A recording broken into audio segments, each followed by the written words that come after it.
account the number of deaths that have been produced historically during a certain period of the year in a specific place, we can predict that the same number is going to happen in the next years. And this is what excess of mortality represents. Using the 5 previous years, we compare the mortality of 2020 with the mortality of the previous years. And we know that there is an excess. There are more deaths. And we call this excess in mortality. But it is interesting to know that not every country has the same excess in mortality. Here you have this list. Up to date, the excess in mortality per million of inhabitants in Russia is 4,000, while in Denmark it's 0. Denmark has had not impact, it has had not increase in mortality. They have had the same number of deaths that previous the pandemic. And this is very important. It means that they have the health system has been able to manage the number of cases that COVID was producing without any impact in other cases. Now, another aspect. If we are able to calculate the excess in mortality, and we know how many cases die because COVID, we can estimate that the other part of the deaths are due to other situations, probably because the health system was not working properly. COVID was occupying too much resources, so other areas of the health system was not being so well managed. And here we have some figures. You have here the figure from UK, that the excess in mortality during a certain period was 50,000 cases. COVID was 35,000. So there was a proportion of cases that cannot be explained by COVID. It has been explained by the lack of resources during this period that has affected other conditions. And it's the same for Spain, that also has an excess in mortality that cannot be totally explained by the COVID. There is a 25% of excess in mortality in my country that cannot be explained by COVID. That means, as it says here in this slide, that during the pandemic, Spain has had an excess in mortality compared with the previous years of 100,000 cases.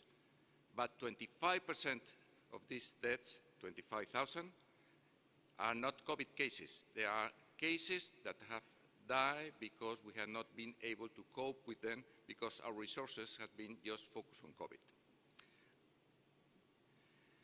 It is well known the impact that the pandemic has produced on the population, on the mental health of the population, but I would like to stress here the impact on the health professionals. Doesn't matter which area of the mental health you evaluate, there has been a real increase, and we have to deal with this, and we have to take care of this problem now and in the future. And now we come to the last part of my presentation. What are we going to do in the future when the COVID stays with us and it becomes an endemic infection? We have implemented a lot of changes in our emergency departments and pre-hospital systems to deal with the COVID. Here is the list. I am not going to go through them, but we have to reevaluate them. And the Royal College of Emergency Medicine in London has produced the first document, and he has these 6 recommendations. I'm going to go quick through them. To improve the infection control on the emergency departments, and let us avoid the traditional waiting room in which physical distance is impossible. To reduce the crowding if it is possible. Patients should receive care from teams that have a specialization in these problems. The physical design of the emergency department has to be rethink. We have to think if we need the 2 paths with the triage outside of the hospital, fever clinics, etc. This should be rethink. We need more COVID testing for best care, and we need metrics that allow us to evaluate our new implementations. And finally, I will say that during the pandemic, our challenge was to keep the business as usual. But now we have to move to an endemic stage. This is not going to happen in all countries at the same time. There are going to be different incorporations of the endemic stage in the different areas. But we have to rethink the past organization of our health professionals. We have been producing an overload of work and on stress on our professionals, and we have to rethink about this. And we have to move our emergency departments to the original core purpose, to deal with the very ill and sick and reduce death and disability. And we have to use the lesson learned. We have learned a lot, I think, and this is one example, this type of meetings. We share our experience. So this will help us to look to the future and do our best for our patients. Thank you very much for your attention. Muchas gracias. Thank you very much indeed. That was a very nice overview of this terrible problem. So now let's move to another continent. Let's move to the United States with Professor Paul Kivela, who is also known to us, not only by reputation, but from the opening session yesterday. He is a past president of the American College of Emergency Medicine. So welcome to the podium to speak about COVID Report America. Well, thank you very much, and good afternoon, marhaba. It's interesting, as I was preparing this lecture, I gave a very similar lecture online to EPAT not too long ago. So hopefully I can get this working here. In November of 2020. So I thought probably the best way to do is to look at this is see what's happened in the past year. And I think Dr. Castillo talked about a lot of the same lessons that we're learning here in the US as they've learned in Europe and elsewhere. So, you know, this is November 2020, and this is kind of when the peak of the first wave or the second wave was happening. And we were a little scared how bad it was going to be in the States. And it was worse. So I'm going to kind of compare here. And you see, we were on the upslope of that first curve then. And right now, that upslope that we were all panicked and everything is where the peak was of now this third curve. And so this wave here is something that we have now lived through. And there's no drama anymore. So what's interesting is the attitude of not just the physicians and the nurses, but also of the media, of how we're looking at COVID. And I think, you know, what we've all learned here, and we're hearing now from the Australians, the Asians as well, is everybody, the idea of trying to contain this and trying to eliminate it is impossible.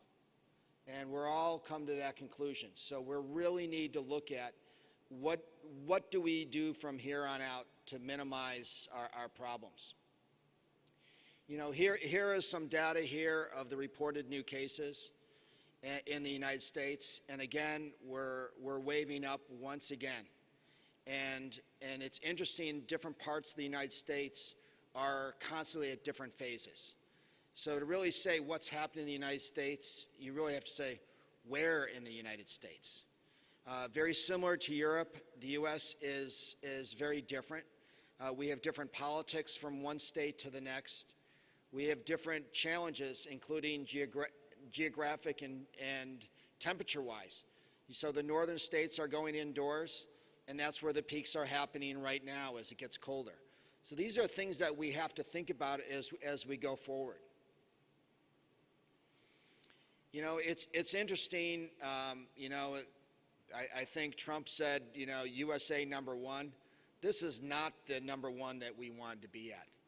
You know, prior to the pandemic, we were ranked the #1 country in the world to handle a pandemic. And I have to tell you, we did not perform #1.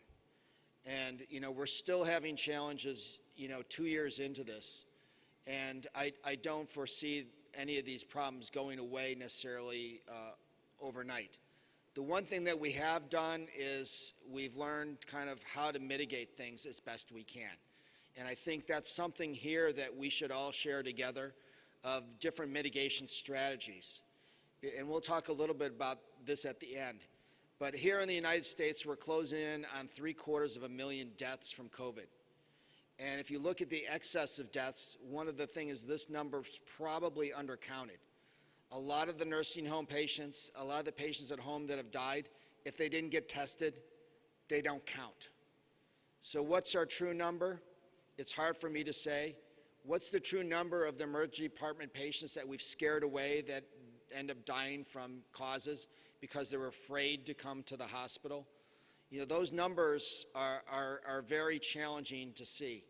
You know, we talked a little bit about the psychiatric component of this, certainly on our medical staff. It's happened on the entire workforce. In the United States, over 50% of the people that are working are rethinking what type of job they want to go back to, that they don't want to go back to the same job they were doing before. This will create a whole new set of potential problems that I'm not sure any of us can predict where that's going to take us. So this was where the distribution of COVID was in November 2020. And this is where we're at today in the US. And this is active cases. So where we were before, there were certain spots that were certainly the hot spots. Now we have hot spots everywhere. And this is constantly going. So if you look at these side by side, you know, you can see right now that we really have to move from a pandemic to an endemic situation, because we're going to have potential hot spots for years to come, is my prediction. I hope, as some of the leaders think, that this will kind of burn itself out this year. I'm very afraid that, you know, we have the Delta, the Lambda, the Mu. I'm afraid we're going to go through the Greek alphabet and then go the Latin alphabet and then go the Cyrillic alphabet, just because we're constantly going to have different variants. You know, one of the things that we have looked at is the hospital admissions. This is the stuff that we're switching to. We're not switching to new cases as much as we're looking to count hospital beds and especially ICU beds. So what we're doing in the US is making a move from certainly the new cases is predictive, but the real challenge that we have is, do we have enough ICU beds? And, you know, prior to all of this, the US is the #1 country in the world, pretty much by far. Germany's pretty close, but we have more ICU beds per capita than any other country in the world, and usually about 3 times as much as any typical country in Europe. But we're completely full. Even as of during the second wave, although it was not as high as the previous wave, the ICU beds in the United States were gone. In Oklahoma, there was no ICU beds. In Texas, there was no ICU beds. One of the doctors in Oklahoma transferred a patient to New Jersey for an ICU bed. That's 1,500 miles or 2,200 kilometers is where we sent this person by airplane for an ICU bed. And part of that was done because the ER was backed up. There's no ventilators left. It's really the challenge, I think, here as we go forward is to start counting your ICU beds. You know, one of the challenges that we have in the United States is in the United States, we're overly democratic, I think. And we don't just have one state government. We have about, 50 in the US, but then we have additional on top of that. So the question is how do we get our population vaccinated? And this is one of the things that we have people on both sides of the political spectrum that don't believe in this vaccine or are afraid of it.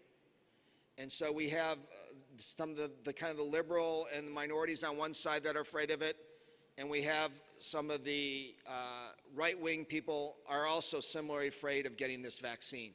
So it really creates a huge problem to really get ourselves to any level of fully vaccinated. And the vaccination here, it really changes based on the politics. So in a blue state, which is pretty liberal, like California and San Francisco, you have 74% of the residents are vaccinated. I now work in Alabama, 2 counties away from where I work, 27% of the people are vaccinated. So this is a huge potential issue, and the issue here is probably accentuated is that the people that are at that 27% are in worse health than the people that are in San Francisco. So this is kind of a double whammy. So I don't think that the U.S. is going to be out of this problem for quite some time. So where are we now, and where are we going forward? I think right now we have to determine what is the new normal.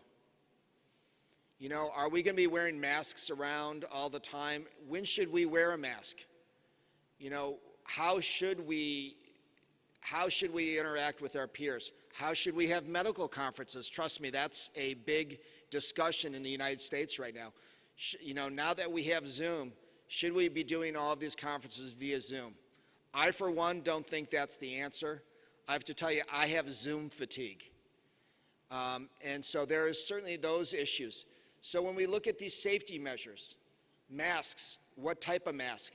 How long should you wear a mask? Should you throw it away? You know, these are questions that I'm not sure we all have the answers to. But I think this is something where we need to start spending our research on, is trying to make that understanding. I think we also have to look at these vaccine mandates. Are they and should they be enacted in schools? Different workplaces? Should it be all workplaces? Should it be some? How is this going to affect travel? Should you be vaccinated to travel? Do you just need a COVID test? These are questions that I think we have to look at, not just by one country, but as an entire world community. We have to be looking at these things. And then going on leisure, if you want to go to the pub or the bar or to the store, when should you wear a mask? And certainly we have now, one of our big things that we had spikes this summer were blamed on rock and roll and music concerts. That all of a sudden now you got 30,000 kids that come together and go to a concert, and there's an outbreak, and the outbreak, they take it back to their family members. You know, how are we going to handle this? These are some of the issues. So I think where we're at right now is that we're also going to have to get way better at surveilling various variants. We're going to have a flu season coming up, and in the U.S. we're already seeing flu. One of the problems that we have right now is we're doing a lot of rapid tests in our emergency department. And a lot of these patients are turning up to be influenza B, at least on the test, on the rapid test. What ends up happening is only half of those are influenza B. The other half are COVID. But the COVID test was turning out negative on the rapid test. So these are big, big challenges that we're going to have to come together as a world community to make sure that we have accurate tests, that we're surveilling the right aspects. And then there's also the issue that we're happening in the United States, that our critical measure is the ICU bed count in communities. That's what we find as being the thing that the patients and the communities actually changes their behavior. If you advertise you have no ICU beds, people tend to be a little bit more careful. And I think we need to make sure that we can communicate that in a way that does not scare the patients away from the hospital. So we have to show that, number one, it's in the community, but the hospital and the ICU, and especially the emergency department, is a safe place for us to go to. So where is emergency medicine? You know, after SARS in Canada, ED volumes did not return to their same level after SARS for almost 10 years. In the US, we had drops of about 40%. And the real question is now what happened is we had telemedicine came in there too. Are our volumes going to be the same? Are we going to be seeing sicker patients? Right now in the US, we see sicker patients, and now we see the non-sick patients again. Why? Because now if you have a cough, a sniffles, a fever, and you go to your primary care physician, they refuse to see you because they think that you might have COVID. So all these cases of the common cold, the minor flu, the sinusitis, the bronchitis, the asthma are being sent to the emergency department. So we're getting inundated by the very sick and by the not so sick, and the people in the middle are sometimes scared to come to us. The patients with cancer, the people with high blood pressure, diabetes are afraid to come to us. So we really need to make sure that we work on building the confidence that the emergency department is a safe place going forward. And we have to prepare for these shifts in volumes of how do we handle this, and how do we handle if our staff gets sick. You know, where we have all of our staff are vaccinated, all of our physicians, our residents are now getting Delta strain, and they're out again for another 14 days. How do we cover to make sure that we have adequate support? How do we make sure that if a bunch of people get sick at our ER, that the doctors from another ER will come over there and assist? So we really have to rethink how we provide emergency care in the United States, and that's going to be an ongoing discussion. But I think the whole idea of, in the U.S., if you see one emergency department, you see one emergency department. We're going to have to get a lot better at being able to move from one emergency department to the next. So thank you very much. I wish I could give you more encouraging results, but I have to say it is encouraging seeing all of you here and sharing your ideas, your thoughts, your experiences, and I hope I can bring some of those back to the U.S. and hopefully I can give you some insights here that will improve your practice as well. Thank you very much. Thank you very much, Dr. Paul, for the great presentation. Now we move to England by Zoom connection. Richard Buddy, you know, Richard Buddy, join us. Is ready, Dr. Emre? Okay. Richard, welcome to our Congress. Do you Thank hear? you very much. Yeah, okay. Can Miss you you hear me okay? and waiting you to Antalya face-to-face next time. Yeah, I hope so. It would be much better. Okay, we can start. Okay, thanks for the welcome.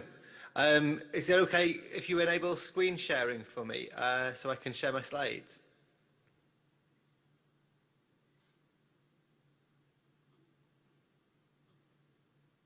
Thanks, that's great. So, hopefully be able to see that full screen. It's okay? Yes, that's fine. Great. So thank you very much indeed for welcoming me to the conference. It's a pleasure to join you. As I say, I wish I could be there in person. Emre asked me if I'd talk about the UK experience of COVID-19. So that's what I'm going to do for the next 10 or 15 minutes. So the UK has been pretty hard hit by COVID, unfortunately. Here you can see the cumulative number of deaths per million of population in different countries. And you can see how that's progressed through the pandemic. And the United Kingdom is in the pink line here. So you can see we fared pretty badly all along, and we're still right at the top for mortality, unfortunately. We've had cases in 3 or 4 different waves. So in the first wave, we didn't have widespread testing. So it was, largely restricted to hospitals, and the community testing hadn't been scaled up. So this is misleadingly low. Actually, the wave was much bigger than that in wave 1. And that was a really nasty wave we had in wave 1 because it affected care homes and it affected elderly people. So we had a lot of people in the emergency departments who had lots of comorbidities, were older, and they had a very, very high mortality rate, unfortunately. And it was quite scary, as we've all been quite scared, I'm sure, during the pandemic, to see this condition that we didn't know much about, and plenty of people coming in, and we just couldn't do anything for them. They were grossly hypoxic with severe pneumonia. Things went quiet over the summer last year, and then they started to kick off again in the autumn. And we had this sort of second wave that seemed to be calming down, but then as we went into Christmas, the restrictions eased for social distancing. People went to do all of their usual pre-Christmas activities in the UK, and the mixing led to a huge wave after Christmas. In fact, our Prime Minister announced that it was okay for people to mix over Christmas for a couple of days with households, and I don't know how much that had to do with it, but we had a huge spike just after Christmas, unfortunately. Again, things then settled. It peaked again as we came into the summer, and it stayed that way. You can see now this unusual trend now that it's almost like it's endemic. We're waiting to see what happens as we go into the winter, but you can see this very steady level for quite some time. One of the good things about the UK's pandemic response was vaccine uptake. So we did that very well initially. The vaccination regime started in December 2020, And I think that thing started with healthcare professionals, rolled out to the general population in January. And you can see that there was a fantastic response for vaccinations initially, with almost 60% of the population vaccinated very, very quickly after we started. And that was due to a huge effort across primary care and setting up large vaccination clinics, getting many people in. But unfortunately, it started to level off, and that's where we are right now. It's leveled off. The vaccinations are open to all adults, and we've extended that to 12 to 15-year-olds now as well. But you can see that we've got quite a shallow gradient, and we're reaching about 85% of the population aged above 12 who are vaccinated now. There are a lot of anti-vaxxers, unfortunately, who really don't believe in the value of the vaccinations. There is a lot of misinformation and a lot of mistrust in the medical profession now. Not just in the vaccines, but in the swabs we use. People believe that we're trying to cause cancer using the swabs. People believe that the treatments are going to poison them. They want to use ivermectin or other more holistic treatments that don't have any evidence base to them. So that's a bit of a challenge for us. Here's the impact that the pandemic's had on healthcare. So you can see, you could see the number of cases earlier on. Didn't look like a lot in wave one, but of course the healthcare utilization was quite substantial with a big wave. And then again, it peaked even more in the winter. It didn't feel quite as scary and as though it had as big an impact in wave two, but you can see the numbers were higher in wave two. And now you can see the impact of vaccination, because although we've got a similar number of cases at the moment to the winter peak, actually there's far fewer hospital admissions, and the majority of admissions are in unvaccinated patients, particularly ICU admissions, where it's very rare to get vaccinated patients.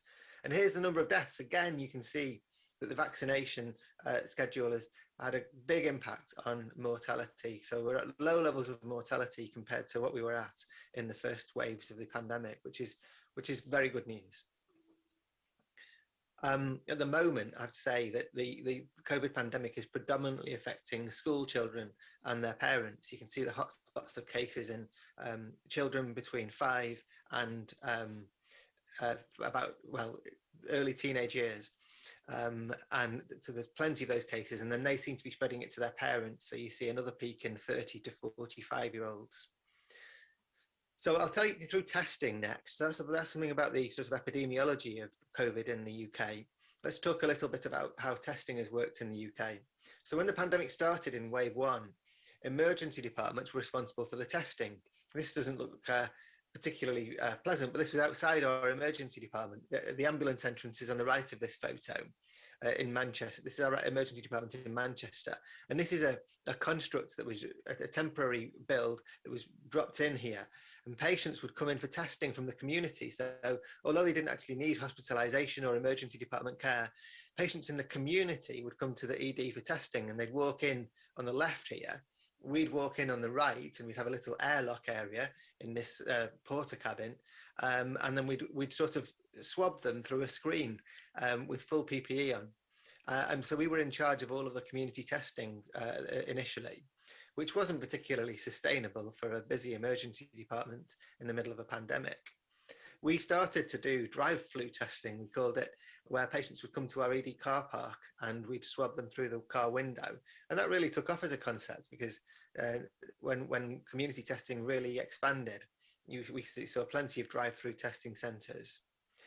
So towards the end, I think, of wave one, we saw the launch of a testing strategy with 4 pillars in it in the UK. So in the first pillar, we've got swab testing. So this is the testing that we have in hospitals, the PCR testing for patients who need testing because of symptoms or whatever else, maybe they're having an operation. And then we call it pillar 2, which is the community testing. And the labs that run the tests there are called lighthouse laboratories. So they're actually private labs, not part of the National Health Service. And they run the testing for us. And the patients will basically book on the government website to have a PCR test. And they'll have an option to go to a walk-in or a drive-through, or even send their test in through the post. And then those tests will be analysed, those samples will be analysed, and you get the results in about 24 hours. We've got pillar 3, which is serology testing, and that really didn't take off. It was only really used for surveillance of how many people have got antibodies now, and also guiding certain treatments, but antibody testing really hasn't found a use case. And then lastly, we've got the surveillance in pillar 4, where we're looking at what's happening to the pandemic. So let's talk a bit about point of care tests. Our reference standard, of course, is RT-PCR testing in the hospital labs. And the problem is it takes 24 hours for us to get a result.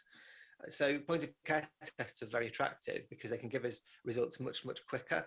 And we've got a whole host of different tests that we could use in the emergency department. Molecular tests, this is a test called DNA nudge, which is a kind of shortcut PCR. There are several of these to use PCR methodology, but you get a result much, much quicker. This one gives you a result in 90 minutes. There are others that give results in 39 minutes, 90 minutes again for the pocket. So they're nice technologies. There's antigen tests. So the Abbott ID Now, for example, was highly publicized. This is the Quidel Sophia assay, which give you rapid results using an automated platform. There are portable ones like the Lumira DX handheld assay, LAMP assays, and then lateral flow tests, which I'll talk more about in a moment. And these have been taken up variably in EDs across the UK. We found that where we tried to implement the DNA nudge and the Abbott ID Now in Manchester, and it didn't go quite so well. You have to think about biosafety, how you're going to get the test to the analyzer, and that wasn't always so straightforward. Plus, when we evaluated the real world performance of the test, it didn't quite meet the expectations of what we thought. So we largely abandoned the use of point of care testing in our own department. Lateral flow testing has been very successful in the UK though. So we use it for the NHS staff testing. So if you're a healthcare worker, you test yourself twice a week using lateral flow tests when you're asymptomatic. And of course, if you have a positive test, you have to have a PCR, but you'll stay off work while you're waiting for your PCR results. So that helps to keep our patients safe and each other safe. And then we rolled out mass population testing. So now you can actually, you can order tests on a government website and test yourself regularly. It's helpful if, for example, you're going to a family gathering. People often use it to screen themselves, to give themselves reassurance that they're not going to spread something to their relatives. And it's used regularly in secondary schools. The pupils have to do lateral flow testing regularly in order to go to school. Let's talk about research next. So we have the National Institute for Health Research in the UK, which is like the NIH in the US, I think. And this funds research, publicly funded research. So in the pandemic, we started up an urgent public health panel. So I sat on the urgent public health panel. And that panel was used, we met twice a week and we triaged study protocols. So all of the studies that were put forward to be delivered in the UK were considered by the Urgent Public Health Panel, and we decided which ones were the highest priority for delivery. Didn't mean, if studies that weren't prioritized could be delivered, but probably not on the big national scale, multi-center studies with lots of resource allocation. So other research could still happen, but this helped us to identify the studies that we really wanted to support to make happen very quickly. And one of those studies was the recovery trial. So this is another good thing that the UK did. We set up the recovery trial from Oxford. And this is a platform trial to look at multiple different treatments within one trial protocol. So you have one trial protocol and patients are randomized to one arm. And it could be that they're getting standard care, or it could be that they're getting dexamethasone, for example, or it could be that they get tocilizumab.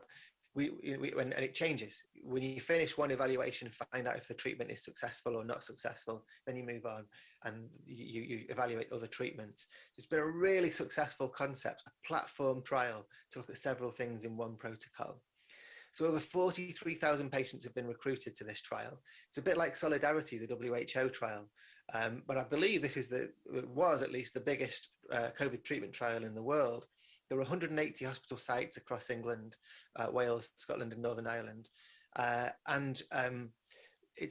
this study has shown that dexamethasone is effective, tocilizumab is effective, that Regeneron is effective. This is the monoclonal antibody cocktail. So this was only for patients who were seronegative, and dexamethasone for patients who are on oxygen, and there were some caveats for tocilizumab too around their inflammatory response.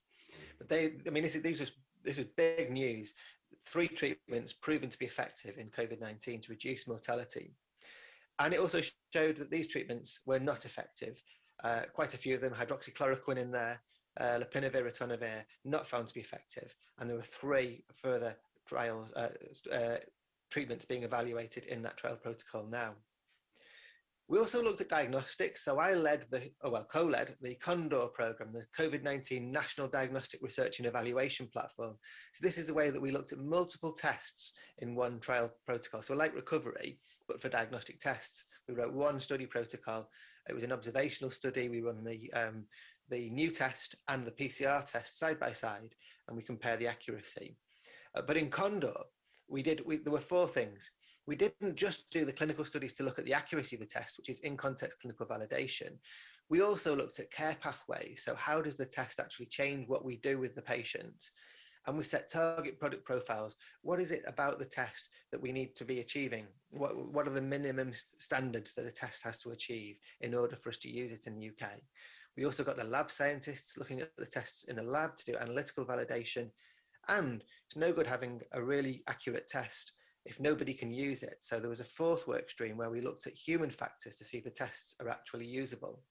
And we looked at tests in hospitals, care homes, and also in the community, in GP practices, and in testing centres, which I'll tell you about in a minute. So in August last year, the government launched Operation Moonshot. Here's our Prime Minister, Boris Johnson. This is Chris Whitty, our Chief Medical Officer, and here's Patrick Vallance, who's the Chief Scientific Advisor to the government. And they had regular press conferences through the pandemic, but in August they announced Operation Moonshot to try and really upscale certain things, including testing. And we were part of that in the CONDOR program. So this Falcon study is the study that we ran in hospitals, but we were asked to evaluate lateral flow tests to see if they could be used for our pandemic response. So what we did in this study, we looked for the sensitivity of the tests. We wanted to get to see how they worked in COVID positive patients. So patients who tested positive in the community were identified. We then contacted them and obtained their consent. And if they consented, they came to the drive-through testing centres for swabs. And we took the lateral flow test swabs as well as the PCR. And here are our teams. These are 2 of the nurses running lateral flow tests. It's one of our doctors and his colleague in Oxford. It's a medical student in Birmingham. And here are one of the staff at the Manchester testing centre. Huge effort across 15 testing centres in the country, all running this study very, very quickly. And in just over a month, we recruited 800 patients. We evaluated all of these lateral flow tests, although the ones with a star next to them didn't get as far as being evaluated in the testing centres. They were just done in labs, and we did these 4.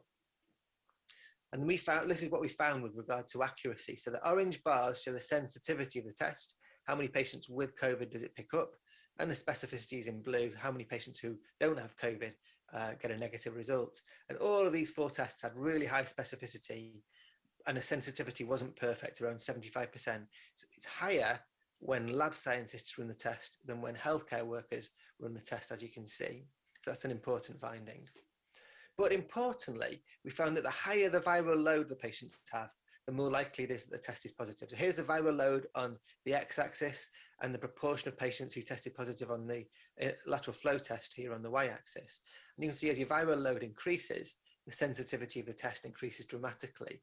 So that even when run by healthcare workers, we got a 92% sensitivity in patients with the highest viral loads. They had a CT value of less than 18. That's really important because those patients are the most infectious. So although lateral flow tests are missing some people, they're not the most infectious. The most infectious ones are generally being picked up by the lateral flow tests.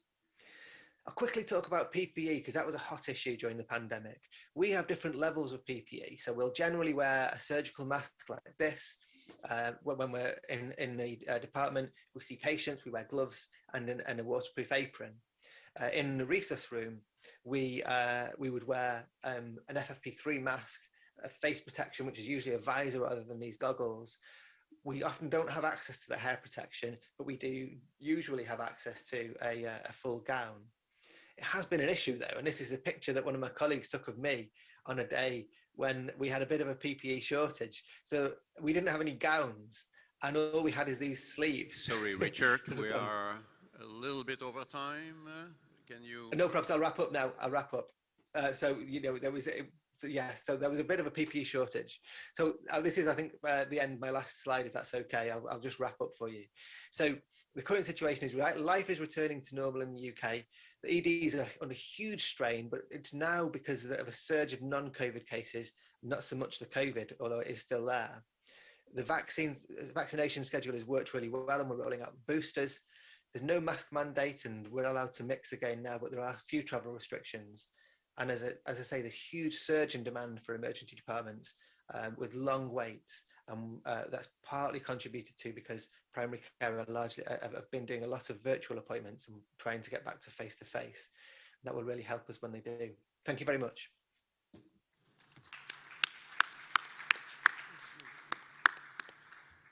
Thank you very much, Dr. Richard. Great presentation. And I think we can take some question if we have one or two questions or comment. Not for only Richard, for all. For Paul, for Garcia. Yes, Dr. Bechet. Richard, can you stay with us? Thank you very much. Okay. We have very valuable and important speakers, chairmen here in this section. Thank you very much to all speakers for their very nice presentation and valuable voice. From the initial of this pandemic, the world is always talking and discussing about the complication and the prevention of this pandemic. It is really very important, should be discussed. I totally agree with it. But on the other side, we do not have just one correct way. Konularla birlikte devam ediyoruz. Gerçekten 2,5 yılın ağırlığı çıkıyor neredeyse. Konu üzerine konu, ders üzerine ders devam ediyoruz. Şimdi çok önemli bir konumuz var. Hep konular önemli. Acilde önemli olmayan konu yok. Ama siz de takdir edersiniz EKG konusunu şimdi irdeleyeceğiz. Ve EKG'de ayrıca yeni gelişmeler var değil mi? Çok değerli bir konuşmacımız var. Kendisi kritik bakım konusunda da birlikte çalıştığımız, yıllardır beraber çalıştığımız, bu konuda çalışmalar olan çok değerli bir hocamız. Ankara Eğitim Araştırma Hastanesi Sağlık Bilimleri Üniversitesi'den geliyor. Doçent Doktor Yahya Kemal Günaydın. Buyur Yahya Hocam.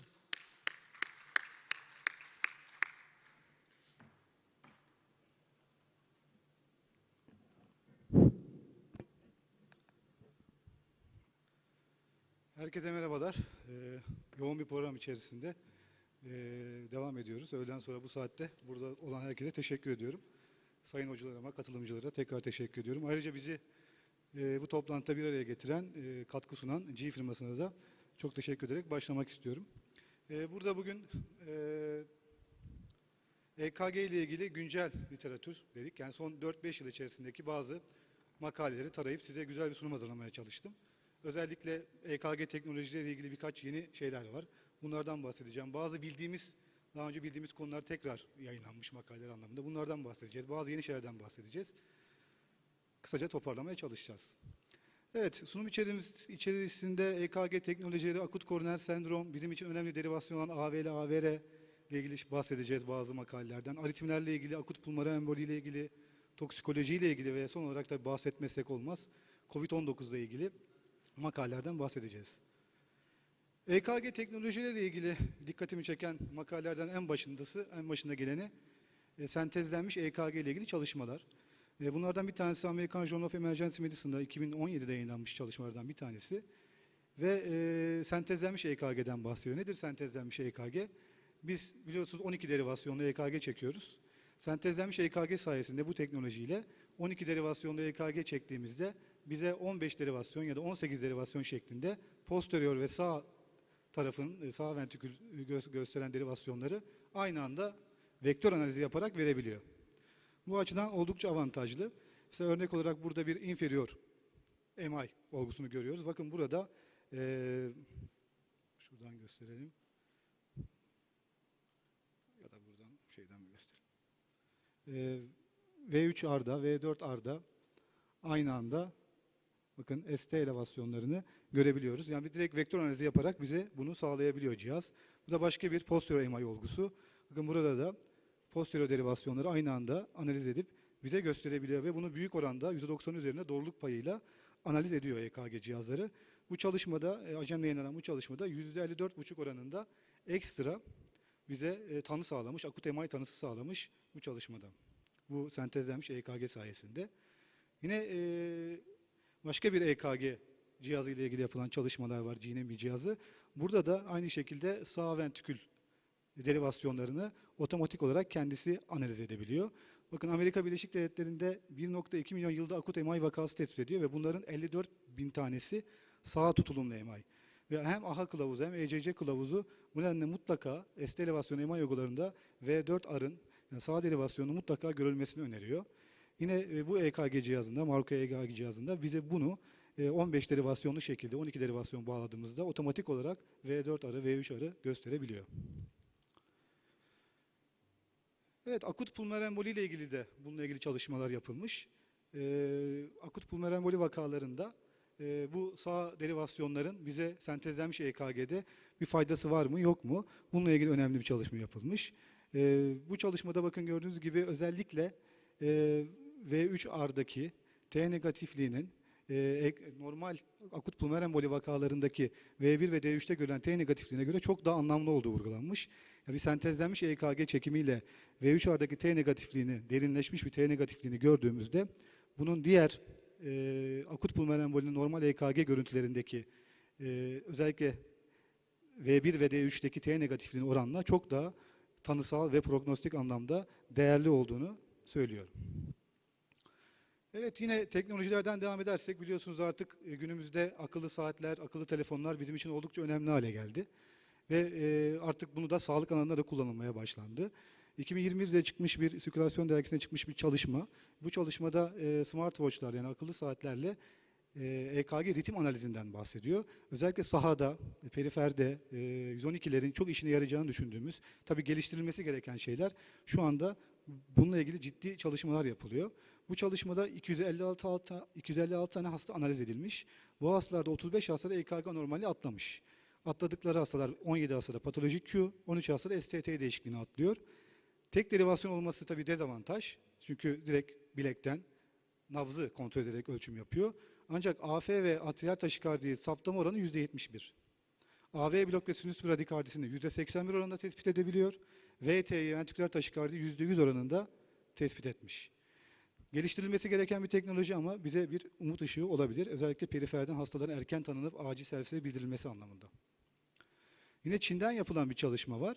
Bu da cep telefonları üzerinde bir aplikasyon uygulaması yapmışlar.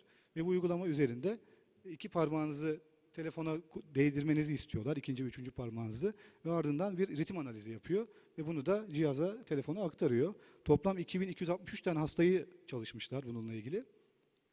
Ve özellikle dikkatinizi çekmek istediğim atriyal fibrilasyon. Atriyal fibrilasyonun tespit etme oranı oldukça yüksek ve bunun spesifitesi ve sensitivitesi %90'lar civarında.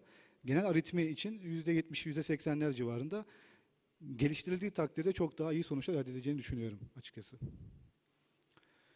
Evet, EKG'den artık kapsamlı analiz etme programları var. Artık bunlar üretilmeye başlandı.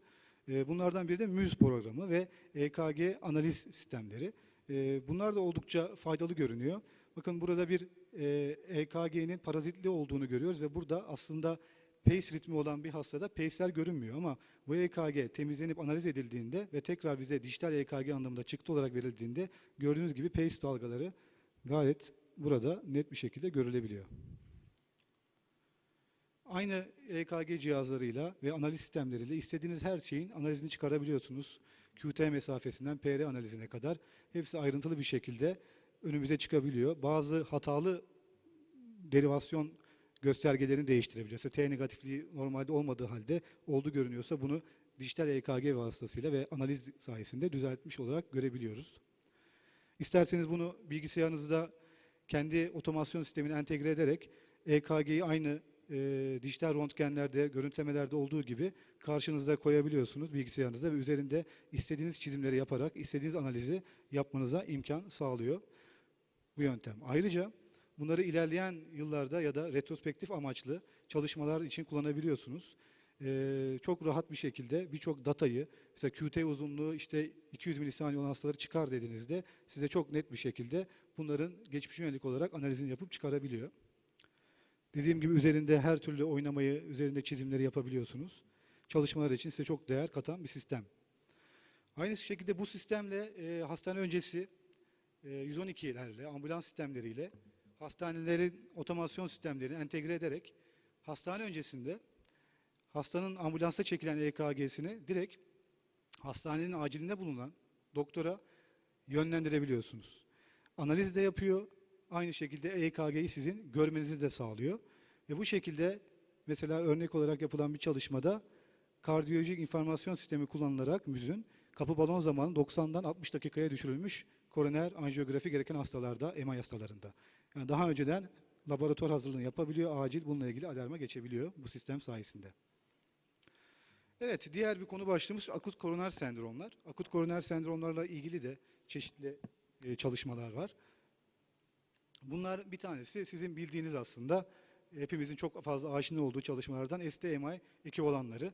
Bunlar biliyorsunuz PTCA gereken hastaların %15-20'sini oluşturuyor ve atipik prezentasyonla acil servise gelebiliyor. Bunları tanımamız yeni yapılan yeni çalışmalarda vurgulanmış. American Journal of Cardiology'de 2019'da çıkan bir çalışma var bununla ilgili. Özellikle bu ekvivalanlarla ilgili bahsetmiş. Bugün burada gördüğünüz anterior derivasyonlarda tipik bir bifazik T dalgaları, tipik bir görüntü bize oluşturuyor ve bunun sonrasındaki takibinde hastada akut ST ve MI'yi görebiliyoruz. Baştaki EKG'ye dönersek bunun Wellen sendromu olduğunu vurguluyorlar. Bir diğer yine bizim için atipik prezentasyonla gelebilecek Deventer T dalgaları. Değil mi? Bunlar da bizim için akut MI için spesifik görüntüler olarak kabul etmemiz gereken dalgalar. Bir diğeri T, hiperakut T dalgaları. Akut dönemde hastada, değil mi? Hiperakut MI için oldukça anlamlı. Bu hastadaki örnekte olduğu gibi LAD arterinin birinci septal dalında bir obstrüksiyonla hasta geliyor ama hiperakut T dalgaları var. Daha sonrasında ST elevasyonu gelişiyor. Bunlar açıdan da dikkatli olmamız gerektiği vurgulanıyor. Bir diğeri sol dal bloğu. Değil mi? Çok fazla karşımıza geliyor. Geniş QRS'li EKG görüntüleri. Bunlar yeni bir akut MI habercisi mi değil mi? Bunu nasıl analiz edeceğiz? Bununla ilgili hepimizin bildiği gibi Scorboza kriterleri var. Scorboza kriterlerini hastaya uyguladığımızda akut MI açısından anlamlı olup olmadığına karar veriyoruz. Son dönemlerde buna yeni bir şey daha eklendi değil mi? Modifiye Scorboza diye ifade ediyoruz.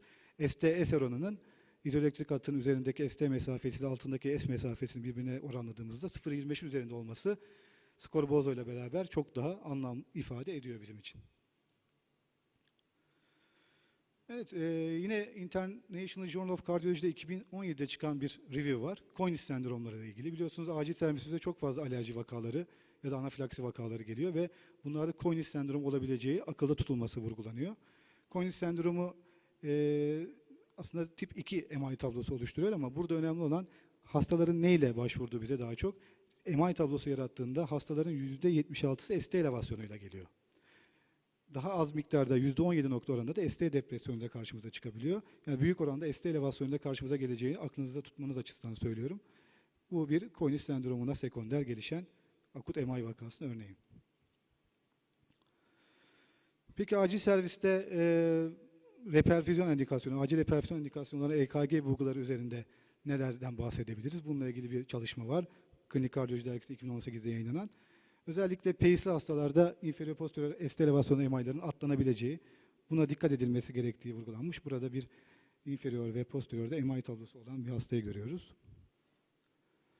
Yine hepimizin aşina olduğu bir şey aslında. Kardiyologların da sevdiği AVR elevasyonu, sol ana koroner arter oklüzyonunu gösteren beraberindeki ST depresyonuyla beraber AVR elevasyonu olması bizim için uyarıcı bir EKG görüntüsü olmalı.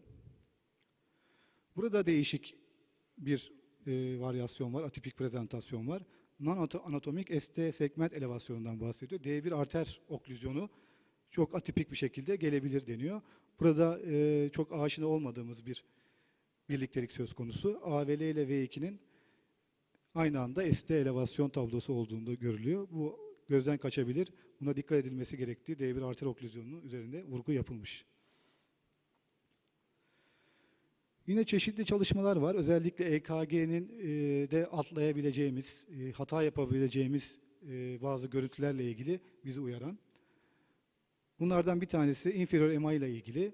Inferior MI'daki ilk A tabelasında görünen T sivriliyle beraber AVL'deki T negatifliği olması bizim için inferior MI açısından uyarıcı olması gerekiyor.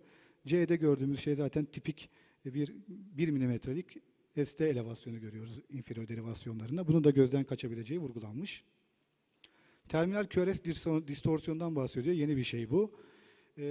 QRS dalgasının sonundaki çentikleşmeden bahsediyoruz. Burada göstereyim. Özellikle şu bölgedeki çentikleşme oldukça anlamlı olduğu ifade ediliyor. Bu özellikle anterior MI hastalarında LAD oklüzyonunu göstermesi açısından %100 spesifik. Sensitivitesi düşük yalnız %20 civarında. Terminal QRS distorsiyonu yeni bir olarak bahsediliyor. AVR ve AVL'de neler var? Bununla ilgili baktığımızda Journal of Electrokardiyoloji dergisinde 2020'de çıkan bir çalışma var. Ekstrasistollerle ilgili sol ventrikül bazisinden, sol ventrikül tabanından kaynaklanan bir ekstrasistol, ektopik atımla ilgili AVL-AVR derivasyonları bize yeni tanı için yeni bir kriter sunabilir deniyor.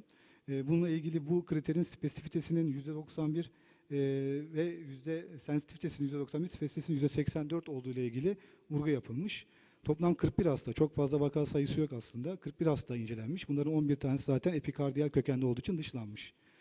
Ayna görüntüsü çok önemli olduğu söyleniyor. Yani bu AVL ve AVR'nin birbirine ters orantılı görünüşü, ayna görüntüsü olması ekstrasistol atımı için sol ventrikül bazısından kaynaklı oldukça spesifik olduğu söylenmiş.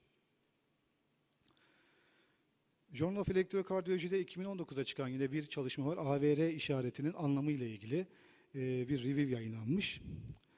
Biliyorsunuz AVR tipik prezentasyonu bizim için ST elevasyonu şeklinde görülmesi ve bununla yaygın ST depresyon olması sol ana koroner arter oklüzyonu için oldukça anlamlı bizim için. Yalnız bazen böyle olmuyor.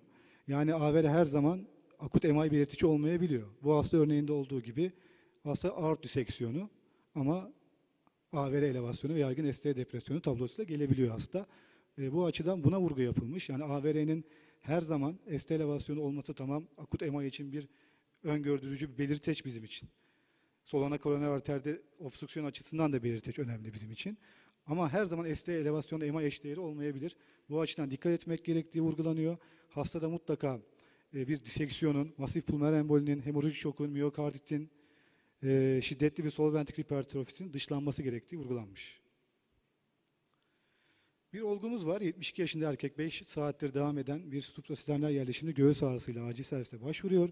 Daha önceden bir bypass öyküsü var ve EKG'si bu şekilde.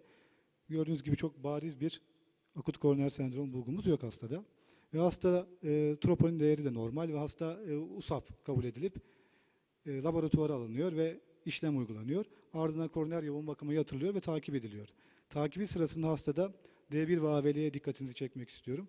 Özellikle AVL'de bir ST elevasyonu yükselmeye başlıyor. Hastanın ikinci troponin değeri de 8.6'ya yükseliyor. EKO'da yeni bir duvar hareket bozukluğu olduğu görülüyor. İlk başta gözden kaçan bir yüksek lateral MI hastası olduğu vurgulanmış. Aritmilerle ilgili nelerden bahsedebiliriz? Aritmilerle ilgili bir olgu sunumuyla başlamak istiyorum. 47 yaşında bir erkek hasta. Koşu sırasında çarpıntı şikayetiyle acile başvuruyor. Çok sık gelen hasta gruplarımızdan bir tanesi acile. Nabız 174 dakikada ventriküler taşikardi prezentasyonuyla geliyor. Hipotansif. Hastaya kardiyoversiyon uygulanıyor ve kardiyoversiyon sonrası EKG'si bu şekilde. Bakın gördüğünüz gibi özellikle V1'e dikkat çekmek istiyorum. Epsilon dalgaları değil mi? Epsilon dalgalarından bahsediyorlar. Epsilon dalgalarının önemli bir aritmiyojenik köken taşıdığı, gözden kaçmaması gerekli özellikle V1 ve V2 derivasyonunda buna vurgu yapılmış. Aritmiyojenik kardiyomiyopati, epsilon dalgası görüyorsak bunu mutlaka düşünmemiz lazım. Sağ ventrikül kaynaklı bir dilatasyon, Global sistolik disfonksiyon olabilir. Genç spor yapan erkekler genelde bu tabloyla geliyorlar ve VT, VF'ye bağlı ani ölüm görülebiliyor. Tedavisi IC'di.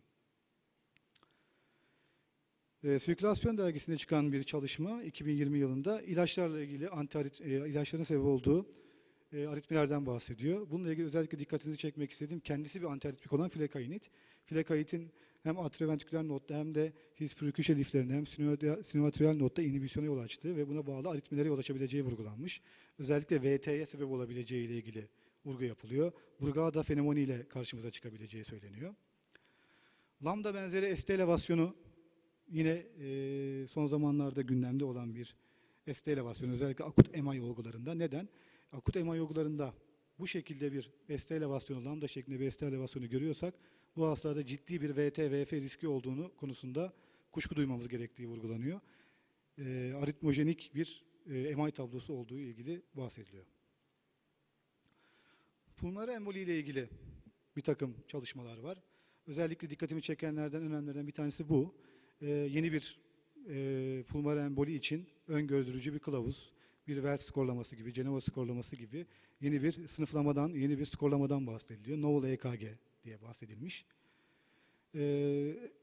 Pulmoner embolinin birçok EKG bulguları bu skorlamada kaydedilmiş ve üzerinden puanlama yapılmış. İşte S1Q3, T3 var mı yok mu, V1'de başka bir lezyon var mı, buna göre puanlama yapılıyor.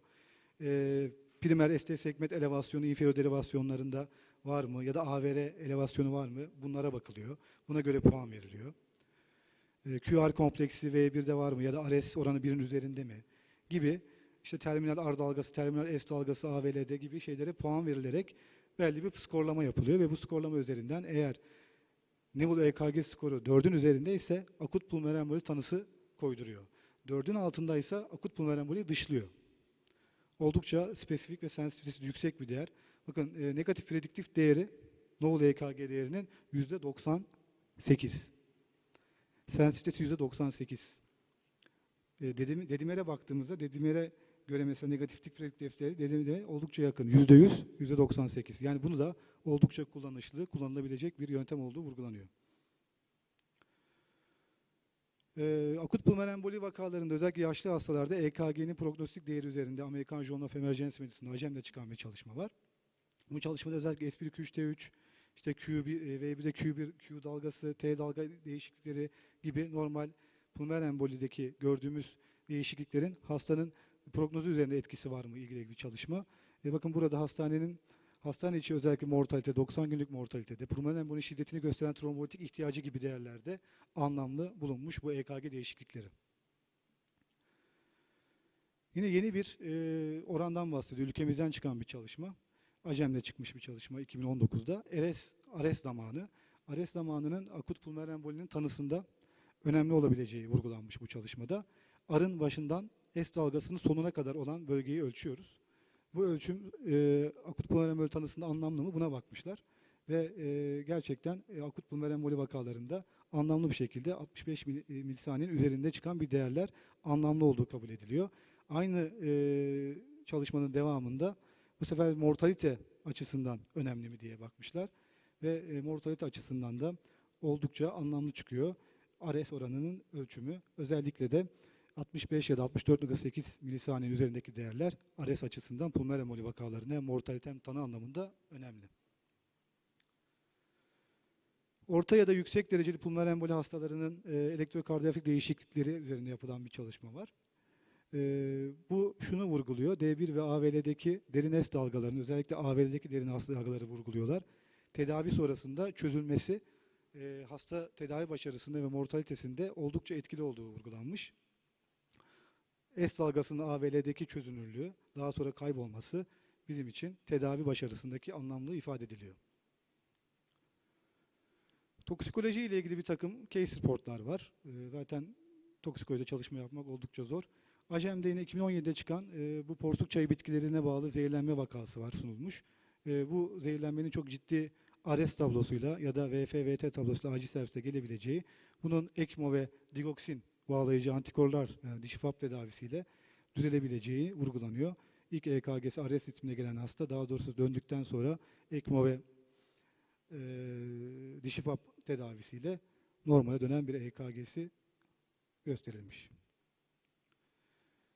Loperamid toksitesi ile ilgili bir çalışma var. Loperamid antidiyarek bir ilaç, antidiyare için kullanılan, özellikle yurt dışında çok fazla kullanılan bir ilaç. Ama ciddi aritmojenik etkileri olduğu vurgulanmış. 36 tane vaka toplanım sunulmuş.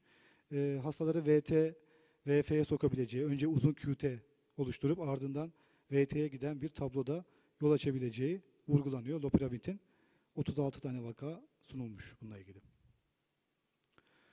Opiyatların ciddi kardiyak aritmi etkileri var biliyorsunuz. Bununla ilgili yine vurgulayan çalışmalar var. Özellikle metadonun daha yüksek riskli aritmojenik etkisi olabileceği vurgulanmış bu çalışmada. Ne yapıyorlar? Daha çok aynı şekilde QT'yi uzatıp VT'ye hastayı götürebiliyorlar. Bu açıdan opiyat kullanırken dikkat etmemiz gerekiyor. Kokain overdozu hepimiz biliyoruz. Akut MI tablosunu taklit edebiliyor. Akut MI tablosuyla karşımıza çıkabiliyor. Kokain olan hastalarda da bu açıdan dikkat etmemiz gerekiyor. Covid-19 bahsetmesek olmaz. Covid-19 ile ilgili çok çalışma yapılıyor. Bir kısmı da şimdi son zamanlarda EKG ile ilgili çok fazla çalışma yapılmış durumda. ACEM'de yayınlanan yine 2021'de bir çalışma Covid-19 hastalarına EKG görünümlerini analiz etmiş. Yine başka bir çalışma 2020'de EKG'lerin analizini yapmış ve yine bize sunmuş. Özellikle vurgulamak istediğim burada en çok atrial fibrilasyon tablosuyla Covid-19 hastalarının karşımıza çıktığı aritmojenik anlamda kardiyak areste varan vakalar da tabii ki oluyor. Ama en fazla oranda AF vakalarını görüyoruz. Bradikardi anlamında da şiddetli sinüs bradikardisi ya da blok tablosuyla karşımıza geldiği Covid-19 hastaların vurgulanmış. Peki EKG değişikliği olması Covid-19 hastalarının mortalite üzerinde bir etki yaratıyor mu? Buna bakılmış. Özellikle burada vurgulamak istediğim atrial fibrilasyonun oldukça anlamlı bir şekilde mortaliteye etki ettiği, ST elevasyonu zaten ST depresyonu da mortalite üzerinde etkili olduğu görünüyor. Teşekkür ediyorum katılımınız için, beni dinlediğiniz için. Katkısı ve sorusu olan varsa alabilirim. Çok teşekkürler. Ya, girişte öyle bir konuştuk ki ben herhalde daha uzun bir anlatım bekliyordum. Çok memnun oldum. Gerçekten kısa anlatımlar da çok bizi mutlu ediyor. Çünkü zaman yönetimini biraz dengelemiş oluyoruz ama konu çok önemliydi. Bu yüzden de tartışmaya aslında vakit olan bir konu. Ama şunu söyleyeyim, bakın bizim kendi özellikle eğitim araştırma hastanelerinde EKG ciddi bir sorun. Neden? Çünkü hastanın kayıtları arandığında hiçbir zaman eski EKG'si bulunmaz. Biz bunu anlatırken bu dersi hep şunu da anlatmaya çalıştık. Ya bu dijital EKG korunması, yorumlanması, yenilikler, bunların katkısı, literatürde durum nedir? Bunlardan da biraz konuşmak lazım.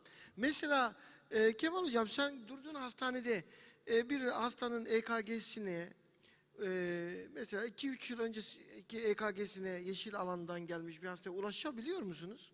Ne yazık ki. Yani biz şimdi bu sene yeni kurduğumuz bir EKG sistemiyle otomasyon sistemimize entegre EKG şu anda kullanabiliyoruz. Hani dijital röntgen gibi önümüze geliyor ve bunlar şu anda kayıt altında tutuluyor ama son birkaç aydır olan bir gelişme bu.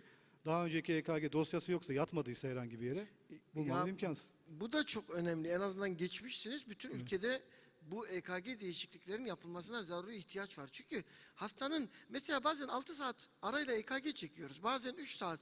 Ama 2 gün önceki EKG'sini, 5 gün önceki veya sisteme daha önce geldi. İşte diyorlar sol dal bloğu akut mu? Yani eski EKG'yi görürsen belki anlarsın gibi. EKG nerede? Bulabilirsen bul. Vizitin başından sonra EKG kaybolabiliyor. Yani dönüyorsun EKG gitmiş. Öyle bir durum söz konusu. EKG bizim için kalbin bir dili. Bu dili bilmemiz lazım. Biliyorsunuz EKG ile ilgili çok çalışma yaptık. Online toplantılar yaptık. Zoom üzerinden yaptık. EKG'deki formülleri anlattık. EKG sürekli gelişiyor. Bakıyorsun şöyle 10 tane parametre diyorsun ama ondan sonra o kadar işte Kemal Hoca da paylaştı. Yeni şeyler bulunuyor. Mehmet Okumuş burada değil mi? Bizim EKG, ATOK, o katkılar burada. Güzeldi sabahleyin. Mehmet Hocam burada mı? Burada hocam. Burada. Yani orada o oranlar mesela sabah yaptığı katkılar çok önemli değil mi? AVL ve R oranları bize posterior MA'yı getiriyor. Eskiden sadece işte EKG'nin bir 6 parametresine bakardık, var veya yok derdik. Ama şimdi parametreler arasındaki oranlar çok ciddi hesaplamalar getirdi. EKG yeni bir dil kazandı. Dolayısıyla biz de bu konuda eğitimlerimize devam edeceğiz. Bu çok önemli bir konu. Tabii burada herhalde dijitalde durumu da anlatan bazı slaytlar vardı ama özel medikal ve şeyin sponsorluğunda yapıyoruz bu destekleriyle yapıyoruz bu uydu sempozyumu. Herhalde onların standı var değil mi dışarıda? Gezme şansım olmadı. Evet, standları var. Standta bu EKG, dijital EKG ve yorumlamalarla ilgili uygulamalar var. Şey burada mı? Taha burada mı? Hatta sizin standta bu uygulamaları yapabiliyorlar değil mi arkadaşlar? Tamam. Özellikle bu bize gösterdiğiniz bu EKG hani EKG analizleri. workshop tarzında öyle bir şeyler yapacaktık Kemal hocamla değil mi? Bir başında gösterecektiniz veya fırsat olursa en azından stand alanında bunu göstermeye çalışalım. Olabilir. Çok iyi olur yani gerçekten bu yeni modern aletlerin entegrasyonu, ondan sonra yorumları, bize neler katabilirler bunları da yerinde görün. Bu arada EKG ve bu çalışmalarla ilgili soru katkı varsa hemen bir iki tane alabiliriz arkadaşlar. Göremiyorum. Aha pardon. Adnan buyur. Manisa Celal Bayar Üniversitesi'nden değil mi? Evet Adnan Bey. Ses gelmiyor. Evet yani. Şimdi geliyor herhalde. Ağzınıza sağlık. Çok güzel bir sunumdu. Teşekkür ediyorum. EKG hani zevkle takip ettiğimiz bir konu. Şimdi dijital EKG'de biz Celal Bayar'da geçtik ama şöyle sıkıntı yaşadık. Sadece onu söyleyeyim. Yani hocam kağıdı tutup bakmak istiyorsun EKG'ye. Bu hani dili oldu dediniz artık EKG'nin. Ama bizim dilimiz hala elimizdeki kağıtla bakmak istiyoruz gerçekten. Kardiyolojide ciddi sıkıntı yaşadık. Kendi asistanımız, kendi hocalar, kendim de yaşadım yani. Hocam ekranda var, sen bir daha çek, ben kağıttan bakayım diyorum.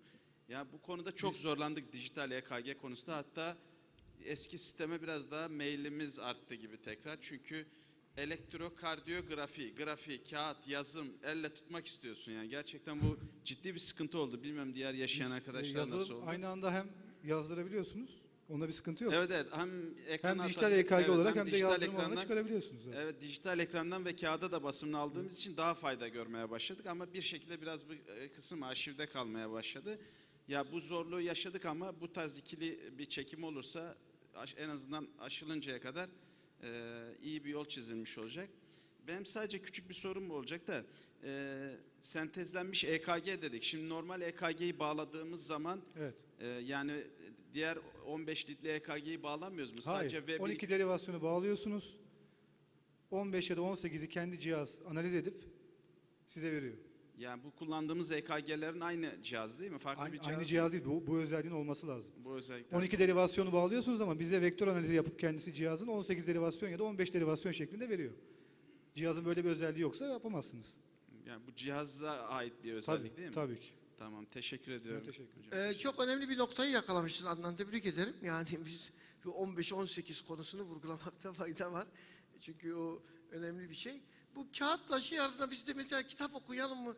Mesela asistanlar falan genelde bilgisayardan okuyorlar. Ben illa ki sayfaları çevireceğim. Ama bu psikolojik bir şey herhalde aşılıyor. Bazen de onu yapıyoruz. Yani dünya değişiyor. Ama yine de kağıt seçeneğini sunmasında fayda var. Evet Ayhan. Ayhan hocam buyurun. Aydın'dan Adnan Menderes Üniversitesi'ne. Hocam şimdi bakanlık buzda hastanelere şimdi Yahya geçtim diyor. Biz de ihalesini yaptık bir hafta önce. Ben de ihale komisyonundayım. Oradan biliyorum. Almak istiyoruz. Şimdi bakanlık hastanelerinde bu kalite güvenlik sistemleri şeyleri de HIMSS 6, HIMSS 7 sistemleri var. Yani kağıtsız hastaneye geçiş. Tabii burada bir hem kağıt tasarrufu açısından hem de dijital işte sizin söylediğiniz gibi ulaşamadığımız şeyleri EKG çok önemli. Daha önceki EKG'leri de görmek açısından. Biz de kendi acilimizde, üniversiteler daha bunu kendi talepleriyle yeni yapmaya başladılar. Biz de böyle bir kendi acilimizde kağıtsız acile geçme hayalimiz vardı. Tabii burada en çok engellenen şeylerden bir tanesi EKG, bir tanesi de konsültasyon notlarıydı. Şimdi onlara çözüm bulmaya çalışıyoruz. Adnan'ın dediği olay tabii bizim şey ama onu biz röntgende de yaşamıştık. İlk çıktığı zaman röntgenlere, tomografilerde bakarken böyle zorlanıyorduk. Elimize almak istiyorduk ama sonra alışıyoruz. Getiriyor, büyüdük, daha avantajlı olduğunu gördük. Zamanla alışırız diye düşünüyorum. Bir de şöyle bir şey var. Mesela şimdi kağıt ısrafının çok önüne geçiyor bu dijital makineler. Çünkü monitörde görüyorsunuz. parazitsiz halini gördüğünüz zaman isterseniz çıktı alıyorsunuz, isterseniz çıktı almayabilirsiniz yani şeyini. Ama daha önce nasıldı? Basıyorsun kağıt çıkıyor, bakıyorum parazitli olmuş, bir daha çekelim olayı vardı. Onların da önüne geçmek açısından daha iyi olduğunu düşünüyorum ben. Yani bir an önce aslında herkesin alıp geçmesinde fayda var. Aslında, en azından saklamak için. Ya çok önemli bir proje. Hakikaten bir de bunları büyütüp küçültebiliyorsunuz değil mi? Böyle yani bir mesela orada biz zorlanıyoruz bazen kağıtlarda falan. Bu istediğin kadar büyütüp küçültmenin bize katacağı şeyler olacaktır. O zaman oranlar ve tezler, bakın asistanlarımız için tezler, çalışmalar bunda çok faydalı olacağını ben düşünüyorum.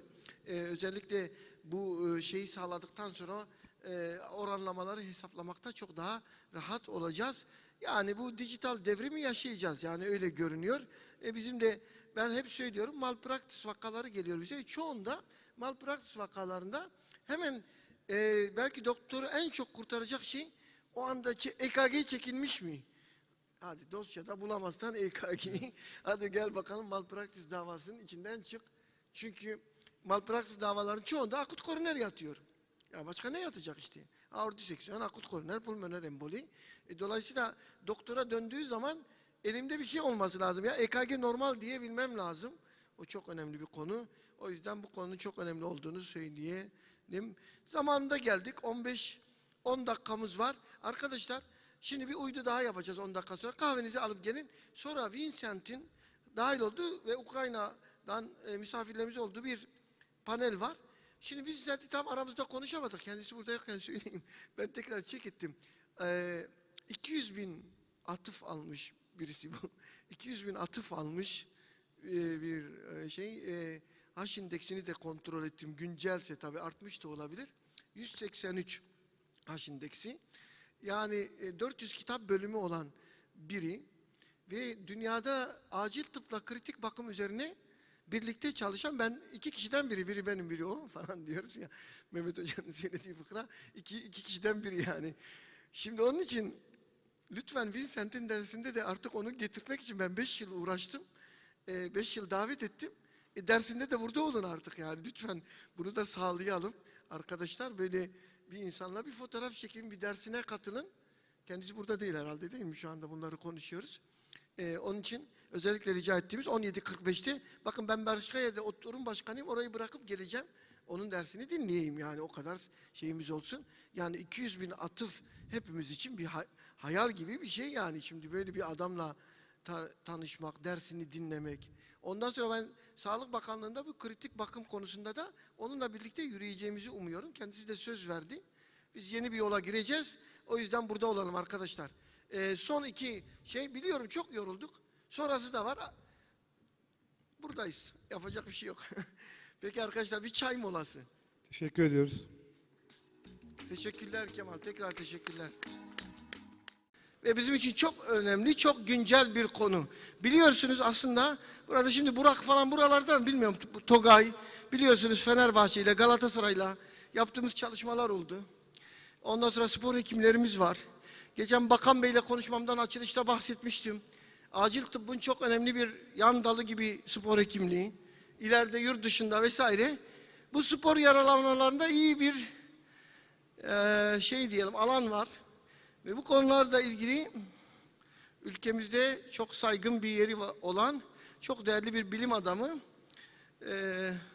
Sayın Profesör Doktor İrfan Esenkaya hocamızı dinleyeceğiz. Hocam öncelikle camiamıza hoş geldiniz. Sizi misafir etmekten çok mutluyuz. Ortopediyle biz çok iç içe çalışıyoruz. Hele bu spor yaralanmaları falan da bizim özellikle belli alanların çok önemli bir parçası. Bunları sizden dinlemekten çok mutlu olacağız.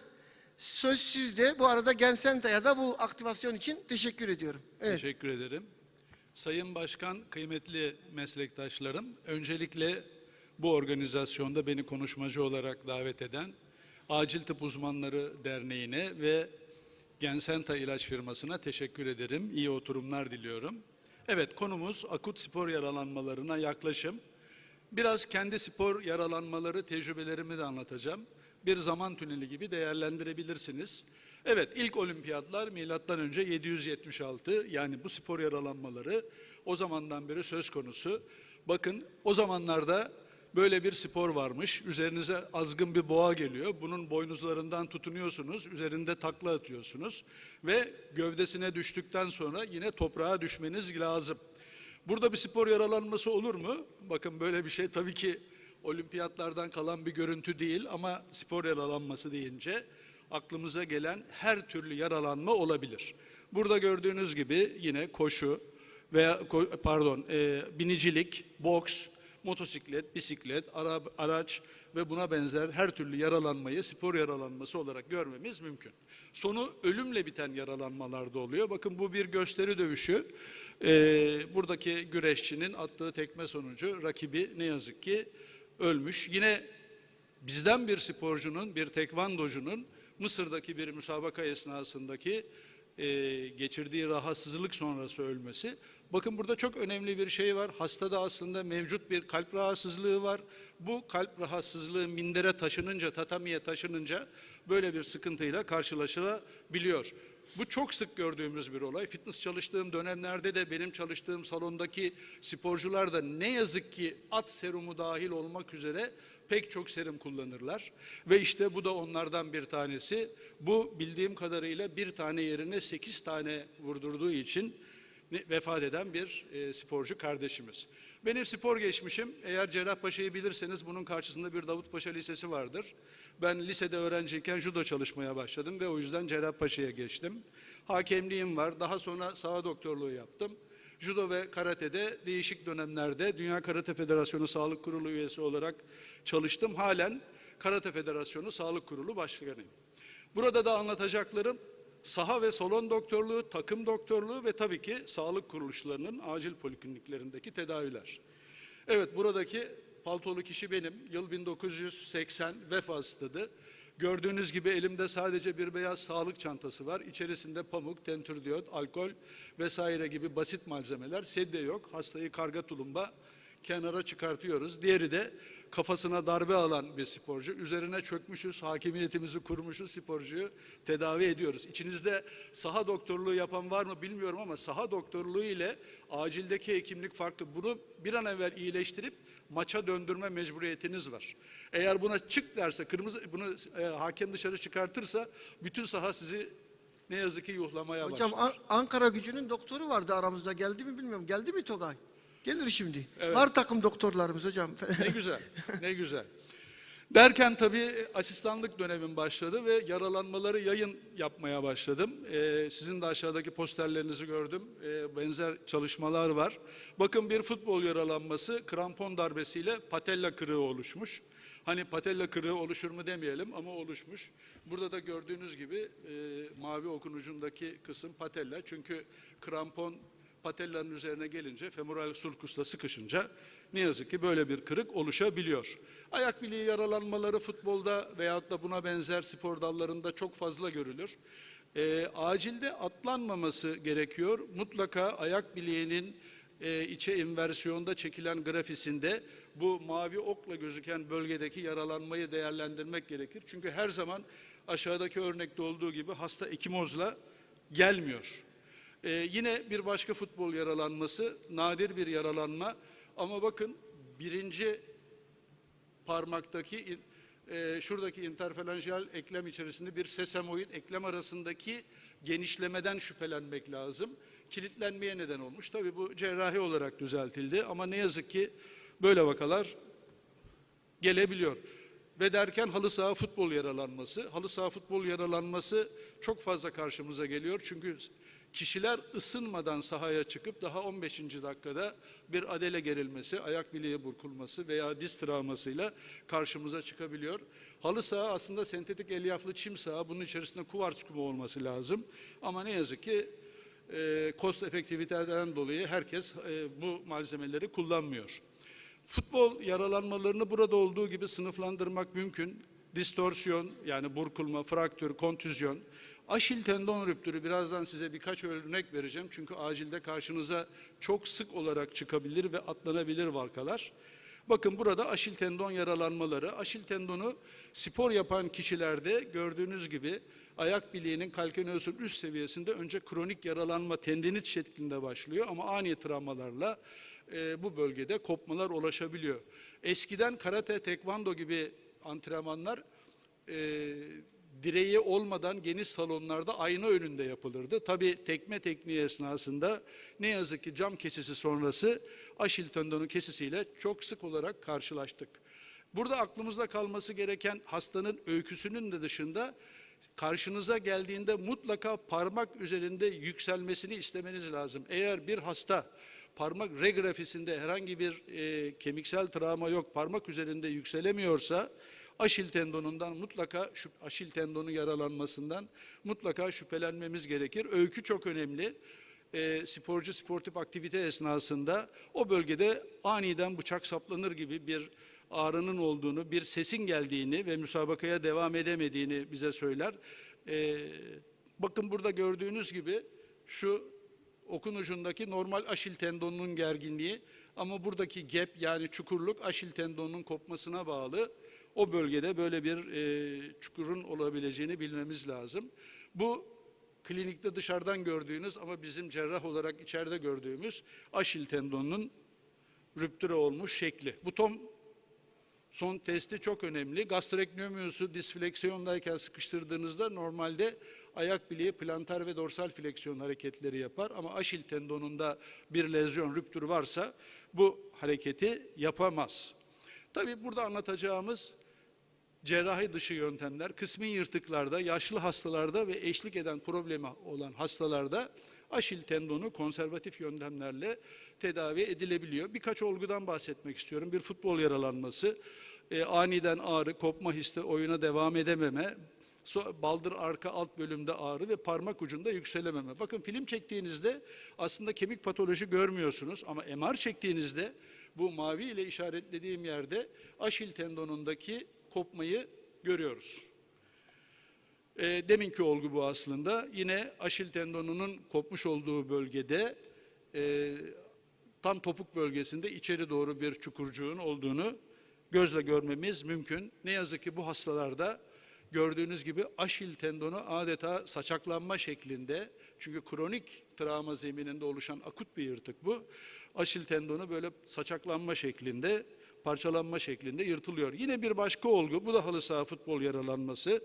Hani karate ve judo ile başladık ama araya onlara uygun futbol yaralanmalarını da sıkıştırıyorum. Çünkü saha doktorluğuyla geçen ve edindiğim bir tecrübeyi sizlerle paylaşmak istedim. Yine hasta parmak ucunda yükselemiyor. Bakın buradaki Acil tendonundaki defek daha fazla. Bunu MR'da gördükten sonra veya ultrasonda bunu saptadıktan sonra bunun tedavisini planlamak kolay. Ama önemli olan bunu atlamamak. Evet, yırtık olan bölgenin sagittal ve frontal plandaki kesitleri yine aynı hastanın, bakın bu gap bölgesi, yani MR'da demin gördüğümüz ayrışma buradaki bu gap'e uyuyor. Biz de tamir olarak mümkün olduğu kadar paratenonu, yani Acil'in etrafındaki tendonu tamir etme yoluna gidiyoruz. Bu tabii oldukça kötü bir Acil tendonu yaralanması. Gördüğünüz gibi spagetti bulgusu diyoruz. O kısmı tamamıyla çıkartmamız gerekiyor. Çünkü iyileşmesi potansiyeli olmayan bir vaka. Bunu tanımak kolay. Lateral grafide eğer bunu görüyorsanız, bakın burada bir kemik bloğumuz var. Yukarı baktığınızda MR'da çekseniz burada Acil tendonunun devamlılığını görürsünüz. Ama bu parça ne yazık ki şu aşağıdaki kalkaneumdan kopan bir parça. Yani kemik blokla Acil tendonunun kopması. Bunun tedavisi biraz daha zor. Çünkü kalkaneus'a tüneller açmamız gerekiyor. Ama bir kemik blok gördüğümüzde lateral grafide Acil tendonundan Acil tendonunun kemikten parça kopararak ayrışmış olabileceğini bileceğiz. Eğer hastayı konservatif olarak tedavi ediyorsak, alçı veya atel uygulaması dışında buna benzer Moonwalker adı verilen yürüme apareylerini kullanmamız mümkün. Tabii ki sporda özellikle ısınma ve germe egzersizleri iyi yapılmadığında bu tür yaralanmaların olabileceğini bilmemiz gerekiyor. Tabii futboldaki bu alt ekstremite yaralanmaları dışında üst ekstremite yaralanmaları da var. Buradaki her türlü kırıkla ve çıkıkla karşılaşmamız mümkün. Burada önemli olan şey bir futbol yaralanması, bir judo, karate veya tekvando yaralanması deyince dar alanda değil geniş alanda düşünmemiz gerektiğini bilmemiz gerekiyor. Tabii siklet oldukça önemli. Evet, salon doktorluğuna. Deminkiler saha doktorluğuydu. Yani vefa stadındaki saha doktorluğu dönemini anlattım. Sahada çalışmak ayrı, salonda çalışmak ayrı. Salon çünkü kapalı bir mekan. Bu da 1982'li yıllardan kalan bir hatıra. O zamanlar Judo ve Karate Federasyonu Sağlık, ikisi beraberdi çünkü. Evet, judo. Şimdi anlatacağım yaralanmalar judo ağırlıklı. Tabii bir yaralanmayı bilebilmek ve tedavi edebilmek için aslında sporu da biraz tanımak lazım. Judoda kıyafet giyiliyor ve düşürme teknikleri, atma teknikleri, boğma ve kırış teknikleri var. Benim yaklaşık 20 sene yaptığım bir spor. Ve günün birinde tabii bunların sakatlıklarıyla karşılaşmaya başladık. Boğma ne yazık ki boğma teknikleri var. Neticede senkop ve boğulmalarla çok sık karşılaşmaya başladık. Hiç çantamdan eksik olmayan bir malzeme mutlaka amonyaktır. Bu amonyak o geçirilen senkop karşısında kişinin bir an evvel canlanmasını sağlayan ve maça devam etmesini sağlayan tek etken. Evet, dirsek çıkığıyla ve omuz çıkığıyla çok karşılaştık. Çünkü açık el üzerine ani hareketler neticesi, düşmeler neticesi dirsek ve omuz çıkığı olur. O zamanlar ben bunları minderde redükte ederdim. Tabii o zaman bize puan da vermişler, 10 puan ama şimdiki aklım tabii bunlar minderde tedavi edilecek konular değil. Çünkü bunlara mutlaka röntgenle önce tanılarının konulması ve desteklenmesi gerekiyor. Evet, omuz çıkıklarıyla da çok sık karşılaşıyoruz. Sizler de çok sık karşılaşıyorsunuz. Akut çıkık, rekürrent çıkık, habitüel çıkık. Kendi içinde üçe ayrıldığı gibi çıkığın yönüne göre de öne, arkaya veya aşağı çıkık şeklinde ayrılıyor. Buradaki olay humerus başının glenoidle olan ilişkisinin bozulması. Bakın burada öne çıkık var. Mutlaka kapsül yırtılıyor. Kapsül yırtılırken etrafındaki yumuşak dokuları da yırtıyor. Bunu bilmemiz gerekiyor. Bu arkaya doğru çıkık, yani glenoidin humerus başı posterioruna doğru çıkmış. Bir de asıl sıkıntılı olan inferiora olan çıkık var ki inferiora olan çıkıklarda hasta elini burada olduğu gibi başının üzerinde getirir. Yani acilde böyle bir hasta karşınıza geldiğinde hiç zorlamadan direkt olarak ön arka film çekmek lazım. Çünkü zorladığınız zaman bir kırıkla karşılaşabiliriz. Bunların dışında elektrik çarpması, epilepsi, şeker komasında da çıkıkların olabileceğini bilmemiz gerekiyor. Halter çalışırken omuz çıkığı olabiliyor. Gördüğünüz gibi yine kontak, temasa bağlı spor dallarında veyahut da başüstü sportif aktivitelerde de omuz bölgesinde çıkık olabileceğini, özellikle bu beyzbol topu atıcılarında bunlara pitcher deniliyor. Bunlarda da kronik travmalar birden akut olarak çıkıkla sonuçlanabiliyor. Klinik görüntü bu. Hani sizler de aşinasınız.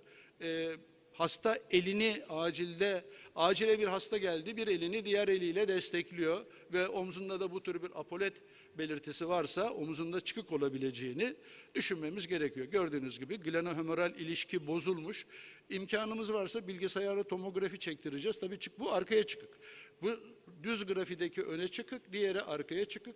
Tabii çıkık olduğu zaman glenoidin arkası humerus başında bir çentik oluşturuyor. Biz buna Hill-Sachs lezyonu diyoruz. Bu öne çıkıklarda posterolateralde, arkaya çıkıklarda da gördüğünüz gibi humerus başının anteromedialinde ortaya çıkıyor. Bir de yumuşak dokuda ortaya çıkan yaralanmalar var. Bu ancak MR'da saptanıyor. Yani düz grafide çok dikkatli olmak lazım, atlanabilir. Bu Bankart lezyonu.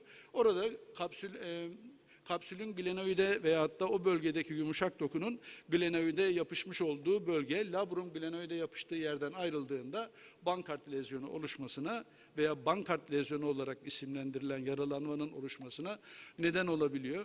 Böyle bir vakam vardı. İki taraflı öne omuz çıkığı.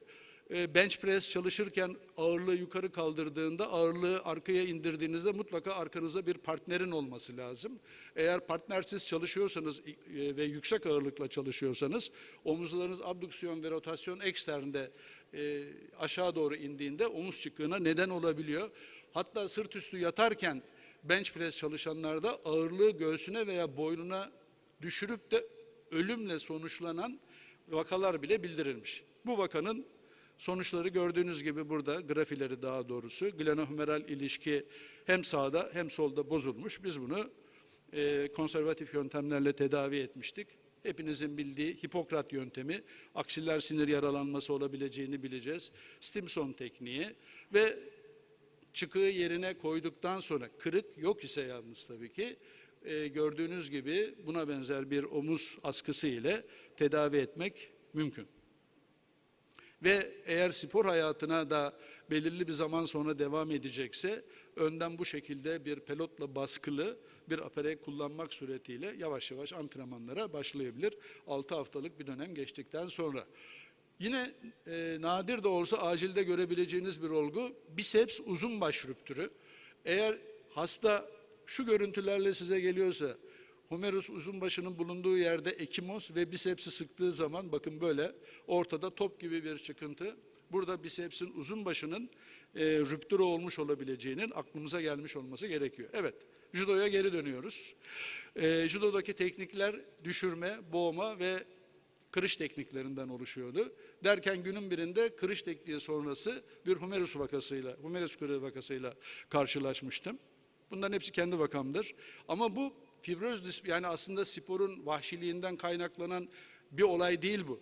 Sporcuda fibroz displazi denilen kemiğin gücünü azaltan bir durum var. Bu daha önce saptanmamış. Tabii fibroz displazi zemininde tekniği uyguladığı zaman bu tür kırıkların olabileceğini bilmemiz gerekiyor. Mesela burada da uygulanan bir teknik neticesi karşıdaki sporcunun tibiasında kırık oluşmuş. Yani aklımıza gelebilen her türlü spor yaralanması ortaya çıkabiliyor. Saha doktorluğu ve salon doktorluğunda aslında olay kolay. Maça devam edemez diyorsunuz. O sporcu maça devam etmeyebiliyor. Hakem diyor ki bu sporcuyu çıkardın. Ama milli takım doktorluğu veya takım doktorluğu çok farklı. Çünkü o kişi sizinle beraber yurt içi veya yurt dışına bir müsabaka için gelmiş. Onu maça devam ettirmeniz her durumda gerekiyor. Bakalım neler yapmışız. Evet, karatede içinizde çalışan da olabilir. Çalışmalar kata şeklinde, yani hayali dövüş diyebiliriz. Minder üzerinde oluyor. Aynı anda 6 minderde müsabakalar olabiliyor. Komite üzerinde, bu arada biz olimpiyatlarda 4 madalya kazandırdık. Bunlardan bir tanesi de gümüş madalyadır ki bundan hep onur duyuyoruz. Evet, gördüğünüz gibi aslında kontak yasaktır, cezadır, ceza puanıdır, koruma eldiven ve buna benzer ayaklıklar kullanılır ama istenmeyen sakatlıklar da her zaman olur. Bundan 30 sene evvel koruyucular kullanılmıyordu. Bunları nasıl önlerizi düşünürken tabii zamanla çıplak elle yapılıyordu maçlar. Yukarıda gördüğünüz o siyah beyaz görüntülerdeki koruyucular kullanmaya başlanıldı. Sonra da aşağıdaki karate müsabakalarında ellik, kaval kemiği koruyucusu veya ayak koruyucusu zaten müsabaka kuralları gereği kullanılır hale geldi. Her türlü adele yaralanması ortaya çıkabilir. Özellikle ısınmadan yapılan teknikler neticesi ortaya çıkıyor. Onun için ısınma egzersizlerine biraz fazla önem vermeye başladık. Bu bizim milli takımın antrenmanındaki bir ısınma egzersizi. Maç öncesi mutlaka önce ısınılır, sonra gerilir, germe egzersizi yaparsınız. Sonra antrenmanınızı veya karşılaşmanızı yaparsınız. Sonra tekrardan germe, sonra tekrardan soğuma. Yani böyle beşli bir uygulama yapılması gerekiyor. Tabii müsabaka öncesi veya arasında da bu ısınmaların aynı şekilde devam etmesi ve vücut ısısını da korumak için sol altta gözüktüğü gibi sporcunun üzerine bir yağmurluk bile giymesi gerekebiliyor. Evet, derken günün birinde karatede böyle bir diz yaralanmasıyla karşılaşmıştım. Akut osteokondral bir kırık. Ve burada size diz ekleminde sıvı toplanması ile ilgili birkaç olgudan örnek vermek istiyorum. Acile vaka geldi, dizinde şişlik var. Bu kanlı sıvı olabilir veya sarımsı, yani hemartroz olabilir, hidrartroz olabilir. Bunun dışında pü veya kan hastalıklarına bağlı kanamalar da olabilir. Buradaki konumuz değil. Peki hemartrozda ne oluyor? Bakın böyle bir hasta gelmiş. 29 yaşında, spor yaralanması, sol dizinde şişlik, hareket kısıtlılığı, ağrı, düz film çekiyorsunuz, hiçbir şey görmüyorsunuz. Ama MR çektiğinizde bol miktarda sıvı görüyorsunuz, hemartroz. Okun olduğu yerde sagittal kesit, ön çapraz bağ yok.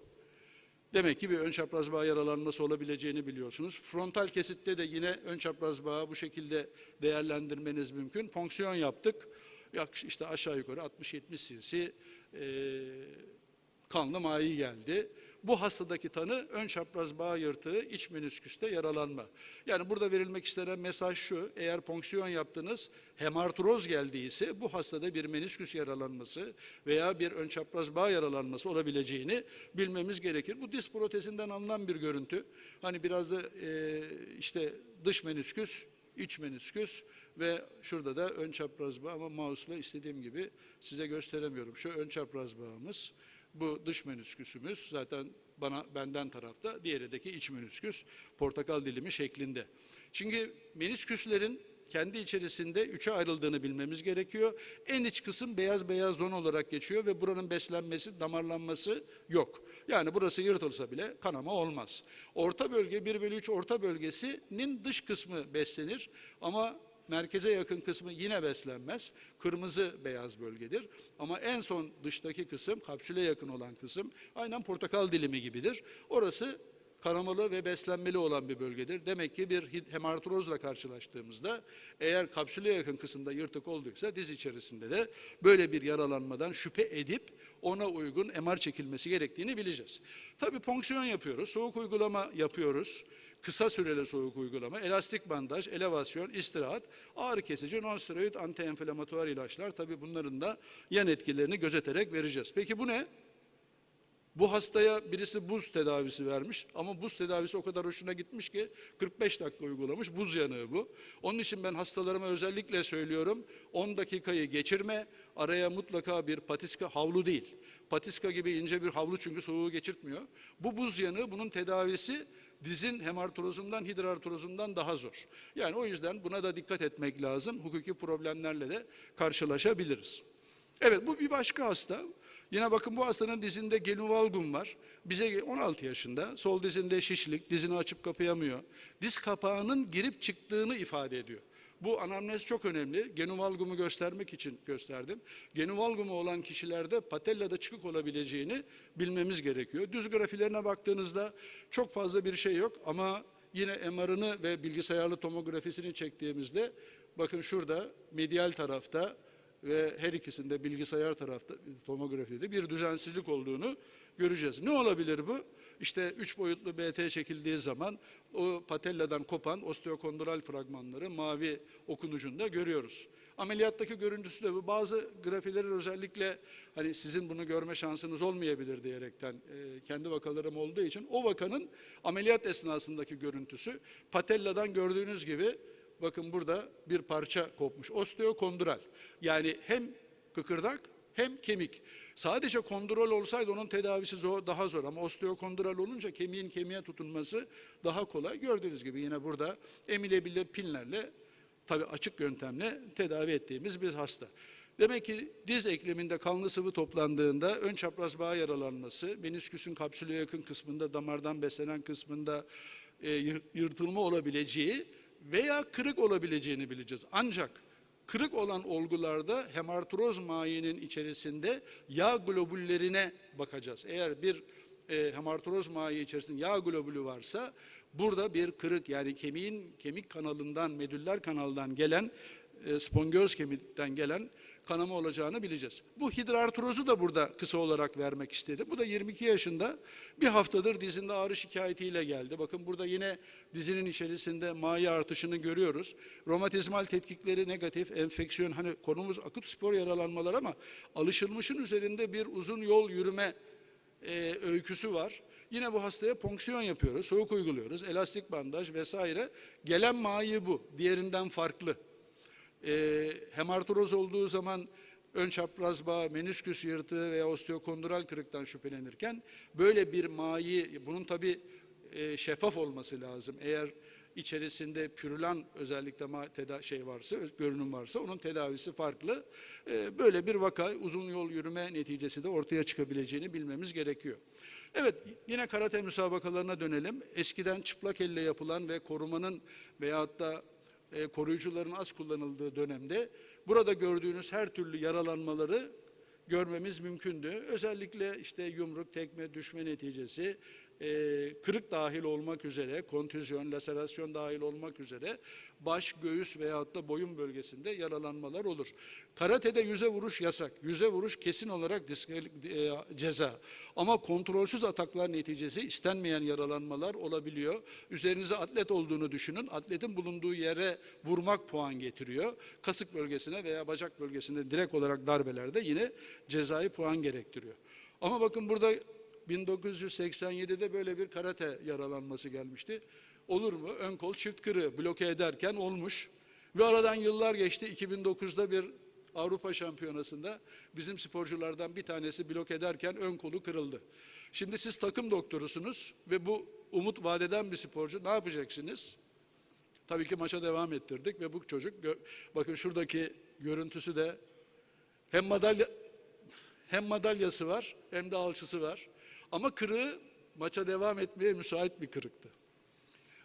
İşte milli takım doktorluğunun da böyle bir takım dezavantajları var. Çünkü antrenör dahil olmak üzere sporcu çünkü hayatında bir defa oraya gelebiliyor. İkinci defa gelme şansı yok. Yani burada ani karar vereceksiniz.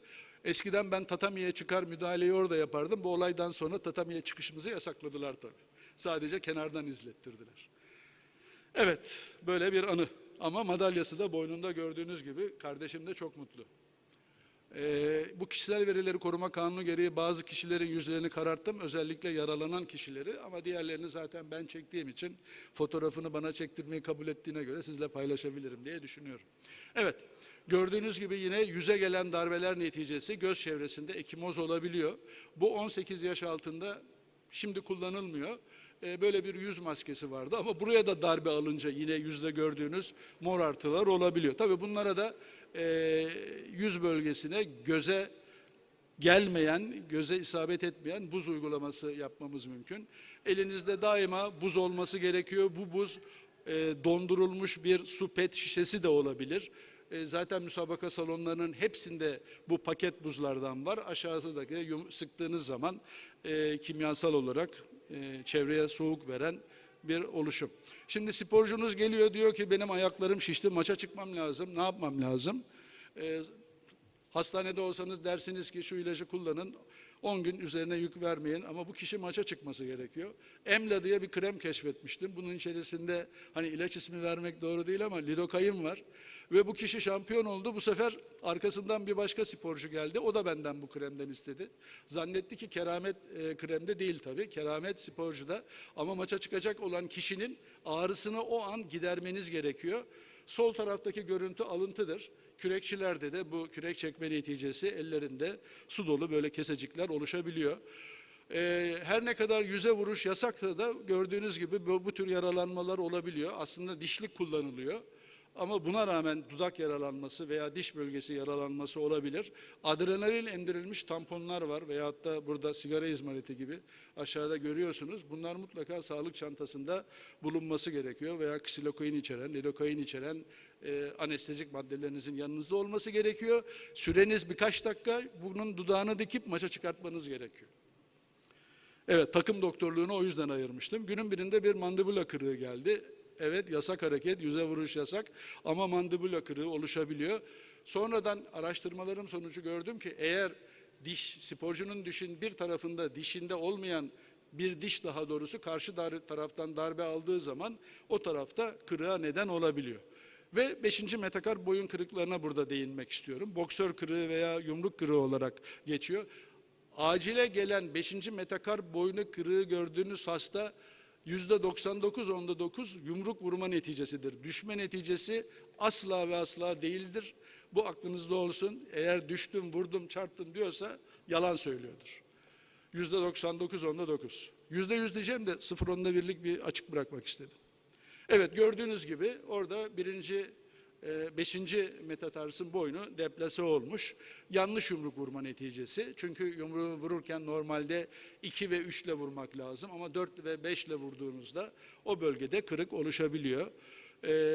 Gördüğünüz gibi bizim karatede ellikler kullanılıyor. Hem yüze gelen darbeyi yumuşatmak hem de atakta bulunan kişinin elindeki yaralanmayı azaltmak için.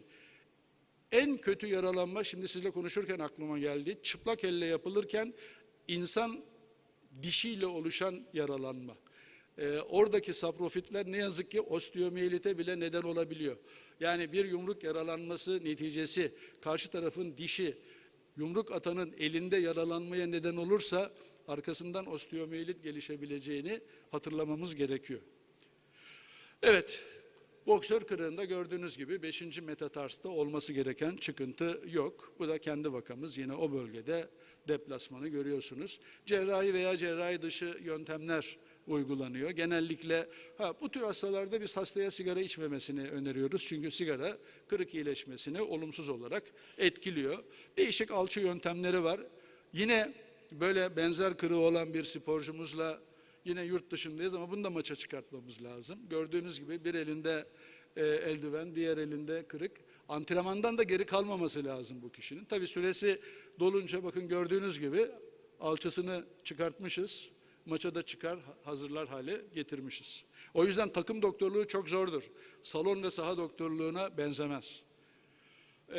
En son işte artık yavaş yavaş korumalar kullanıldı, koruyucular kullanıldı, hakem kuralları değiştirildi ve yaralanma miktarları da giderek azaldı.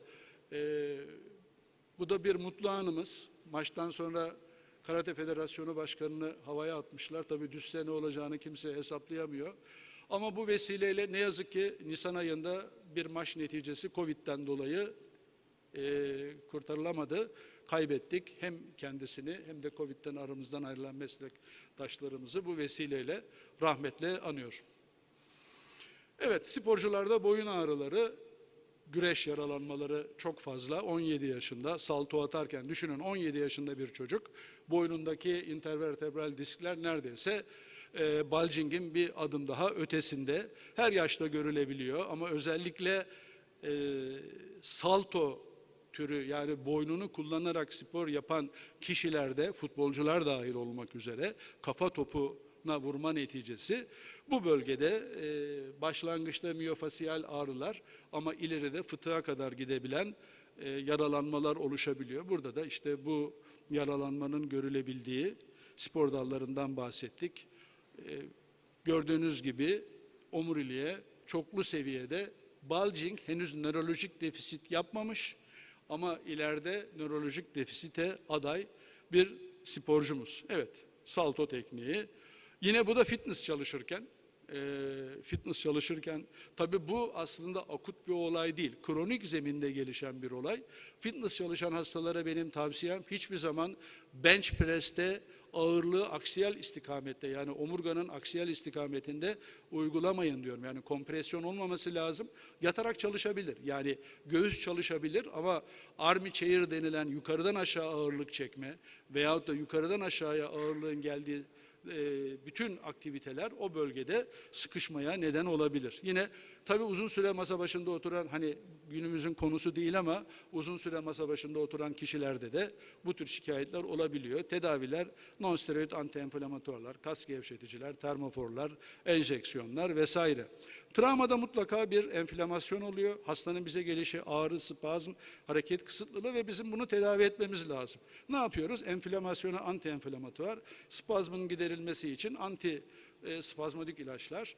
Tabii nonsteroid antiinflamatuar ilaç kullanırken de gastrointestinal sistemde kanamalar olabileceğini hastayla paylaşmamız lazım. Çünkü bu tür ilaç kullananlarda peptik ülser oranı diğerlerine göre 4 kat fazla. Üst gastrointestinal sistemde kanama geçiren hastaların %35'inin yakın zamanda nonsteroid antiinflamatuar ilaç kullandığı bildirilmiş ve yine nonsteroid antiinflamatuar ilaç kullanımında ülser komplikasyon riski ilk bir ay içerisinde oldukça fazla. Nonsteroid antiinflamatuar ilaçların etki mekanizması buradaki döngü üzerinden yani arachidonic asidin döngüsü üzerinden COX-2 ve 2 enziminin etkileri var. 2 olan enflamasyonu tetiklerken diğeri fizyolojik dengeyi sağlıyor. İşte burada çok sayıda farmakolojik yapıda olan ilaçlar var. Burada kullanılan etadolak türü ilaç bu terapotik COX-2 inhibisyonunu ve COX-2 inhibisyonu dengeli bir şekilde sağlıyor. Bunu bilmekte yine fayda var. Etadolağın yine gastrointestinal sistem nedeniyle hastaneye yatış oranı bakın burada görüldüğü gibi binde 2, diğer hastalarda oldukça fazla ki bu binde 12, bu binde 12'lik oranda plasebo grubuyla aşağı yukarı birbirine yakın, o da 15-10'da 7. Kas gevşeticilerde yine spazm, ağrı, spazm döngüsünü kırmada yardımcı.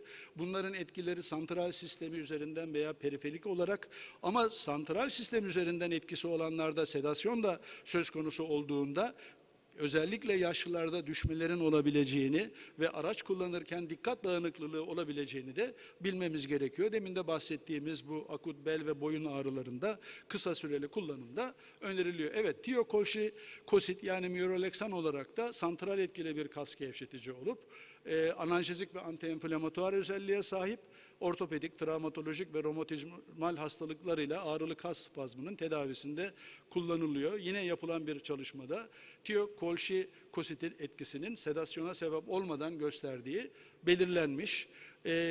Bazen iki ilacı birleştirmek gerekebiliyor. Yani antiinflamatuar etki ile miyoleksan etki.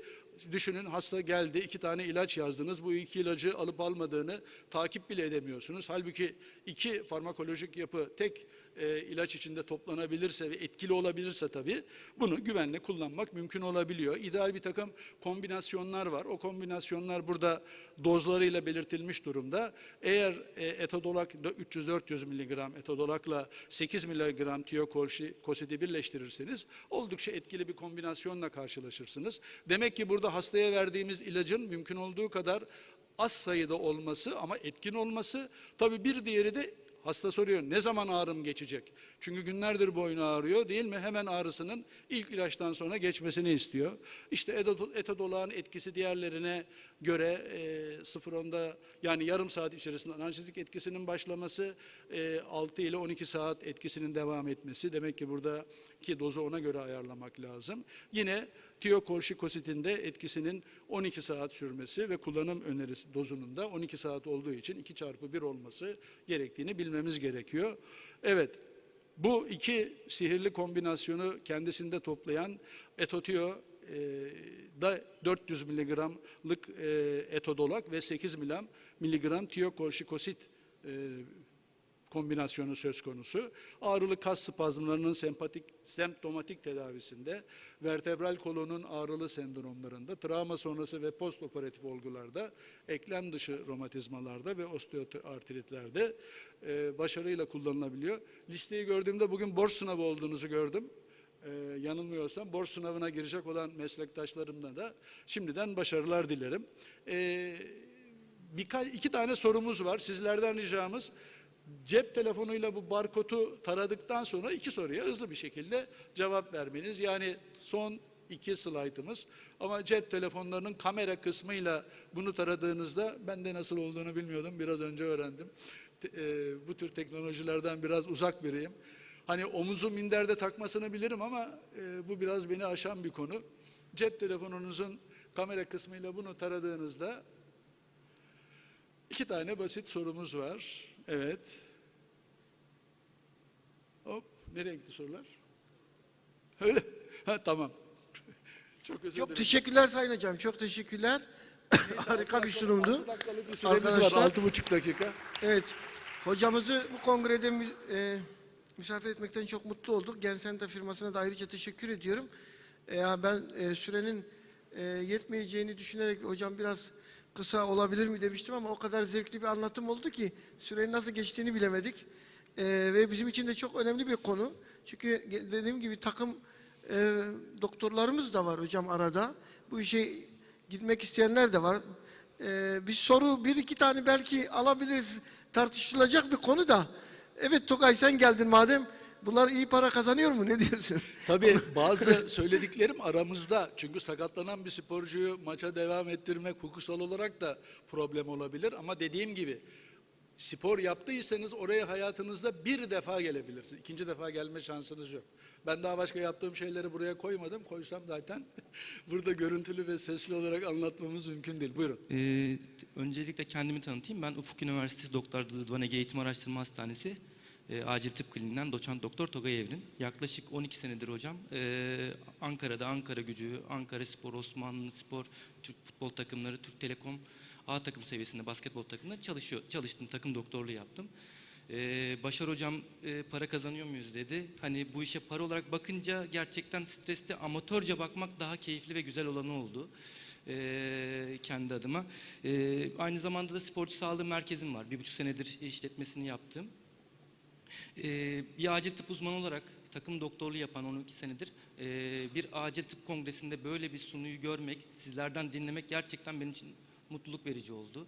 Çünkü ben 10 senedir takım doktorluğunun hani acil tıp uzmanlarının yapması gerektiğini, buraya yönelmesi gerektiğini düşünen bir acil tıp uzmanıyım. O yüzden çok mutlu oldum ve teşekkür ediyorum. Size de çok teşekkür ediyorum hocam. Benim bir ufak sorum olacak hocam. Özellikle bu yumuşak doku travmalarında son dönemde çok popüler oldu. Yani son dönem demeyeyim de daha da eskiden göre PRP, kök hücre uygulamaları, Sanakin, akıllı plazma vesaire, bu konuda ne düşünüyorsunuz? Tendinopatilerde veya strain ya da sprainlerde bu tarz uygulamalar hakkında ne düşünüyorsunuz? Aynı zamanda sunumunuzda şeyi dile getirdiniz hocam. Takım doktorluğu gerçekten anlık karar verebilmek, hani bir genel tababet, ortopedi ya da işte travma yetisine sahip olmak sadece her şeyle bitmiyor. Hani basitçe hastaya, mesela bir örnek vereyim, bir oyuncum var, Bulgar milli takımda oynayan, boksör kırığı var. Hani bir strese bağlı oluşmuş. Stres dediğim blok esnasında bir boksör kırığı oluşmuş. 2 ay oynamaz demişler. Şimdi 45. günde öyle bir maç denk geldi ki artık oynaması lazım. Yavaştan başladık vesaire. Orada o kararı verebilmek hakikaten stresli oluyor. Çünkü oyuncunun kariyerini düşünüyorsun. Takımındaki durumu, kazanılması gerekiyor. Puan önemli vesaire. Gerçekten stresli bir iş bir taraftan. Yine bazen bazı durumlarda yine tekvandocu bir oyuncu oldu. Yine buna örnek verebilirim. 2 hafta önce geldi. Patella'da darbeye bağlı hafif bir füsürü var. Aslında MR'da füsür denmiş ama bir hafif bir kemik ödemi var. İşte bir ay hiçbir şey yapmayacaksın denmiş. 17 yaşında milli takım kampına katılacak. Ağlaya ağlaya geldi hocam. Şimdi ona hayır demek gerçekten çok zor. Hani oynamayacaksın vesaire. Şimdi bana tekvando hocası diyor ki hani darbeli bir şey olmayacak hocam diyor. Hani tekvandoda bazen artistik bildiğiniz sadece yapılan görsel ve ona verilen bir puantaj var. Hani bunu gayet de yapabileceğini, ona yapılacak bir kinezio bantlamayla en azından denemek gerektiğini görüp risk alıp onu ona gönderdik ve milli takım kampına gidecek mesela. Hakikaten takım doktorluğu çok farklı. Hani spor hekimliği gerçekten önemli ama takım doktorluğu gerçekten çok farklı. Teşekkür ediyorum hocam. Evet, çok teşekkürler. Hocam çok kısa Hızlı vaktimiz bir şekilde son sorudan başlayayım. Şimdi tabii MR diye çok önemli bir tanı aracımız var. MR'da eğer kemik iliği ödemi varsa o kırık lehinedir. Orada biraz geri adım atmamız gerekiyor. Yani en azından bir 3 hafta, şimdi tekvandoda napaya vurarak çalışıyorsunuz. Ne kadar çalışmıyorum dese de o napa denilen, yani içerisinde işte tüy vesaire yün olan sert zeminde çalışıyor. O patellaya bir yük getiriyor. Ha şunu yapabilirsin. Özellikle bakın bu sporcularda şöyle bir şey var.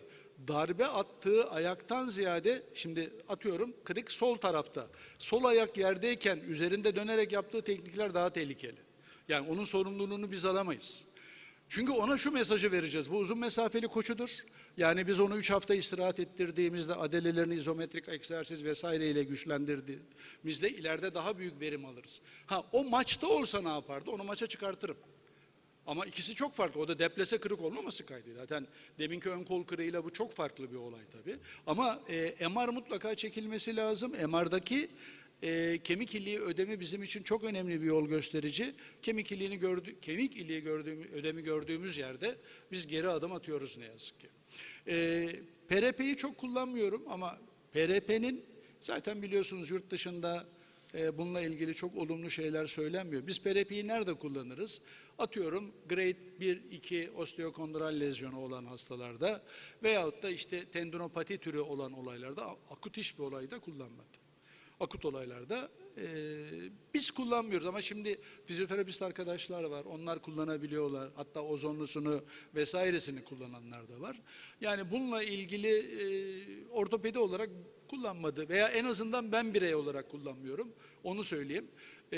Boksör kırığıyla ilgili bir şey söylemiştin. Evet, boks değil mi? Birinci soru sanki doğru mu? Onunla ilgili bir şey. O zaten psikolojik olarak... Ha, tamam. Ama boksör kırığının altında psikolojik bir takım anlık bir olaydır. Kızar, duvara vurur. Yani iyi ki başkasının suratına vurmuyor çünkü o suratı darmadağın eder. Yani böyle bir durum. Evet. Çok teşekkürler. Maalesef vaktimiz doldu. Hocamıza sorunuz varsa arada soralım. Şimdi çok önemli, bakın çok önemli bir panele daha başlayacağız. Hocam çok teşekkür ediyoruz Ben teşekkür katkılarınız ediyorum. için. Sağ olun. Bu konuşma fırsatını verdiğiniz için. Evet arkadaşlar.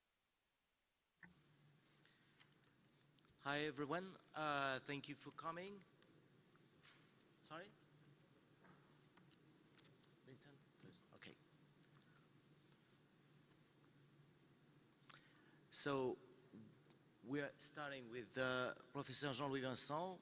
He's on the top of the management of sepsis, but he will talk about another topic.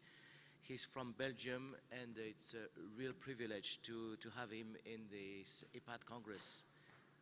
And one of the things is I would like really to thank all the colleagues. Maybe we'll change the schedule plan as we have a colleague on Zoom, and we'll try, if we have the connection, we'll give you the information. But first, Dr. Vincent, as soon as you're ready.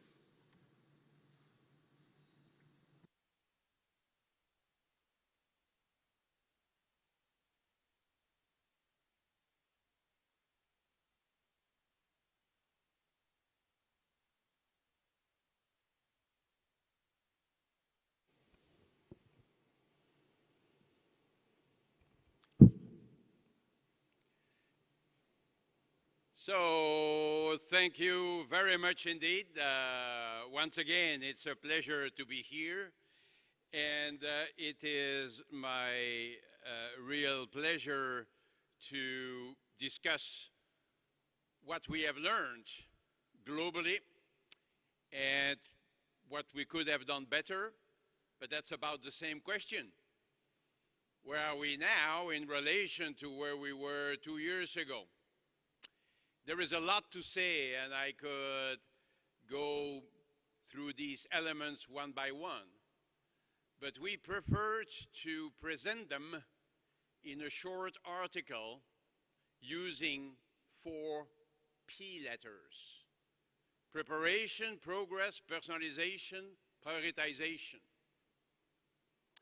And I'll follow that scheme, speaking first about our problem in emergency rooms and in hospitals in general. Pandemics create different problems than natural disasters, where we can transfer patients to other institutions, and it's brutal, but it can resolve. The pandemics will influence the system everywhere.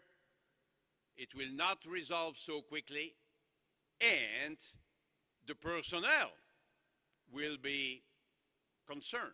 So we'll have less people to take care of more patients. We tried to transfer some patients, and we talked about it earlier today. In Europe, we transferred patients from one part of France to another, or even from France to Germany and Switzerland. But I would like to point out that it's not just a matter of beds. We could actually expand the number of beds in our institution as we limited surgical cases, less acute cases. We transformed pediatric ICUs in adult ICUs, etc. We could actually have tents like during the Spanish flu, and that's what they have done in some institutions, like here in France. As we know, in China, they admitted patients to a sports stadium, or they built a hospital very quickly. We were all impressed, me included. And these hospitals looked nice, and it happened also in Russia, or here in the UK, they used a convention center like this one here. So it's not only a matter of beds. In Brussels, we could have used our military hospital, which is empty. But we didn't do that. Because if we have more beds, it will not solve the problem of personnel. And first, material. During the war, people made weapons very, very quickly. We wanted to do the same with respirators, but the respirator companies told us, no, we have sold everything, and sorry, our production is quite slow. We had money from the public to buy respirators, but none was available on the market. So we used anesthesia ventilators. We ventilated 2 or 3 patients with the same ventilator. And importantly, we found some new ways to assist oxygenation and ventilation. New masks, new CPAP systems were developed in Brussels with the Audi car industry. They produced less cars, and so they had more time to work on that. Or in the UK, Mercedes did it. So it was nice to develop new systems, but sometimes the basic elements were missing, like oxygen. Maybe not here, maybe not in Europe, but in other parts of the world, people sometimes had to fight to find oxygen for their loved one. And even if we have beds and material, we need to have enough personnel, doctors and nurses. So hopefully, as some wards were closed in the hospital, the operating room less active, etc., we could benefit from the support of others. But these others were not always well-trained and specialists enough. In some institutions, not mine, but primarily in the US, they had various teams. Oh, called the intubation team. Oh, called the IV catheter team. And these people were coming just to do the procedures. In our institution, we didn't work like that, but we did not apply the system where everybody helps and I take care of this patient, you take care of that patient. No. Because if the other person is less trained, less experienced, this other patient will suffer. We cannot work that way, bringing other doctors and saying, okay, take care of this patient. No. We need to work in a pyramid way with a specialist supervising the others. I remember one day in our department, we had the head of neurology who came in and said, oh, could I help? Oh, yeah, sure. But we didn't ask him to take care of a mechanical ventilator. He could find his way and help, but not with our favorite instruments that he didn't know so well. And we could get help from volunteers, like in the Spanish flu times, and that's important. Everybody can find a place and help. But we need to consider the difficulties in maintaining hygiene and all the psychological support that goes with it. We need to have some time for discussion. We need to simplify administration. We need to reassure people. We needed nurses for things like this. Before COVID, we already knew that we could put in prone position patients who are in respiratory failure and are not endotracheally intubated. But we learned that in these patients, the earlier the better, but we need to have enough nurses to do that. And of course, at some point, we even did that outside the intensive care units and the emergency rooms on the ward. We were smart to develop systems allowing us to stay in the room without having to go back and forth, in and out. Yeah, we used more ultrasound. Yeah, we used even ultrasound for feeding tubes. We went back to peritoneal dialysis to avoid having to go in and out of the room. So, we learned a lot about space, stuff, and systems. And the industry knows it, actually. So we went to that literature about the 6S management mode, which describes very well how to adapt to a crisis like this. We made lots of progress about the disease, initially focusing on the lungs and on respiratory function, citing a number of things we could do for respiratory failure, but we soon understood that COVID is not just a lung disease. Some people may say there is a cytokine storm. That's perhaps a bit exaggerated. We may not have to use the word because that created much controversy. We can just recognize that in some patients with COVID, the cytokine levels are quite elevated. In others, not so much. There is some variability in the host response. I found very interesting to see that in some patients, the blood endotoxin levels are elevated. This is in a beautiful publication in Science, and you can see there is endotoxin. What? With a virus?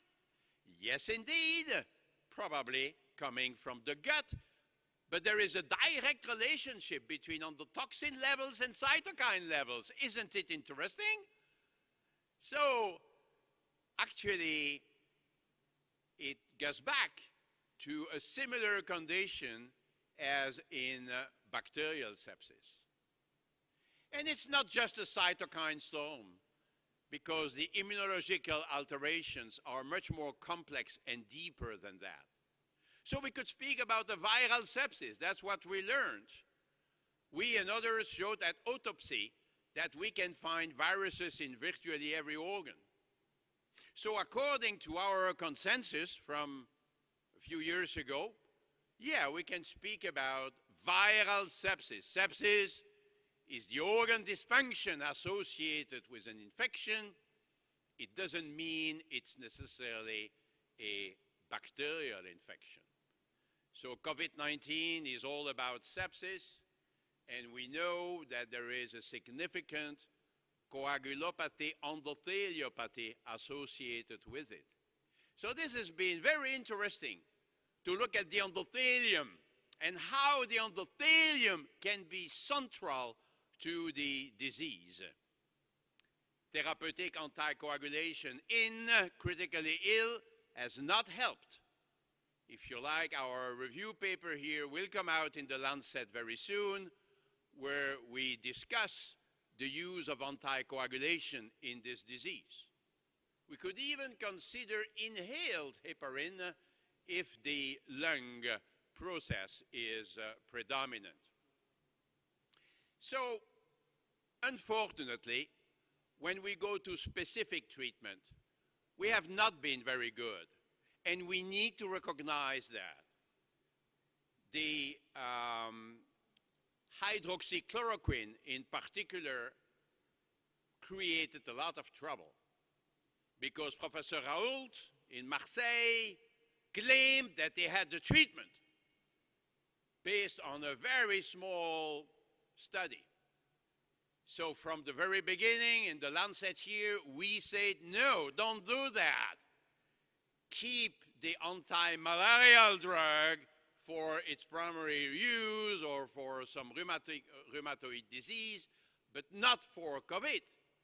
And yet, as we know, some authorities say, oh yeah, take hydroxychloroquine and everything will be good. and after a political meeting, you can see the sales going up substantially with the associated risks until we realized study after study that hydroxychloroquine doesn't help at all. So who cares? Well, we do care because this prevented us from testing other medications because we wanted to have a placebo group and patients may not accept it. Look at the number of studies on hydroxychloroquine demanding much effort when there was very little for the other treatments. So when we try to have an antiviral agent, remdesivir, as you know, it has not been found very effective, unfortunately. It's costly, it has side effects, so that the WHO said, no, don't use it. Remember? But now people want to do the same with ivermectin, which is an anti-parasite agent, very dangerous, and you need to use large doses. So it's a no, no, no, unless we have more data for this. And we could go on and on. Plasma, I was in support of administration of convalescent plasma, but we must say that the literature has not been very supportive, except for one single study in patients with very high titers of anti-COVID antibodies, but otherwise it has been negative. So I see the time is running, so I will quickly go over the immunomodulation and what we learned. We only learned that corticosteroids may have a place, dexamethasone, as you know, but even for this, and even with the meta-analysis here, we and others have still some hesitations. The story is not entirely clear. And in the Lancet, you could see here, controversy remains. We need to address uncertainties. And there is also an issue with timing. We need to give it early. Otherwise, it may not be very effective. But then we moved on to anti-cytokine therapies, and especially anti-interleukin-6 therapies, with some trials being rather negative, some being rather positive, but eventually we had the big trial showing that's the recovery trial. We heard about it earlier today, which is clearly a positive trial. For patients having an inflammatory syndrome with high interleukin-6 levels. Interleukin-1 may work, and you have seen this beautiful study just published in Nature Medicine showing that patients having high SUPAR levels, SUPAR is a sepsis marker, anti-interleukin-1 can have a beneficial effect. But we could have tested many other things, and I have no time to discuss all this, but clearly we could have done a better job, especially if we had not spent so much time with hydroxychloroquine. We could speak about purification techniques and the pro and con, and they have been approved by the authorities because they do make sense. But in terms of other treatments, we still have the camostat, navamostat running. We could have recombinant ACE2. We could have estrogens. We know that women had a better outcome than men. Maybe giving female hormones could be good, and there is a good rationale for this. And there are other agents that we could have tested, and unfortunately, we have not had the chance to do it well enough. Hopefully, the platforms from the UK, from Europe, from the US, in part, could actually help to find some therapies, but there is much more to do. So this international collaboration, I think, will remain. And these platform trials will still be used for other strategies in the acutely ill patient in the emergency room, in the intensive care unit. So the future is clearly towards better patient identification and perhaps adaptive designs that we are now using in the field of COVID and that we will continue to use in other diseases. There's some interesting stuff about genetic factors, but I need to move on to emphasize that even though COVID-19 is a single disease, we need to individualize our therapies. When to intubate the trachea has been a big, big issue, because if you do it too early, there may be some alterations in the lungs and risk of nosocomial infection. If we do it too late, there is a risk of respiratory arrest. We understood that in the lungs, it's not only RDS. Gattinoni proposed to speak about respiratory failure type 1 and type 2. We argue that the RDS is just a syndrome. So you can call it RDS or not, it will not really affect very much the outcome. Hemodynamic management has been largely neglected because many people gave diuretics when they saw the chest x-ray. But these patients very often had some degree of hypovolemia associated with the acute disease. And it took months to realize that we should stop giving diuretics early, but rather consider fluid challenges and consider administration of dobutamine when there is some myocardial depression. And we and others showed that there may be pulmonary embolism that require appropriate therapy.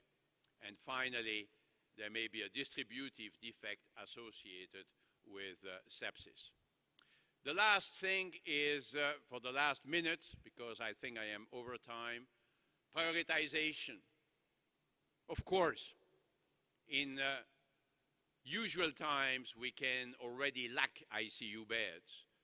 But when there is a surge like this, of course, it creates ethical dilemmas.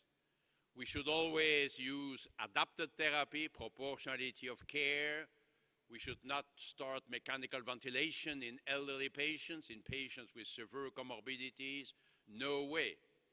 I like this sentence from the lay press of a woman, 90, dies from coronavirus in Belgium after refusing a ventilator and telling doctors, I had a good life, keep this for the younger. And from the beginning, I argued that we will face the problem.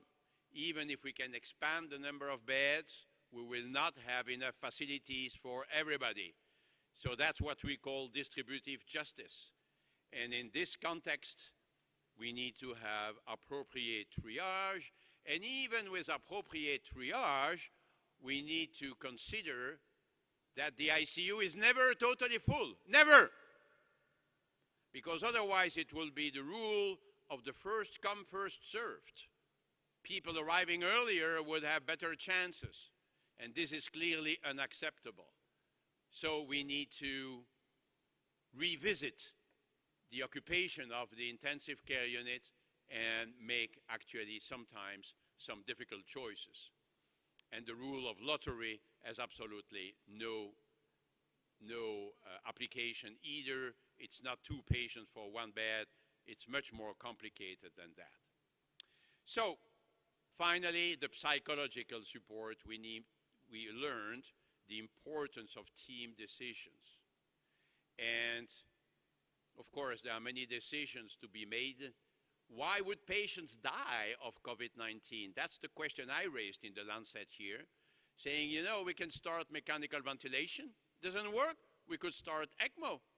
It doesn't work with VV ECMO, we go to VA ECMO. Why would patients die?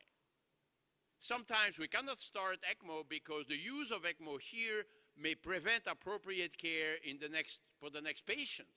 So that's not actually acceptable. So all of these are very difficult choices, and who dies of COVID-19 is actually a difficult question because patients may be at the end of their life when they develop COVID-19. And so I invited people to define what the exact cause of death is. Is it really COVID-19 or is it the underlying disease? And all of this needed psychological support for the families, for the patients. I like this little thing in Texas of doctors who put their picture on their chest so that the patients could really see their face. And in some places there was some music in the ICU, but we also needed some help for the team. Remember this emergency doctor who committed suicide after a terrible night in New York City. So we learned more about this as well. We learned so many things, and at the end, we can really be proud of what we have accomplished. We have made progress, and we have seen that in previous talks, and I think I have to stop here, so thank you very much. Thank you. Thank you, Professor Vincent, for this nice presentation and very illustrative. Unfortunately, we have no time for questions, and we have to move forward. We are going to try now to do our Zoom connection with Sagar Galbankar, that is going to talk us about the World Network to respond to COVID. Let us try the connection.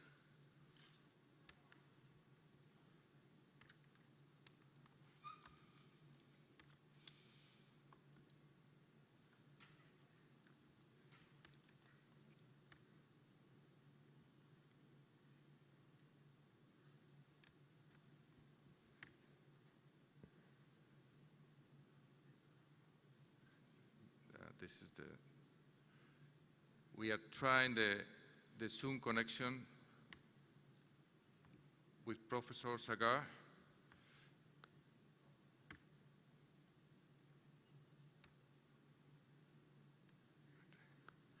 If there is no connection, we can move to the next speaker. Yeah, so we move to the next speaker. Next speaker is Oleg Sekera from Ukraine.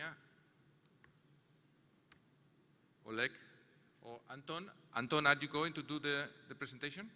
Yeah, so then the floor is yours. The speaker is different.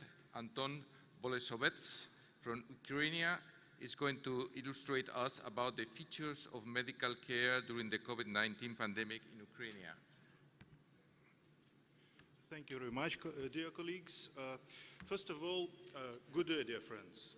I would like to express my deep gratitude for our organizations and personally ourselves, me and Professor Sekera, to Emergency Physicians Association of Turkey and Professor Basar Cander for wonderful opportunity to share our experience, gain new knowledge, and meet new friends.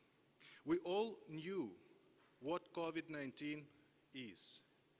It is obvious that someone will call it a virus, and they will be correct.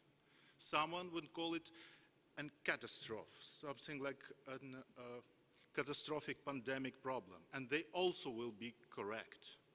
But I would like to say that COVID-19 is more than this problem. It is rather like a war. More to say, it's a third world war. But because only problems so hard and so complex could unite all nations throughout the world and defeat it.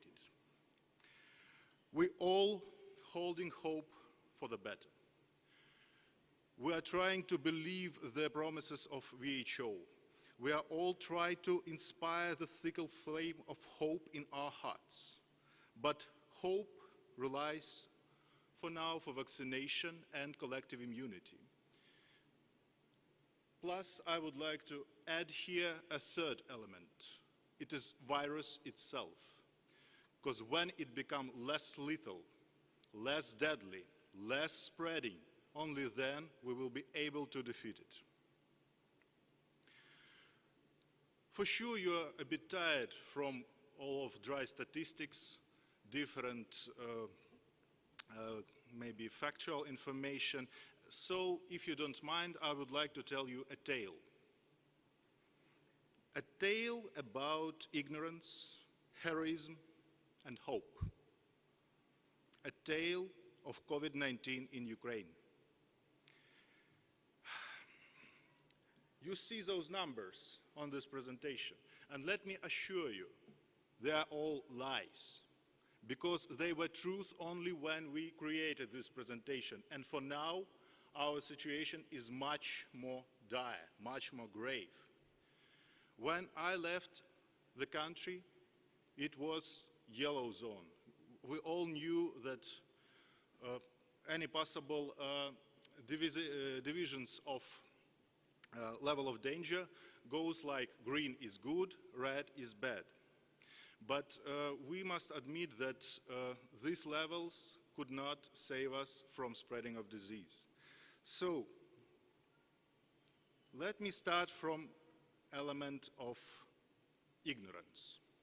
Ignorance of our government, ignorance of our doctors, and ignorance of our common people.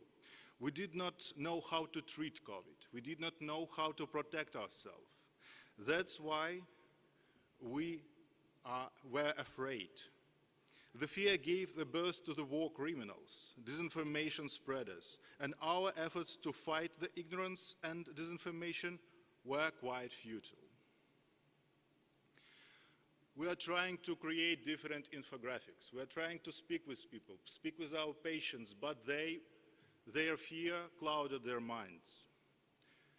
The second part, which I'd like to tell about, is a part of a heroism of our doctors. First of all, I'd like to say that the burden, great disadvantage, and great danger for our doctors is a very serious and very grave situation. Our doctors were poorly protected, poorly paid, poorly respected by those whom they save. But nevertheless, they help people. They saved lives. They sacrificed their own lives. Nearly of 20% of our doctors, 20% of casualties from COVID in Ukraine were doctors. We're trying to protect ourselves. We're trying to hardly walk for this help for the people. But nevertheless, this hope was not enough. To be honest, I'd like to pass some slides, and I'd like to come to the third element. Yes, this is a war chronics for us. This is the photos of our doctors. Some of them are not alive right now. And you may see that the statistics for the death of the doctors is quite dire. The third element of my tale is hope. For now, we're placing our hope for the vaccines. We have a lot of them right now in Ukraine. We have enough of them, but we do not have faith in them, which makes our efforts quite futile. We have a plan of vaccination. It includes different stages which allow us to help our people, to protect them, and give a possibility of vaccination to all of our population. But the main problem is those war criminals, those distrust, those fear. People do not understand the way vaccines work. People do not understand how they will help them. And it is a main problem. That's why, for now, a great part of our hope relies on cooperation, on mutual help and learning, on sharing knowledge and experience. And I feel a deep gratitude to Professor Basar Jander for inspiring that hope. There is a famous sentence: united we stand, divided we fall. Let us unite our efforts, our knowledge, our power, and if we do so, we will win this war. We will prevail. Thank you.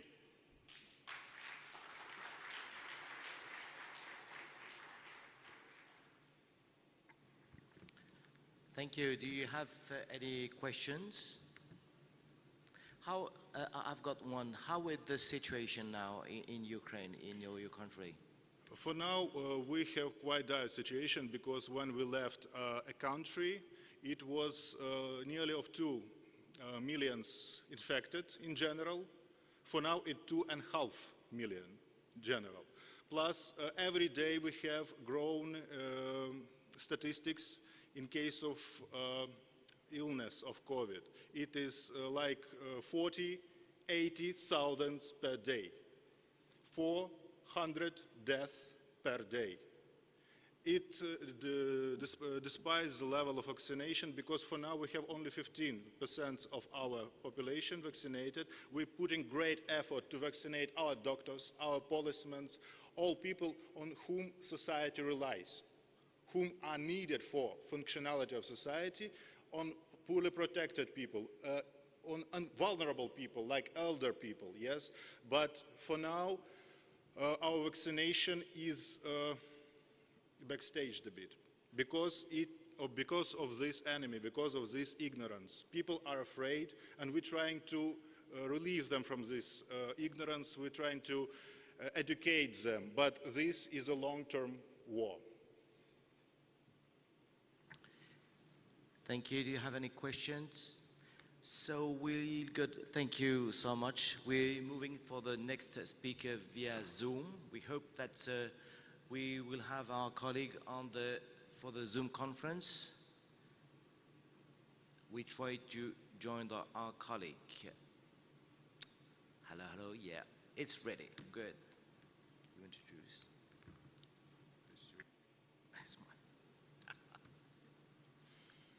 So on the Zoom, it's the World Network to respond to COVID. So Dr. Galwan Nakar, you are online.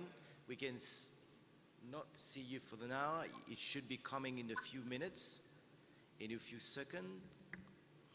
Can you hear us?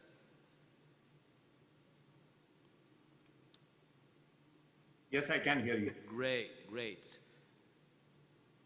You have 15 minutes. It's your time. Thank you. Very much. Can I share my screen, please?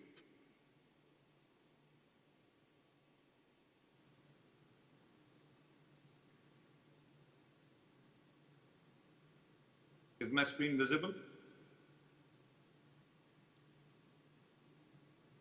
Is the screen visible? Yes, it's okay. You can go. Good evening, everybody from our friends in Turkey, and this is morning in America. I wish I could be there with you all, but you know, COVID has put a lot of restrictions on us. I'm very thankful to EPAT to invite me, and I eagerly look forward to this meeting every year. We have been in close touch with the EPAT team as we develop the COVID protocols to the World Academic Council of Emergency Medicine. My talk for today is the World Academic Council of Emergency Medicine's response to COVID-19 and how did we respond to it. My disclosure, I am the Executive Director of the World Council. I'm also Associate Professor at the Florida State University Emergency Medicine Residency Program. I head the Director of Research in Emergency Medicine, and I'm a staff physician at the hospital. I have no other commercial affiliations. My talk begins with bringing to you all the greetings from the members of the World Academic Council of Emergency Medicine, which brings together academicians across the world to innovate in emergency medicine. I call it a melting pot for innovation. It's a coalition of academicians and academic institutions. It's totally apolitical. It focuses on emergency sciences. It was founded in 2015. It holds the annual World Congress of Emergency Medicine.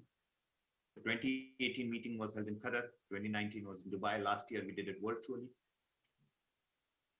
We focus on patient-centered education, patient-centered research, and patient-centered clinical care. Our focus is also to churn out science, which becomes knowledge. Hence, we do a lot of publications and we promote academics and academicians and academic institutions 24/7. The framework is emergency sciences for the World Council. Hence, it's emergency medicine, trauma, acute medicine, critical care, injury prevention, public health policy. And we work with students, residents, physicians, paramedics, nurses, and policy makers. So it's a complete compendium of the science of emergencies. What did we do when COVID struck? So it's been going on for 2 years, our response. It revolved around the 4 fundamentals of I. That means it's all on us. One was interaction. We brought leaders together. Innovation. We created protocols and models of care. We disseminated information. and we integrated technology and process management into the development of our protocols. This is our blog address. For the last 83 weeks, non-stop, every Saturday, the experts from around the world meet at 8 p.m. US time, so across the world, including EPAC. Till date, we have had over 5,000 attendees, and this has led to landmark publications, which have won a lot of recognition across the world. Our COVID primer was published way back when the COVID pandemic struck. It is a 42-page document with experts around the world for all data concerned with COVID, its science, its response, its pathology.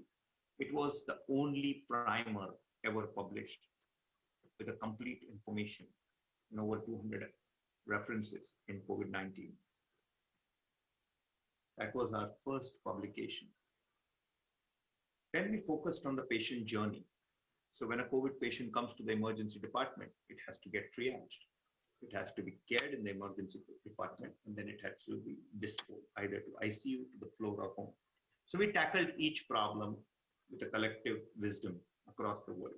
And we came up with the silent hypoxia algorithm as to how in the triage would you demonstrate silent hypoxia. This algorithm was developed after intense meetings, our Saturday conferences, which deals to the evaluation of silent hypoxia in the triage. Next was coming up with the ventilator sparing protocol.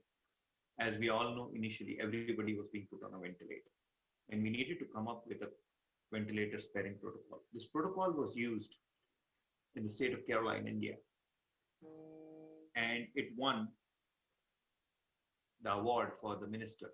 We did huge training programs based on these protocols, and it was called the ventilator sparing protocol. It was step-by-step approach, and it was appreciated across the world. Every step on how do you tackle hypoxia and which patients would really need the ventilator. So unnecessary ventilation could be avoided. It was published in the International Journal of Critical Illness and Injury Science. The third most important paper was how do you tackle patients with hypoxia who you send home on oxygen? Very unique situation.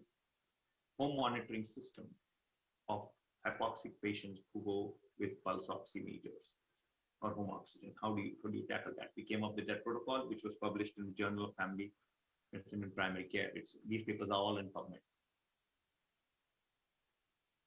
This pandemic gave rise to telemedicine and the whole system of using telemedicine very cleverly. But telemedicine is not just opening a video and talking. There are a lot of framework issues in telemedicine when you have to incorporate it in a patient-doctor interface. And if telemedicine is going to become a culture, then it has to be incorporated around a particular pillar, in a particular model, by a particular process. It just cannot be a video audio conversation. And then when we started thinking about the science of telemedicine, we published our first paper way back in 2020. And last week, our landmark paper with the World Health Organization came out on the framework of using telemedicine technology at healthcare institutions. It's again available on PubMed. It will soon be, it's just 2 weeks ago. You can get the full article on how do you incorporate telemedicine into healthcare institutions as a culture of telemedicine. Right now, we are using telemedicine as a crisis telemedicine. We need it, so we use it. But how do you make it a culture? And there's a framework for that. As we know, we are battling or waiting for the third wave, and it's anticipated that pediatric patients will be the most affected. Recently, I had a lot of deaths in India, so we were called upon by the WHO Collaborating Center to come up with a preparedness toolkit, which we prepared, which was published. And it's a very exhaustive toolkit on how to equip and be ready for COVID-19 when it comes to pediatric patients. This paper was appreciated across the world. This was made to the front cover of this landmark journal called Shock, where the World Council experts discussed the creation of the COVID flu model combining the COVID and the flu together and mapping the immunological pathways, which led for us to recommend strongly that the COVID vaccine and the flu vaccine should be given simultaneously. Both complement each other. So you cannot leave out the flu vaccine. An aggressive flu vaccination program should be a part of the COVID vaccine strategy. And this was appreciated and accepted. And in fact, it's become common practice in the US now. Across the world, we saw the collapse of the supply chains. The supply chains for PPE, the supply chains for ventilator collapsed. We are living in an era where we need to biosecure these supply chains. Our landmark paper on the supply chain management, which could restart the economy of COVID, was also published through this group, which was downloaded many, many times. Again, it's available on open access. We discussed about how the impact and what recommendations we could do to decrease the supply chain. One of the most important papers after the COVID primer was our blind spots paper.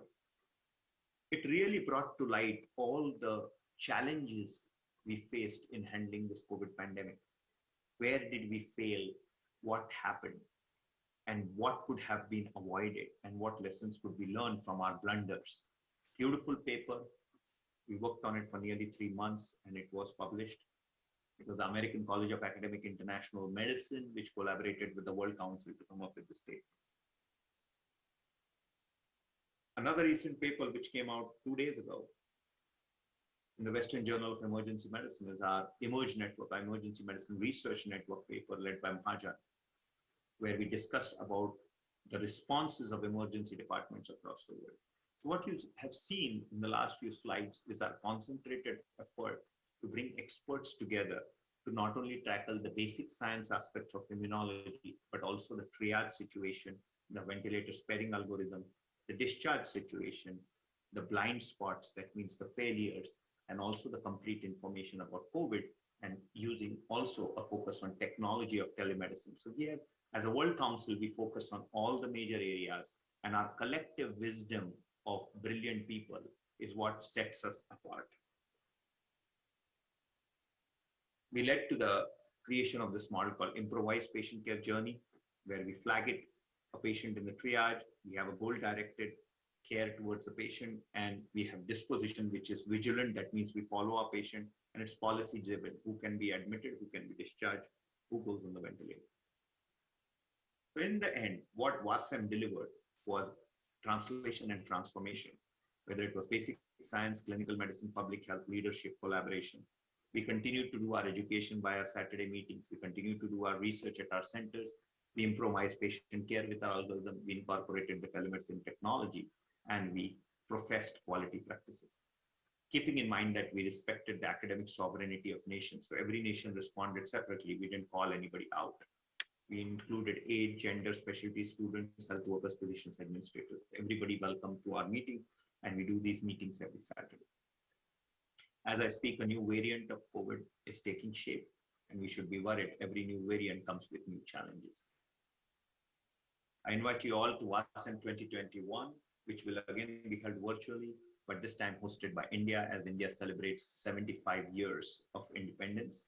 As you can see, it's also being endorsed by the WHO Collaborating Center. And it will be held from 10th to the 19th of December. I invite you all to submit abstracts, attend, or even speak at our meeting. If you can go to our website, will be up in this week, and you could be a speaker there.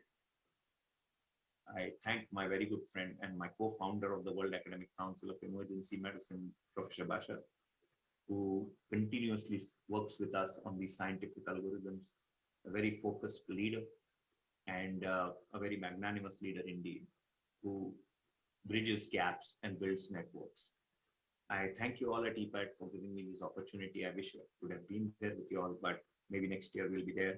And I invite you all to WASM 21 in December virtually. Thank you very, very much. This is my email and my Twitter handle.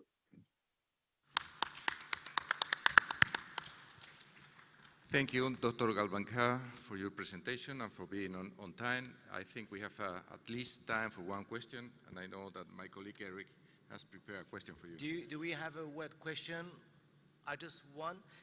Can you hear me? Yes, sir. Yeah, just a question about the role of telemedicine. Did you use telemedicine a lot, and what kind of patients do you think are the better for the use of telemedicine? Fantastic question. Telemedicine, sir, if you look at the concept of telemedicine, telemedicine in COVID has been like a leapfrog. We never used telemedicine. We always liked the patient-physician contact. But in COVID, what happened was crisis telemedicine. That means we had to use telemedicine. Everything was shut down. But now when we transmigrate from the crisis telemedicine, culture telemedicine, there's a huge focus on how do we really make it a culture. That means it has to have the pillars of accountability, maintenance of patient data. How far can we go for in telemedicine? Can we do examination? Can we do just a visual? What is allowed? What is not allowed? What judgments can we make just on a telemedicine exam? What is a first encounter exam? What is a follow-up exam? What is an assessment exam? Different strategies, different models, and the pillars of accountability. Is that patient data recordable? Is there going to be a digital data also along with the audiovisual data? How are we going to assess the speed at which we see those patients? How do we assess quality? How do you do quality control when you use telemedicine? So these are the huge frameworks which we have to, and patient confidentiality, because again, it's audiovisual record, are to be used. So we use telemedicine, but now, apart from use, the scientific academic community is more focused on evolving this around a framework which is quantifiable and improvisable. So that's where the academic focus is now.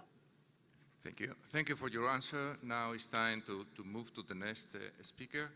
I have the pleasure to introduce Dr. William Halakoglu, that he's going to report about the situation in the United States.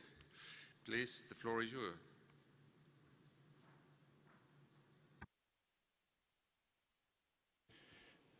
Good afternoon, or should I say good evening. İyi akşamlar. İsmim Birol Halaçoğlu. 14 yaşında Amerika'ya gittim. Orada acil bölümünde doktorluk yapıyorum. Amerikalıların Birol Halaçoğlu demesi çok zor olduğu için bana Bill demeye başladılar. Bill de William'ın kıssası olduğu için o takıldı gitti. Aslında ismim Birol Halaçoğlu, %100 Türk.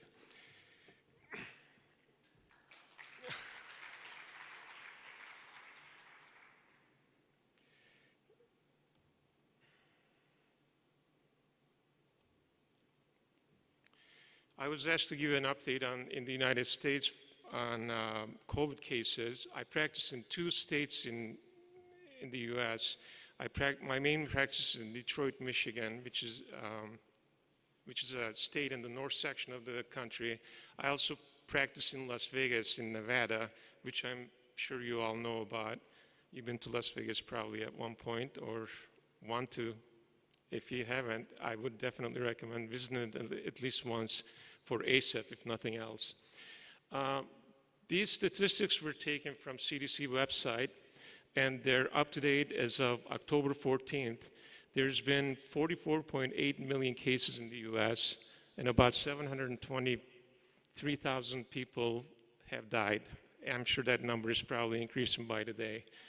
The states with the most common infections are California, Texas, Florida, New York, and Illinois.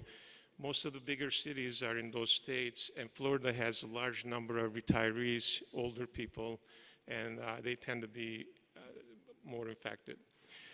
Worldwide, there's been about 220 million people and about close to 5 million deaths in this as of October 14th.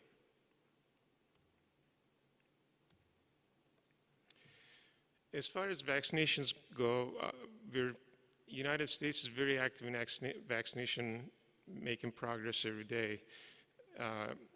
At least 218 million people have received at least 1 dose. That's 65% of the US population as of yesterday.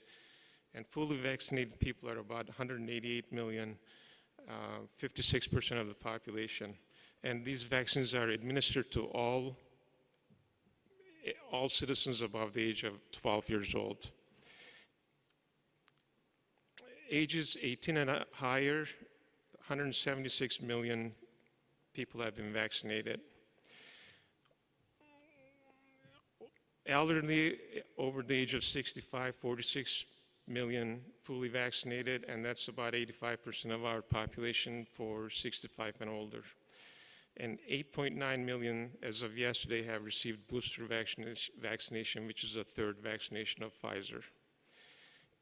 Also, FDA approved Moderno. I don't know if Moderno is available in Turkey or not, but Moderno is probably as popular as Pfizer vaccine, BioNTech vaccine in US.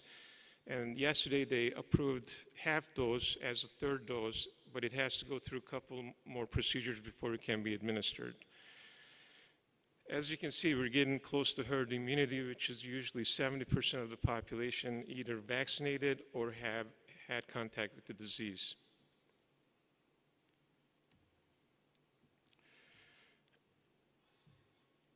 Our experience shows that the vaccine is very effective against variants of COVID. Studies in the United Kingdom and South Africa shows 97% effectiveness against alpha and beta variants for severe illness and death, and 88% for Delta, and that came from India. Inactivated Chinese vaccine, CoronaVac, was only approximately 50%. So even though we're making progress with the vaccine, there's still a lot of questions that we need to answer. How long will the immunity last with these vaccines? And what's the role of the third vaccine? Is it really necessary or not? These are questions to be answered probably in the next few years. There's also questions that come up about pregnancy and lactating women and children, whether vaccination is safe or not. Pregnancy and lactation, COVID increases the risk of maternal and perinatal morbidity and mortality by quite a bit. And COVID study shows that pregnant women in 18 countries had increased risk of preeclampsia, ICU admissions, and maternal mortality. And babies were also affected by preterm labor and perinatal mortality during birth. Pregnant women generate actually a better immunity when they receive the vaccine than the natural cause. And they appear to be safe in pregnancy so far, although data is pretty limited on this. Vaccine adverse reaction studies show that data appears to be consistent with general population, 86.1% live birth, 13.9% pregnancy loss, and 9.4% preterm birth. And that's same as the general population. Formal guidelines for pregnancy. American College of Obstetricians and Gynecologists recommends that pregnant individuals have access to the vaccine. CDC also recommends pregnant patients to receive COVID vaccine. Also for lactating individuals and it should be administered to lactating individuals just as non-lactating females.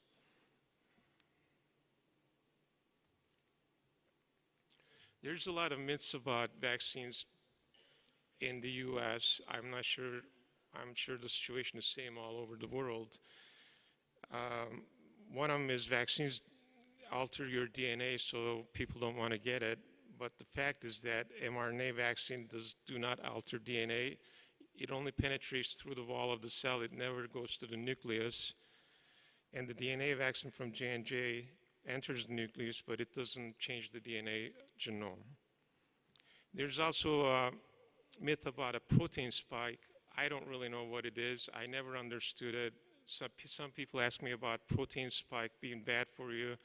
You can get a protein spike from a protein shake, so I'm not sure what the controversy is on that. And vaccines are not made from aborted fetal tissue.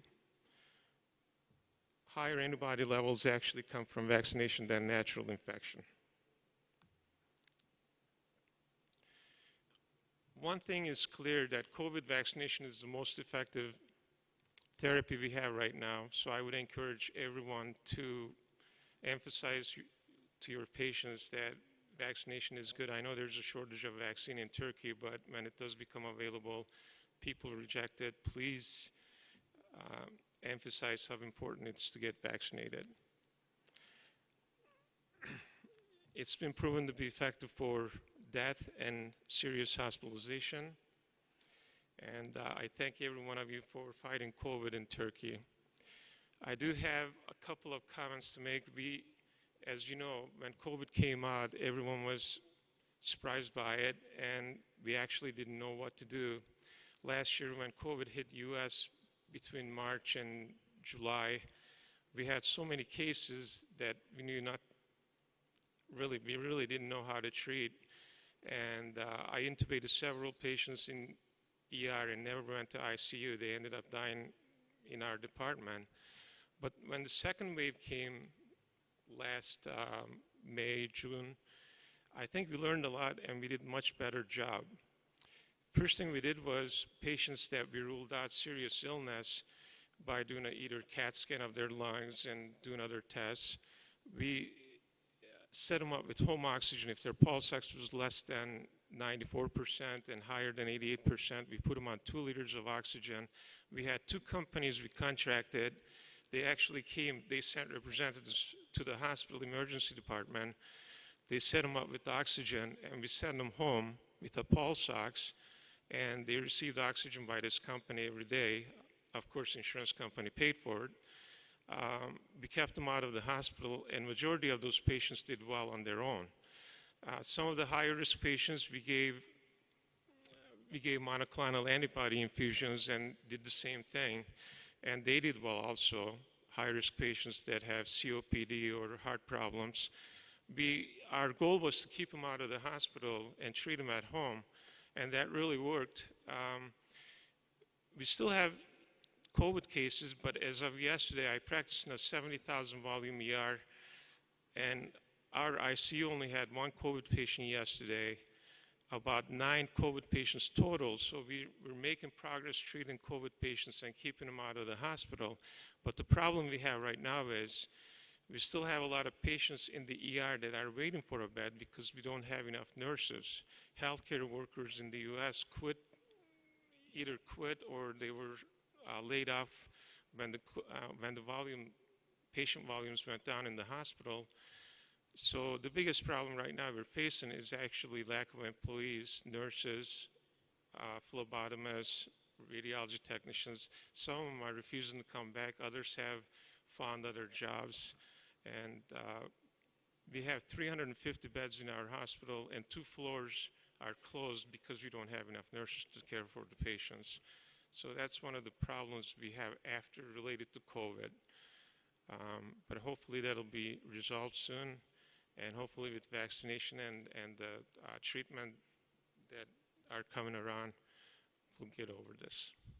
Thank you.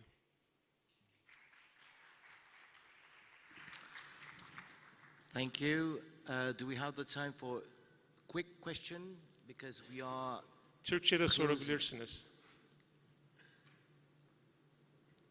No question. So I would like just to end with Luis Castrillo. He has some words to say about the COVID situation. Thank you, Eric.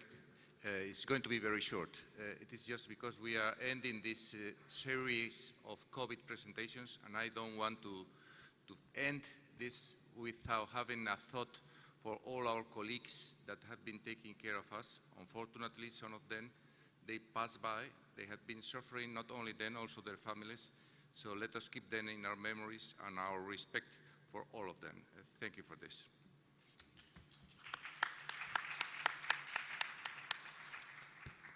The session is over. Thank you, all of you, the speakers especially, and those who have been attending to these very interesting presentations. Thank you again.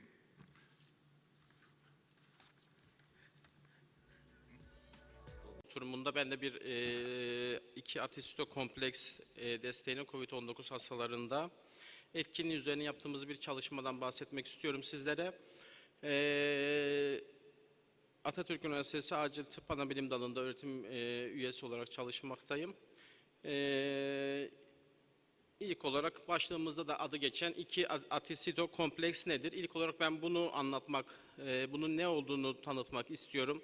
2 atisitokompleks adı üzerine bir kompleks. Burada 4 tane maddeden bahsedeceğiz. Bu maddelerin çeşitli oranlarla elde edilmiş bir karışımı.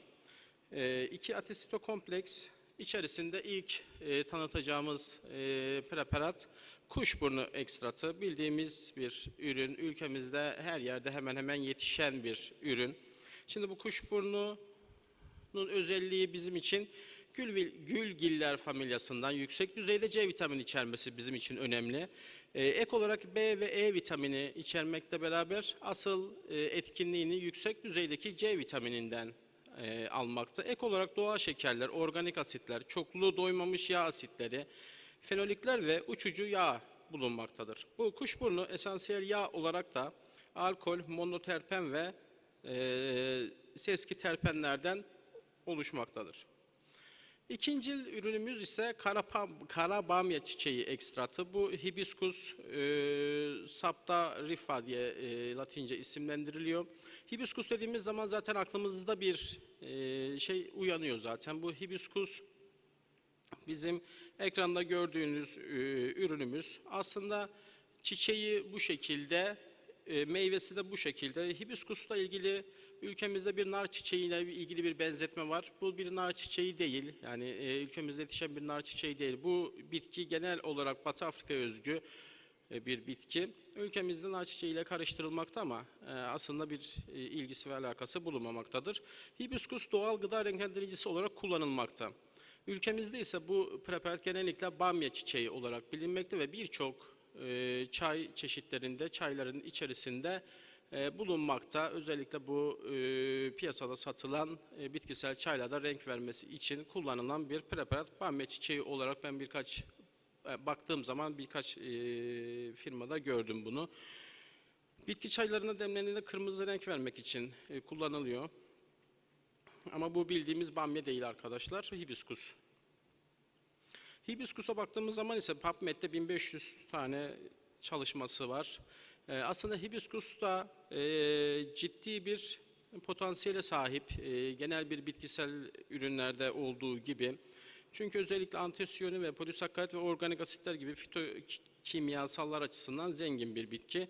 Özellikle hipertansiyon, hiperlipidemi, obezite, kanser, kronik karaciğer, böbrek rahatsızlıklarında ve özellikle dejeneratif ve enflamatuar hastalıklarda kullanılmış. Bizim için önemli olan kısmı ise antibakteriyel ve antiviral etkinlik gösterilmiş bir ürün. Diğer ürünü içerisinde bulunan diğer ürünümüz ise sater ekstratı. Bu karabaş kekik, kara kekik, sater, zater, zahter isimleriyle bilinen kekik.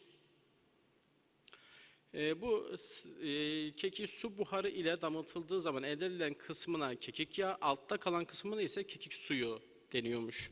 Bu kekik yağı aktif olarak kullanılıyor. Bu kekik yağının içerisindeki aktif ürünümüz ise karvakrol. Yani kekik yağının içerisinde karvakrol, gamma terpinen, PSMN ve timol bulunuyor ama asıl bizim için etkinliği olan bu preparata katkısı karvakrol üzerinde. Karvakrolla ilgili de gördüğünüz üzere 2200 tane çalışma var. Son dönemlerde birçok etkinliği kanıtlanmış ve özellikle yine son yıllardaki çalışmasının artmasını göstermek istiyorum.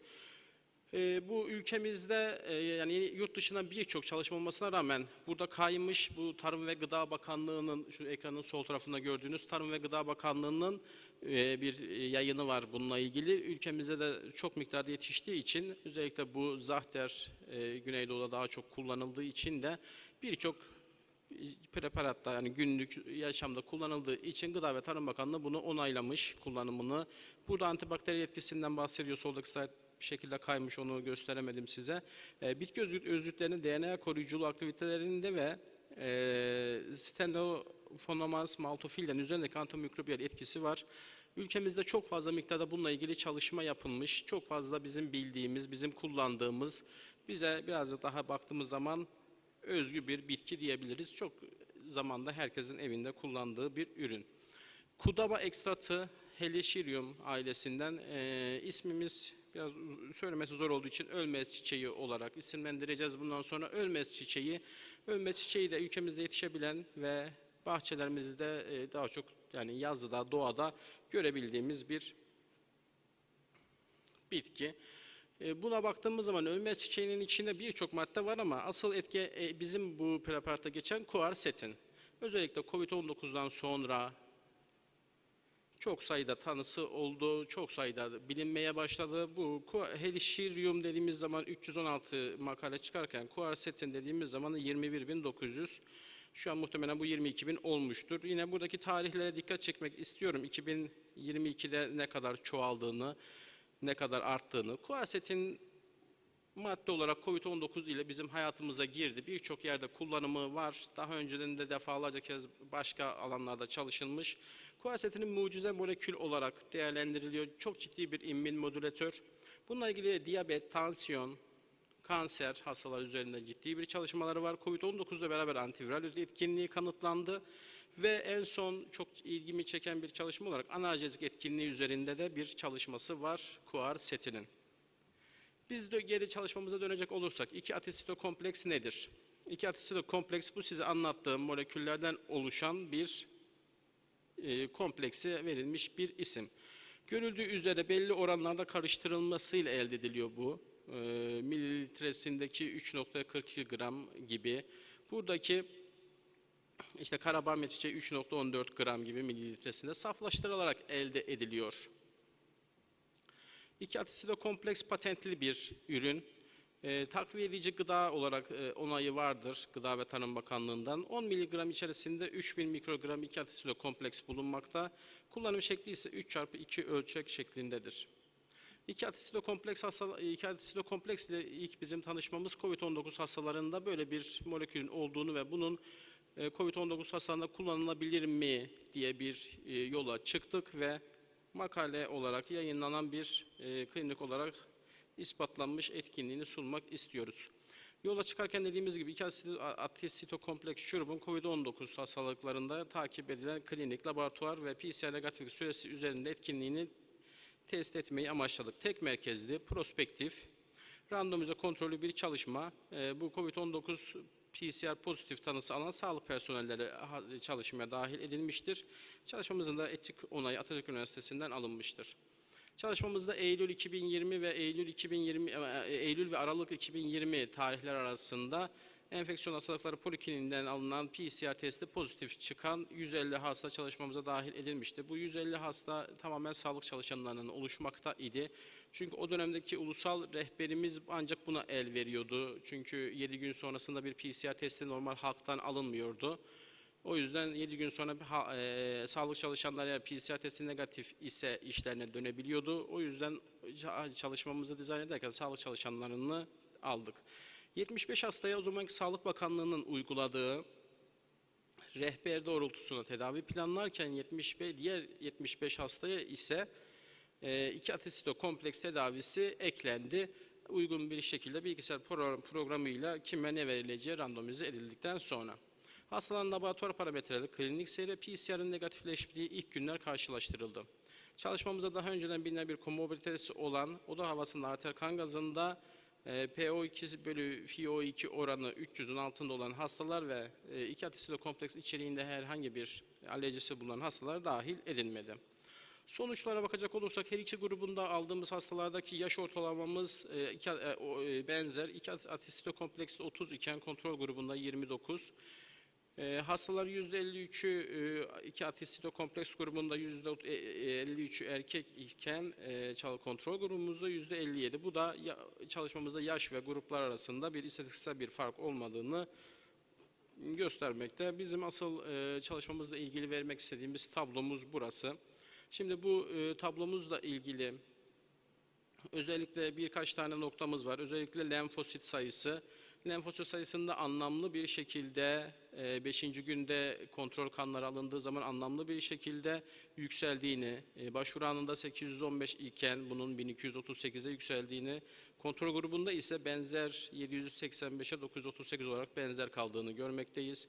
Lenfosit sayısının anlamlı bir artışı var ve asıl bizim açımızdan önemli olan tespitlerimiz SRP, D-dimer ve ferritin. Neden bunlar önemli? Bu dönemde bizim Covid dönemine daha çok hayatımıza giren sitokin fırtınasına doğru bir gidiş anlamı taşıyor. SRP'leri 38'lerden 5. gün 10'lara düşerken kontrol grubunda olarak tespit edildi. Bu da istatistiksel olarak anlamlı idi. D-dimerlerimiz 995'ten 217'ye düşerken bu grupta 376'da. Ferritinimiz 794'ten 280'e düşerken kontrol grubunda 796'dan 314'e düşmüştü. 2-atisito kompleksimiz 5. gün kan tablosunda anlamlı derecede bizim için önemli olan parametrelerde düşme sağlamıştır. Klinik olarak da 2-atisito kompleksi değerlendirme için çalışmamızda devam ettik. Ateş şikayetleri 2-atisito kompleksi 64 hastada varken kontrol grubunda 69 hastanın ateş şikayeti vardı. Ateşin devam ettiği gün sayıları bu yanda yazanlar 3.2 gün ortalama ateş 2-atisito kompleks grubuna devam ederken kontrol grubunda 7.4 gün gibi üst bir sayıda kat bir sayıda etkinlik 2-atisito kompleks tarafından gösterilmiş.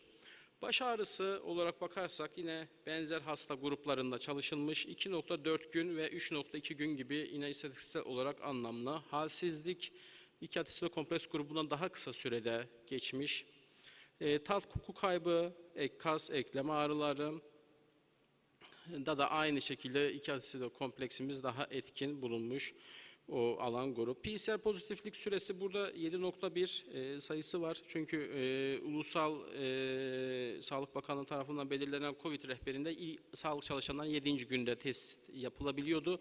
Bu 7. gündeki teste göre biz baz aldık ve PCR'larımız o yüzden ilk 7 gün yani çıkıyor. Kontrol grubunda ise 9 gün. Yani PCR pozitiflik sayısında da anlamlı bir düşüş sağlamıştır. Klinik çalışma sonrası biz bu çalışmayı kendi ilimizde ve bölgemizde ciddi anlamda herkese uyguladık. Ben kendim de evde böyle kendimi kötü hissettiğim zamanlarda kullandım. Zeynep hocamız COVID olduğu dönemde kullandı.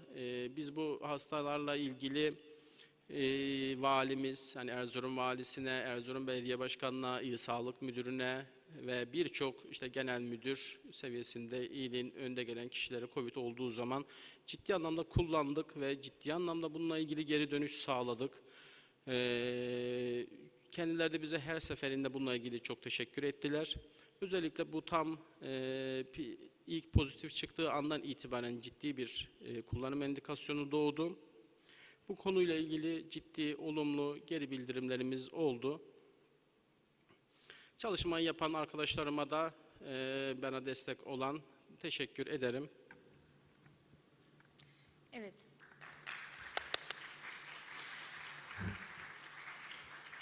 Abdullah Hocam biz teşekkür ediyoruz. Gerçekten COVID dönemine damga vurmuş bir ilaçtı. Ben kendim COVID olduğumda kendime ve aileme kullandım. Birçok hastamızda da Abdullah'ın söylediği gibi içlerinde işte yakinen tanıdığımız insanlar vardı veya bir takım nedenlerle bu ilacı başladığımız insanlar vardı. Çok olumlu geri bildirimlerini aldık. Gerçekten bundan da önemli bir yayın çıktı. Buradaki tecrübemiz çok önemli. İnşallah ilaç sadece COVID'de değil, immünitenin güçlendirilmesini istediğimiz birçok durumda bize destek olacak diye düşünüyoruz. Ama COVID'in güncelliğinde ciddi mahiyette bir deneme imkanımız oldu, ciddi bir tecrübemiz oldu. Bu anlamda hem Almedico ilaca teşekkür ediyoruz. Bu geç saatte buradayız, hepimiz bu ilacı konuşuyoruz. Hem de Abdullah Hocama değerli katkılarından dolayı teşekkür ediyoruz. Sağ olunuz. Soru veya katkısı olan yok herhalde. Tamamdır. Soru veya katkı yoksa kapatabiliriz oturumu. Teşekkür ediyorum.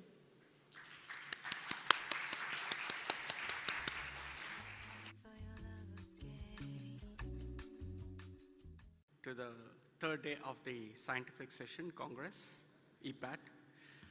On behalf of the EPAT Scientific Committee, I welcome you all. And it's my pleasure to introduce you Dr. Zeki Atlesi. He's an emergency physician from East Sussex Healthcare, NHS Trust. He'll be speaking about point-of-care ultrasound in shock. Over to you. Good morning, everyone. Thank you, Sernat, for a nice introduction. It's a little bit early on a Saturday morning. I hope you are enjoying yourself as much as I do, as we do. I am delighted to be here, in my own home country and in Antalya, in a beautiful place. And I would like to thank, obviously, to our president, Professor Bashar Jander, and his team, to invite me here and to organizing such a beautiful event again after all this COVID issues and challenges. I have to start because we have got very little time. I've just been asked to talk about ultrasound, using ultrasound in basically undifferentiated shock. My name is Zeki Ateş, as you can see, and as my name suggests, I'm originally from Turkey, but I left Turkey about 40 years ago and went to Germany to study medicine and then worked there. And after that, I went to England to learn English, and then I stayed there because of basically creating a family. Thus, the place is Eastbourne District General Hospital. That's the place where I work. It is a smallish hospital, but we see around 300 patients a day. And but we have got 3 hospitals under the umbrella of the East Sussex Healthcare Trust. Eastbourne is a place where basically this resort that we get lots of pensioners and elderly people in summer. For us, is also summer is a high season, not just winter. And the Beachy Head in Eastbourne is very famous for like a suicide spot. And that's the place where I live, is Brighton. It's on the south and on the coast, just very close by London, and it's called London by the Sea. What the objectives are about this ultrasound, using ultrasound in undifferentiated shock in emergency room or obviously in critical care. And what we will do is just mainly talk about the protocols, and I will just give you highlights of the most used protocol or modules. And I would like to declare that I don't have any conflict of interest. I show you just the causes of shock. And this slide is a very busy slide, just showing basically that different types of shocks. Is not always easy to find out what kind of shock is basically the case with your patient or with our patient. And sometimes this basically type of shocks can be together, coexisting, and that makes life much, much easier. As we know that what we used to do it in the past, someone was hypertensive, we put an IV access in, 2 liters of IV fluids, and off you go. And we know now, obviously from the experience in the last few decades, that it can be pretty lethal and harmful for our patients. This slide is, again, as in a very busy slide, but they're the shock protocols. There are lots of them there. Since 2000, there are lots of shock protocols that come out. And mostly used is now so-called rush protocol. And I'm just going to talk about rush and variation of it. And rush is basically standing for rapid ultrasound in shock and hypotension. That was created also by Scott Weingart, who's an American emergency physician. And the principle was mainly about 3 steps, talking about the pump meaning the heart, and the heart of everything.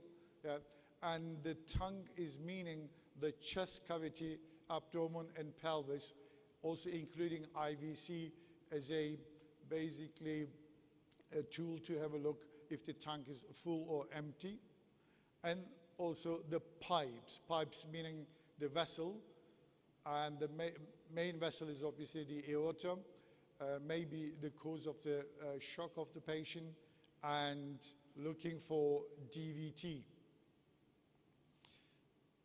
And I just want to show you just in a variation of it. It's exactly the same thing, it may be confusing, like pipes and pump, tank and pipes. There is a mnemonic, is so-called high map. That's what exactly does the same thing. Heart, IVC, M for Morrison's pouch, meaning basically fast and looking into abdominal cavity, and pulmonary. Pulmonary meaning is the lung. On this is just mnemonic. There's a pulmonary with the lung, but is on the bottom. It actually should be on the top in the connection with heart, but in combination with just as a mnemonic, just basically to remember maybe high map. Basically, what do? We look at the heart at the center of everything if we assess a patient, because at the end is the heart, is the organ, is delivering oxygen and improving oxygenation and perfusion of the tissue. And therefore, it is one of the most important steps of our using the shock ultrasound or the integrating ultrasound into patients with shock. Here we are looking for, obviously, mainly in the left ventricle, the contractility of the left ventricle, just to see what the left ventricle does, the size of it. And then we are comparing the size of right ventricle with the left ventricle. And obviously we are looking for pericardial effusions, meaning maybe it could be a cardiac tamponade. And that's mainly the points we are interested in. What do you think about this heart? Is it doing okay? When you look at on the right-hand side is the left ventricle. Is it doing all right or not? It's basically, it's in a poor function of left ventricle. What we are looking for is really, is it good or bad? You know, just especially when you start as a novice, just to focus on the basics, and then you just like, is it good or bad? That will give, basically, you can then integrate this information into your clinical judgment and find out what the problem is with the patient.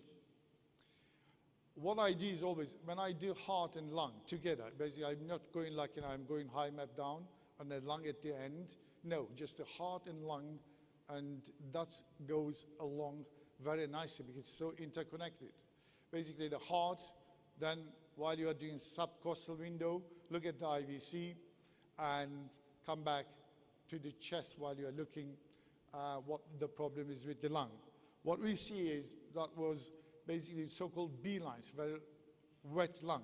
There was a patient in acute heart failure with pulmonary edema.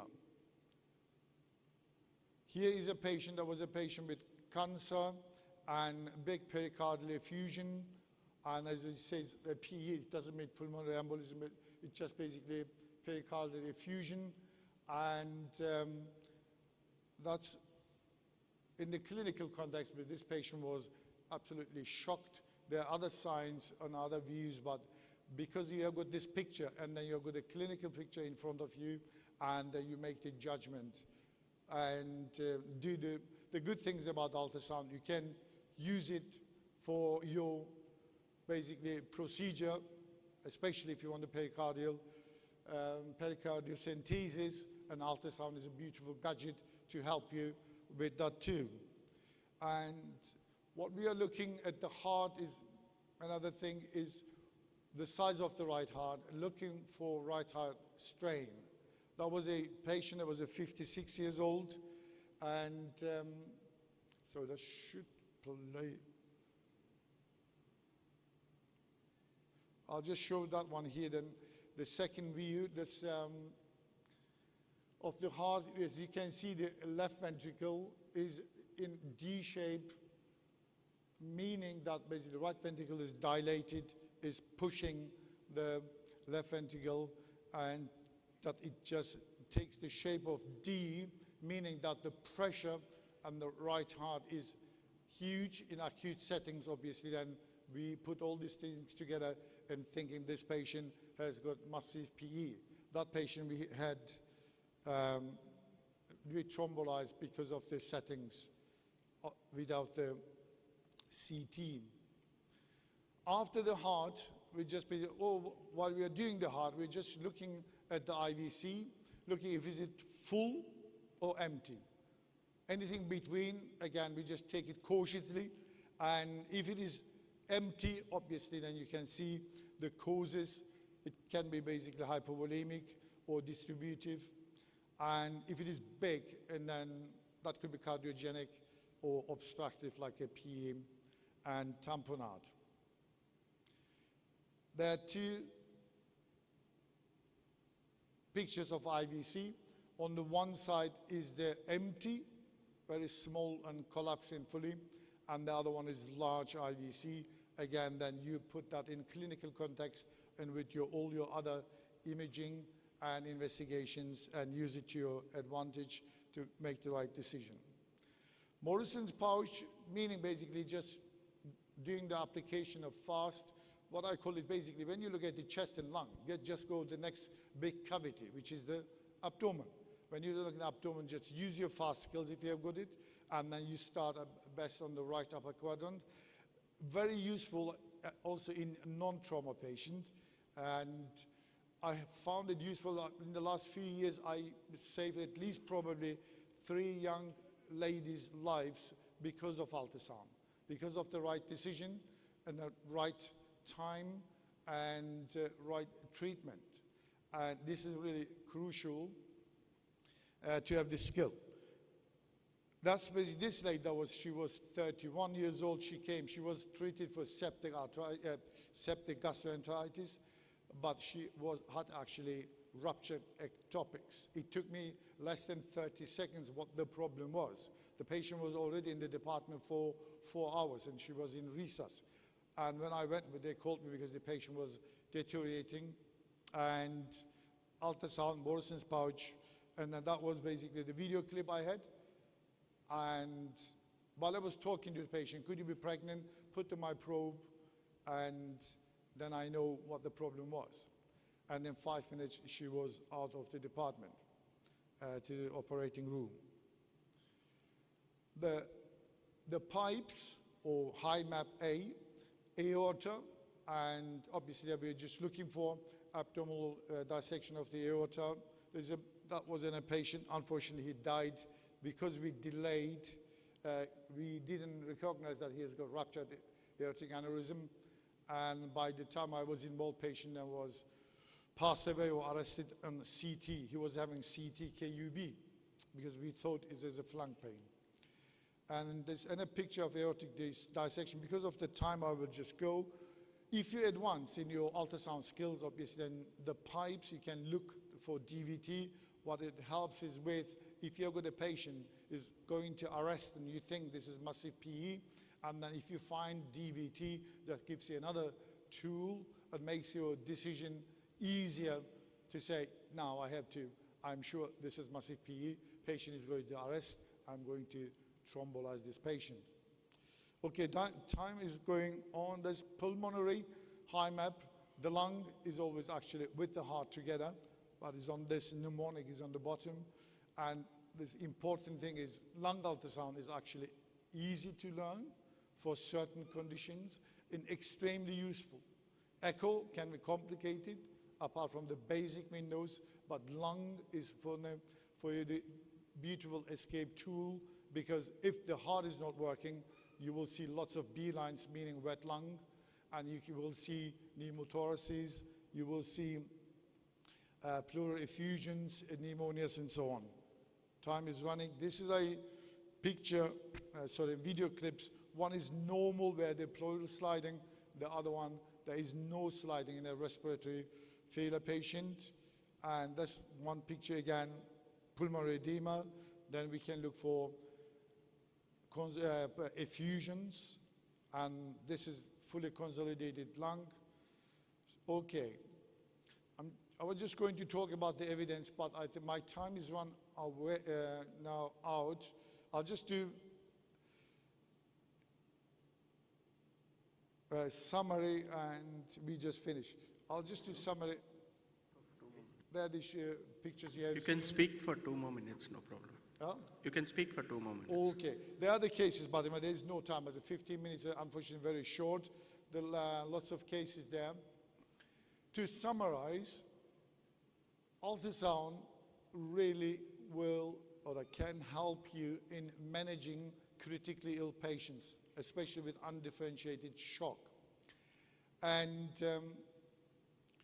what our President Professor Bashar Jandar also mentioned, I heard him a few times, making the right decision, right diagnosis and right treatment in timely manner, because time is crucial if your patient is very sick. If you want to save this patient's life, you need to use all your clinical skills and everything available to you, but the ultrasound is extension of your clinical skills. It is unbelievable tool if you learn it, and if you practice, if you basically then become competent on it, it just will save lives. And especially if your patient is very sick and you need to make a right decision. I've got lots of cases and where really ultrasound made definitely different, and I'm pretty sure in certain cases it may have ended up very badly. Any questions? We'll take the questions at the end. Yep. We'll take the questions at the end. Okay, yeah, that's no problem. Yeah. Thank you. Thank you.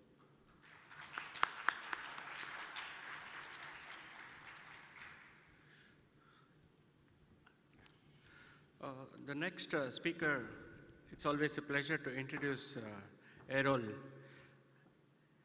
He's a mentor for many people, like Professor Bashar Chander is there. He will be speaking about the role of point-of-care ultrasound in resuscitation.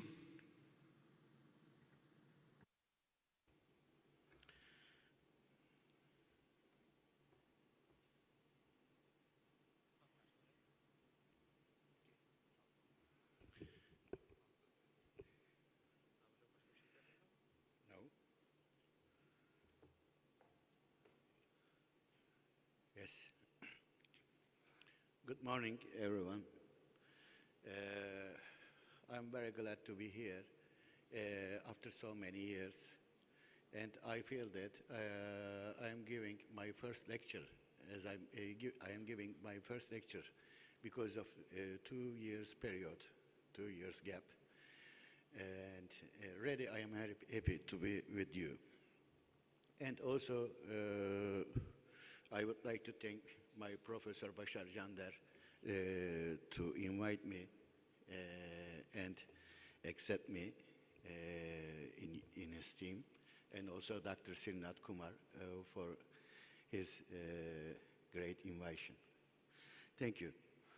Today's topic is the use of ultrasound in cardiopulmonary resuscitation, use of POCUS during CPR. It is a very hot topic, but not like COVID. Really hot topic in the last 10 years. This is my lecture plan. I will talk about the milestones for POCUS in emergency department. And then after that, when and how you use ultrasound during CPR, arrest patients. And I will talk about the role of POCUS in cardiac arrest. A little bit, I will talk about the conflicting studies about the POCUS using CPR. And I will give some practical recommendations for your performance of POCUS during CPR. Really good recommendations. And I will try to sum up the lecture. As all we know that the ultrasound come to the emergency world during 1970s and emerged from the German trauma surgeons. Dr. Zeki knows better than me because he was there during this period. And they did ultrasound first in trauma patients. And after that, the trauma literature, ultrasound literature grows up, and there will be there are a lot of guidelines, protocols now in emergency world, like ACES protocols, like Dr. Zeki told, RUSH protocol, FOS protocol, FOCUS protocol. We have a lot of protocols.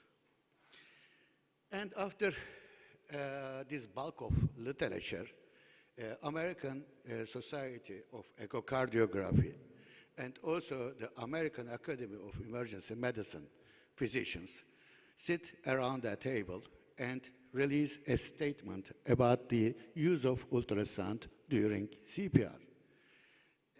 And what did this statement say us? That first, you can use echocardiography or ultrasound as a non-echocardiographer or non-cardiac physician, I mean. But you should be well educated, well trained, and well experienced, and you should use ultrasound as an adjunct to the physical examination of the patient. So only you can use echocardiography as an adjunct to the physical examination. And after that time, in 2015, American Heart Association guidelines put the use of ultrasound during CPR in ACLS algorithms as Class 2B recommendations. And also the European guidelines embedded use of ultrasound in their guidelines. When we look at the literature, we are at the first rank. We are at the first rank who use ultrasound in their practices. 95% of emergency medicine specialists use ultrasound during CPR compared to the other specializations. And where we can do ultrasound during CPR and with which probe, according to literature again, the best view is the subcostal view, and best probe is the curvilinear probe. And at what time you should do ultrasound during CPR? You should do ultrasound during CPR during the pulse check periods or during the back valve mask ventilation of your patient. So what we have learned until now, use of subcostal view, use of subcostal view, and use of curved linear probe, and use of ultrasound during CPR during the pulse check of the patient, and also you can use it during back valve mask ventilation. Now, let's look at the cardiac arrest overall. When we look at the European literature, we see that approximately 30,000 of the patients in cardiac arrest patients, the initial rhythm was 20% of the time was a shockable rhythm. This is an UK study. So you see your arrested patients in either pulseless VT or ventricular fibrillation in 20% of the time. The rest, 80% of the cases were either asystole or pulseless electrical activity. Please keep this in your mind, because I will come to this information 3 or 4 slides later. So we know that there is an increasing trend of non-shockable rhythms as initial rhythms presenting to our emergency departments, 80% and 20% as compared to the shockable rhythms. We can use our ultrasound during CPR as a diagnostic tool for pulse check, during the pulse check, or as a prognostic tool to differentiate the shockable rhythms with unshockable rhythms, and as a tool for decision making for stopping the CPR or not. So this is the tripod of use of ultrasound during cardiopulmonary resuscitation. When we look at the check of the pulse with your hands, we see that low sensitivity and low specificity. And we also see that high inter-provider variability. And according to the literature, accuracy is just reaches approximately 80%, and low sensitivity and even lower specificity for pulse check with our hands. And this is because it depends on your patient's body habitus, and also it depends on your experience. And if we look at the adult patients also, approximately 10% of the patients with no carotid pulse during the bypass were not recognized by the providers. So specificity is even lower in these patients. So what you can see during CPR with your echocardiography probe or with your ultrasound machine, either you can see a ventricular fibrillation like this image, or you can see a still heart, the heart not moving. This is called asystole. But you can see some QRS changes on ECG while your patient has no pulse and with no cardiac activity. In this case, your patient is called what? Pulseless electrical activity. Or your patient may have a flat line on ECG. In this case, you have no activity and you have a flat line on ECG. This is called true asystole. Or with RS patient, you can see a cardiac activity like that. And also you can see on ECG, there is some QRS changes, okay?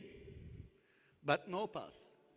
And this is called pseudo-pulseless electrical activity. Pseudo-pulseless electrical activity. If you see a flat line on ECG in this patient with cardiac activity, in this time, this is called pseudo-asystole. This is very important. So you can see shockable rhythm, you can see a true asystole with no cardiac activity, with no ECG change, flat line, true asystole, or with no cardiac activity, but ECG changes on tracing. This is true pulseless electrical activity. Or you have a cardiac activity in ultrasound, but no pulse, and also some QRS changes in tracing. This is called pseudo-pulseless electrical activity, or flat line. This is called true asystole. So this is, as I said, called pseudo-asystole and pseudo-pulseless electrical activity. Now we know that if your patient has cardiac activity in ultrasound image and if no pulse, your patient has more chance to survive to discharge from hospital, more chance to survive, comparing to the patients with no cardiac activity in ultrasound images. What I mean that, according to the literature again, we see that in patients with pulseless electrical activity, we see nearly 40 or 50 times of the patients has some kind of cardiac activity. What is this called? This is called pseudo-pulseless electrical activity. And also, if we check the asystole patients, we see 10% of the time we have some kind of activity in asystole also. This group is called pseudo-asystole. Is it okay? So, I'm sorry. Oops. Yes, 10% of the time we have cardiac activity in patients with asystole. And if you see any cardiac activity in your patients, in your cardiac arrest patients, your patient has 6 times more chance to survive from hospital. So this is very important. What is important? To check that your patient has cardiac activity or not in arrest patient, okay? If he or she has cardiac activity, 6 times more chance to survive to discharge from hospital. This is the diagram for this study, and you will see the outcome results. And retrospectively, they have analyzed that. They have analyzed that. Only in patients with cardiac activity, only in patients with cardiac activity during cardiac arrest, if you use the drugs other than the ACLS recommendations, just like continuous inotropic infusion or intralipid management or calcium channel blockers, something like that. This is called continuous adrenergic groups. If you use drugs other than the ACLS recommendations in these patients with organized cardiac activity, your patients has more and more chance to survive to discharge from hospital. So what we do, we check our patients that whether this patient has cardiac activity or not, and also we check that this patient's cardiac activity is organized or not.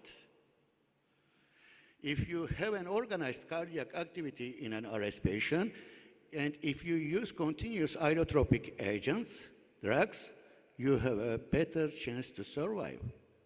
So this is very important.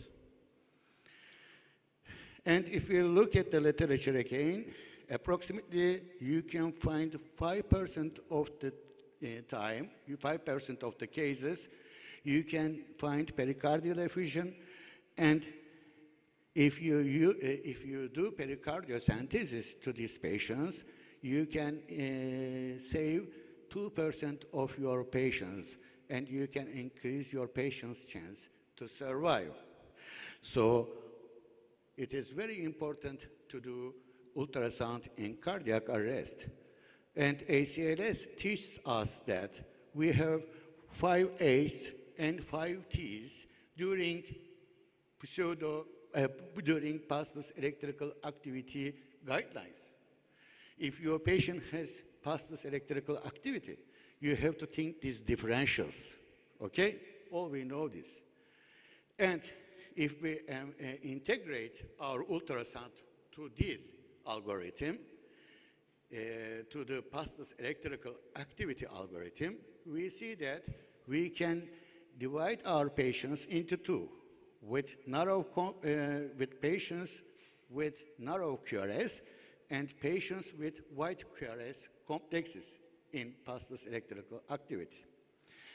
And if your patient has narrow QRS activity, please check cardiac image.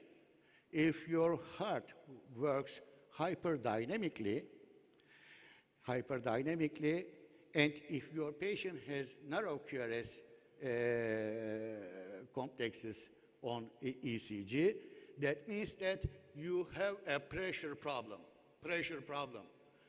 Either this pressure problem due to tension pneumothorax, pericardial tamponade, or mechanical hyperventilation, increased pressure problems, or your patient may have hypovolemia, decreased pressure problem. If your patient has small QRS changes on ECG, and if you see a hyperdynamic heart, if your patient's ECG shows white QRS, that means that your patients have electrolyte problems, drug problems like toxin ingestion or myocardial infarction. And in this patient, you will see the heart is hypokinetic, doesn't move hyperdynamically. So what you do, first check the ECG and look at the QRS whiteness. If you see small, put your echo probe to your patient and check the heart. If your heart is good functioning and hyperdynamic, you will differentiate the pressure problems in your patients. But if your heart is big and hypokinetic, this time you should suspect the electrolyte changes and also toxins and severe myocardial infarction. Small ECG, hyperdynamic heart, leads you to think the pressure problems, either pericardial tamponade or tension pneumothorax, or if your patient depends on mechanical ventilation, your mechanical ventilation adjustment must be done in this patient, or you can see a big right ventricle, as seen in massive pulmonary emboli. If your patient has a white QRS during cardiac arrest, in this time you will see hypofunctioning heart and big heart, and you will think severe acidosis, electrolyte problems, and also the pump failure problems in this patient's group. Yes. After these differentials during ultrasound use in CPR, now we can also determine about the prognosis of the patient. And we have seen that in the literature, if your patient has no cardiac activity, the prognosis is very bad and very, very little chance to survive from hospital discharge. But does this ultrasound use in CPR associated with delays in chest compression? This is the drawback of ultrasound. If you use it during pulse check, you can increase the time for pulse check duration, and this will lead to decrease the chest compression fraction during the cardiac arrest management. And there are two studies, and these two studies showed us that we have doubled the ultrasound pulse check duration during the ACLS, during the CPR management of our patients.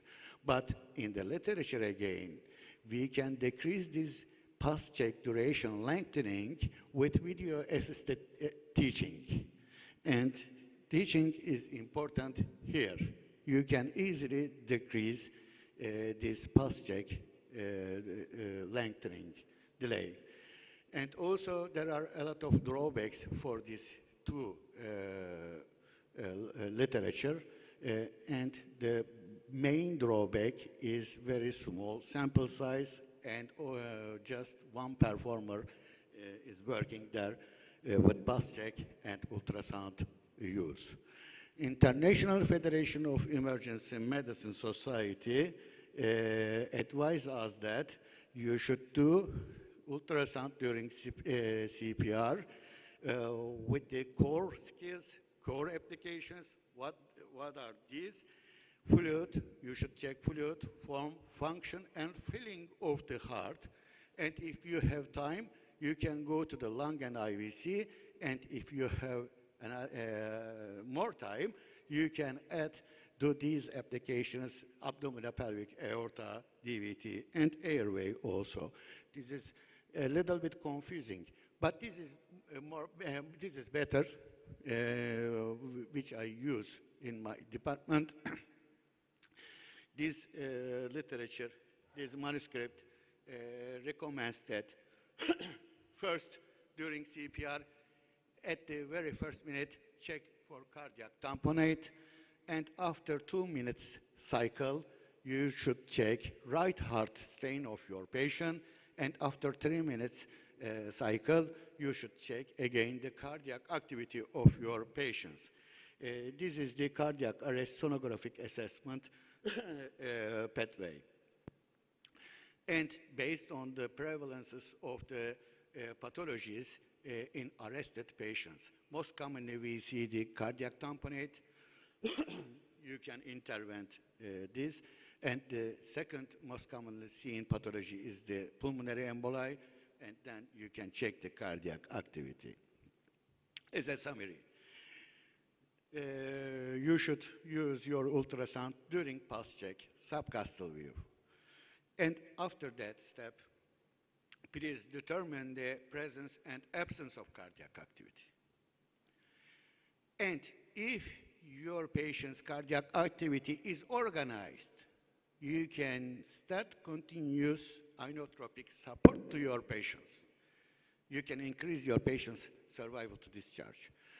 5 H's and T's combined with the ECG and also with the collateral history from the patient's relative is very important, because we are doctors, not ultrasound technicians. And don't forget to search around the pericardium first step. And at the second cycle, look at the right ventricle.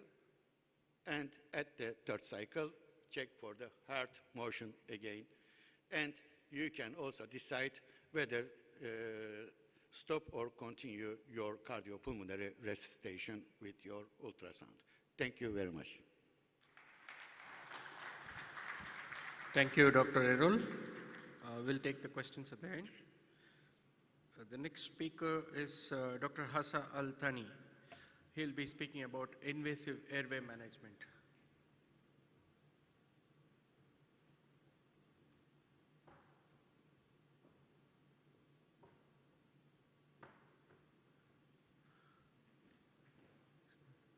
Huh? 1 minute.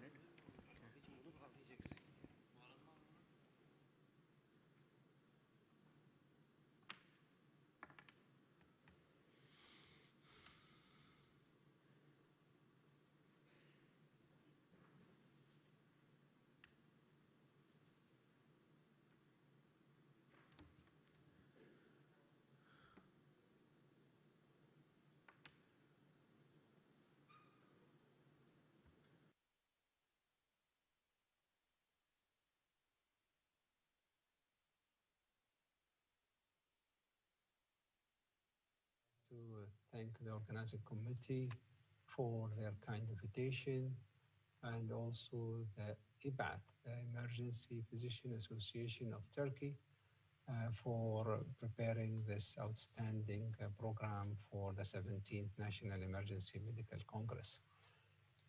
Special thanks to Professor Kandar for his kind personal invitation, and also for Mr.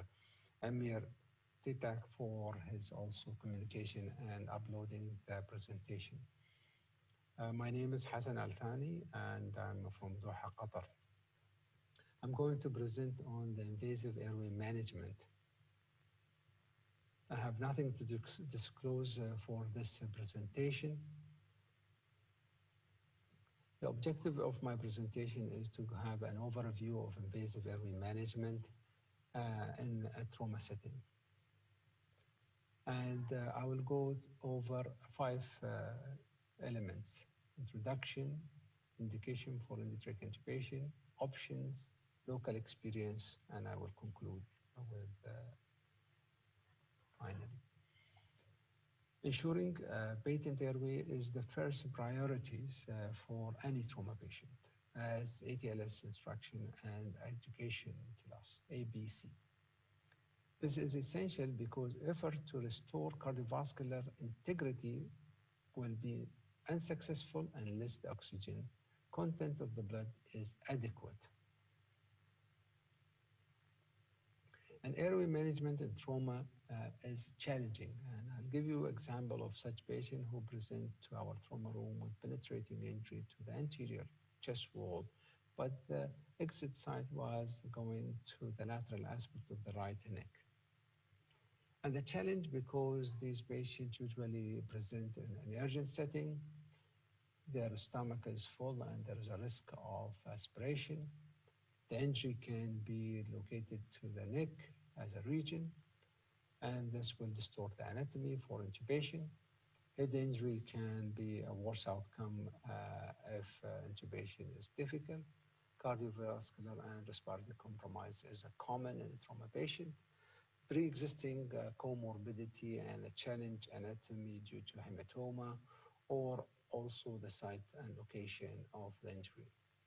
And inadequate assistant, especially in a pre-hospital setting, but also in a hospital setting when you work with a team that don't communicate in a proper way. And inadequate equipment, usually in a pre-hospital setting.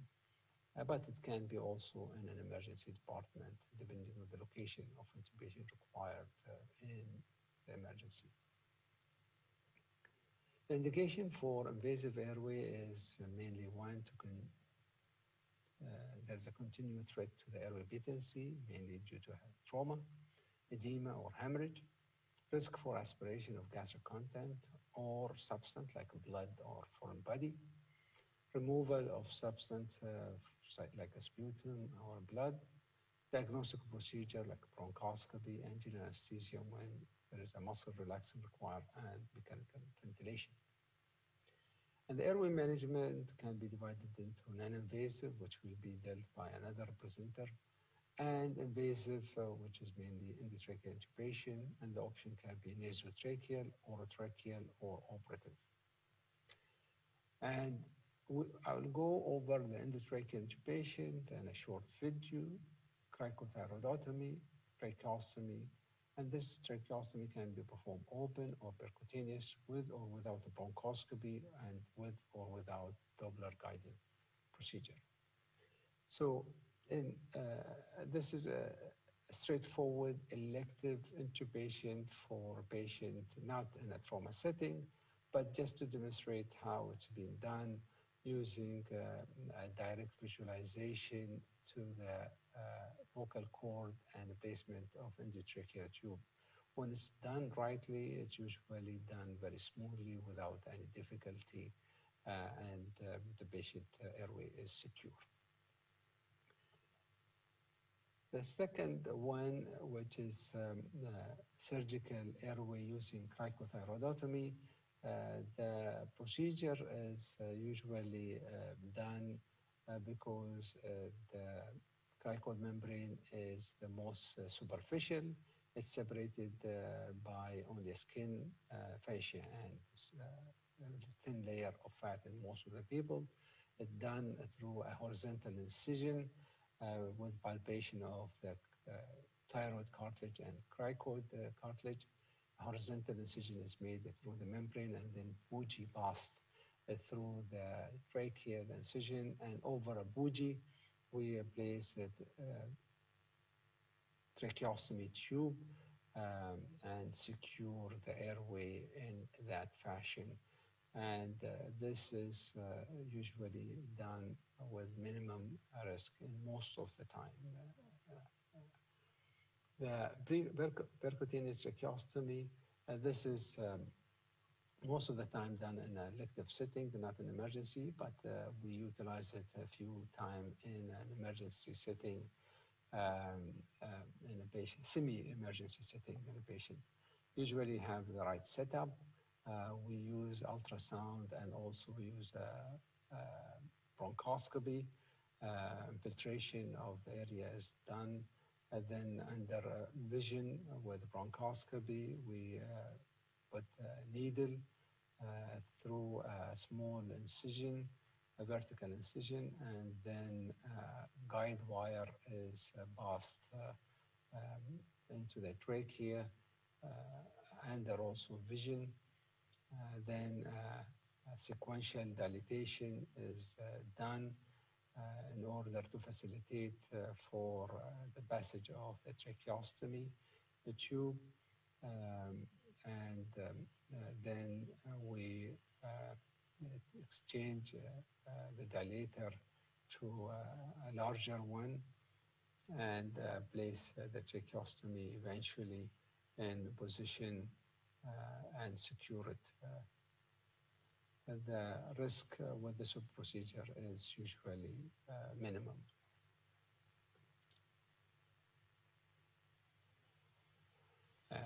So our local experience is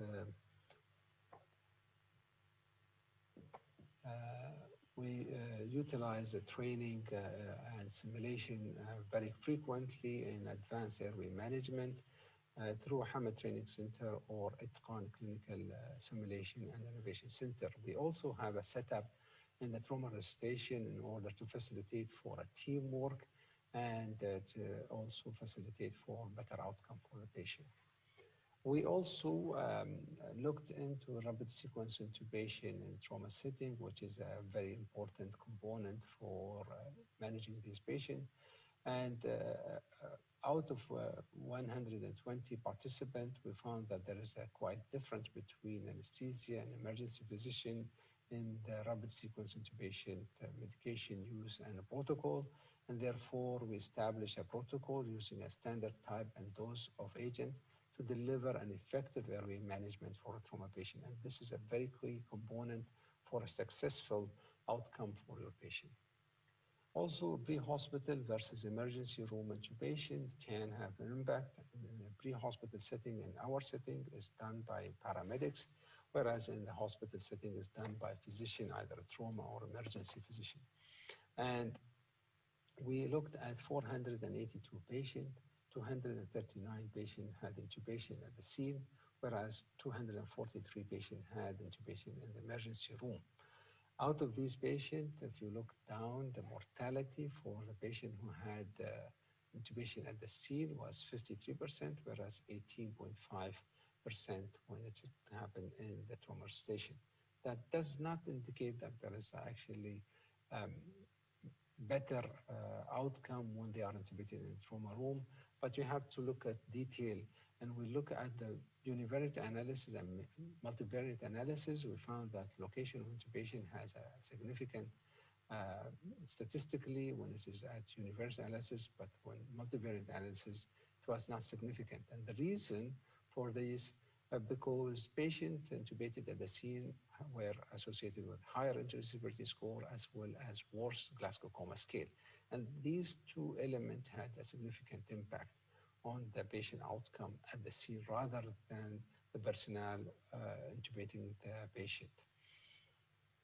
Also, intubation of patient at the sea is really difficult in comparison to land. And we looked at 39 patients who had watercraft related trauma, and these patients usually have difficulty not only to facilitate their transportation, but also in securing the airway. And this is an example of neck laceration in a patient who were driving a jet ski, hit a rope, and had significant injury to the trachea, not only the trachea, but also the blood vessel and head injury, and they have a significant impact. The region of the body injured also has an impact on how difficult the airway. And trauma to the neck injury in our population, we had 51 patients who had direct injury to the neck. Out of these, 16% suffer respiratory distress, and 6% had tracheal injury, and 4% had larynx and hypopharynx injury. And if you look at this, we had zone 2 injury in 39 patients, accounting for 78%, and 5 patients had tracheal injury requiring direct intubation to the trachea. Violence and related injury in our community, we looked into also the violence and especially interpersonal injury versus self-inflicted injury. And there is a high percentage of injury, especially to the head, neck, and face. And there is a difference between injury when it's come to interpersonal versus self when it's come to the neck. Very high percentage of self-inflicted associated with the neck injury, and this is usually a penetrating injury to the neck using a knife. And these patients, 28% of them require ICU admission, and 24% had intubation, endotracheal intubation. Percutaneous dilatation, we looked into this for one reason in terms of the outcome of the patient and risk of complication, and we found that out of 124 patients underwent percutaneous dilatation, there was minimum complication and no mortality at all. So it is a safe procedure. The use of adjunct like extracorporeal life support resuscitation, especially in a patient who has a refractory hypoxia and hypercapnia in a trauma setting, is a very important things to address. And I'll give you, and I will finish with this. We had the use of extracorporeal membrane oxygenation in 3 patients who had tracheobronchial injuries. The first one is a 29-year-old patient who had motor vehicle accident with severe head injury and intubated at the scene, presented with bilateral subcutaneous emphysema and bilateral chest tube inserted, but despite that, the patient did not improve. A CT scan showed bilateral surgical emphysema, consolidation, and also there is changes in the distal part of the trachea. With reconstruction, it clearly showed that there is a dissociation between the proximal and distal part of the trachea, and there was just a sleeve of endotracheal tube passing to the distal part. The patient was placed on ECMO, and then dilatation of this stenosis and stenting was made, and the patient survived the first procedure for this. The second one is a 27-year-old patient who presented to the trauma room after a fall. He had low Glasgow Coma Scale, hypoxic, diffuse subcutaneous emphysema, and was intubated. He had 2 chest tubes, which improved a little bit his saturation, but then another 2 tubes, and the patient had continuous leak from the right side of the chest. The patient was hypoxic, so he was put in ECMO through veno-venous ECMO, and the patient was taken to the operating room. Anterolateral thoracotomy was done and repair of bronchial injury, and the patient was weaned off ECMO and extubated after that. The last one is a patient who was 63 years old, had a fall from height and presented with hypotension and hypoxia. He required a 3 chest tube placement on the right side and 1 on the left side. Despite that, he continued to be hypoxic, with the patient placed on a prone position ventilation, did not succeed to improve his ventilation, so the patient was placed on veno ECMO support, and with that, we managed to treat him conservatively. Ultra-protective ventilation setting was established, and after 2 weeks, he was weaned off ECMO and no surgical intervention, and injury was due to bronchopleural fistula.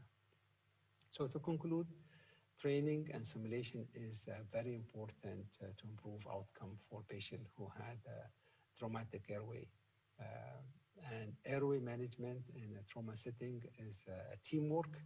And lastly, predefined strategy and guideline is a key to solve difficult airways. Again, I would like to thank you for your kind invitation, and I look forward to be with you guys next year in person. And also, I look forward to see your contribution in Qatar Health 2022. Again, thank you, Professor Kandar, for your kind personal invitation. Thank you.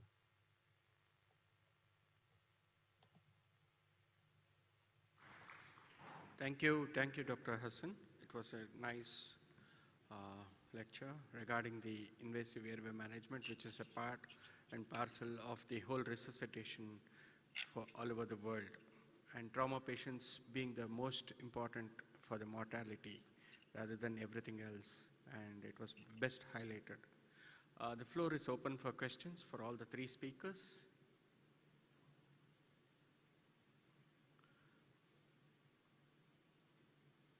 Dr. Hassan is available online.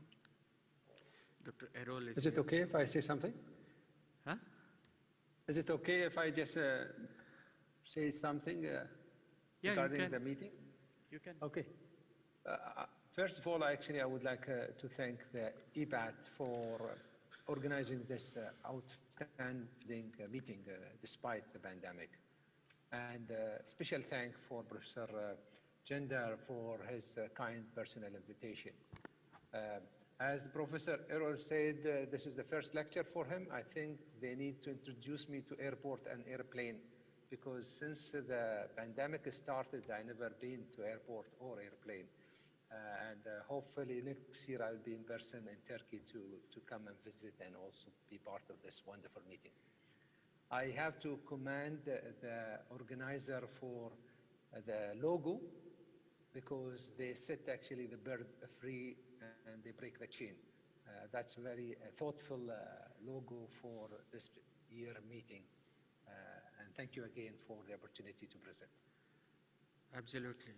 You're told on track. Any questions? There was a question for Zeki, I think. Somebody was asking a question.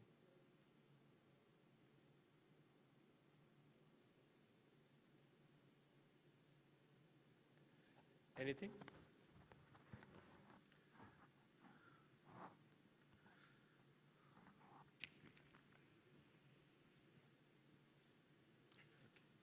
Any If questions? nobody have a question, can I have a question?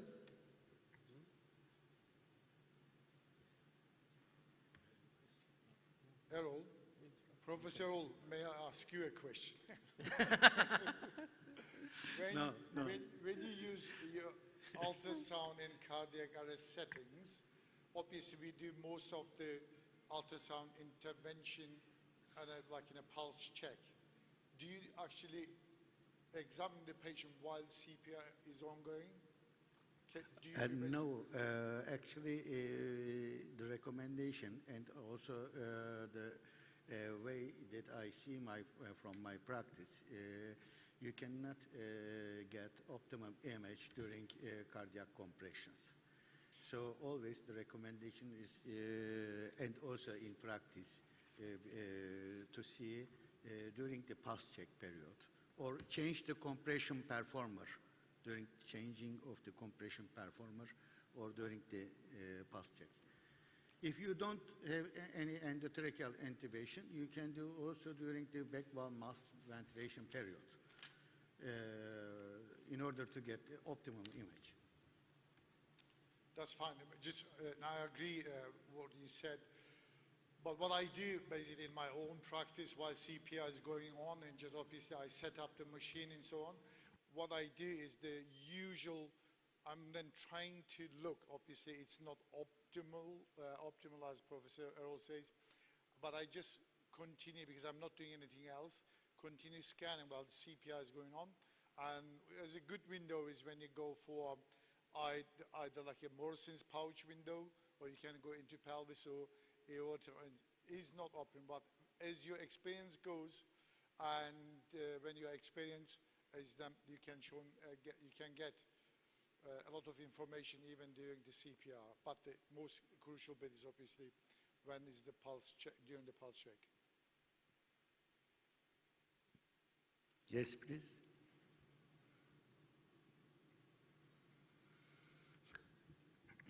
Behnan Gülünay, Sivas State Hospital.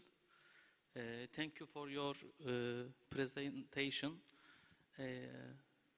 I have a question for two speakers, for Professor Zeki and for Professor Errol. I want to learn their minds. Should we use ultrasound in pre-hospital setting in our country?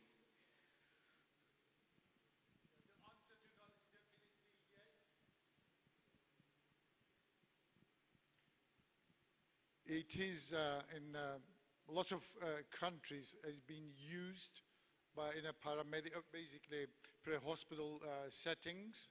And we are in the UK, we are training paramedics who are interested. They're called like critical care paramedics. They get the basic skills of echo, lungs, IVC, and the fast, and the other things, obviously procedures like IV access, procedures using ultrasound. And I had heard this story from a friend, basically from my colleague. He was in Germany. He is supposed to have like an MRT for his cardiac stress examination. They couldn't get any IV access, and they just gave up at the end because the patient was too upset. That's what I'm saying is it's basically in use, and we should definitely use restart. The time is very crucial. If you have got a paramedic team who can then identify there's like in a cardiac tamponade or other issues, they can rectify it when they can. In countries like Germany, where I used to work, and or in France, their doctors are going, so-called emergency physicians, going with the ambulance to the patient. When you have got the skill with ultrasound, you will just make the difference. Yes. Thank you for all the speakers. Thank you for all the speakers. We can discuss during the coffee break in detail with you. We have 5 minutes for coffee and tea, and after that, we will be in this room again, in this, for the satellite lecture. Okay? See you for the next session. Thank you. Thank you. Thank you all.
Evet.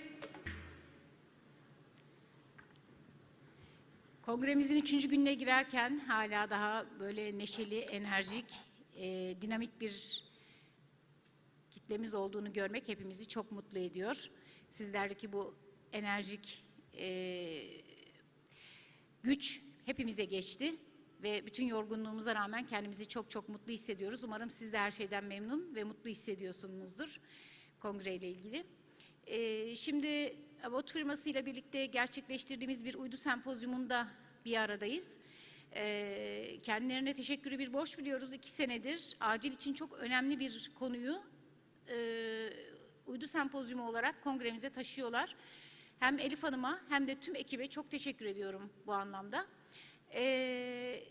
Neden bizim için çok önemli baş dönmesi? Çünkü biliyorsunuz ki acil servise gelen baş dönmesi hastaları birçok acilcinin kabusudur. Hepimize zor anlar yaşatır. Periferik vertigodur ama o kadar dramatik bir tabloyla gelir ki onu acilden dinginleşmiş olarak göndermek hepimiz için çok zordur. Ayrıca o tablonun içerisinde santral bir neden olabileceğini, her şeye rağmen santral bir şeyi ekart edemeyeceğimizi biliyor olmak, bir kenarda, aklımızın bir kenarında olması bizi her zaman çok zorlar.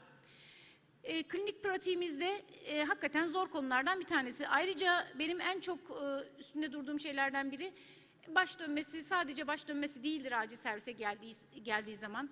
İşte aynı zamanda eşim benimle yeteri kadar ilgilenmiyor demektir.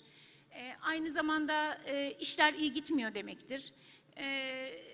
Bu böyle bir yönü olduğunu da bilmek bizim için baş dönmesini acil servislerde çok daha dramatik hale getiriyor zaman zaman.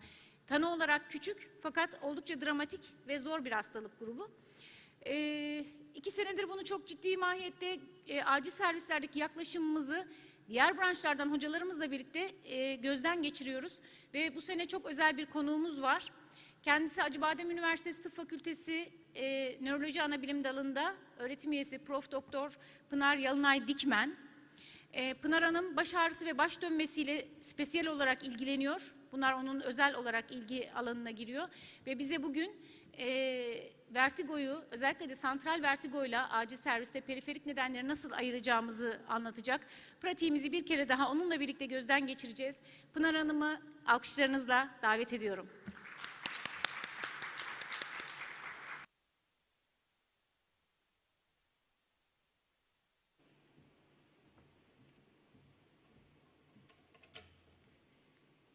Sayın hocalarım, değerli meslektaşlarım, herkese günaydın diyerek başlamak istiyorum.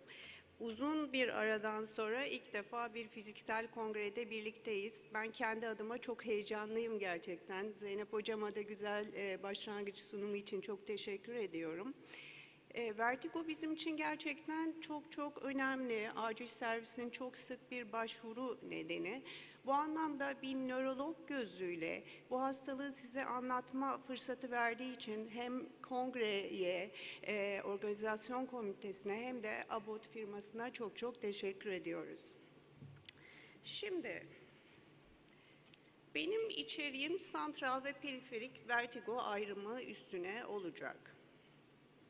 Şimdi Amerika Birleşik Devletleri'nde yapılan bir çalışmada, siz bunu kendi pratiğinizden de elbette biliyorsunuz, yılda 4 milyon kadar hasta vertigo ve dizziness şikayetiyle başvuruyor. Ve orada bunun sisteme getirdiği yük bir çalışmada 9 milyar dolar olarak hesaplanmış. Bir hasta başım dönüyor diye bize geldiğinde temel olarak bizim ayırt etmemiz gereken 2 ana durum var.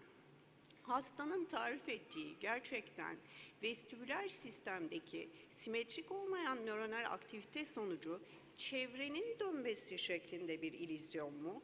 Yoksa acaba bize hasta başımda bir ağırlık var, yer ayaklarımın altından kayıyor, başımı sersem gibi hissediyorum diye bir dizziness mı anlatıyor? Çünkü bizim peşinde koştuğumuz aslında gerçek bir vertigo. Dizziness birçok metabolik hastalığın, hatta ilaçların yan etkisi olabiliyor. Acil servise vertigo şikayetiyle gelen hastaların çoğu periferik vertigo. Bizim yine ayırt etmeye çalıştığımız bu acaba bir periferik mi, santral sebepten kaynaklanan bir vertigo mu? Çünkü santral vertigoları Zeynep hocamın da üstünde durduğu gibi hiçbir şekilde atlamak istemiyoruz. Şimdi bu time and trigger denilen bir sınıflama vertigoya yaklaşımda oldukça aslında akılda kalıcı ve güzel bir sınıflama. Burada vertigo ile ilgili sendromlar 3 ana başlıkta özetlenmiş. Bunlardan bir tanesi akut vestibüler sendrom. Aslında bu bizim acilde en sıklıkla vertigoyu ayırt etmekte zorlandığımız vestibüler nörinitle arka sistem inmeleri hastaları. İkincisi ise spontan epizodik vestibüler sendrom. Burada ise geçici iskemik atak var, kaçırmak istemediğimiz. Meniyer hastalığı var ve vestibüler migren var. Bir üçüncüsü de tetiklenen epizodik vestibüler sendrom.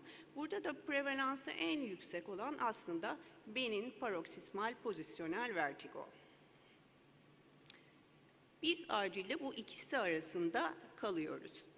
Bunu bir olgu üstünden sizlerle paylaşmak isteyeceğim. Bu 50 yaşında bir erkek hasta. Hepimize böyle hastalar geliyor. Çok şiddetli baş dönmesi ve dengesizlik şikayetiyle geliyor. Ve bu baş dönmesi ve dengesizlik 1 saat önce ani olarak başlıyor. Hastanın bulantısı da var. Çevrenin dönmesi şeklinde bir baş dönmesinden yakınıyor. Eş zamanlı olarak kafasının karıştığından, yani bir dezoryantasyondan bahsediyor. Başında bir ağırlık hissi var, kafasını tam olarak tutamıyor. Ve hastayı ayağa kaldırdığınızda hastanın bir denge ataksisi de var, yani gövde ataksisi de var. Hasta bir tarafa doğru devriliyor. Hastanın işitmesiyle ilgili bir şikayet var mı diye sorduğunuzda olmadığını ifade ediyor. Hastanın bir hipertansiyon ve hiperlipidemi öyküsü var. Yani senin kolesterolün yüksek demişler, senin yüksek tansiyonun var demişler. Ama hasta bunlarla ilgili herhangi bir ilaç kullanmıyor. Soy geçmişinde bir özellik yok, alışkanlıklarında bir özellik yok. Kan basıncına baktığınızda 150'ye 85 milimetre civarı buluyorsunuz. EKG'si sinüs ritmi. Hasta gerçekten genel durumu bozuk gözüküyor. Gözlerini kapatmış, yatakta devrilmiş, gözlerini açmak istemiyor. Şiddetli bulantısı var. Yani gürültülü akut bir tablo bu. Nörolojik muayenesine bakıyorsunuz. Kraniyal alanda, primar pozisyonda sağa doğru vuran, sola doğru vuran rotatuar bir nistagmus var, hızlı fazı sola vuran. Hastanın az önce bahsettiğim gibi gövde ataksisi var. Ayağa kaldırılınca devriliyor. Tandem walk yapmaya çalıştığınızda, yani denge alanını daha da küçültmeye çalıştığınızda zaten hasta böyle bir şey yapamıyor. Şimdi bu hastalar hepimize geliyor, gürültülü, akut bir tablo ve biz burada ya acaba bu vestibüler nörinit mi yoksa arka sisteme ait bir inmeden mi bahsediyoruz böyle bir hastada? Bunu bilmek istiyoruz ve bununla ilgili de bir kılavuz şu an hali hazırda yok. Bu tablonun adı az önce bahsettiğim gibi akut vestibüler sendrom. Çok şiddetli bulantı, kusma, denge bozukluğu, vertigo, çevrenin dönmesi şeklinde bir vertigo ile başlıyor. Hastanın denge bozukluğu oluyor, belli bir yana devriliyor, muayenesinde nistagmusu oluyor. Baş hareketleriyle kötüleşiyor bu tablo. Çok akut olarak başlıyor ve günler ve haftalar boyunca da sürebiliyor. Şimdi acil servise başvuran akut vestibüler sendrom tablolarının çok büyük bir kısmı aslında periferik nedenlerden kaynaklanıyor. Ama yine bu acil servise gelen hastalarda inme oranı da %25'e kadar varabiliyor.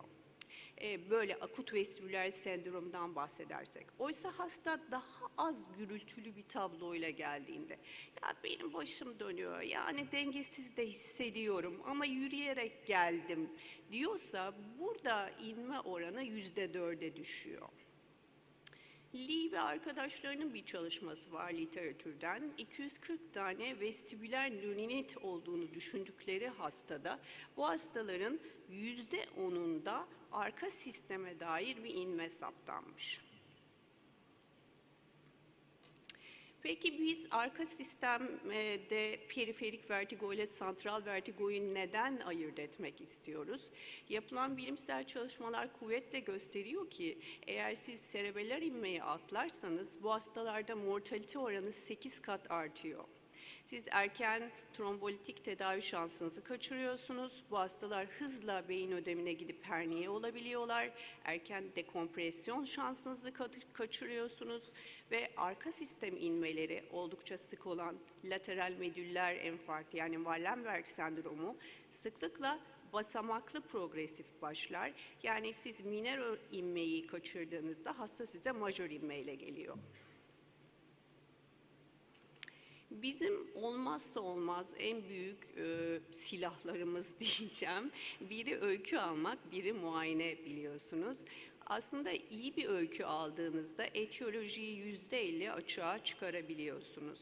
Ama acil serviste öykü almak o kadar kolay ne değil. Çünkü hasta zaten kaygılı, anksiyöz geliyor. Bir ikincisi de hekimin iş yükü inanılmaz yüksek.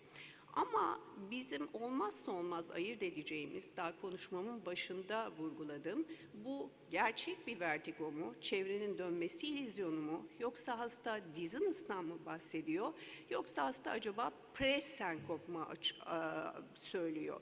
Dolayısıyla bunlar bizim etiyolojimizi değiştiriyor. Hastaya ilk önce kendi yakınmalarıyla öyküsünü anlattırıyoruz. Onun arkasından da bir takım yönlendirici sorular sormak durumundayız. Bu bize tanı açısından çok faydalı oluyor. Peki nedir bu sorular? Bunlardan birincisi, baş dönmesi elbette ki ne zaman başladı? Bu baş dönmesi ani seyirli mi, yoksa yani akut mu, subakut mu, yoksa kronik olarak mı başladı? Bu süreyen bir tablo mu, akut vestibüler sendromdaki gibi, yoksa epizodik bir olaydan mı bahsediyoruz, BPPV'deki gibi? Bu ataklar geldiği zaman ne kadar sürüyor? Bu ne kadar sürüyor sorusu çok önemli bir soru benim kendi pratiğimde. Ben hastalara bunu şu şekilde soruyorum. Baş dönmeniz saniyeler mi, dakikalar mı, saatler mi, işte günler mi, haftalar mı, yıllardır mı sürüyor? Çünkü genellikle saniyeler ve dakikalar süren vertigolar sıklıkla periferik nedenlere işaret ediyor. Elbette ki bu ataklar ne kadar sıklıkla geliyor diye soruyoruz. Ve bir tetikleyici faktör var mı? Yani bu olayın öncesinde bir enfeksiyon var mı? Bir üst solunum yolu var mı? Aşılanma var mı şu anki güncel pratiğimizde? Ve öncesinde ciddi bir uzun bir yolculuğu var mı hastanın? Eşlik eden bulgular var mı? Bir vertigo hastasına olmazsa olmaz sorulacak sorulardan birkaç tanesinden biri elbette ki işitme kaybı ve çınlama var mı? Şimdi işitme kaybı ve çınlama deyince aklımız hemencecik Meniere hastalığına geliyor. Ama işitme kaybı, vertigo ve çınlama ile giden santral sebepler de var. Konuşmamın devamında bunlara değinmeye çalışacağım. Bulantı kusma var mı? Bu çok gürültülü mü? Az önceki hastamızdaki gibi akut vestibüler sendromdaki gibi mi? Ve baş ağrısı var mı? Aslında bu da çok faydalı bir soru. Çünkü migrenin bir alt tipi olan vestibüler migren, ki bu hastalar acil servise gelebiliyorlar, genç ve orta yaşlı hastalar, vertigo ile prezente olabiliyor ve her seferinde baş ağrısı atakları baş dönmesiyle birlikte olmak zorunda değil bu hastalarda. Baş hareketleriyle tetikleniyor mu? BPPV için oldukça yardımcı. Ek bir hastalık var mı? Metabolik bir imbalans var mı? Ve yine olmazsa olmaz bir soru, ilaçlar. Hastanın kullandığı bir ilaç var mı? Eğer hasta, yaşlı bir hasta bir alfa bloker kullanıyorsa prostat hipertrofisi için acaba anlattığı ortostatik hipotansiyon mu? Ya da yakın zamanda bir antihipertansif ilaç, diüretik başlanmışsa acaba hipotansiyon hakkında mı konuşuyoruz? Dizziness'la ilgili bir şikayet mi söylüyor hasta? Ve bir diğer aklınızda kalmasını istediğim, SNRI'ların ani kesimi de acil servise dizziness ve vertigo ile gelebiliyor bu hastalar. Özellikle venlafaxinin 2-3 gün alınmaması çok şiddetli baş dönmesi ataklarına sebep olabiliyor. Ve elbette olmazsa olmaz baş dönmesi dışında beyin sapına ait bir bulgumuz var mı? Konuşma yutma bozukluğu, diplopisi var mı? Motor güçsüzlüğü var mı? Ya da duysal bir problemden bahsediyor mu hasta? Şimdi acil serviste yatak başında size kullanabileceğiniz bir takım araçlardan bahsetmek istiyorum. Bunların içinde bilimsel çalışmalarda en çok altı çizileni ABCD2 skoru ve özellikle ikincisi yatak başı 3 basamaklı göz hareketleri muayenesi. Bunu İngilizce HINTS olarak kısaltıyorlar. Bu ikisi üstünde birazdan slaytlarımda duracağım ama hastanın bu 3-4-5'teki bahsettiğim klinik muayene özellikleri de elbette ki tanı için bize çok yardımcı olabilir. Eğer hastanın bir head tilt'i varsa, kafası bir yöne eğikse, gözleri horizontal düzlemde aynı planda değilse, yani bir misalignment'ı varsa bu bizi mutlaka beyin sapına yönlendirir. Eğer pozisyonel testler yapacak zamanınız ve bilginiz varsa BPPV en prevalent periferik vestibüler hastalık, bunu tanıma şansınız olur acilde. Ve bir sonuncusu da denge muayenesi. Akut vestibüler sendromda bahsettiğim gibi hastalar bir denge bozukluğu ile gelirler. Bu hem periferik nöronitte, vestibüler nöronitte olur hem de arka sistem inmede olur. Ama aradaki fark şudur, arka sistem inmede, özellikle serebeller inmelerde hasta yatakta otururken bile gövde dengesini sağlayamaz. Yani çok çok ağır bir gövde ataksisi vardır. Bu bizi santral nedenlere yönlendirir. Şimdi az önce bahsettiğim klinik olarak santral vertigoyu tanımamızda yardımcı olacak araçlardan bir tanesi ABCD2 skoru. Bu skora göre hastalar 0 ile 7 arasında bir puan alabiliyorlar. Cutoff'u 4 ve 4'ün üstü. Eğer 4 ve 4'ün üstünde ise hastanın inme geliştirme riski yüksektir deniliyor. Peki bu neyin kısaltması? Birincisi yaş, ikincisi kan basıncı, üçüncüsü diyabet. Bunlar bildiğiniz üzere vasküler risk faktörleri zaten. Özellikle yaşlı bir hastada varsa bizi santral nedenlere doğru yönlendiriyor. Üçüncüsü klinik bulgular, yani hastanın bir nörolojik semptomu varsa, motor bir güçsüzlüğü ya da konuşma bozukluğu varsa zaten bu santral nedenlere gitmek için işimizi kolaylaştırıyor. Ama ben özellikle şu semptomların süresinin altını çizmek isterim sizlere. Burada gördüğünüz gibi 10 dakikaya kadar olan semptomlar 0 olarak puanlandırılmış. Yani bu aslında daha az bir risk taşıyor ve bizi daha çok periferik nedenlere yönlendiriyor. Ama eğer semptomlar işte 10 dakikadan daha uzun süre ise, saatler, 1 saat, 2 saat ise hastanın aldığı puan da artıyor. Ve bu özellikle yaşlı, vasküler risk faktörleri olan bir hastada bizi santral inmeye ya da vertebrobaziller yetmezliğe doğru yönlendiriyor. Şimdi bu araştırmacılar, özellikle bu Neiman Toker ve arkadaşları John Hopkins'te çalışıyorlar. Eğer bu konu ilginizi çekiyorsa PubMed'de taramanızı öneririm. Özellikle bu konuyla ilişkili bilimsel çalışmalar yapmışlar. Yani acil serviste santral ve periferik vertigoyu nasıl ayırt edebilirize odaklanmışlar.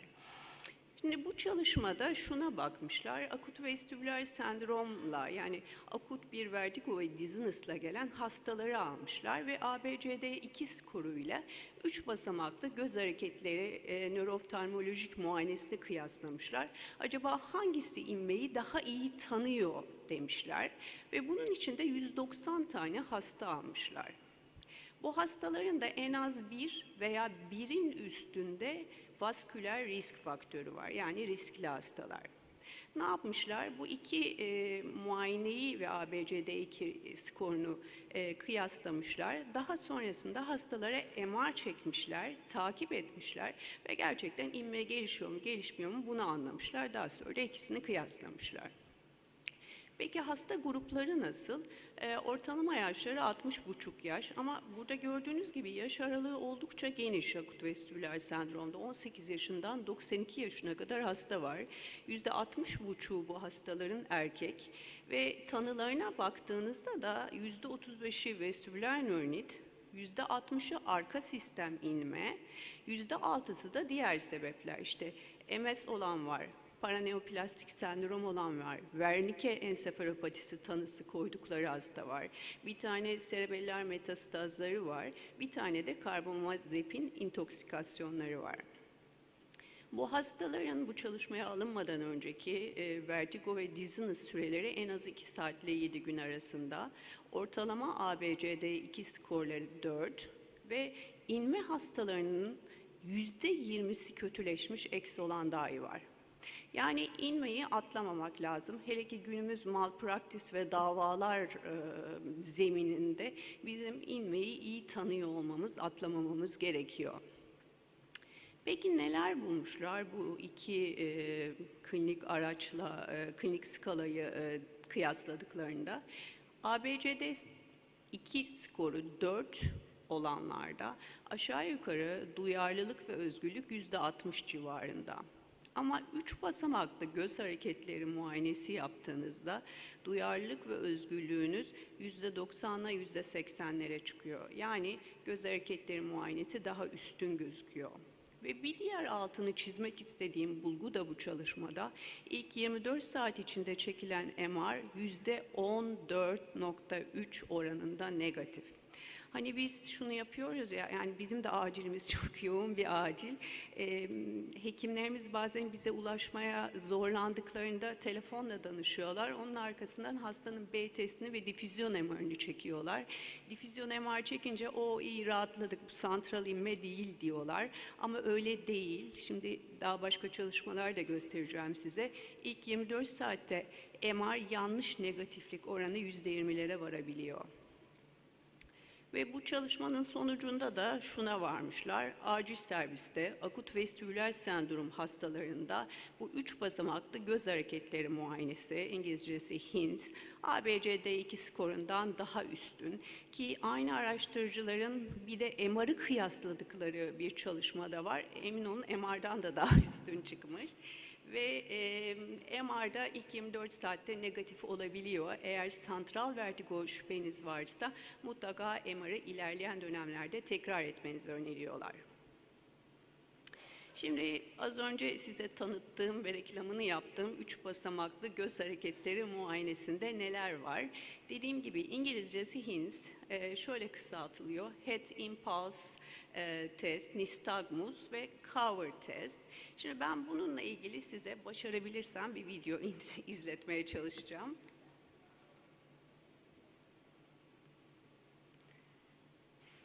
Evet, başladık. Şimdi nistagmus bizim için çok kıymetli. Eğer hastanın nistagmusu aşağı vuran ya da yukarı vuran, yani vertikal düzlemde bir nistagmussa, sağa ve sola bakış yönlerinde taraf değiştiriyorsa bu santral nistagmustur. Çünkü periferik nistagmus tek yönedir, taraf değiştirmez. O zaman santral nedenlere yönlenmemiz gerekir. Buna bidirectional nistagmus olarak söylüyorlar. Bir ikincisi head impulse test, baş sallama testi. Burada temelde vestibülo-oküler reflekse bakıyoruz. Hasta gözlerini muayene eden kişinin burnunda sabit bir noktaya koyduğunda siz başını 30 derecelik açılarla çevirdiğinizde hasta yine burnunuza bakmaya devam etmeli. Eğer bir yakalayıcı sakkat oluyorsa bu periferik sebepleri işaret ediyor. Bu üçüncüsü gösterilen de kapama testi ya da screw test. Gördüğünüz gibi hastanın tek gözünü kapadığınızda öbür gözünde bir refiksasyon oluyor. İşte bu da santral sebepleri gösteriyor ve bu 3 basamaklı göz hareketleri muayenesinin en az bir tanesinin pozitif olması çok şiddetle santral vertigoyu gösteriyor. Kısaca hatırlatmak için santral ve periferik vertigo ayırıcı tanısını sizlere getirdim. Az önce bahsettiğim gibi vertikal mutlaka santral nedenleri işaret ediyor. Bakış yönüyle, yani hem sağa döndüğünüzde hızlı fazı sağa vurması, sola döndüğünüzde hızlı fazı sola dönmesi santral nedenleri işaret ediyor. Tekrar ile yorulmaması, vizyer fiksasyonda baskılanmaması santral nistagmus lehine. Peki yine şöyle literatüre baktığımızda neler görüyoruz? Dizziness ve vertigo şikayetiyle acil servise başvuran hastaların %4-6'sı serebrovasküler olaylar nedeniyle başvuruyor. Ve bunlar ağırlıklı olarak beyin sapı ve serebeller inme nedeniyle geliyorlar. Yine Amerika Birleşik Devletleri'nde bir çalışma yapılmış. Bu çalışmada 1,5 milyon insan taranmış ve bunların benin sebepler tanısı konularak eve yollanan hastaların %1'inin 30 gün içinde inme geliştirdiği görülmüş. Yani 1,5 milyonda %1 az bir rakam değil. Ve özellikle vertebral baziler yetmezliği eğer atlarsak burada erken dönemde nüks ve inme gelişme riski çok yüksek. Peki hangi vasküler yapılar, vasküler santral inmeye sebep olabiliyor? Bunlardan en sık karşımıza çıkan lateral medüller sendrom, Wallenberg sendromu. Az önce bahsettiğim gibi progresif gidişli bir genellikle başlangıç oluyor ve izole vertigo ile klinik verebiliyor. Dolayısıyla vasküler risk faktörlerinin ve 3 basamaklı göz hareketleri muayenesinin iyi araştırılması gerek böyle yaşlı özellikle ve vasküler risk faktörü olan hastalarda. AIKA enfarktı vertigo ile prezente olabiliyor. Vertebrobaziler yetmezlik, superior serebeller arter tutulumu enfarktı, vasküler santral vertigo sebepleri arasında. Bir de elbette ki intraserebral hematomlar var, serebellumun ya da beyin sapının. Ama bunlar zaten çok gürültülü başlıyor, kan basıncı çok yüksek oluyor ve en güzel tarafı ne? BT'de çıkıyor. Dolayısıyla kafamız daha az karışıyor. Şimdi az önce bahsettiğim gibi yapılan çalışmalar ilk 24-48 saatte MR'ın yanlış negatiflik oranını arka sistem inmelerinde %12 ile %20 arasında gösteriyor. Dolayısıyla bizim elimizde başka tool'lar, araçlar olmalı ki bu santral ve periferik vertigoyu güzelce ayırt edebilelim. Yine periferik vertigoyu taklit eden bir sebep var. Bunun da hani aklınızda kalmasını isterim. Biz vertigo ve işitme kaybı ve çınlamayla bize gelen bir hastada ilk aklımıza neyi getiriyoruz? Meniere hastalığını getiriyoruz. Ama AIKA enfarktı, anterior inferior cerebellar enfarkt, özellikle parsiyel olarak başladığında yapılan çalışmalarda %8 ila %30 oranında izole vertigo, çınlama ve işitme kaybıyla prezente olabiliyor. Burada yine tekrar vasküler risk faktörlerinin iyi değerlendirilmesi gerek. Çünkü Meniere hastaları genellikle daha orta yaşlı hastalar. Yine az önce bahsettiğim Newman Toker ve arkadaşları John Hopkins'ten bunun üzerine HINTS de yetmez, bir de HINTS Plus yapalım demişler. Yani yaşlı vasküler risk faktörü olan hastalarda AIKA'yı atlamamak için bir de işitmeyi tek yanlı akut gelişen işitme kaybını soralım demişler. Yine bunu çalıştıkları çalışmalarında erken dönem MR negatif hastalarda bu HINTS Plus'ın duyarlılığını ve özgürlüğünü yüksek bulmuşlar. Peki görüntülemeyi ne zaman yapalım?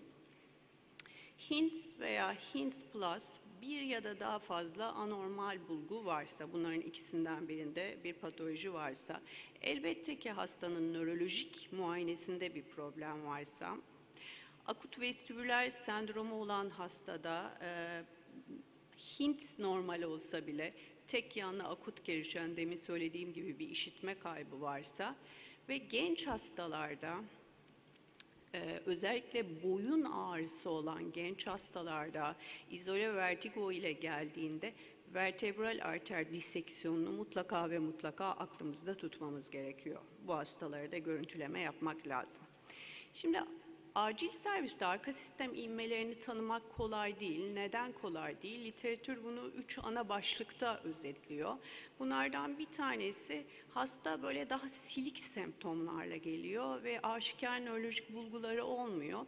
O yüzden tanımakta zorluk çekiyoruz. Bir diğeri, bu hastalar en sıklıkla lateral medüller sendrom ya da serebeller enfarktı oluyorlar ve burada da bir motor tutulumu olmuyor. Yani hemiparaziyi tanımak kolay.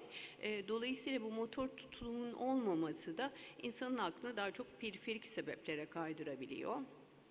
Bir üçüncüsü de ve en çok hani güvendiğimiz BT çektik, difüzyon MR çektik, negatif. Oh güzel, bu santral sebeplerden kaynaklanmıyor. Az önce konuştuğumuz üzere MR ilk 24-48 saatte yanlış negatif olabiliyor. Dolayısıyla MR'a fazla güvenmemek lazım. Şimdi konuşmama hazırlanırken tekrar bir PubMed'i gözden geçirdim. Sizin hoşunuza gidebilecek bir çalışma buldum. Bu bizim yine güzel nöroloji dergilerinden birinde çıkmış. Siz bu triyaj sistemini çok seviyorsunuz ya acil serviste. Şöyle bir çalışma yapmışlar. İşte nasıl bir triyaj yapalım ki santral vertigoyu tanıyalım demişler. Şöyle bir sonuç bulmuş araştırmacılar.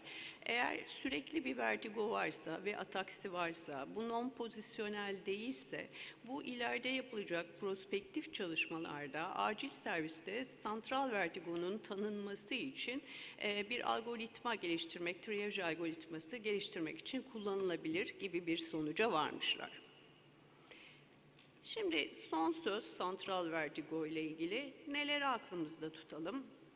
Nörolojik muayene bulguları erken dönemde normal olabilir, silik olabilir. Bu 3 basamaklı göz hareketleri muayenesi özellikle nistagmus ve diğerleri oldukça önemli. İnme gelişme vasküler risk faktörleri açısından ABCD2 skorunu bilmek, akılda tutmak güzel olabilir. Eğer eşlik eden akut başlayan bir işitme patolojisi varsa ve bu özellikle yaşlı bir hastaysa, vasküler risk faktörleri varsa bu Meniere olmayabilir, AIKA enfarktı olabilir. Ve erken dönemde 24-48 saatte MR'ın yanlış negatifliği %20'ye varabiliyor. Peki tedavide ne yapalım? Siz bunu zaten çok güzel yapıyorsunuz. Semptomatik tedavi yapıyoruz, antiemetik veriyoruz, vestibüle süpresanlar veriyoruz. Eğer bu vestibüler nöronit netleşmişse kortikosteroid verebiliyoruz. Altta yatan bir metabolik imbalans varsa bunu tedavi ediyoruz. Sonra da hastayı taburcu ediyoruz. Hastayı taburcu ediyoruz ama hasta sonrasında acaba ne kadar kolaylıkla KBB ve nörolojiye ulaşabiliyor ve o yoğunlukta kendi derdine uzun uzun sormamız gereken vertigo sorularının cevaplarını ne kadar rahat verebiliyor o poliklinik şartlarında. Yani Türkiye'de bunu bilmek çok mümkün değil. Böyle bir bilimsel çalışma yok. Bu bağlamda eğer hastaya bir katkımız olsun istiyorsak, siz bu hastaları yollarken bir reçete elbette düzenliyorsunuz. Nasıl bir reçete düzenlemelisiniz? Ben bilimsel literatürde onun karşılığını sizlerle paylaşmak istedim. Şimdi beta histin yapılan çalışmalarda vertigoda vestibüler kompansasyonu kolaylaştırıyor. Buna faydası var. Bunu hem damar ağı, damar sistemi üzerinden hem santral hem de periferik vestibüler sistem üzerinden ve histamin üzerinden yapıyor. Yapılan çalışmalar vertigonun uzun vadeli kontrolü, denge ve yaşam kalitesinin iyileşmesine katkı sağladığını söylüyor. Bu da son slaytım. Bu yine çok iyi bir ve impact'ı çok yüksek olan bir kulak burun boğaz dergisi. Burada yapılan meta analizleri ve klinik çalışmaları gözden geçirerek bir review gözden geçirmeye yazmışlar. Beta histinin etkinliğine ve güvenilirliğine bakmışlar ve periferik vestibüler hastalıklarda BPP ve Meniere hastalığı, vestibüler nöronitte etkin ve güvenilir olduğunu klinik çalışmaların ve meta analizlerin gösterdiğini saptamışlar. Peki hangi dozda verelim diye bakmışlar. Doğru dozun 48 miligram olarak önerildiği çalışmalarda görülmüş. Yani biz bir hastaya reçete yazarken ben kendi kliniğimde 2x24 miligram olarak başlıyorum. Ve burada son kısımda da altı çizili görüldüğü gibi bunu 3 aya kadar uzatmak mümkün periferik vestibüler durumlarda. Olay eğer santral ise tabii işler tamamen başka bir yere gidiyor. Sabrınız için çok teşekkür ederim.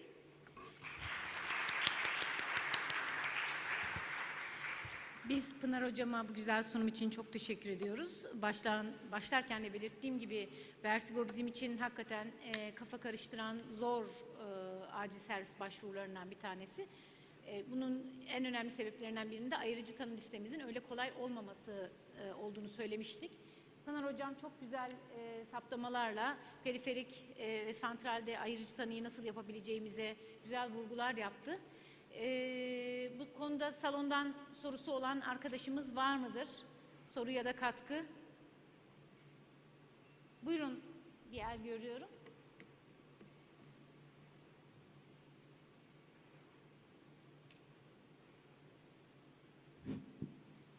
Öncelikle ağzınıza sağlık. Teşekkür ediyoruz sunumunuz için. Ben bir acil tıp camiası çalışanı olarak aşağı yukarı 15 yıldır çalışanım. Bana sorarsanız en sevmediğin 2 semptom hangisi derseniz 1 bulantı derim, 2 de baş dönmesi derim. Gerçekten hiç sevmediğim 2 semptom. Hepimiz için öyle. Çünkü hepimiz için de benzer bir semptom ve bunların çok ciddi bir karşılığı, hani elle tutulan bir karşılığı yok elimizde. Şimdi bunlara istinaden hasta bir acil servise başvurduktan sonra bu semptomlarda minimal bir gerileme olduğu zaman hani biraz daha taburculuk yönüne tercih kullanmaya çalışıyoruz. Ama gördüğünüz gibi MR ve BT'de özellikle MR'da %20'ye neredeyse 5 hastadan birinde bir SVO riski 24 saat 48 saat sonra çıkıyor. Yani şuradan şunu mu anlayalım? Ön tanılarınız hala ayrıcı tanılarınız çok netleşmemişse hastayı en az 1 gün ya da 2 gün ya da 3 gün ikinci MR için tutalım mı yoksa yani servis yatışı için destek mi alalım nöroloji ekibinden? Burada bir açık kapı kaldı gibi. Teşekkür ediyorum. Çok teşekkür ederim. Çok kritik bir soru sordunuz gerçekten. Aslında bu konuştuklarımızı özetlediğimizde bir hastanın vasküler risk faktörleri varsa Doktor Bey, yani az önce konuştuğumuz o ABCD2 skoru aslında işte hipertansiyonu, diyabeti varsa, yaşlı bir hastaysa burada santral olayların şüphesini daha yüksek olarak düşünmek lazım. Bir ikincisi de bu bahsettiğim mesela hasta gerçekten akut vestibüler sendrom ile gelmişse, yani çok gürültülü, bulantılı, kusmalı, gözünü açamıyor, öyle hastalarımız var. Vestibüler nöronitmi arka sistem inmemi. Burada nistagmus en kolayından, tabii ki head impulse test yapın demiyorum size, ama nistagmus'a bakmak, diyelim ki vertikal nistagmus baktınız, yani gördünüz. Sağa baktığında hastanın sağ vuran nistagmusu var. Ama endpoint'i aşan bir nistagmus, yorulmuyor bu nistagmus. İşte sola baktığınızda sola vuran bir nistagmus var. Gözlerine bakıyorsunuz, gözleri horizontal olarak eş düzlemde durmuyor. Hasta yatakta bile gövde ataksisi nedeniyle devrilme eğiliminde. Böyle bir hastada bence nörolojiyi push etmeye devam etmek lazım diye düşünüyorum. Yani santral şüpheniz yüksek olduğunda bu hastayı yollamamak lazım. Takip edip bilimsel literatürde de önerildiği üzere mutlaka ve mutlaka mükerrer MR'ler çekmek gerekiyor.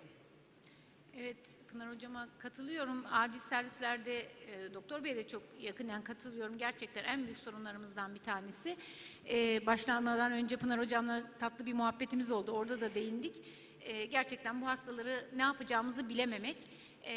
Çoğunlukla zaten semptomlarının gerilemediğini ifade ederler. Gerileyenlerin de ilaçlara bağlı semptomları ortaya çıkmıştır. Dramamine bağlı, metpamite bağlı başka semptomlar ortaya çıkmıştır. Sanki biraz bu konuda işte bizim gözlemimiz olayı rahatlatacak gibi duruyor. Bir başka konuda Amerika'da yapılan bir çalışma göstermiş ki biz bu hastaların acilciler olarak burada biz öyle bir öz eleştiri yaparak devam etmek istiyorum. 3'te 1'ine acile yanlış tanı koyuyoruz. Bunlar polikliniğe gittiği zaman tanıları değişiyor. Bunun sebebi belki bizlerin semptomatik tedaviyi nörolojik muayenenin önüne alması, yine görüntülemeyi nörolojik muayenenin önüne alması, bazı sıralamaları değiştirmemiz, değil mi Pınar Hocam? Katılır mısınız bize bilmiyorum. Buradaki hocam çok güzel değindi. İyi bir anemnez ve fizik muayeneyle başlamak, bunları detaylı olarak yapmak elimizdeki en önemli silahlardan bir tanesi diye düşünüyorum. Ama yine hala daha handikaplarımız yok mu? Mesela Pınar Hocam'a sormak isterim. Görüntülemesi normal bir hastaya nöroloji konsültasyonu istediğiniz zaman salon ne diyecek? Nasıl bir tepkiyle karşılaşıyorsunuz? Pınar Hocam ne hisseder? Özellikle de vurgu yaptı hocam. Bu hastalar evet nöroloji görüntülemesi normal olmasına rağmen santral sebep riskini hala taşıyorlar.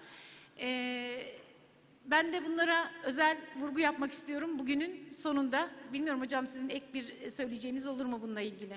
Evet, kesinlikle katılıyorum. Aslında iyi bir anamnez. Ben tabii poliklinikte artık çok fazla vertigo göre hani konuşunca aslında tanıyı koyuyorsunuz. Nasıl siz de kendi çok yaptığınız işlerde aslında öyküyle tanıyı büyük ölçüde kafanızda oturtmuş, sonra muayenenizle bunu teyit etmiş oluyorsunuz. Vertigo'da da böyle. Ama elbette ki sizin böyle bir temel hani uzmanlaşma gibi bir ne zamanınız ne de işiniz o değil. Ben sadece size böyle hani kompakt bir bilgi getirmek istedim.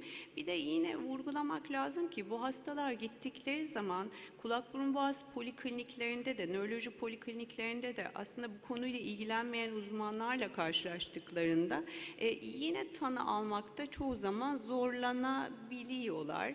O anlamda bari hastaya en azından taburcu edilirken doğru ilacı doğru dozda vermek de hasta anına büyük bir iyilik diye düşünüyorum ben. Bu konuşmanın sonunda da özellikle hani onu vurgulamak belki güzel olabilir. Evet, kesinlikle rahatlatıcı tedavi. Burada bu hastalar çok dramatik tablolar içerisinde gelebildikleri için de özel olarak önemli. Ona da ayrıca vurgu yapmış olalım. Ben çok teşekkür ediyorum. Salondan başka soru ya da katkı var mı? Ben bir şey sorabilir miyim? Mesela sanırım katılımcılarımız Türkiye'nin değişik bölgelerinden dağılmışlar. Mesela siz nöroloji ya da KBB konsültasyonu istediğinizde hemen buna ulaşabiliyor musunuz? Ne kadar kişi hemen, yani nöroloji bir 5 dakikada 10 dakikada acil servise geliyor diyebilir? Hocam mikrofon elimin altında olduğu için soruya öncelikle ben cevap vereyim. O arada salondan Peki. belki cevap vermek isteyen arkadaşlarım olur. KBB konsültasyonu yaptırmak zaten vertigo hastasına hayal gibi. Ben Erzurum'da, bizim tecrübemiz böyle değil mi, Erzurum ekibi? Ancak KBB polikliniğine çağrılır bu hastalar. Nöroloji konsültasyonunda az evvel aslında değindim. Hele de görüntülemesi normal bir hastaya çok zor. KBB'yi bırakın, nöroloji konsültasyonu bile çok zor. Salondan başka Pınar hocamın sorusuna tespitleri olan var mı? Herkes öyle düşünüyor herhalde Zeynep hocam. Peki. Mikrofon elimdeyken önce ben sızlandım ama diğer arkadaşlarımın da belki kendilerine yönelik tecrübeleri vardır. Çok ciddi bu konuda sorun yaşadığımız bir gerçek.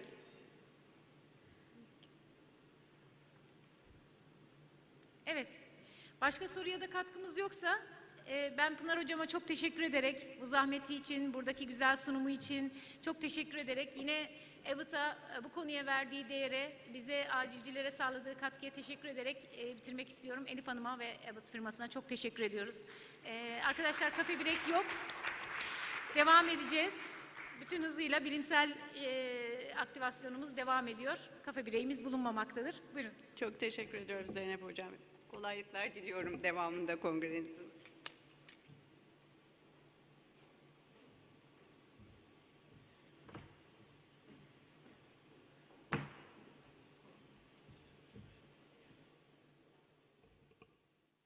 And I have the honor to be the chair, together with my colleague Figen Kosken, and my name is Barbara Hogan, past president from the European Society for Emergency Medicine. Yes, I also say thank you very much for joining our panel on artificial intelligence and its implication for emergency medicine. I think the last decade shows the revolutionary potential of AI in healthcare. I am glad to be here today with three of my emergency medicine colleagues. And first of all, Dr. Sevilay Vural is an emergency physician at Yozgat Bozak University, and she is a candidate for AI-powered research in emergency medicine in Turkey. I would like to invite her for her lecture.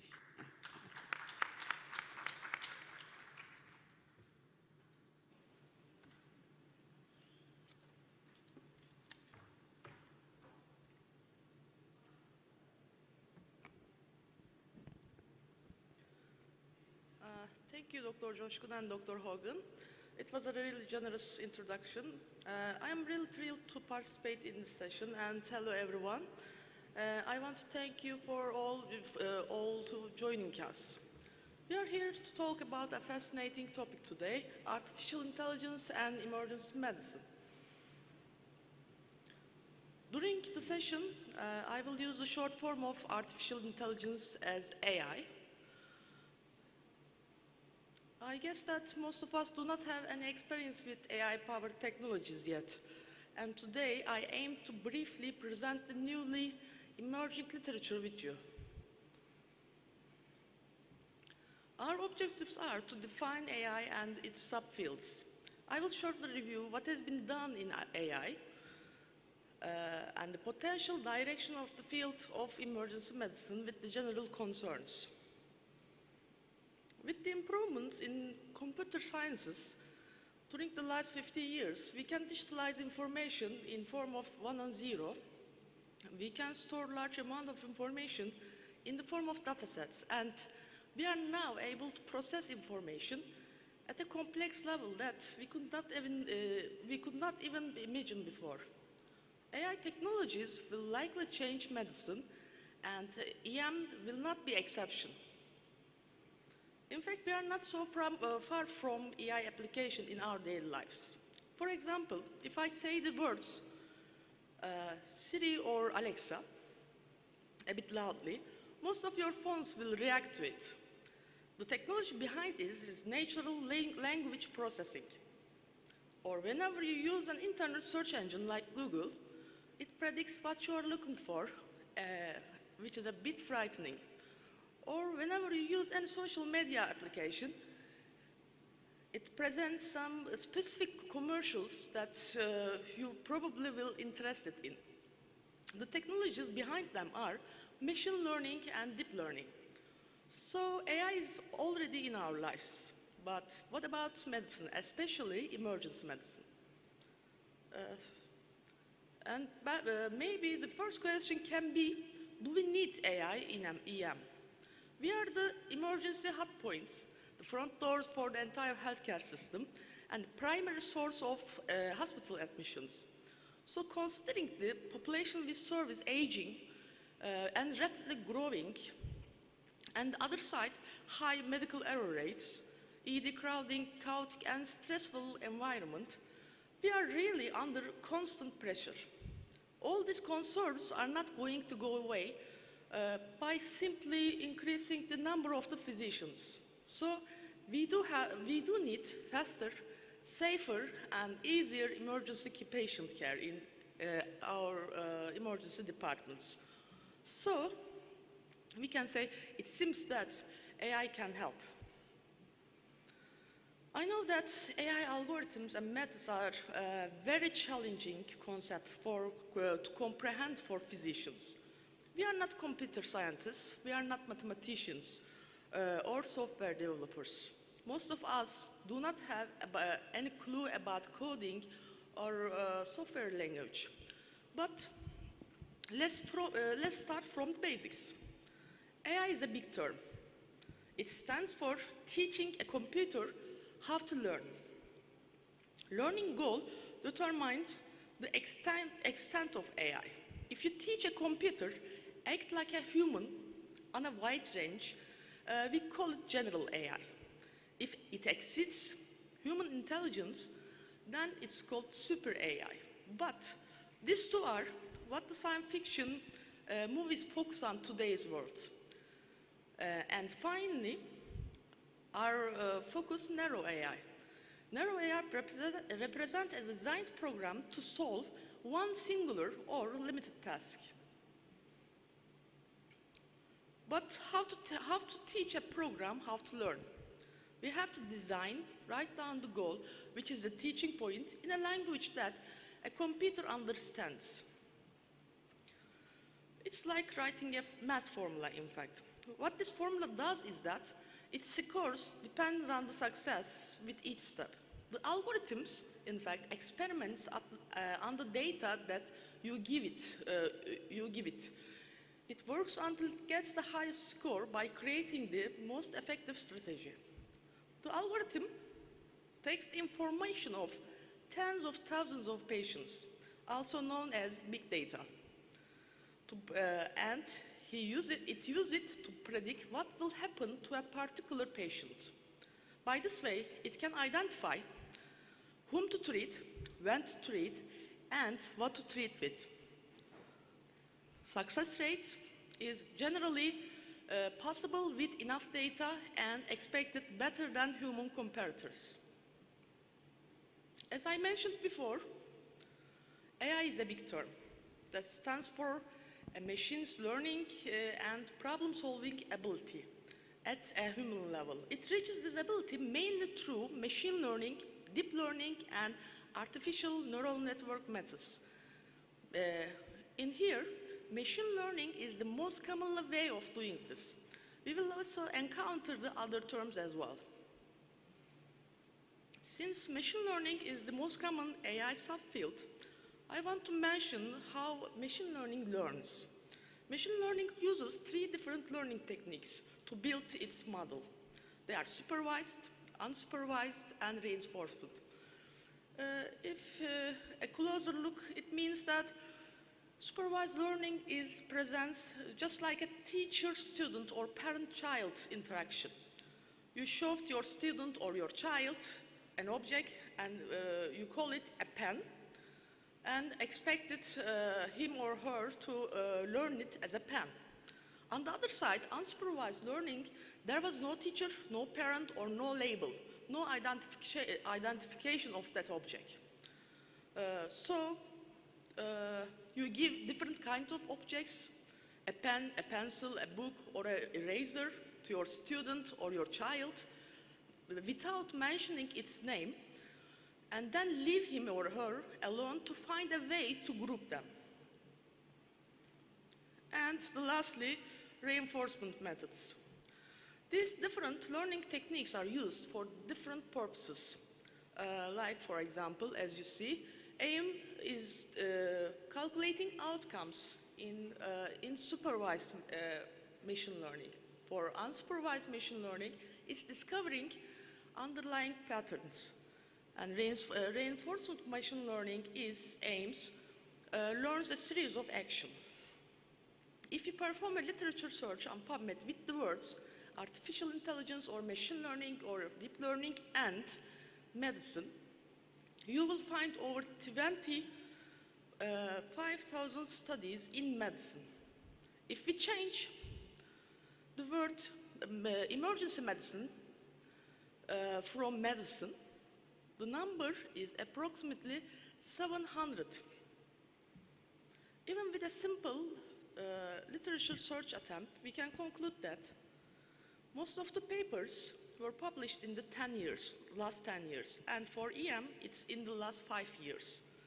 The number of the papers are increasing exponentially, as you see. And lastly, EM AI studies only 2.6% of all AI studies in the medicine. The possibility of encountering AI-based research is increasing day by day.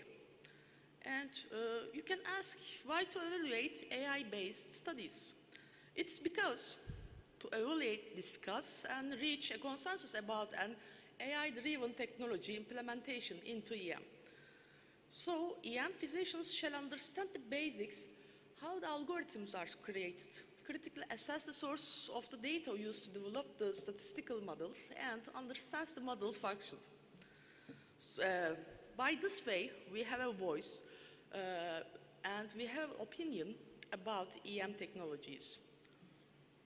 And so we can say we shall learn the basics. However, do we know how to evaluate them? It's a bit new area for all of us.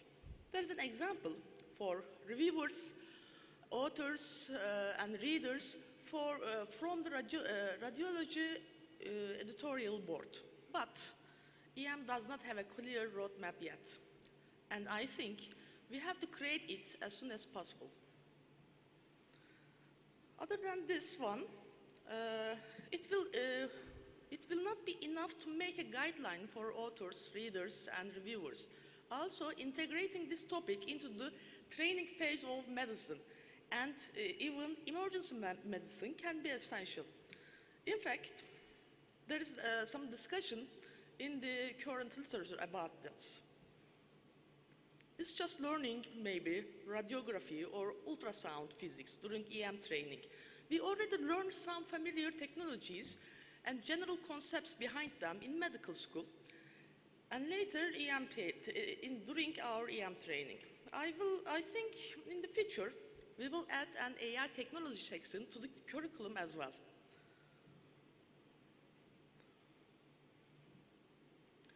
Now, after this, some questions, we can turn back to review the literature. A systematic review on AI in emergency medicine evaluated 150 studies published until February 2020. It presents the profile in terms of design, setting, outcome, and adopted AI technology. They found out that most of the studies used retrospective diagnostic accuracy design. Only 10% of them are prospective cohorts. Most of the studies conducted within the emergency department, also they primarily focused on prediction, diagnosis, and triage. The most preferred AI methodology were the machine learning group, especially the supervised machine learning. When we have a closer look at the featured studies, we can see that AI is already making an impact in each step of a patient in the ED. And we will talk about each step a bit wider now. For example, study 1 is achieved shorter pre-hospital emergency medical services time, response time, with an AI model on GPS parameters.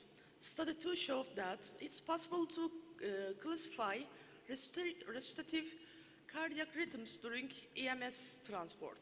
Study 3 tested an AI model could recognize out-of-hospital cardiac arrest from audio files to the emergency medical dispatcher center and found better results than human dispatchers, interestingly. Study 4, a weather effects research, demonstrated that AI could predict trauma validity and acuity with forecast parameters. Study 5, an algorithm can show that an algorithm can accurately predict the need for the critical care of patients using information during EMS. And lastly, study 6 showed AI can use to make prompt decisions for patients. For example, whether or not to transport a patient to the hospital by an ambulance. After pre-hospital stage, we can go on triage with, a bit faster. They are better, in fact, AI technologies are better at general triaging upon emergency department admissions. And they are faster, especially in specific scenarios like sepsis. They can predict sepsis, for example, even 12 hours earlier than the traditional early warning systems. ED investigations, the researchers showed that they could be used for EKG analysis, as you see, chest X-ray evaluation, fracture assessment, the detection of COVID-19 involvement in lungs, free fluid detection on ultrasound, and hemorrhage assessment in brain CTs. They can be also beneficial in converting, clustering, and making predictions on audio records into medical parameters as well. And lastly, this positioning stage. They even show great performance for safer discharge from EDs. Therefore, it can prevent prolonged hospitalization, high costs, and maintain ideal emergency department turnover. So you may wonder the clinical implication of these studies. Are these studies put into practice or are they at theoretical level? We can classify them into 3 groups. Commercially available ones, current now, new, near future possibilities and speculative systems for distant future. Let's start with the commercially available systems.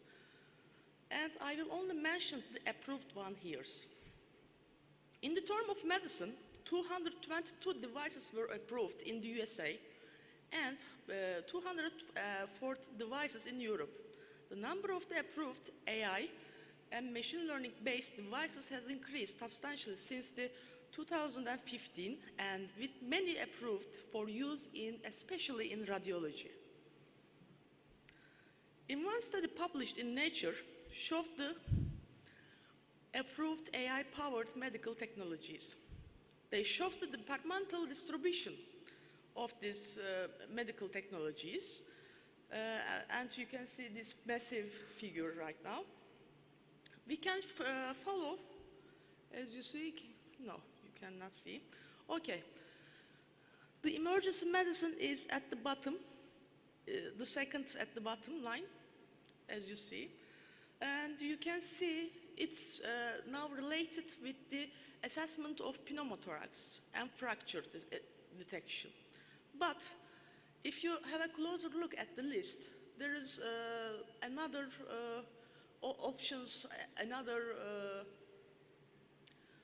applications that can be used also in EM as well. For example, hemorrhage detection in CTs. Or another option is EKG detection, EKG rhythm analysis. For the near future ones, future possibilities, they are expected to be similar technologies to those that are currently available. With the maturation of training techniques, advances in the computing systems, and expansion of the available training data, systems that seem theoretical or impractical today will become achievable. And finally, for far future presents infinitive possibilities for AI. If you are for example, Star Trek fan, you are familiar with the Emergency Medical Hologramic Program. It's a fictional Star Trek character consisting of a strong AI, a sophisticated hologram. So, for the far future of AI, yes, so we can say why not about. I have shown you lots of AI-based studies in a short time. Their model performances generally show good or near perfect fit with high accuracy rates. But can we say that they are perfect? From a critical perspective, their major drawbacks are retrospective nature, not having comparisons with human performance, and validation deficiencies for the models prevent such a conclusion yet. So we cannot say they are perfect for now. And another issue is, are we ready? Are humans ready for AI-based medicine? The physicians are reluctant to trust something they don't fully understand.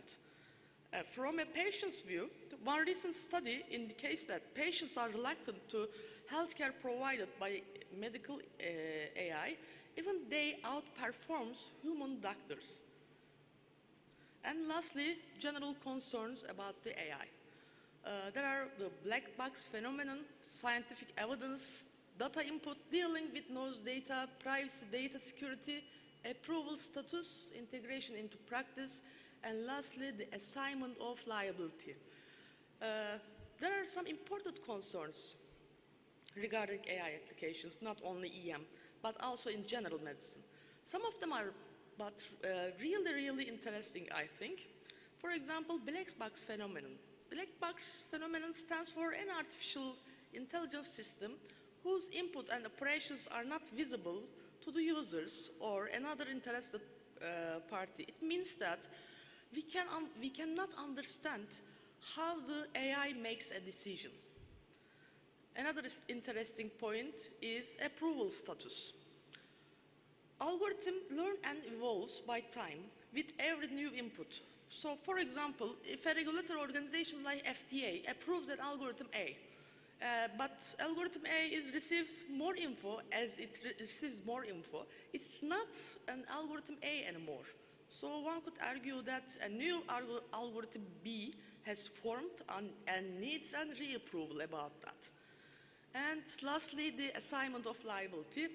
Who will be responsible if an algorithm misses an abnormal finding, such as a fracture or a suspicious lesion? We blame who? Emergency physician, radiologist, algorithm developer, or the healthcare institution? Or should we change medical malpractice law codes? And will we include the AI errors in the informed consent forms of the patients? AI, as in a nutshell, and with my last slide, I think that we are in the beginning phase of a new era in medicine with AI. We have a lot to learn, a lot of decisions to make, but I believe that AI has a huge potential for us in EM practice. Thank you for attention, listening.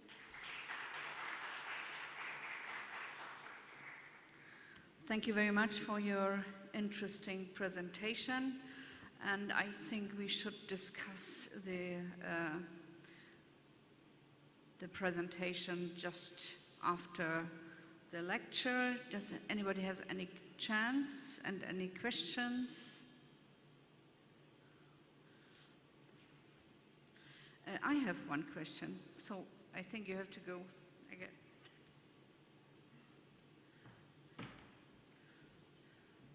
You showed us a lot of the scientific evidence, but as I know, Amazon and Alexa are already ready to do so. So probably if you have Alexa at home and you don't feel good and stand up and say, "Good morning, Alexa," then Alexa said, "Oh, you are ill.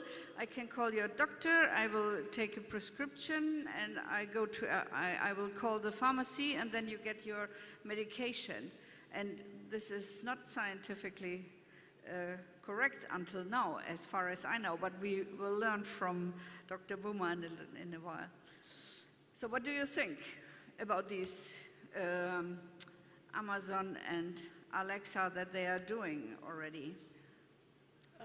They are using, as I said before, natural language processing methods to understand us, to make a connection what we need for. So it's a bit frightening, I think, but we have to convert this technology to use, for example, if in case of medicine, to get better health care. Yeah, I think. Okay, thank you. Any questions? I have a suggestion. If one day in the emergency medicine, prototype doctors, allogenic doctors will take our position, right? Do you think that? Okay, I want to suggest that the first prototype doctor in the emergency medicine, doctor's name is Bashar Cander. What do you think about this? Because he worked too much for us, emergency medicine in Turkey. Is it okay, Bashar?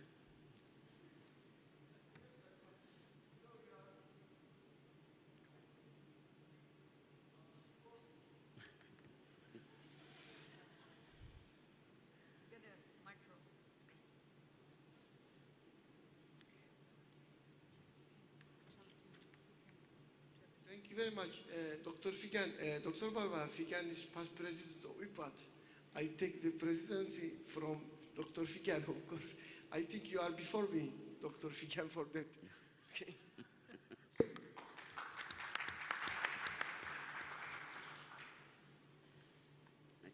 Okay, then thank you very much for your presentation, for your answers. And now we are very pleased to invite Dr. Khalma, Dr. Buma, to his presentation, Artificial Intelligence Integration into Emergency Medicine Clinical Studies. He is coming from the University of Groningen in Netherlands, and of the Department of Clinical Pharmacology. Welcome on the stage, Dr. Boomer. Yeah, thank you very much. Good morning, everyone. And first of all, I'd like to thank all the organizers for inviting me to come over here and give this presentation to you. I had a wonderful introduction by Sevilay. It's a very good, it's a good overview of AI. And I think what's critical before we all jump to AI and software that's making our work at the ED easier is that we do consider that we should collect proper data, because I think garbage in is garbage out, and also validate those algorithms before we use them into clinical practice.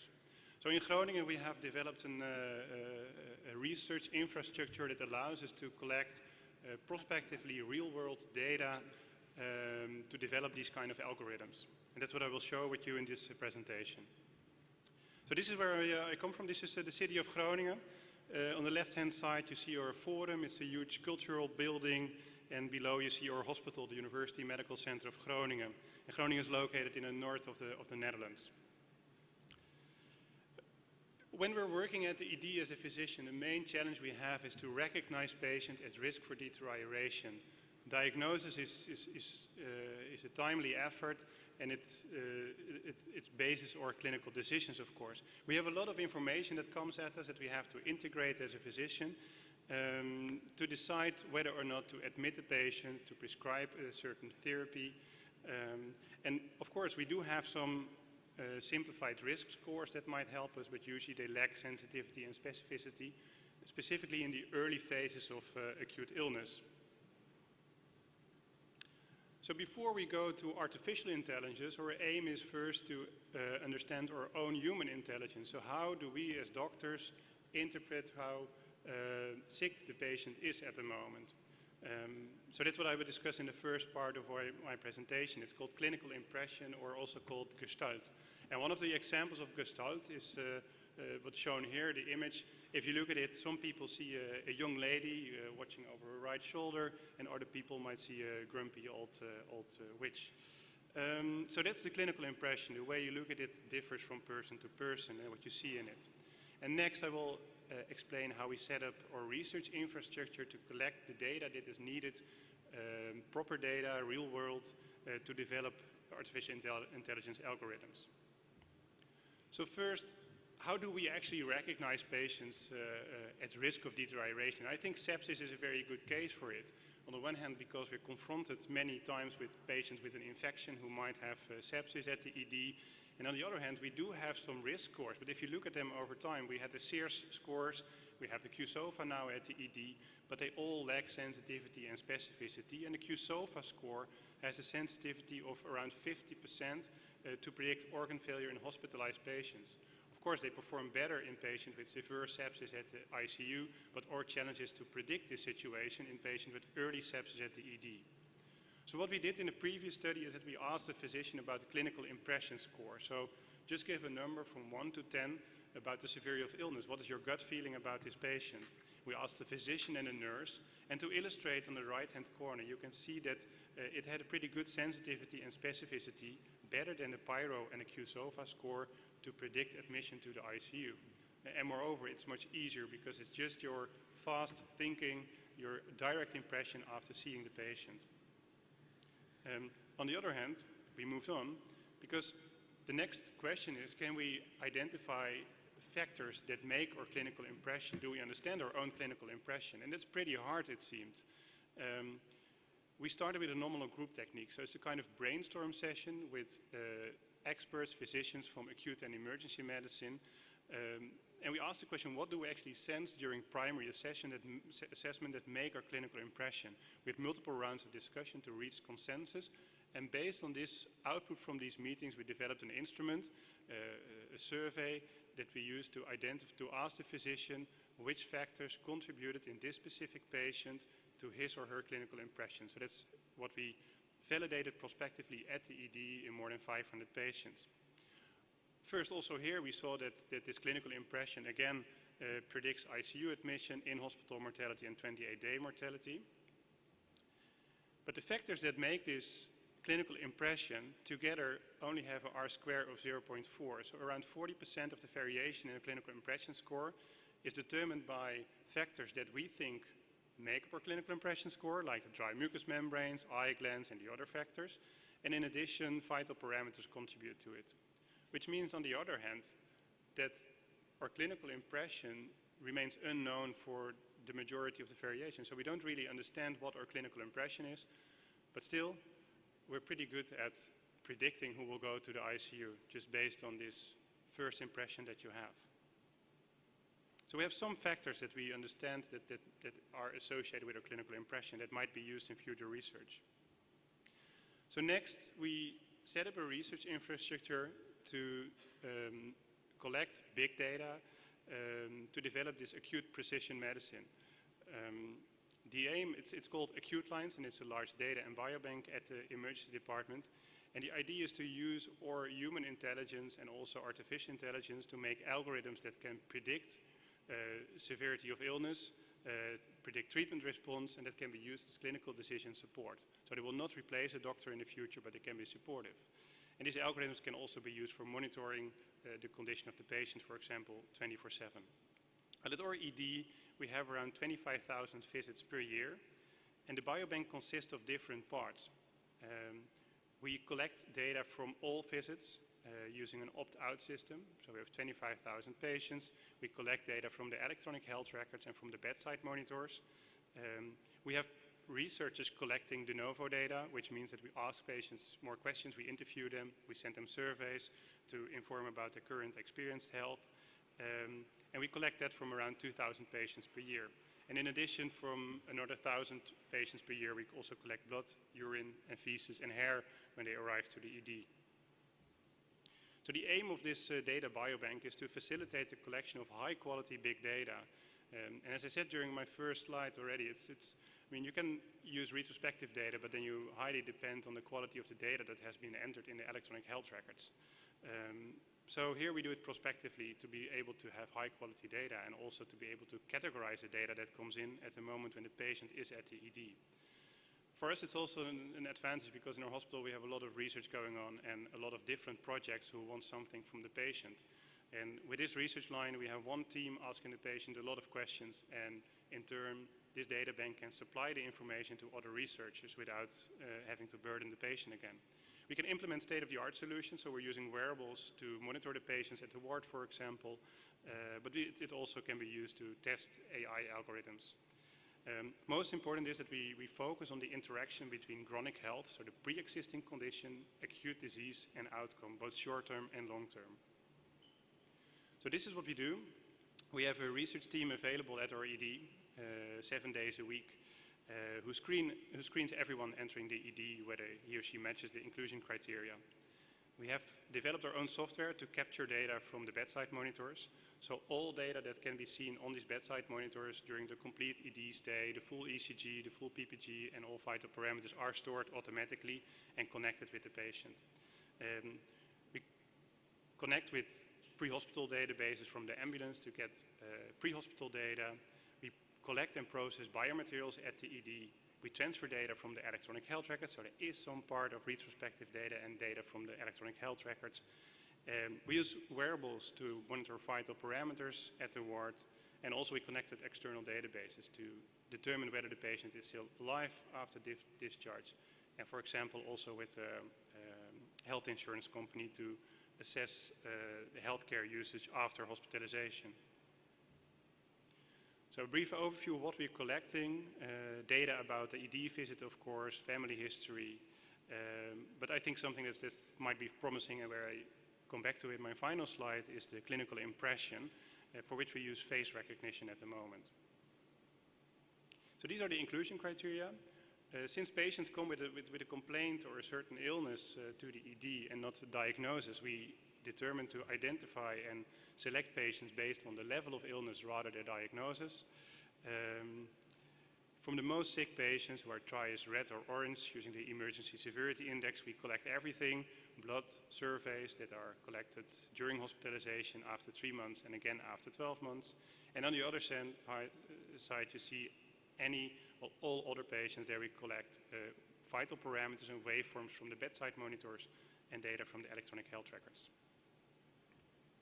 So the ethical considerations here, because we ask a lot of patients for a lot of information, of course. It's a biobank, which means that we have specific guidelines for that in the Netherlands. The central review board of the hospital had to review the protocol and the regulations, and then the board of directors from the hospital appointed our biobank manager. Central, of course, is the patient and his or her family, because we ask the patient for consent, but we cannot do it before we collect the data in acute situations. Not everyone is conscious or able to provide consent in the short time frame. So what we do is that we inform the patient, if possible, we start collecting data, biomaterials, and we store it temporarily until the patient provided consent within 30 days. For the reuse of data, we only use an opt-out system. So patients are informed, we have information in the waiting room, and if they don't refuse, then we use their data for research. So we have a huge data bank, and if researchers would like to use the data, it means that they have to write a protocol. Within our steering group, we determine whether we have the data, whether we can issue it, and then the central review board checks whether it adheres to the consent that was provided by the patient and whether it will fall under a protocol, and then it can be used for research. So what do we collect? We have a lot of data, and this is the data that we're thinking of to integrate into novel algorithms. So first we start with our human intelligence, the clinical impression. We move on to machine learning to identify risk markers predictive of organ failure, be able to predict the treatment response, and I think at the end, by that strategy, you can work toward clinical decision support tools. Among these data, for example, are the data that we collect classically at the ED. You will recognize them, but also we pay a lot of attention to changes in vital parameters, so the trends over time, waveform features like heart rate variability that can be indicative of deterioration. We have molecular data, the omics data, and we will start a project with breath omics, which means that we will measure metabolite patterns in exhaled breath, which seem to be, or we hypothesize that they're reflective of organ failure in sepsis. And finally, I'd like to end with a brief information about our computer vision project, where we use face recognition to determine whether the computer can actually recognize the level of illness of a patient. So this is what we do. It's inspired by our clinical impression score, because of course what we said as physicians is that we see the patient and that affects our clinical impression. So we decided, well, if we can see it, would the computer also be able to see it? So we have labeled photographs from patients who have a certain outcome.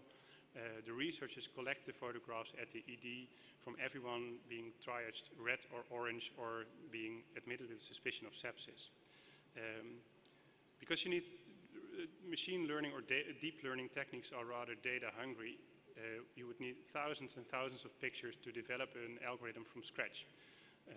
Because first you need to train the algorithm so that the algorithm understands a face and eyes and a nose and a mouth.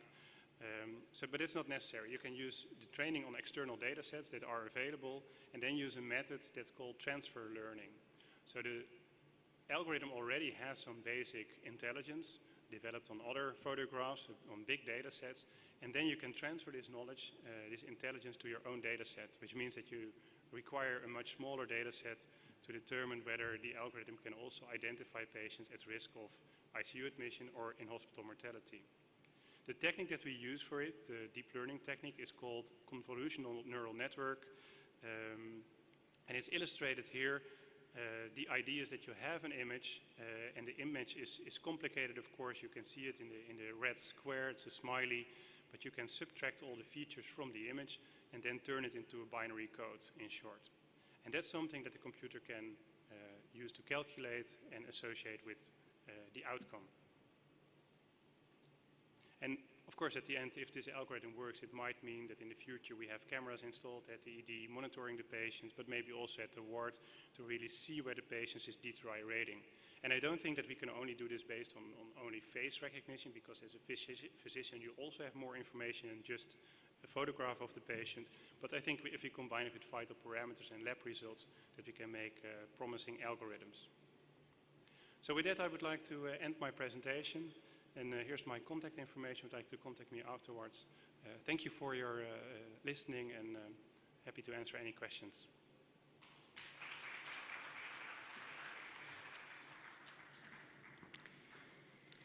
Thank you very much, Dr. Yuma, for this interesting and beautiful lecture. Is there any question?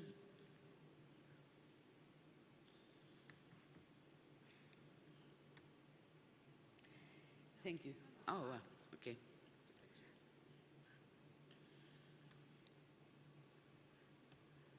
Dr. Bechet has a question. Yeah, a simple question. Thank you very much, Dr. Bima, for your nice presentation. It was really interesting. Just a short question is that, do you need to train your team about collecting the knowledge about the patients, the data? Is it needed to have courses for the staff, I mean for the secretary, for the doctors and others? And do you mean the people who are collecting the data, the research Yeah, staff? do you need to have a course for their training? Yeah, we did. We have a lot of, so it's a huge research team there. Indeed, it's not only researchers at the ED, but also secretary and nurses and physicians contributing to our research. Everyone has its own function and is also trained for that specific function. And specifically the researchers who are collecting the data, for example, the photographs, you should take the photographs as precise as possible and standardize as much as possible. So what we're looking for are the passport photographs, which is very challenging to collect at the ED. One risk with developing AI algorithms, for example, is that if you take these photographs and the algorithm, you feed the algorithm with these photographs, that the algorithm might recognize variation that is not directly related to the facial recognition of the patient. And with that I mean, for example, a background of the shock room instead of another room at the ED, or oxygen supply, or so what we're trying to do is to standardize as much as possible and only use the face and removing all other information from the image to make sure that the algorithm uses the facial expression to predict the outcome.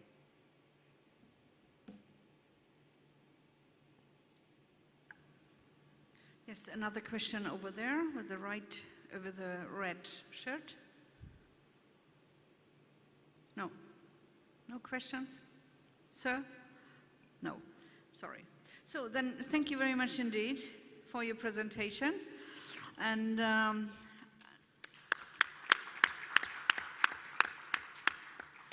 now we have online Dr. Francisco Moya.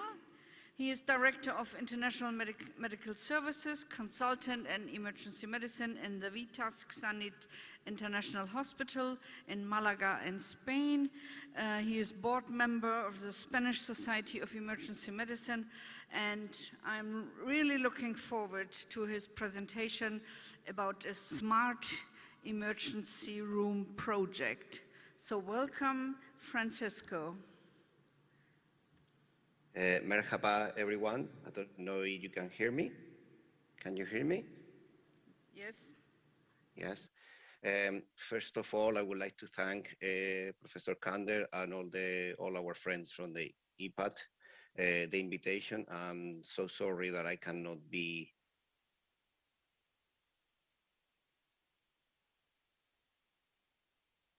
to be there with you today. I would like to, as you said, the session is called Artificial Intelligence.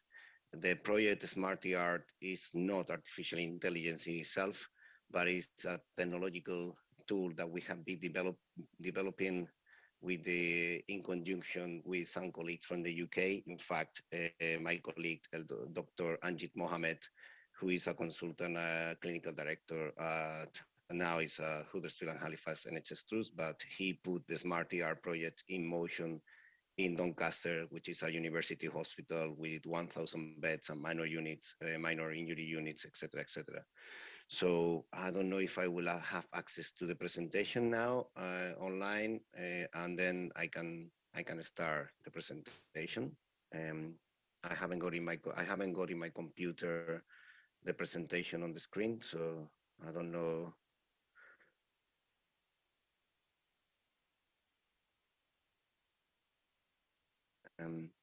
Anyone from the technical? Dr. Fran, you can direct this share screen. Yeah, but I haven't got my presentation downloaded in my computer. I send it to you. Hang on, Okay, see no if I can problem. put it. Okay. I can put it.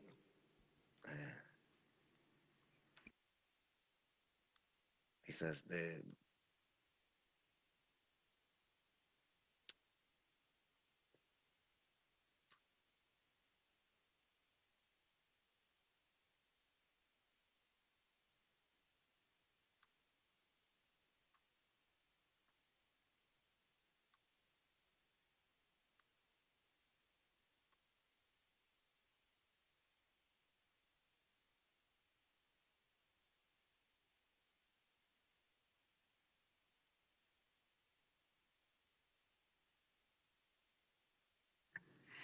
Okay, I think we need a few minutes for sharing Dr. Moya's slides. We are waiting.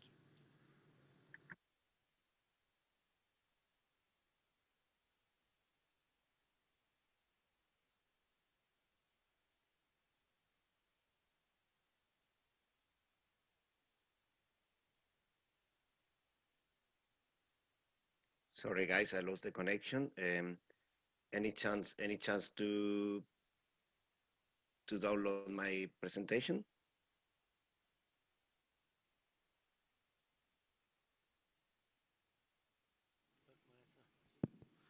Dr. Farhan, wait a minute, please. Yep. I will share your presentation. Oh, thanks. Well, in the meantime, I would like to thank Dr. Buma and the other colleague that presented something that is innovation. And I think we are in the beginning of a new era for medicine and for emergency medicine with the use of artificial intelligence and machine learning. And I think we have a responsibility to try to help the computer scientist guys to help us, because I think in the last years, we as emergency medicine physicians, we haven't had a lot of technology at our disposal to help us to make decisions. And I think it's an exciting time. I hope that with projects like our project, like SmartER, and everybody that is working in the world of artificial intelligence, we will be able to tackle some of the issues that we face sometimes in emergency departments, that we have to make decisions with not a lot of evidence-based and not with a lot of uniformity across the world. I think it's very interesting what the colleagues have presented, and we all have to probably in the future be very involved with this. Also,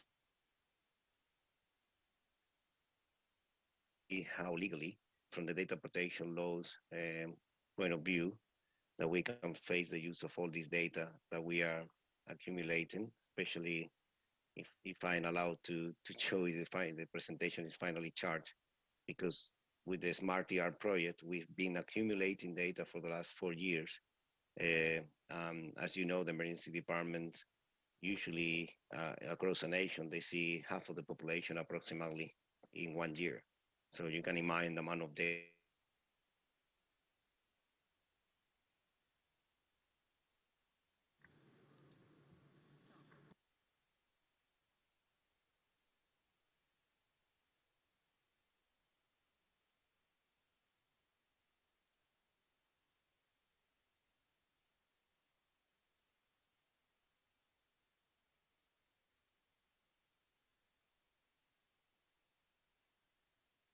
How we are going to use.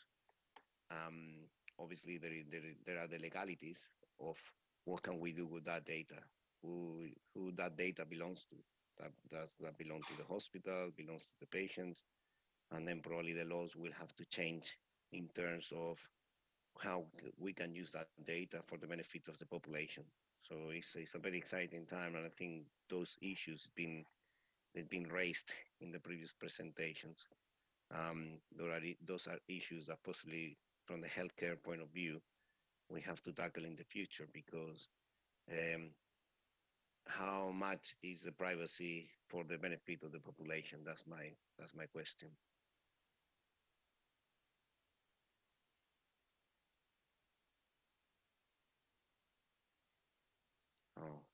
sorry about this.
I just sent in the presentation again, so I don't know if you will be able to rescue the presentation from.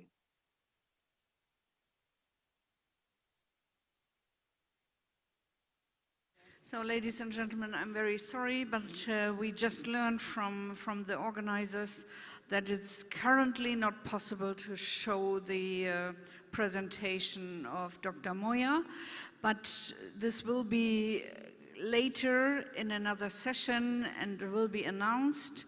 So for now, the session Artificial Intelligence, we both have to end, and we have to thank you very much for your contribution, for the speakers, and that you are such a good audience. Thank you very much indeed.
Sabah yaptım krep ne güzel oldu bre sardım yedim vrep kafam düştü direk her yer olsa da kezban trek yatamam evde yatak döşek çıktım dışarı açtım trap kafam şimdi fişek oh yeah geceler cihangirli heceler elit poşik turistler sokaklar ve polisler viski döküp sevişelim Natali diyor peşin alim dedim tamam hadi canım bizde küvet yok duşakabin oh yeah çılgın genç bu iş öyle böyle Rolex Range. Sizin tayfa bitch bitch, bizim tayfa rich rich. Oh yeah, çılgın genç, bu iş böyle Rolex Range. Sizin tayfa bitch bitch, bizim tayfa rich rich. Kel toş babana koş, trap böyle yapana hoş. La bebe koş, la bebe coş. Siz Windows ben Macintosh. Mandingo, Normender, benim kamış Dolce.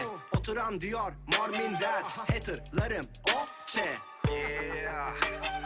Bu gece bizim böyle kafamız güzel.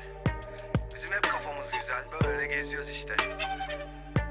Polisler hep peşimizde bizim. Polisler niye peşimizde? Rebeler, rebeler.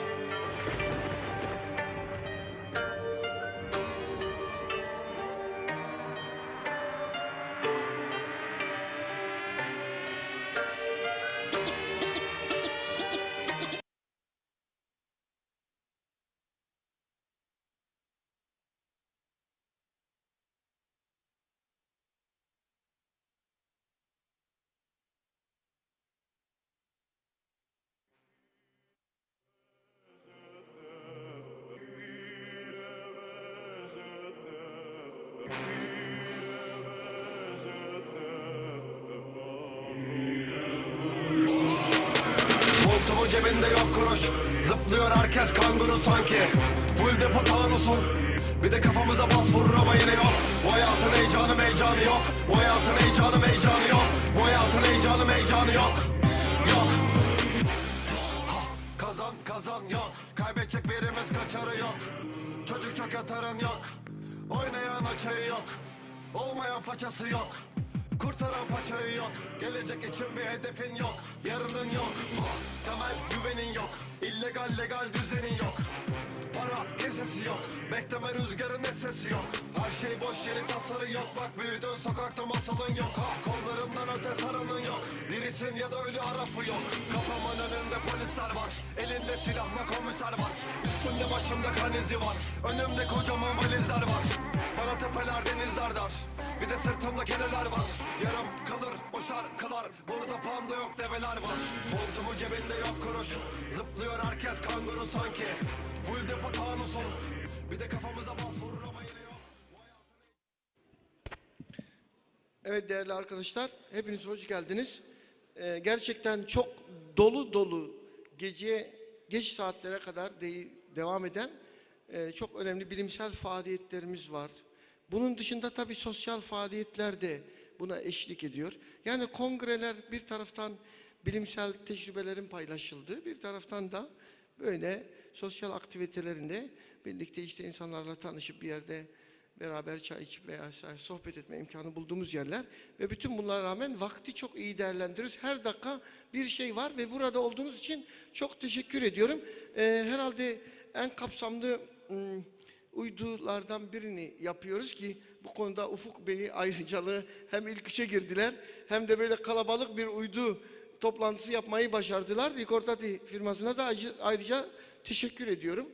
Şimdi arkadaşlar bu aslında bizim için çok önemli olan bir konu. Yani acil servise başvuruların belki de en sık nedeni ağrı.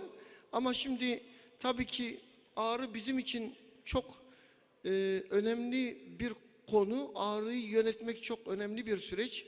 Hani onu ağrısı olana soracaksın şeklinde bir ifade var. Bazen derler ki ya ağrı, en basit ağrı başkasının ağrısıdır.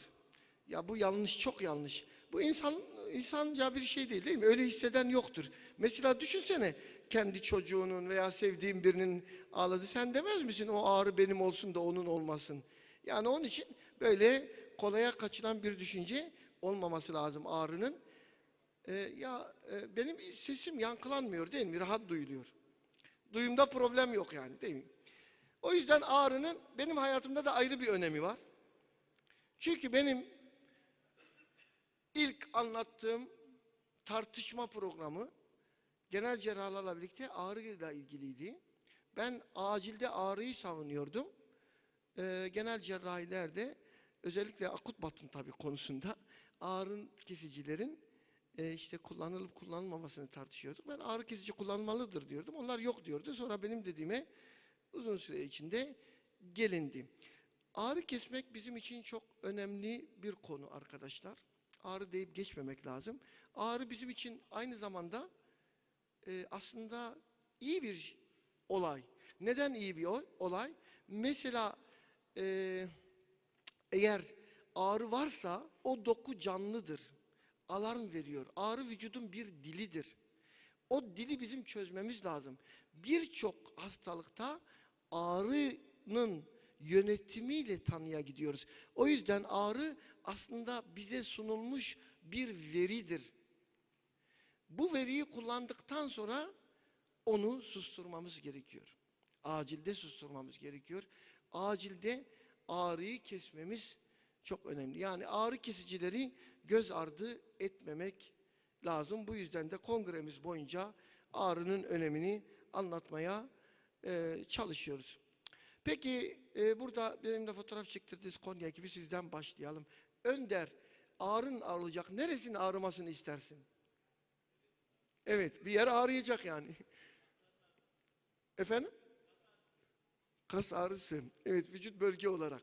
Yani hangi kasların tabii? Bacak kaslarım. Bu sorunun cevabı var mıdır?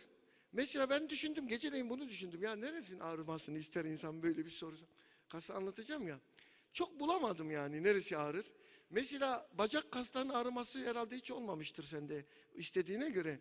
Hiçbir şey yapamazsın. Yürüyemezsin, oturamazsın. Kol kalkamazsın, çöğünemezsin. Boyun ağrısı mesela. Boyun ağrısı berbat bir şey. Ya sağa dönemiyorsun, sola dönemiyorsun, etrafına bakamıyorsun. Basit değil mi boyun ağrısı? Onun dışında mesela diyelim ki bir diş ağrısı hayatını mahvediyor. Renal kolik böyle. Analjezi yani aslında modern tıbbın en başarılı olduğu alanlardan biri. Ya bakıyorsun dişin ağrıyor, tamam mı? Hayatın kararmış ya. Yani o diş şeyi insanın sanki beynini oyuyor. Bir analjezi yapıyorsun. Bütün dünya değişiyor. Modern tıbbın en güçlü olduğu yer analjezi şu anda. Ameliyatları nasıl yapıyoruz? Analjeziyle yapıyoruz. Analjezide çok iyiyiz. O yüzden acilciler olarak da analjeziyi çok iyi kullanabiliyor olmamız lazım. Ağrıyı kesmek gerçekten büyük bir nimet, aynı zamanda büyük bir görev. O yüzden sürekli nasıl yapalım, nasıl keselim bunun üzerine duracağız. Tabii ben çok uzatmak istemediğim için bazı şeyleri hızlı geçmek durumundayım ama Covid-19 biliyorsunuz hayatımızı çok değiştirdi. Özellikle ilk bir yıl evde otur, 65 yaş üstü evde hapis, yürüme. Sonra neler duydunuz? İşte bazı farklı ani ölümler, mesela ne düşündük? Pulmoner emboliler düşündük. Hareketsizlik, süreç değişti. Evde kal dedik ama evde nasıl kalınacağının da açıklanması belki de gerekiyordu. Çünkü evde kalmanın bize getirdiği farklı problemler oldu. Hareketsizlik geldi, stres oluştu. Ve bu Covid-19 nereye kadar sürecek bilmiyorum ama biz evde kalmaktan en azından vazgeçiyoruz. Bireysel tedbirleri öne almaya çalışıyoruz. Bakın Covid-19 öncesi dünyada 15 yaş ve üzerindeki bireylerin %31'inin fiziksel olarak inaktif olduğu. Yılda yaklaşık 3 milyon insanın fiziksel inaktivite nedeniyle öldüğü tahmin edilmekte. Yani bunun çok önemli bir konu olduğunu vurgulamamız lazım. Tabii Covid-19 bunu katladı. Bu yüzden bu fiziksel hareketsizliğin bize daha sonra farklı maliyetleri olacağını anlamamız gerekiyor. Ağrılarımızın, iskelet sistemiyle ilgili ağrıların arttığını, hastalarımızın böyle şikayetlerle geldiğini görüyoruz. Bu nedenle de bunu dikkate almamız gerekiyor arkadaşlar. Hem stres hem de stresörler kas ağrısı semptomları için risk faktörleri. Yani sadece hareketsizlik değil, aynı zamanda stres de ve stres yapan faktörler de buna sebep oluyor. Bu fiziksel ve zihinsel stres özellikle omuz ve boyun ağrısı. Ben biraz baş ağrısı daha çok oluyor değil mi ya? Mesela stres oluyor, başım ağrıyor diyorsun. Bizde bir alışkanlık var. Çay çok içiyoruz ya mesela Özlem Hanım Zeynep Hanım böyle şeylerle içiyor. Çay içmeyince insan başı ağrıyor. Öyle bir deneyimimiz var. Değil mi? Bazı şeyler stresle ilgili. Bu yüzden de omuz, boyun ağrısı, bunların nedenlerini iyi analiz edebilmemiz gerekiyor. Yani düşünebiliyor musunuz? Adam boynu tutulmuş, neden stres var? Bir diğeri tabii özellikle Covid-19'da psikolojik rahatsızlıklar. Bir de o zaman haberlerde duymuşsunuzdur. Boşanmalar arttı. Covid-19'dan sonra değil mi? Öyle bir şey oldu. İnsanlar beraber yaşamaya daha alışık değillerdi o kadar vakit geçirmeye birbirleriyle. 24 saat beraber geçirince psikolojik rahatsızlıklar da birbirini gösterdi. Nörolojik komplikasyonlar, kas iskelet sistemi bozuklukları. Tabii en çok korktuğumuz immobil durum ve tromboz görülme riski. Bütün bunlar çok ilginç istatistikler var. Artan her bir saatlik oturma süresi ya sedanter davranışın erişkinlerde yılda $126 sağlık maliyetine artışına neden olduğu tespit edilmiş. Bu yüzden de daha fazla hareket edelim sonucu çıkarılmış. Yine bakın kas iskelet sistemi hepimizin deneyimi vardır. Özellikle yaş ilerledikçe bu deneyim daha çok artar. Sağın solun ağrımaya başlar. Hani yaş 35'te de yaş 35 şiirinde şöyle bir şey vardı. Su insanı boğar, ateş yakarmış. Her geçen günün yeni bir dert olduğunu insan bu yaşa gelince anlarmış. Yaş ilerledikçe de iskelet ve kas sistemiyle ilgili ağrıların sizin peşinizi bırakmadığını göreceksiniz. Ama gençlerde de hep bunu görüyoruz. Özellikle çocuklarda, ergenlik döneminde dikkat ediyoruz. Bilgisayarın başında postür değişiklikleri görüyoruz. Daha 15-16 yaşındaki çocuklar. O uygun olmayan pozisyonda durmak, bütün bunlar ne yapıyor? Sistem gelişiminde probleme yol açıyor. Onlar da ağrıya bir zemin hazırlıyorlar. Bunun dışında uzun dönem hareketsizlikte sanayi iyileşmiş ülkelerdeki sistem, mesela burada gördüğünüz gibi oturma sistemi, çalışma sistemi, bütün bunlar vücut sistemi üzerine etki edip ağrı konusunu daha çok gündemimize getiriyorlar.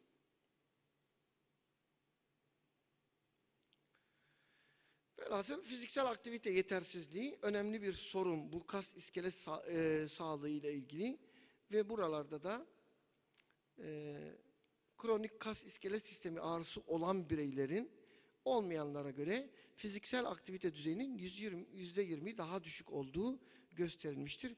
Fiziksel aktivitenin önemini bu şekilde vurgulayalım. Tabii bir de meslek, özellikle son dönemler, işte bilgisayar başında, masa başında olan çalışmalar, bütün bunlar bize ağrının şeyini arttırıyor. Peki ne yapalım? Tedavi edelim. Bakın ağrıyı tedavi etmek çok önemlidir. Ağrı kesici verdiğiniz zaman aklınıza ilk gelen soru ne? Mesela ağrı kesici yazacağım. Ne düşünürsün ilk önce? Hep bizim tıbbi geleneğimizdir. Önce zarar verme düşünürüz. Ya midesine dokunur mu? Yok başka bir problem olur mu? Alerjisi var mı? Vesaire. O yüzden bir defa ağrı kesicileri kullandığımız zaman önümüze gelen en önemli sorunlardan birinin güven olduğunu, onu tanımış olmak olduğunu bilmemiz lazım. Bir de kas iskelet sistemiyle ilgili ağrılarda analjezinin sağlanmasının şöyle bir faydası var. Ağrı ve kas spazmı birbirini tetikliyor. Yani ağrı olan yerde spazm gelişiyor. Spazm olan yerde ağrı gelişiyor ve bu bir kısır döngü oluşuyor. Burada biz kısır döngüyü ne kadar çok etraftan kırabilirsek o kadar başarılı oluruz. İşte bununla ilgili çalışmalarda yaptığımız tedavilerde bir araya getirmemiz gerekiyor.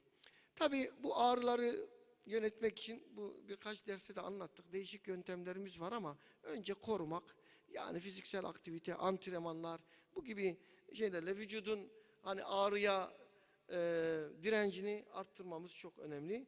Ama ondan sonraki süreçte de eğer bize geldiyse biz üşenmeden ya bunun için gelinir mi ya, senin geceleyin uyuyamadığın oldu mu? Mesela uzanamadığın. Niye? Skapulada ağrı var. Uzanmaya çalışıyorsun. Uzanamıyorsun.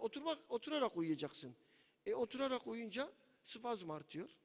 Spazm artınca ağrın artıyor. Ağrın artıyor, uyuyamıyorsun. Hep böyle. O yüzden özellikle acilde çalışan doktorlarımızın ağrı kesmenin ne kadar önemli olduğunu mutlaka akıllarında tutması, ona göre davranması gerekiyor. Neleri kullanıyoruz? İşte biliyorsun narkotikler, adjuvan analjizikler var. Narkotik olmayanlar var ve değişik ilaçlar var tabii kullandığımız. Onların çok üzerine durmayayım çünkü önemli bir çalışmayı burada çok değerli bir hocamız paylaşacak.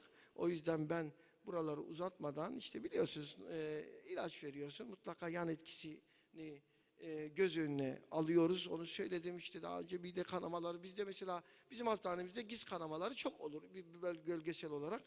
Genelde böyle ilaç anamnezini de burada görüyoruz. O zaman analjeziyle birlikte özellikle spazm durumlarında arkadaşlar kas gevşeticileri de birlikte düşünmekte fayda var. İşte bunlar içinde de ferinamidol oldukça etkili ve ben mesleğe başlamadan ortaokuldayken kullandığım bir ilaç yani. Ortaokulda. Yaşım ortaya çıkmasın diye. Ama 40 yıldır kullandığımız bir ilaç. Tabii böyle olunca bunun etkisinin güvenilir olduğunu hepimiz biliyoruz. Tabii bir de ben hep söylerim firmaya da IV kullanıp oral devam etme şansınız olan bir ilaç olduğu için elinizin altında daha rahat bulunuyor. Ve burada hem ağrının kesebiliyorsunuz hem spazmolitik etkisi var, kas gevşetici etkisi var. Dolayısıyla bütün bunlar hani hepimizin az çok deneyimi vardır. Bu ilaçla ilgili gayet iyi sonuçlar doğurduğunu bilmek lazım. Tabii analjeziyi sağlarken amacımız hastanın susturmak değildir. Yani evet ağrısını keselim ama ağrısını keserken bu ağrının neden olduğunu mutlaka bilerek kesmemiz lazım. O sebebi öğrendikten sonra yapacağımız iş ağrıyı kesmek olacaktır. Yani ferinamidolun nöromüsküler fonksiyonu bozmadan internöronal bir blokaj yaptığını burada tekrar vurgulayalım. Ve bu şekilde yan etkisi profilinde çok düşük olduğunu biliyoruz. 100 hasta ile yapılan çalışmada %93 güvenli bulunmuştur. Yan etki insidansı da plasebo ile beraber. Dolayısıyla GIS etkilerinin de az olduğunu buradan tekrar ifade edeyim. Toksik doza ulaşmak konusunda da bize çok gelmedi ama mesela şu ilacı aldım. 10 çeşit ilaç almış. Suisit amaçlı.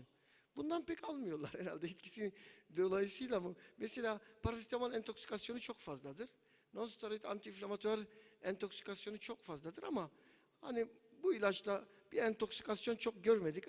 Toksik düzeye de baktığınızda aslında hemen hemen toksik düzeyinin çok yüksek olduğu için sonuç oluşturmadığını görüyoruz.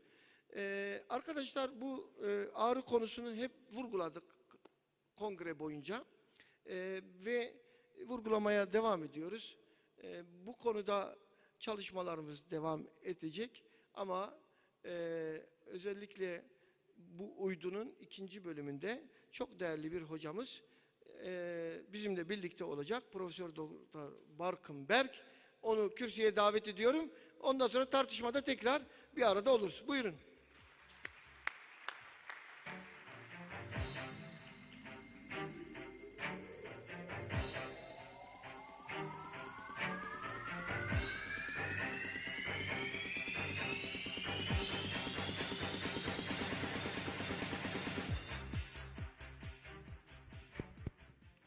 Evet, merhaba. Öncelikle hepinize teşekkür ediyorum. Birincisi yemek vaktinde bizi dinlediğiniz için. İkincisi hakikaten hava güzeldi dışarıda. 3 gündür sizinle beraberim. Ve görüyorum ki hiçbiriniz hakikaten hiç sektirmeden girdiniz toplantılara. O yüzden tebrik ediyorum. Bizim kendi kongrelerimizde bu kadar çok şey yapmazlar. Yani inatçı olmazlar. Çok teşekkür ediyorum. Rekordati firmasına teşekkür ediyorum. Başar Hocama teşekkür ediyorum. Yavaş yavaş da başlayalım isterseniz çok sıkıldıysanız. Şimdi ben kimim? Öncelikle ondan bahsedeyim. İsmim Barkınberg. İstanbul Medipol Üniversitesi Eczacılık Fakültesi öğretim üyesiyim. İlaç tasarımcısıyım. Yani normalde sizin bugün kullandığınız moleküllerin hepsi bizim elimizden geçiyor bir şekilde. Sıfırdan başlayarak ruhsat aşamasına kadar bunları getiriyoruz. Bunlarla çalışmalar yapıyoruz. Preklinik çalışmalar yapıyoruz. Klinik çalışmaları gözetliyoruz. Klinik çalışmaların içerisinde bulunuyoruz ve değişikliklerini yapıyoruz. O yüzden bizim için çok enteresan çalışmalardan bir tanesi bu. Hep beraber bugün size sunacağımız çalışma. Şimdi öncelikle basit bir soruyla başlayalım. Ateşte yürüyebilir misiniz? Şöyle bir elleri görelim. Ateşte yürüyen var mı aranızda? Mümkün. Peki Legoların üstünde yürüyen var mı? Muhtemelen vardır. Yani olmaması diye bir şey söz konusu değil. Ateşte yürümek mümkün çünkü biliyorsunuz aslında uyarıları limbik sistemimizle alıyoruz ve limbik sistemimiz sürekli bizim korteksimize soruyor. Diyor ki işte ben bunu yapabilir miyim, yapabilir miyim, yapabilir miyim diye bir süre sonra korteksimiz bunlara alışıyor ve yavaş yavaş bizi eğitmeye başlıyor. Dolayısıyla evet Lego'nun üstünde belli bir yaşın üstünde çocuğunuz varsa yürümeyi öğreniyorsunuz. Evet kendinizi eğitirseniz, kendinizi doğru şartlarsanız ateşin üstünde de yürümeniz mümkün. Çünkü aslında bütün olay ağrının iletimi ve algısıyla bağlantılı. Şimdi ağrının iletimi ve algısıyla bağlantılı dediğiniz zaman biraz ağrı reseptörlerinden bahsetmek lazım. Biliyorsunuz beyin ve karaciğer haricinde tüm dokularda bulunuyor ve de aslında böyle periferik aksonların uçlarında küçük düğme benzeri yapılar bunlar. İki tane grubu var bunların. Polimodel olanlar, unimodel olanlar. Polimodeller birazcık daha yavaş iletim sağlıyorlar ve bu hani işte 1 metre saniye gibi, özür dilerim, birazcık daha hızlı iletim sağlıyorlar 1 metre saniye gibi. Unimodellerse bu birazcık daha farklılar, işte 5-30 metre saniyede bir iletimle karşı karşıya bırakıyorlar. En büyük olayı bu gördükleriniz. Sıcaklık, kimyasallar, basınç ve soğuk. Bütün bunlar aslında acayip böyle duyarlı vaziyetteler. Hafif değişikliklerle beynimize sürekli bunların ne olduğunu, nasıl bittiğini, ne yapması gerektiğini sorup duruyor. Peki ne yapıyor? Alıyoruz yukarıya limbik sisteme gönderiyoruz. Limbik sistem geriye dönüp soruyor bize. Diyor ki kortekste bununla ilgili bir anın var mı? Daha önce sobaya elini değdin mi? Daha önce ateşte yürüdün mü? Daha önce Lego'nun üstünde yürüdün mü gibi. Eğer yürüdüysen yürüdün diyor ve o noktada kalıyor. Çünkü bunların gerçekten geriye yönelik olarak beyin sapına kadar bir iletimleri var. Ondan sonra herhangi başka bir şey yok. Yani siz başlangıçta burada gördüğünüz herhangi bir ağrıyla karşı karşıya kaldığınız zaman işte bradikinin, prostaglandinin, E2, serotonin vesaire salgısını yapıyorsunuz. Yukarıya çıkıyor, yukarıya çıktıktan sonra geriye dönüşte herhangi bir şekilde baskılanmıyorlar. Niye baskılanmıyorlar? Çünkü aslında hepimizin bildiği gibi ağrı bir koruma mekanizması. Ağrı bir koruma mekanizması olduğu için de bu baskılanmaya ihtiyaç var mı diye soruyor vücut. Önce olayın geçmesini beklemesi lazım diye düşünüyor. Siz bunları bastırabilir misiniz? Evet, santral olarak bastırma şansına sahipsiniz. Opioid verirsiniz. Bir kısım farklı maddeler kullanma şansına sahipsiniz. Yani beyin sapına geldiği zaman onu orada durdurma şansına sahipsiniz. Sadece baskılarsınız ama. Peki etmen? Etmeni ortadan kaldırmak nasıl olacak? Şimdi bildiğiniz gibi biz vücutta travma varsa mutlaka enflamasyon vardır diyebiliyoruz. O yüzden istiyorsanız bu enflamasyon işine bir bakalım hep beraber.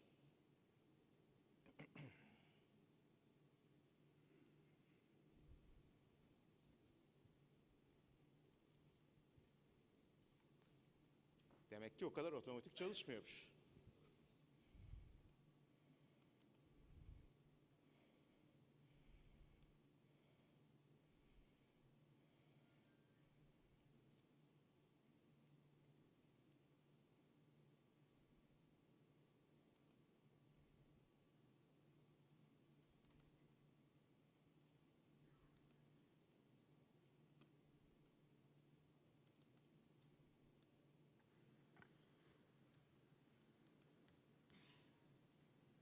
Peki daha fazla kendimi yormayacağım. Kontrol sizde mi? Masadaki arkadaşlar. Bir çalıştırabilir misiniz o zaman şunu?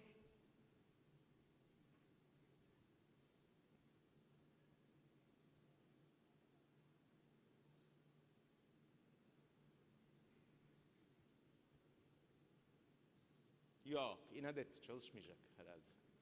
Olsun, ben buradan yavaş yavaş anlatmaya başlayayım size. Ne oluyor elinize kıymık battığı zaman? Ne oluyor elimize kıymık battığı zaman?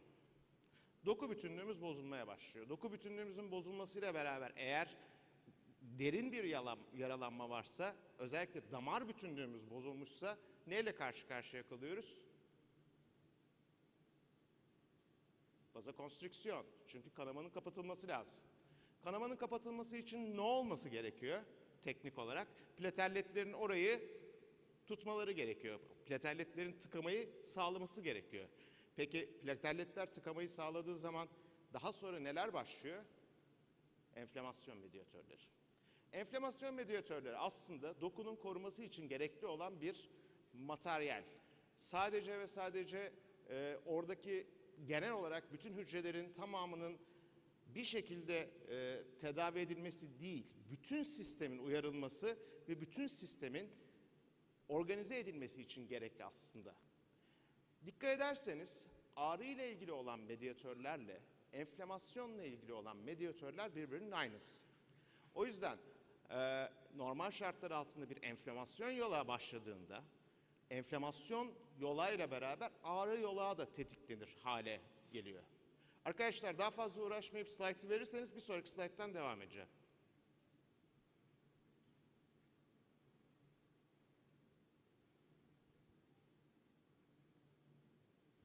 Herhalde baştan aldılar hocam. Birazdan olur. Biz bu Gerek arada... yok. Direkt şey yapalım. Bir sonraki slayttan devam edelim. Sadece slaytları verseniz yeter yani. Günün sonunda enflamasyonla ağrı aslında birbirlerine paralel giden iki şey. Ve bu paralellik de çok ciddi bir şekilde nosiseptörler tarafından algılanıyor. Peki ağrıyı durdurmayı mı tercih ediyorsunuz? Ağrıyı serbest bırakmayı mı tercih ediyorsunuz? Şöyle bir elleri görebilir miyim? Ağrıyı durdurmak mı lazım? Ağrıyı serbest bırakmak mı lazım?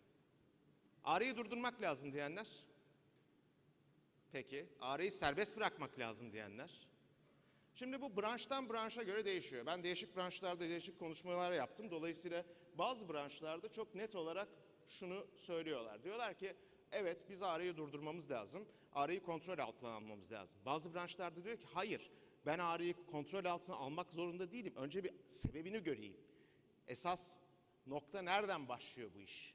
Ondan sonra bunun tedavisine yönelik bir şeyi düşünürüm. Yalnız tabii burada gözden kaçırılan bir şey var.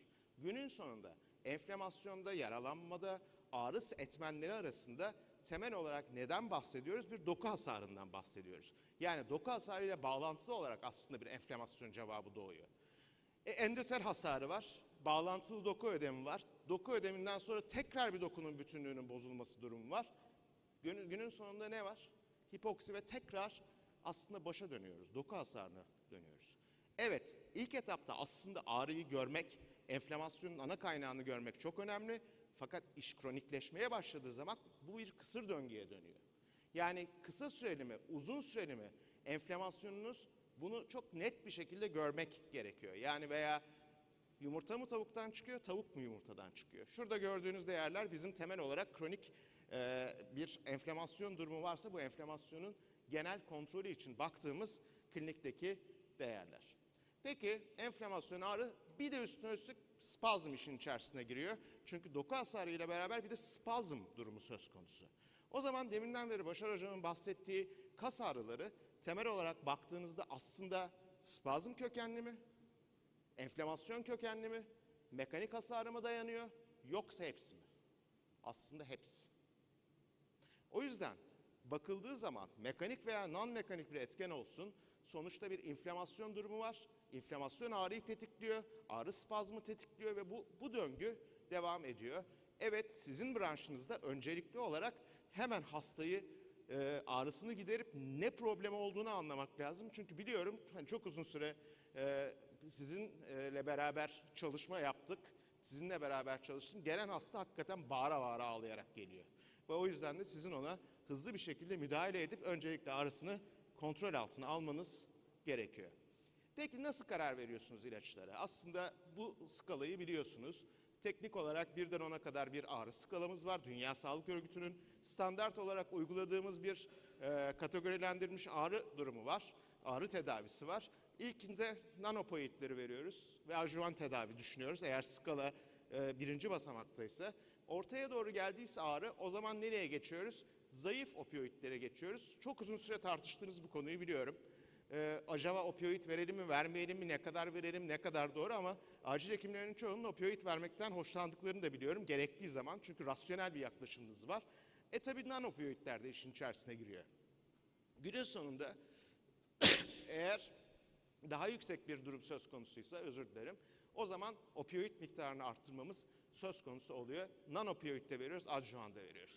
Peki şuradaki bu zayıf opioid veya adjuvan terapi veya non-opioid, bu arada bir yerde bir başka çözüm yolumuz var mı? Yani opioid olmayan fakat aynı zamanda etki gösterebilecek olan bir birleşik var mı elimizde? Temel sorulardan bir tanesi buydu. Ve biz bunu yavaş yavaş ilk çalışmaya başladığımızda temel çıkış noktamız da buydu. Dedik ki neler var? Baktık. İşte merkezi etkili olan, merkezi etkili olmayan, yarı merkezi etkili olan çeşitli moleküllere gittik. Bunların içerisinde fenilomidol ciddi anlamda bizim ilgimizi çekti. Çünkü fenilomidol çok ilginç bir molekül. Öncelikle emiliyor ve emildikten sonra, kandan emildikten sonra ilk gittiği yer aslında kas.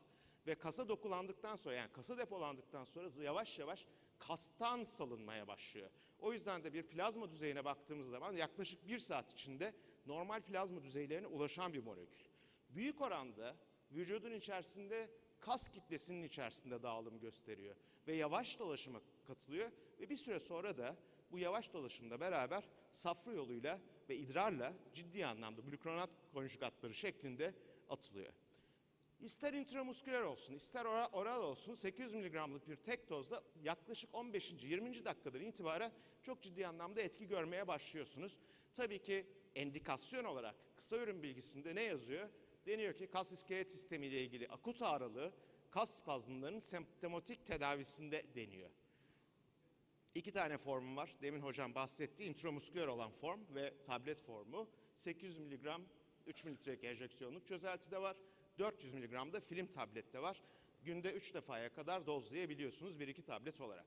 Şimdi ne diye bugüne kadar 40 seneden beri konuştuk? Antispazmolitik diye konuştuk. Antienflamatuar ve analjezik, yani antienflamatuarı konuşmadık ama analjezik mi diye konuştuk. Fakat tabii işin ilginç tarafı demin de söylediğim gibi bunlar birbirlerine bağlı mı? Şimdi spazm nasıl gelişiyor? Bir de spazma bakalım. Ondan sonra işin en tatlı tarafına ve yaptığımız çalışmaya geleceğim yavaş yavaş. Kas fazlaca kasıldığı zaman günün sonunda ağrı ve sertlikle karşı karşıya kalıyorsunuz. Evet, hani çok kitap bilgisidir, laktik asit birikir, pH yükselir. Dolayısıyla hani ana sebep budur, krampların, spazmların diye düşünürüz ama sadece bu değildir. Sarkomerlerde aslında mikroenflamasyonlar da gerçekleşir. Mikroskobik boyutta yakınlaşıp bakmış olsaydık mikrotravmaların, mikroenflamasyonların gerçekleştiğini görürdük. Bununla bağlantılı olarak da ağrı oluşumu gerçekleşir. Yani spazm beraberinde ağrıyı getirir. Tabii bağlantılı olarak nosiseptörler de devreye girer. Basınç, sıcaklık uyarılarla zorlama sonucu bütün enflamasyon medyatörleri orada davul çalmaya başlarlar. Günün sonunda da eğer siz kendinizi ateşte yürümeye endekslemişseniz endorfinler işin içerisine girer ve bu hissi bloke eder. Çok uzun süre maraton koşan atletlerde endorfin miktarları ile ilgili çalışmalara bakıldığında çok ciddi anlamda yüksek olduğunu görebiliyorsunuz. Dolayısıyla enflamasyon ve ağrı burada da mikroenflamasyon şeklinde spazma yol açıyor. Peki dedik ya ortada bir ilaç molekülü bulmamız lazım. Ortada bir şey olması lazım. Bir ara tedavi bulmamız lazım. Şöyle bir çalışma yaptık. Dedik ki neler olabilir bu ortada bütün bu özellikleri gösterecek? İlginç bir şekilde yeni teknikler var bizim yaptığımız işte. Bunlardan bir tanesi sanal tarama teknikleri diye geçiyor. Ve benzerlik olarak enflamasyonla ilgili medyatörleri, enflamasyonla ilgili bloke edici ilaçları, antienflamatuarların yapılarını taratabiliyorsunuz bilgisayar yardımıyla ve yapay zeka yardımıyla. Bunları kullandık ve bunları kullandığımızda önümüze fenilomidol molekülü çıktı. Baktığımız zaman yapısal olarak piroksikama ve meloksikama çok benzediğini gördük. Ve bunu şöyle bir teknikle tekrar analiz etmeyi tercih ettik. Dedik ki meloksikam ve piroksikam yani oksikamlar siklooksigenaz enzim inhibitörleri. Siklooksigenaz enzim inhibitörleri enflamasyondan sorumlular ama bir dolu farklı da yan etkileri var. Acaba biz bunu sanal ortamda siklooksigenaz enzimine, türevlerine, siklooksigenaz 1 ve 2'ye bir şekilde aktif yöreleri üstüne etkinliklerine bakabilir miyiz? Ve bunu yaptık. Aynen düşündüğümüz gibi oksikamlara benzer olarak aktif yöre amino asitleriyle beraber etkileşim gösterdi. Hem siklooksigenaz 1'de hem de siklooksigenaz 2'de.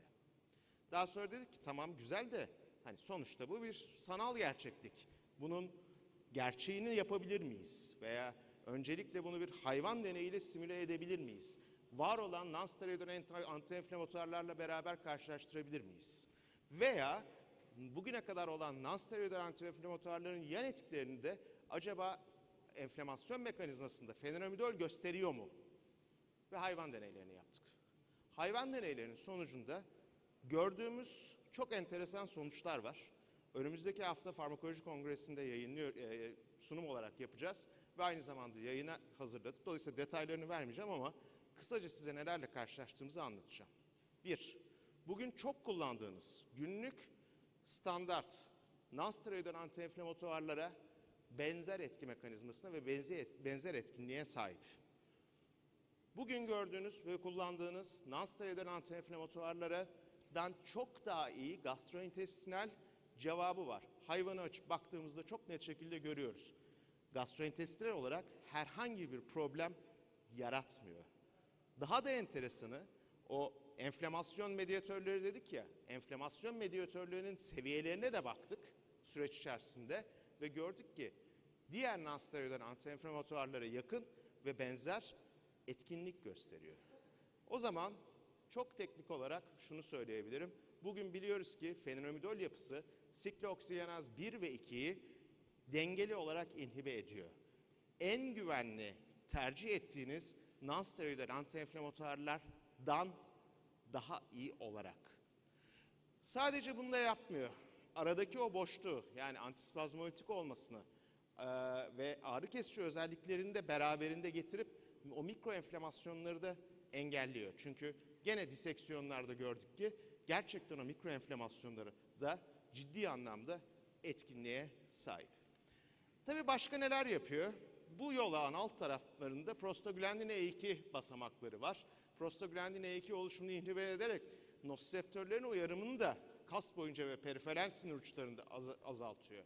Yavaş iletimi polimodal kavşaklarda etkilerken monomodal kavşaklarda etkilemiyor. Böylece en önemli kısmı geliyor. Opioidlerdeki refleks yoksunluğu fenomenidolde yok.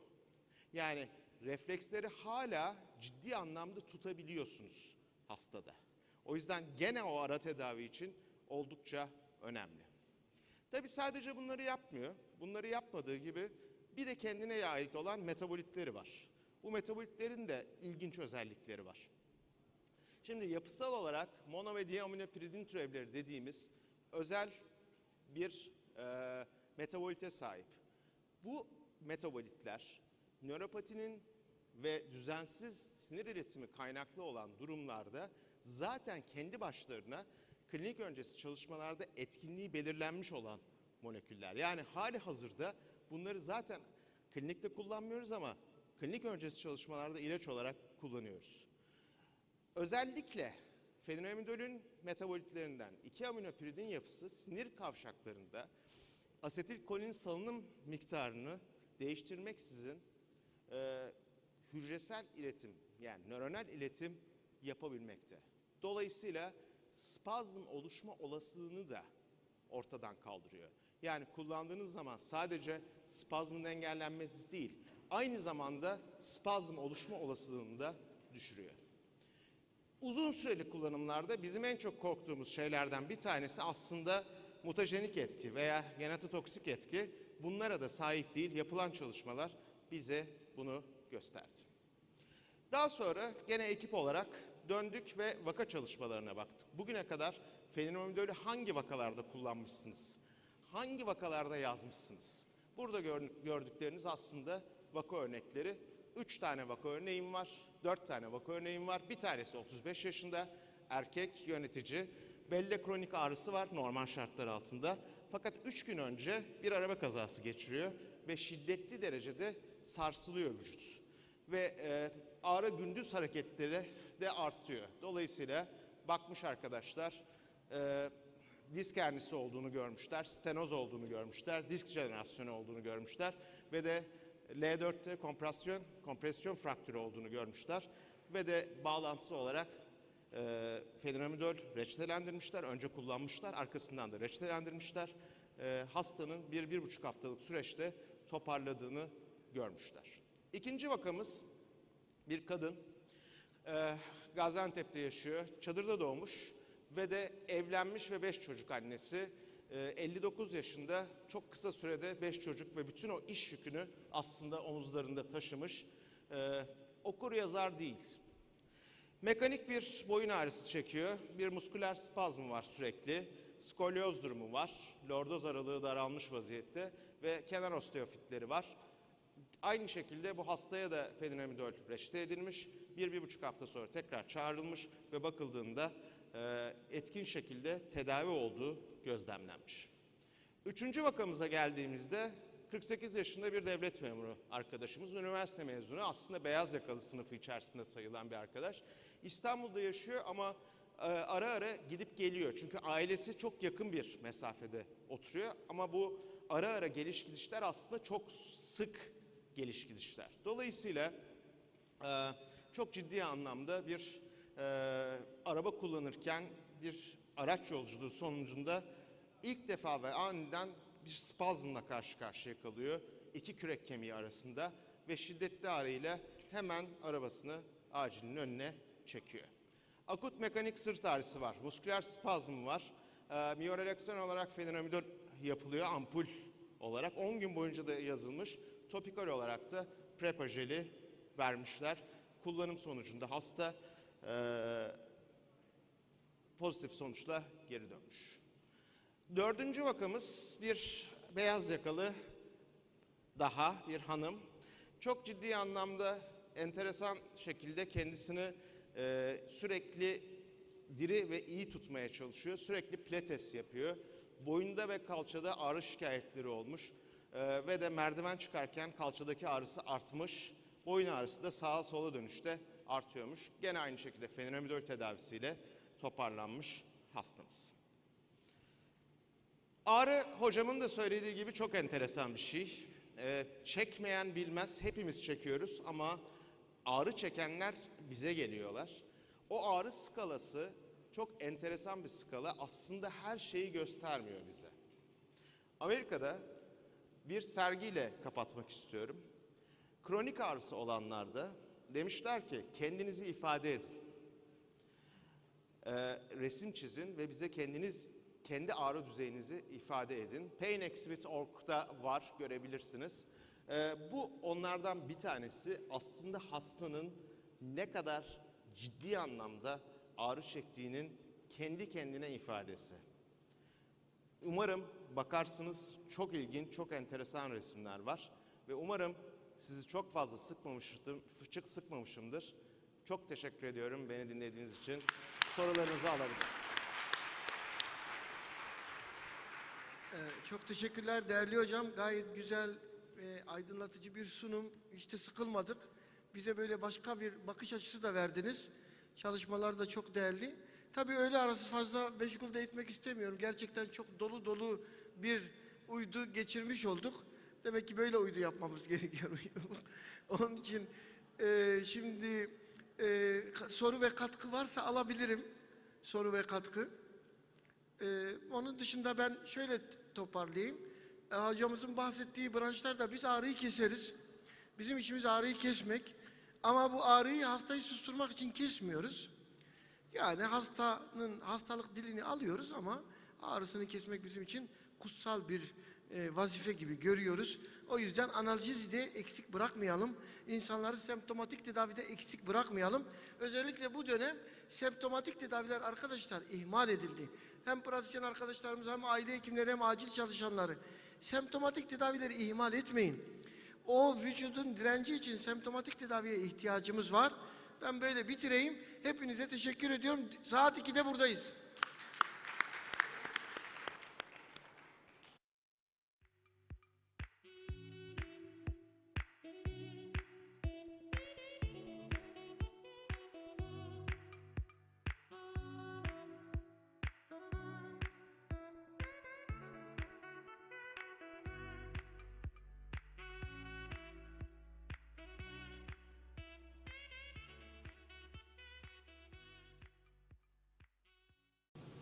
%61'i non-ST elevation MI olarak kaydedilmiş.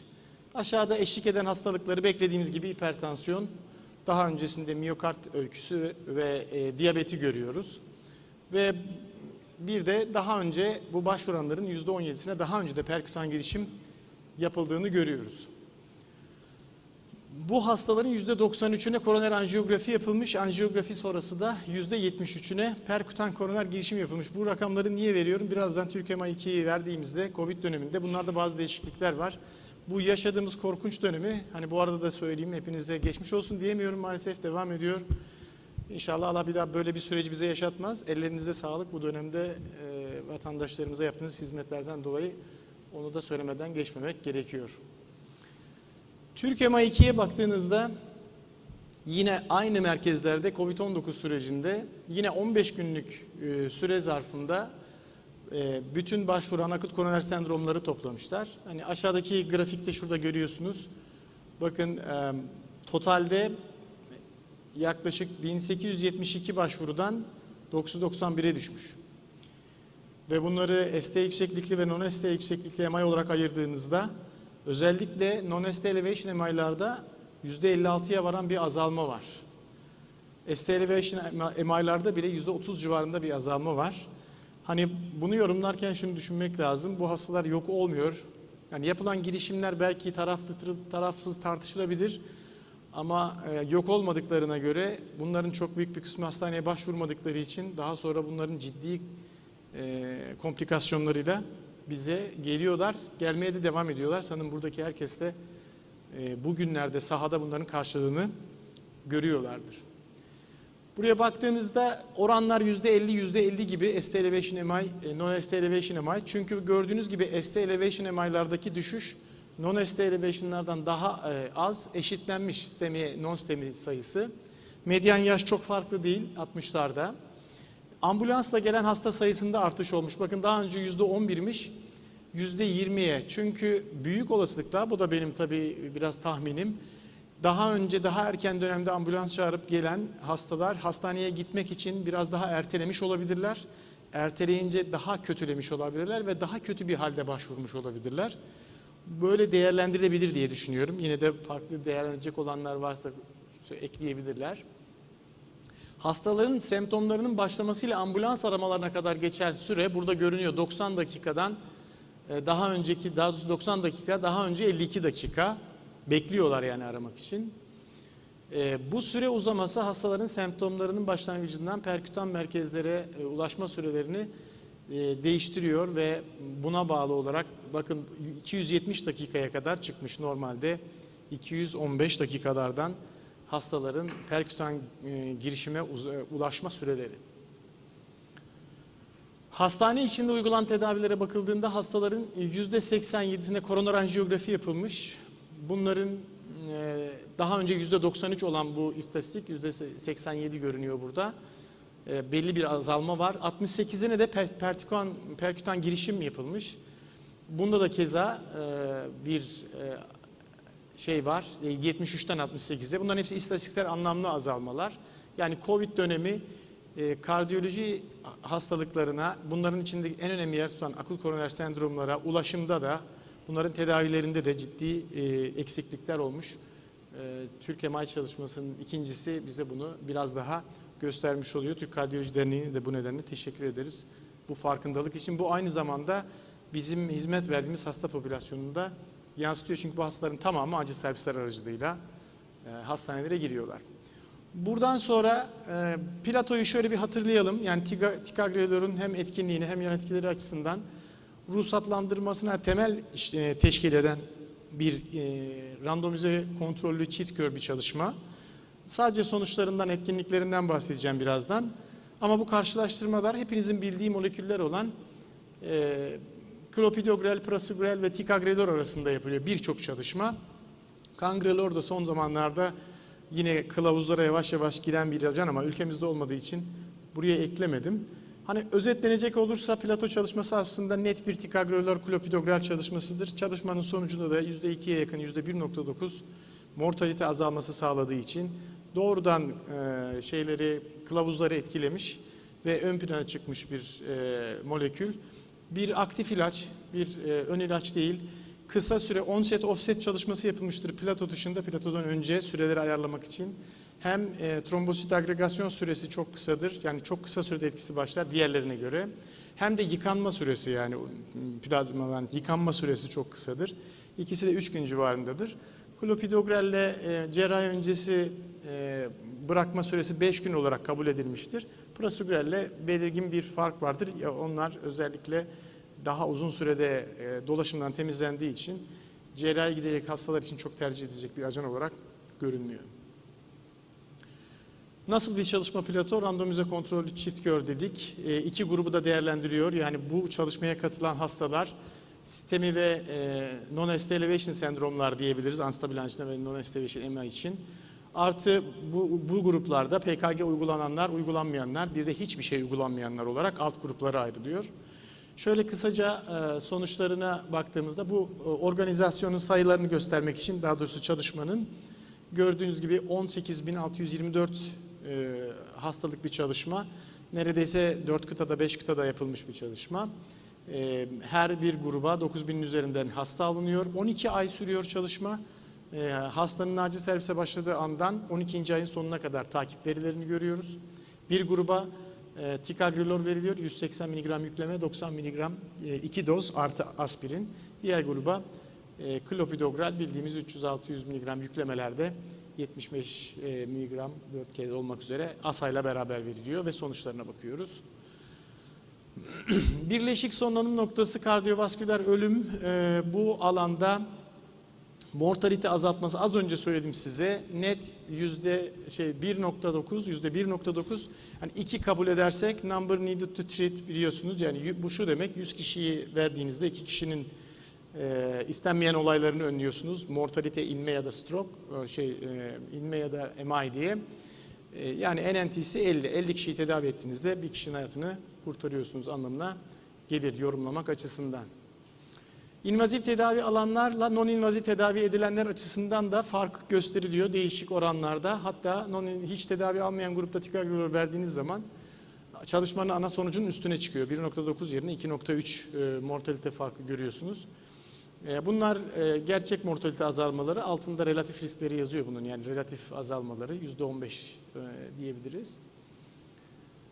Bu kardiyovasküler ölümle miyokard enfarktüsüne tek tek baktığınız zaman, yani MACE grubuna değil, bütün komplikasyonlara değil, tek tek baktığınızda da her birinde kendi oranlarında bu düşüşleri görebiliyorsunuz. Klopidogrelle primer ST elevation MI'ları ayrıca değerlendirdiğinizde, bakın yine %1.7 sadece ST elevation grubunda dahi %1.7 bir risk azalması, %15 relatif olarak relatif reduction görüyorsunuz. Bunların tamamı ticagrelor rehine görüyorsunuz. Non-ST elevation hastalarda da benzer bir şekilde bütün alanlarda mortalite azalmasını plato göstermişti. Zaten çok kuvvetli, yapısı çok kuvvetli, güvenilirliği çok yüksek bir çalışma olduğu için çok az ilaç dünyada yüksek kaliteli çalışmalarla tek başına değiştirebiliyor. Kılavuzları değiştirebiliyor. Plato öyle bir çalışmadır. Yani özellikle bu uzun süredir sunuyorum çünkü bizim yani bu çalışmaları iyi okuyup daha iyi çalışmaları yapabilmek için de iyi bir eğitim olanağı bu çalışmaları okumak. Peki bu etkiyi gösterirken neye mal oluyor? Onu hiçbir zaman hesaptan çıkarmamamız gerekiyor. Her etkiyi gördüğümüzde bu etki sonucu kaybettiklerimiz var mı diye bakıyoruz. Bu çalışmaların tamamında tabii ki ölüm ve kanama olaylarına bakılıyor. Yani primer takip noktası ölüm olduğu için burada daha çok kanamaya bakıyoruz. Hani özetle baktığınızda klopidogrel ve ticagrelor grubunda kanamalar arasında her tür yapılmış kanama klasifikasyonları karşılaştırıldığında belirgin bir istatistiksel fark görülmüş değil. Buraya baktığınızda plato çalışmasının bir özelliği de ticagrelor kolunda yer alan hastaların yaklaşık yarısında klopidogrel kullanılmış. Yani şöyle bir şey, bu çalışma yapılmadan önce switch çalışmaları yapılmış bunun. Yani trombosit agregasyonuna etkisi açısından ticagrelorla klopidogrel uygulanan hastaları switch etmişler ve trombosit fonksiyonlarına bakmışlar. Değişmelerinde bir sakınca var mı diye switch çalışmasında. O yüzden ilk önce bu çalışmayla bu çeviri dönülmelerin, yani klopidogrel verilen hastaya ticagrelor değiştirirsek bir şey olur mu diye yıkanma süreleriyle etki süreleri açısından bir fark olmadığı gösterildiği için bu çalışma onay alırken başlangıçta hangi tedavi başlanmış olursa olsun ki o zaman klopidogreldi standart tedavi, bunları ticagrelor'a değiştirerek çalışmaya devam edebiliyorlar. Bu switch çalışması bu açıdan önemli. Birazdan kılavuzda da bunun etkisini göreceğiz zaten. Bu onu anlatıyor. Bu kanamalar arasında fark yok ama neredeyse ticagrelor grubunun yarısında daha önceden klopidogrel kullanan hastalara ticagrelor başlandığı halde dual antiplatelet tedavi altındayken bile kanamalar arasında fark gösterilememiş Plato çalışmasında. Evet, Plato deyince yani birkaç tane yan etkilerden bir tanesi dispne diye geçer. Genellikle bizim gördüğümüz bir etki değil. Yani bizim acil serviste gördüğümüz uzun dönem kullanımlarda bir miktar ürik asit yükseklikleri ve dispne olduğu fakat hiçbir çalışmada bu nedenle hastaların ilaç bırakmasını gerektirecek herhangi bir problem olmadığı biliniyor. Hatta bununla ilgili çok değişik ölçüm ve karşılaştırmalar yapılmış eleştiriler nedeniyle. Kalıcı, ilacın tamamen ortadan kaldırılmasına sebep olacak herhangi bir şey yapılmış, yani bulunabilmiş değil. O yüzden de bununla ilgili bir uyarı içermiyor kılavuzlar. Özetle ticagrelor klopidogrel ile karşılaştırıldığında daha hızlı etkili, akut koroner sendromlarda da mortalite açısından klopidogrel'e göre çok daha iyi sonuçlar verdiğini Plato aracılığıyla sisteme gösterdi. Bu çalışmanın alt grupları var. Yine biraz hızlı anlatmaya çalışacağım çok detaya girmeden. Sorular sorabilirsiniz diye inşallah. Plato'nun alt gruplarında non-invaziv tedavi diye bir grup var. Çünkü diğer çalışmalarda bunlar yok. Mesela prasugrel çalışması sadece perkutan koroner girişim yapılan hastalara verilmiş ve bu antiplateletin sadece o hastalardaki sonuçlarını değerlendirmiştir. Burada non-invaziv tedavi grubu var ki bizim ülkemizde çok fazla non-invaziv tedavi grubu hastası var. Onu da unutmamak lazım. Yani merkez sayısı çok olmasına rağmen invaziv tedaviye ulaşamayan çok fazla hasta var. Buradaki etkinliği çalışmanın ana sonuçlarının bile mortalite azaltması açısından daha yüksek. Hatırlatmakta fayda var bunu. Bu grupta da yine kanama açısından herhangi bir risk görülmeden bu etkiyi gösterebiliyor. 75 yaş üstü grubu önemli bir grup çünkü rakip olduğu moleküllerde kilo ve yaş sınırlamaları var biliyorsunuz. Gerçi biraz değiştirilmiş, konuşacağım birazdan. Ama 75 yaş üstü grupta da etkinliğini yeterince göstermiş artı herhangi bir kanama problemine yol açmamış. Alt grup analizleri sonuçları olarak. Koroner arter bypass çok önemli bir grup. Bypass çünkü bu tedavi gruplarının içinde bypass kullanan bir grup da var. Ve bu grup da az değil yaklaşık 1900 hasta bu çalışma grubunda bypass olmuş hasta. Bypass hastalarının sonuçlarına da baktığınız zaman %16 relatif risk yani %2'ye yakın bir mortalite azalmasını çok net görebiliyorsunuz bypass grubunda dahi. O yüzden bypass'a gidebilecek hastalarda eğer acil bypass değilse, acil bypass'larda yıkanma süresini hepsi için bekliyorsunuz. Bunu unutmamak lazım. Yani böyle velenle gelmiş ana koroner riskli ya da ana koroneri gördüğünüz hastalarda bypass'ı her ikisinde de 5 günden önce yapmak biraz riskli görünüyor. Plato çalışmasının çok güzel bir yanı, belki gelecekte çalışmalar yaptığımızda bunu akılda tutmak lazım. İlk defa randomize kontrollü bir çift kör kıtalar arası bir çalışmanın validasyon çalışmasını yapmak mümkün oldu. Aslında bu bir ileriye dönük çalışma değil. Bunun adı Swediheart çalışması. İsveç'ti değil mi yanlış hatırlamıyorsam? İsveç'in kendi sağlık sisteminde bu yıllara sari grupta bu her iki dual antiplatelet yani tedaviyi alan klopidogrel grubuyla ticagrelor grubunu gerçek hayatta geriye dönük karşılaştırmışlar. Yani senelere baktığınızda 2010 ile 2013 arasındaki 71 hastanenin buraya gelip tedavi olan hastalarda klopidogrelle bir yıla tamamlananlarla ticagrelorla bir yıla tamamlayanların sağ kalımlarını, komplikasyonlarını karşılaştırmışlar. Neden ticagrelor grubu daha az? Çünkü bu yılların bu ortasına gelinceye kadar sadece klopidogrel ruhsatlı, ondan sonra ticagrelor giriyor. O yüzden %30'unu oluşturuyor çalışmanın sadece ticagrelor grubu. Bu bölgeye de baktığınızda daha önceki Plato sonucu 1.9'da hatırlıyorsunuz. Relatif risk azalması %15'ti. Gerçek hayattaki sonuçlarıyla da örtüştüğünü görüyoruz.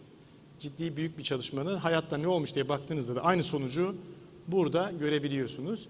Ki hani orijini olarak İsveç değil, çalışmanın orijininin olduğu yer İsveç değil. Valide edilmiş bir çalışma olarak kabul etmek gerekiyor.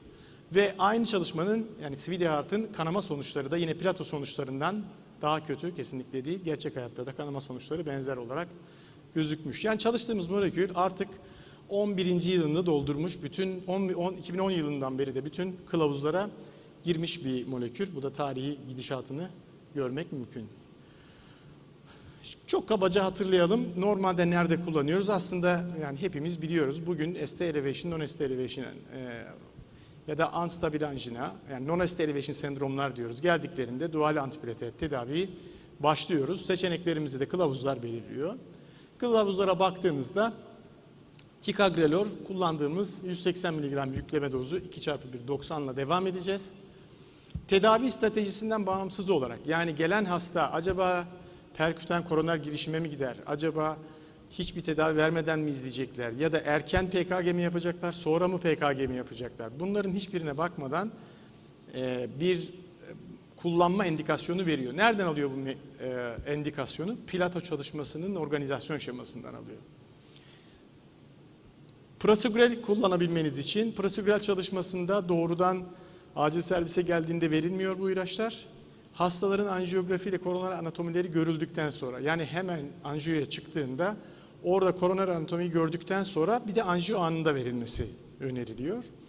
O yüzden doğrudan anjiyoya gitmeyen hastalarda ticagrelor kullanmak mümkün değil. Aslına bakarsanız prasugreli bizim kullanmamız için kardiyoloğun gelip ben bunu anjiyoya alacağım kullanmayın demesi gereken bir ilaç bu. Çünkü alacak, götürecek, koroner anjiyoyu görecek, ondan sonra kullanacağı bir ilaç. Kendi çalışmasının yapısı bu çünkü onun. Ama her ikisi de klas 1. Yani sınıf 1 öneri. İkisi de çünkü o da randomize kontrollü, çok merkezli bir çalışma. İyi organize edilmiş bir çalışma. Diğeri de öyle bir çalışma. Bazı kısıtları var. Hani burada söylemedim. İşte yani daha önce 60 yaş altına 60 kilonun altına 75 yaş üstüne kullanılmıyordu prasugrel. Şimdi biraz gevşetilmiş, ondan bahsedeceğim kısaca. Bir de anjiyo görmeden kullanılmıyor, onu biliyoruz zaten. Bu da aynı şeylerden bahsediyor. Şimdi burada en önemli özelliği ticagrelor'un kendi benzerleriyle farklı olarak en önemli özelliği bütün hasta klopidogrel kullansa da kullanmasa da bu hastaya ticagrelor başlayabiliyorsunuz. Az önce çalışmanın dizaynında anlattığım gibi. Bu çalışmanın böyle ruhsat almasının sebebi de bunun önceden yapılmış bir switch çalışması olması. Sonra ruhsata Plato'ya girmesi, sonuçlarında konfirme etmesi. Bu keza European Heart Journal'daki kılavuzların içinde olan bir görüntü. Bakın işte klopidogreli ticagrelor'u prasugreli klopidogrel'e değiştirecekseniz hangi dozlarda değiştireceğinizi veriyor. Fakat sadece bir tanesi yeşil. Onun sebebi bunları yapacaksanız bu dozlarda verin ama değişebileceğinizi kanıtlanmış olanı budur diyor. Bu yeşil. Çünkü sadece bununla ilgili çalışması olan tek molekül ticagrelor.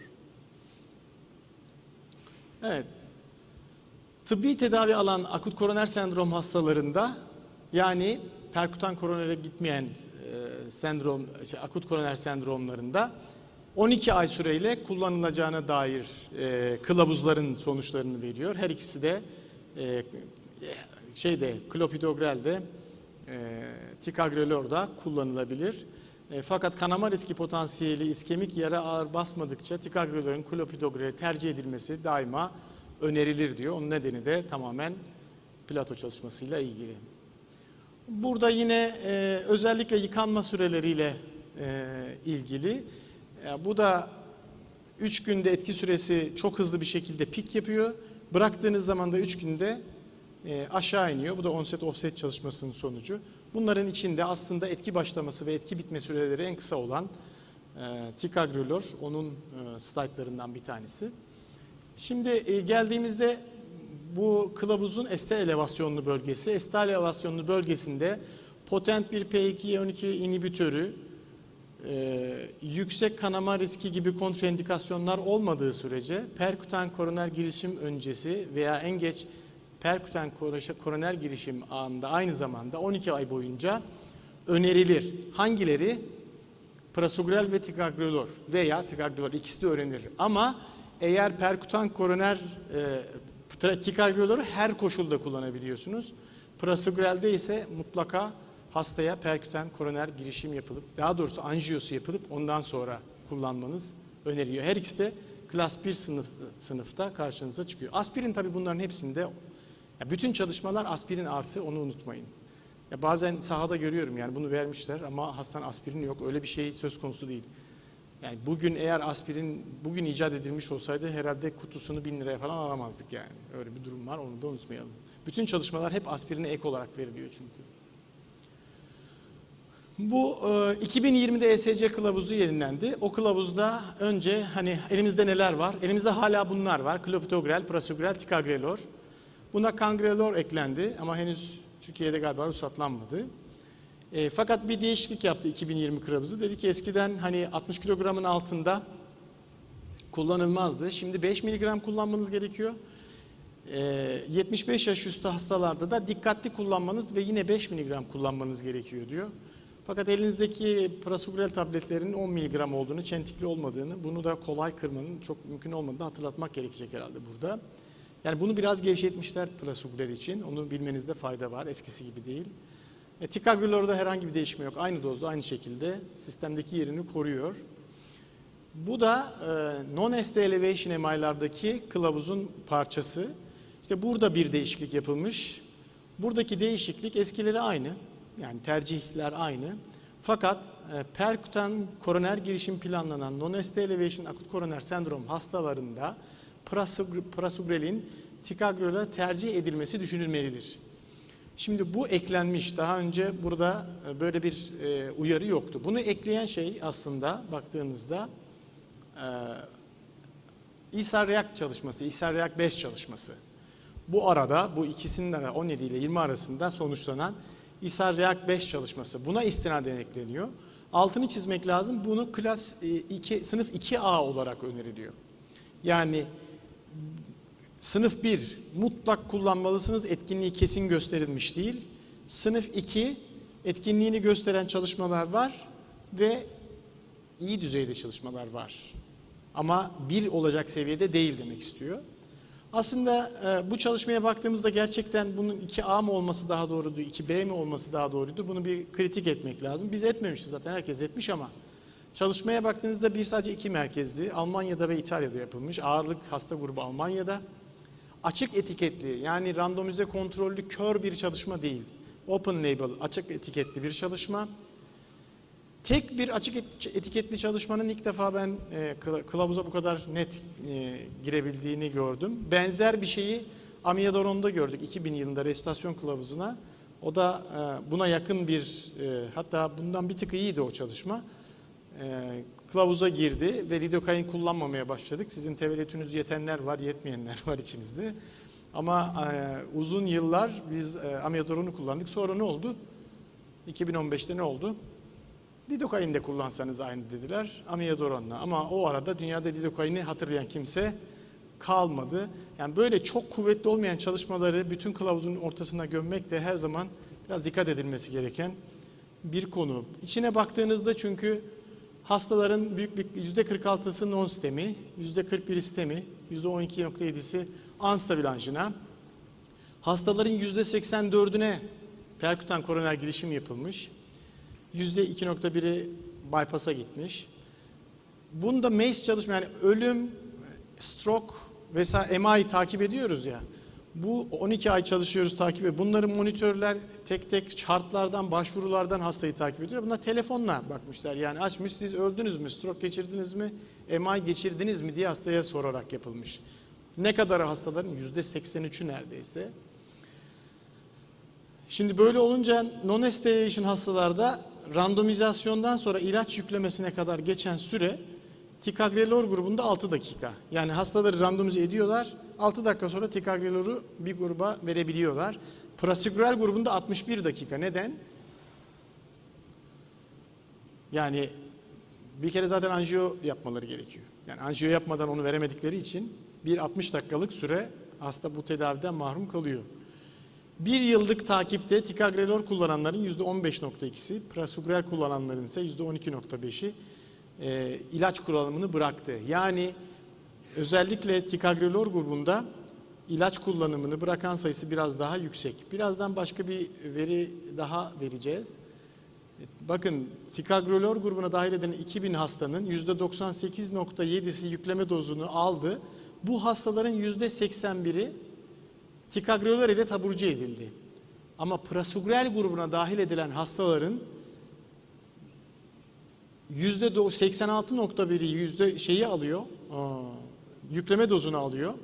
%80'i sadece ilaçlarına devam ediyorlar. Yani bir grup hasta prasugrelle çalışmaya katıldığı halde %6'sına şey verilmiyor hastaların. Prasugrel verilmiyor çıkarken. Böyle olmasının ne önemi var? Çalışma kör olsa bir önemi yok. Ama açık etiketli olunca, yani bunu başlayanlar bunun hangi grupta olduğunu görebildiği için burada bias riski taşıdığını söylemek gayet normal.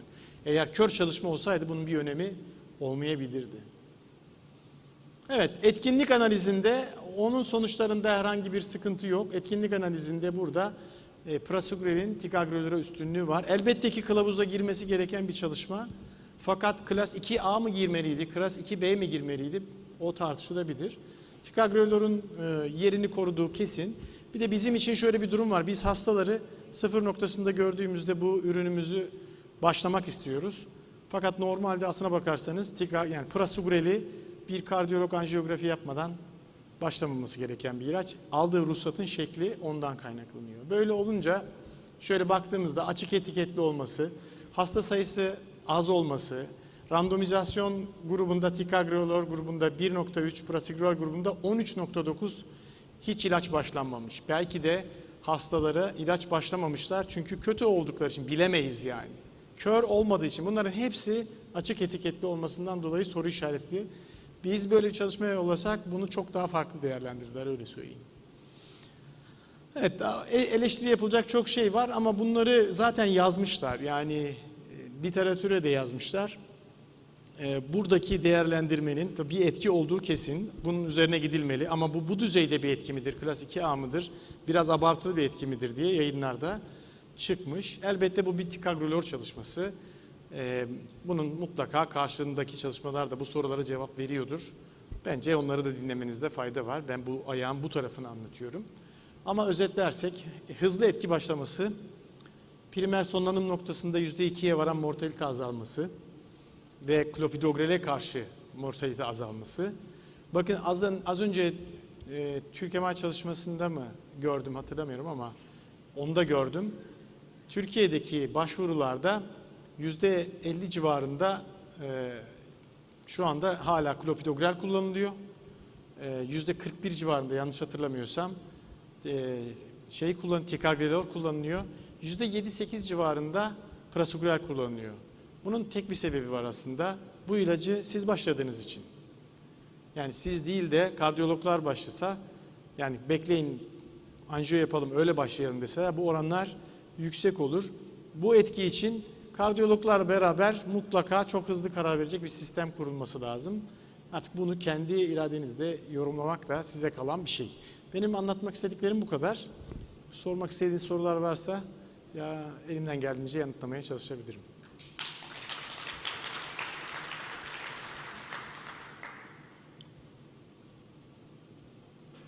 Sıkıldınız herhalde. Peki çok teşekkür ediyorum katılımınız için. Sağ olun. So, good afternoon. We are starting now. It's a great pleasure to chairing this session with my colleague Anton Chami. And we'll talk about the COVID situation. So, we will have 4 speakers and the 2 speakers are in the room. The 2 others will be on Zoom. So, it will be a pleasure and we'll start by Dr. Barbara Hogan.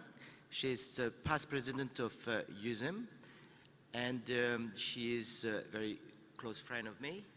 And she will talk about the situation. And I know you are a German, so you will be on time. So I'm very concerned about that, about the new concept in emergency medicine. So please, Barbara. Thank you very much, Eric and Mr. Chairman. First of all, I would really like to thank Professor Bazakanda and Professor Bechet Al for the kind invitation here to your wonderful Congress. As well, I would like to thank the organization committee with Emre Tektik and his team. So thank you very much indeed for this. I have the pleasure to tell you something about the future strategy for Europe after COVID and more outpatient care to replace hospital inpatients. And this, of course, will be a challenge for EDs and new types of medical treatment centers. In my view, emergency medicine in Europe has gone through 5 phases of development. And when we start with the phase 1, there were not a real strategy in emergency care. The second phase saw more professionalization, such as a specialty physician for emergency medicine and proper organization of emergency departments. And here is just one example of my department in Hamburg, Germany, and with 60,000 patients a year. We have an efficient interdisciplinary work and high-performance teams as a reality. As in Germany, we don't have the specialty in emergency medicine. We have to really work interdisciplinary and multidisciplinary. In our ED, we have IT, intelligent IT solutions. We work with case management and workflow orientation. And we have a patient-focused organization like First View and Fast Track systems. So the emergency care phase 3 is, and now you will see I have now the CEO position in a hospital, so we are coming that the ED is no longer a cost center, coming to a profit center emergency department, to the interdisciplinary emergency department, to a division ED, hub ED in a big hospital group, for example, to corporate center of excellence emergency department. And this means coming just from budget control and administration to value net management. What means value net management for the emergency departments?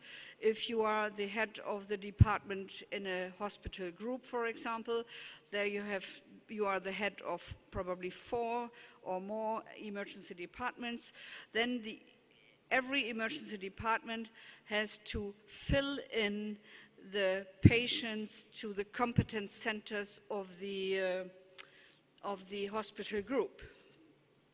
And this means provision of coordinated hospital group network healthcare. And then the emergency departments as corporate center of excellence, really coming from cost center and profit center to competence center inside the networked healthcare holding.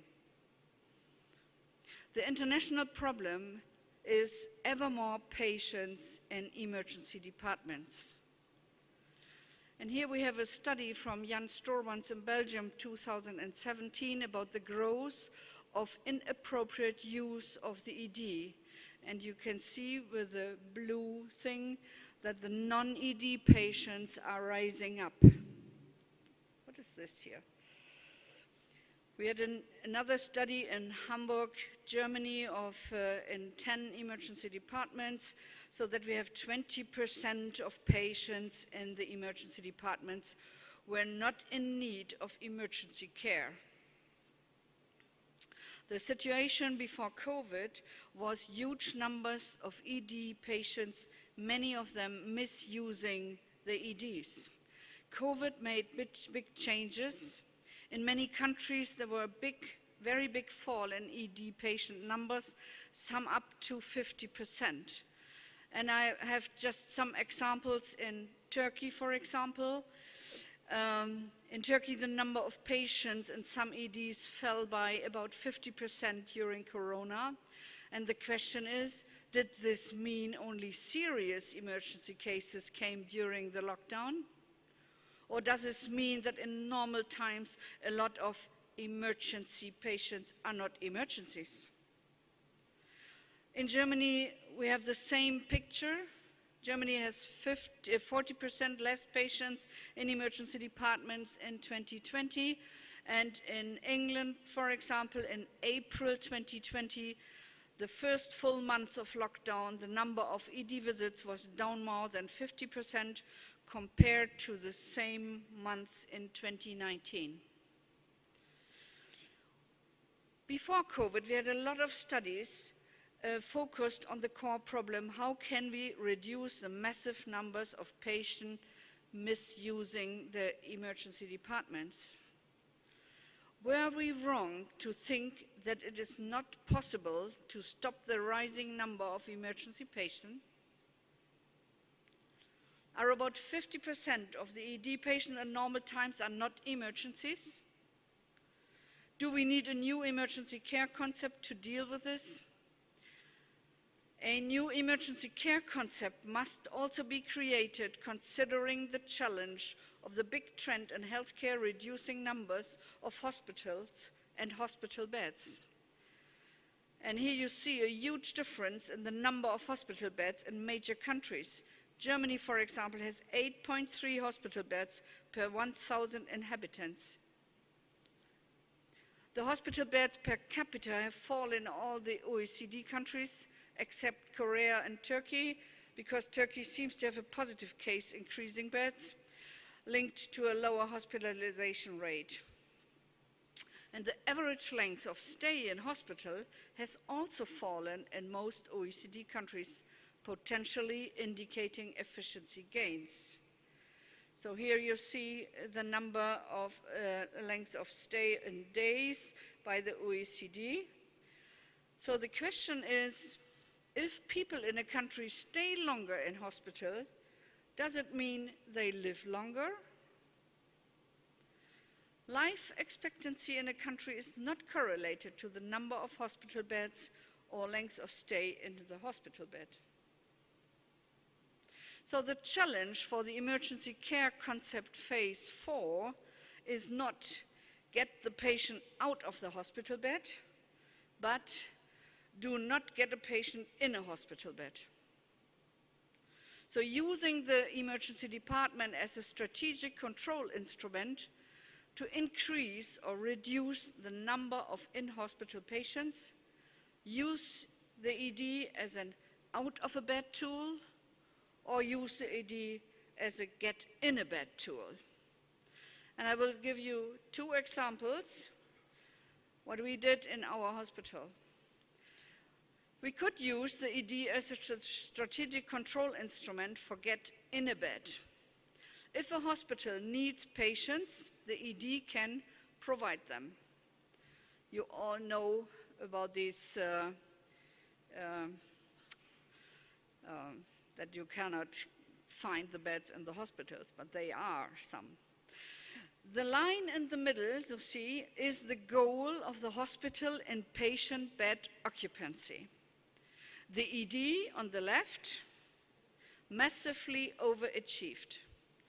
Most other departments underachieved. But they could have achieved if they accepted the ED patients. Here you can see that we have 150 sick in the ED for 1 month, and the others are a little better because they accepted the ED patients. The ED as a strategic control instrument for not in a hospital bed is much easier because we have this exit block everywhere. These graphics show a rising number of ED patients, and we have 38,000 in 2009 and currently about 60,000 emergency patients per year, and, but reduced the number transferred as inpatient to the hospital. So now we come to the emergency care phase 5, using new care centers with cross-sector boundaries. And I'm talking about the sector outpatient care and the sector inpatient care. But crossing sector boundaries need a transformation away from the silo hospital hierarchy, with their orientation on function plus their hierarchy working like operational islands. And we leave the silo mentality behind towards a process-oriented and patient-centered expert organizations. And what I mean is that outpatient clinic, treatment clinic, EDs, and hospital and aftercare are real, working together in an integrated healthcare to be a high-performance healthcare organization. And for this, we need some kind of hybrid outpatient clinics for treatment and diagnostics. And this could be like this. We have the treatment clinic, some kind of diagnostic center, where all the basis emergency care for all outpatients are coming. We have specialists there, using by these treatment clinic and using by the hospital. And we have a joint clinical decision unit award for daytime observation of patients, and this could be used by the hospital, by the emergency department. And if patients from the clinical decision unit necessarily have to go to hospital, then they can immediately go there. So at my new clinic in Hamburg, I'm just building such a hybrid thing with general practitioner and specialist physician care, and we're starting this new hybrid emergency care, and we started already in 2019, and just with 6,000 emergency and acute patients, and only 7% transferred to the hospital. As well, we make consultation with telemedicine, live stream for homes for the elderly, that they are not coming for everything and anything to the emergency department. And this means big time savings for ambulances and doctors. This is a new photo of our Elbe Medical Care Center as a regional care campus, and of course it's already published. The next generation of emergency care, and we talked this morning about artificial intelligence, many new possibilities are being developed with digital technology. For example, in Germany, we have a Medibus railway to fill gaps in the healthcare network in rural areas. We have Henry the dentist. This is a clinic on wheels, a mobile dentist practices. And we have a self-driving medical clinic on demand, which patient can get consulted and diagnosed by video link, get a prescription, or transported to an ED. Visits could be ordered with a mobile app. And in China already, we have the artificial intelligence-powered unstaffed one-minute clinics in public areas, provide a range of smart medical examination devices, and provide users with one-stop medical and healthcare services, including consultation and medicine. Thank you very much, and teşekkür. Thank you, Barbara, for this excellent presentation. Do we have any question? Yes, please. Chat.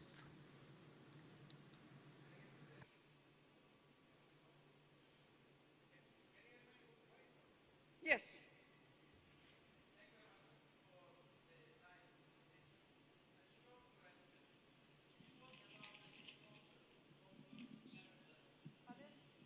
You talk about the new concept of emergency medicine. Let us talk for the future, further concepts. One day, if you become the Ministry of the Health in Germany, what do you want to change in the emergency department? Hopefully you will become. Yeah, thank you for this question. Immediately implement the specialty in emergency medicine, because now in Germany we have in the emergency department 27 specialties around the clock every day.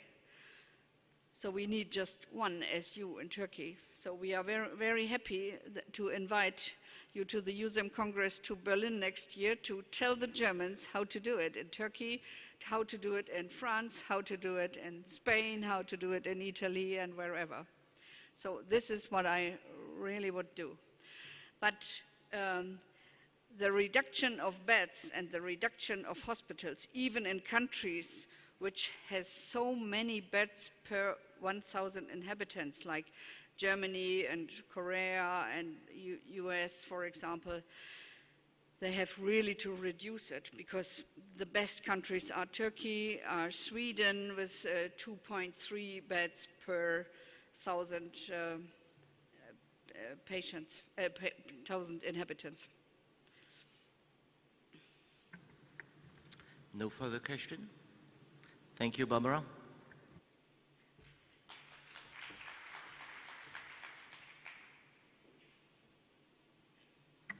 Okay, so we move on to our next presentation. For this one, I have the honor of presenting my colleague and senior in the profession, Dr. Eric Revue. He is head of the emergency department of Hôpital de la Riboisière at Paris, and he's co-chair of pre-hospital at USEM. Hello, it's always an honor, a pleasure to be with you. And we talk a long time, we have a lot of papers about the COVID. So I won't put anyone, no papers, no statistic about the COVID. But just talk about the problem we had with that. I don't have any conflicts to declare. Imagine the COVID-19. But not this one. COVID 1999.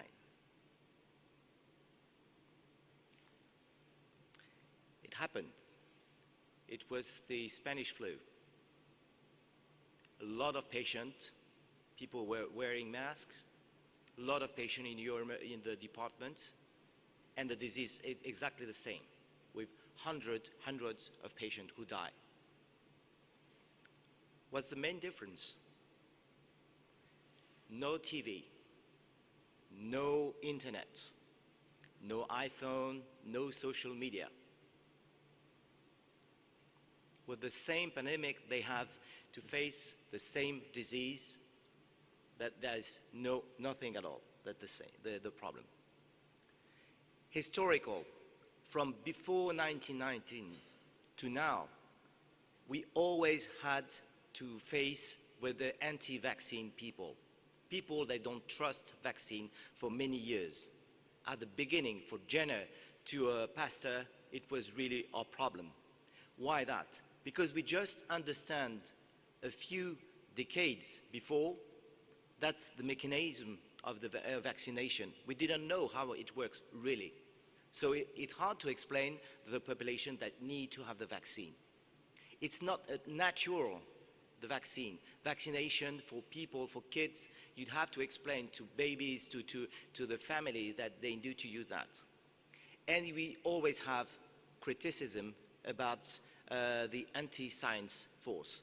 A lot of people everywhere, since the beginning of the vaccination, were against the government, it was politics, against doctors. Maybe you have to know that even Jenner or Pasteur, he had to face because all the population said, maybe you want to put the vaccine because you want to make money with that. So it's the same that happened before. The problem here, regarding to the WHO, doubts about vaccine is one of the top 10 threats that we have in this year. It's because we have a lot of things now. We have made a lot of progress. We are facing. It's still the main problem that we have. And we have the main challenge. We have to vaccinate a lot of people. And 60 million of elderly patients are on high risk to be vaccinated. So we have many problem solving. It's a funny joke. There's different way. You've got the problem, you have the German, he will fix the problem. No problem. You find a solution very quickly. I don't make a comment about the US. They put in a bomb, they can put in a jail. They solve the problem. In Russia, you have seen how they can fix the problem. I think the worst could be the French. You have a problem, you are fighting, we are always on strike. The problem is we have more problems later. So it's really hard to have that. So tell to a French, you know what, you need to wear a mask. And he says, I don't want a mask, I don't want a mask, I don't want to. It's my freedom, I don't want to. Okay. Maybe we can tell him, you know what, the Germans, the Turkish, the English, they have masks, but you, the French, you don't deserve it. And the French will come and say, okay, that's not normal, I want a mask, me too, I want to wear a mask now. So that's very, very complex to explain to the people that it could be demographic, structural, social, or behavior problem to vaccinate people. There's another thing we are facing. Anti-vaccine is not vaccine hesitancy. We have people that will refuse everything. They don't want the vaccine. You can say anything, they won't have it. And you have some people, maybe they're quite hesitant, that don't trust. If you explain, maybe they will change. Maybe they will have the argument to explain that they could accept the vaccination. It's not hesitancy, it's not activism. We are facing people, they don't trust us. You can do anything, they don't trust us. Our role is to explain to people who trust us that we need to have a vaccine, and vaccination is good to prevent this disease. There are so many determinants for acceptance or refusal of a vaccine. Social, risk perception of disease. I'm safe, I'm healthy. A young guy say, I'm healthy, I don't have any comorbidities. Why do I have to get the vaccine? I don't need to. So mainly the thing we have to explain. It's unsafe. Is it safe? No. We have people that are looking on the media, and even doctors, they say, no, vaccine is not safe. So they need to trust that, and we have to understand here are the main problem we're facing. Politics, yes, it's a big problem, because it's very close when you have a campaign with politics. Politicians have a very big role. We don't have any comments about Trump, but we know how he fixed the problem. He didn't, anyway. And it's really a problem that had in their country. They have still the wave in their country, because it's more a criticism about the way of Trump managed the disease. The anti-vaccine movement, that's the terrible threat we are facing. This guy on the right on the slide, you know, here are the experts on this really anti-vaccine movement. We have a humorist, singer, psychiatrist, lawyer, senator, candidate, and a blogger. And these people are really more maybe powerful than me if I say you have to take the medication or not. It's terrible. Thanks to the media for that. So they reject vaccination for many reasons, maybe for political reason, but they don't want to have the vaccine for any reason. They are very strong against that. It's really hard to face these people. Social media. We have 65 million of experts in my country. You know what? They have 65 million of politicians, professor of emergency medicine, professor in epidemiology, a trainer for the football team. They know everything. On the media, they know everything. And the problem is these people are better than you. They know everything. They say, yeah, I have seen my cousin, my grandmother, she's got the COVID, but I know how to treat them. The problem is, due to the social media, all the information is coming with fake information due to the social media. And that's the thing we cannot control. And normally, people, they trust doctors, they trust nurses. And what is the problem? When you have doctors and nurses, they don't trust the vaccination. They don't trust the medication. That's the main problem. When you see these kind of nurses, they say, we don't want the vaccine, it's not safe. People, they trust the nurses. They trust these fake doctors giving this fake information. So it's a growing problem with these people that's with the media, with the social media. You want to trust, and they say a lot of bad story that happen. So the problem you have to deal with this criticism. Information, if you give more and more information, it's not more and more trust in vaccine. Maybe we give a lot and maybe too much information to people. And you have anti-vaccine people, you can say anything, they won't have the vaccine. They don't want to hear anything. So the more way you try to explain to people to have the vaccine, to wear masks, they don't want to. So these very strong people, they don't want to listen to you. Maybe psychiatry could help us. Maybe that's a Dunning-Kruger effect. It's the perception of people. They have the feeling that they are experts.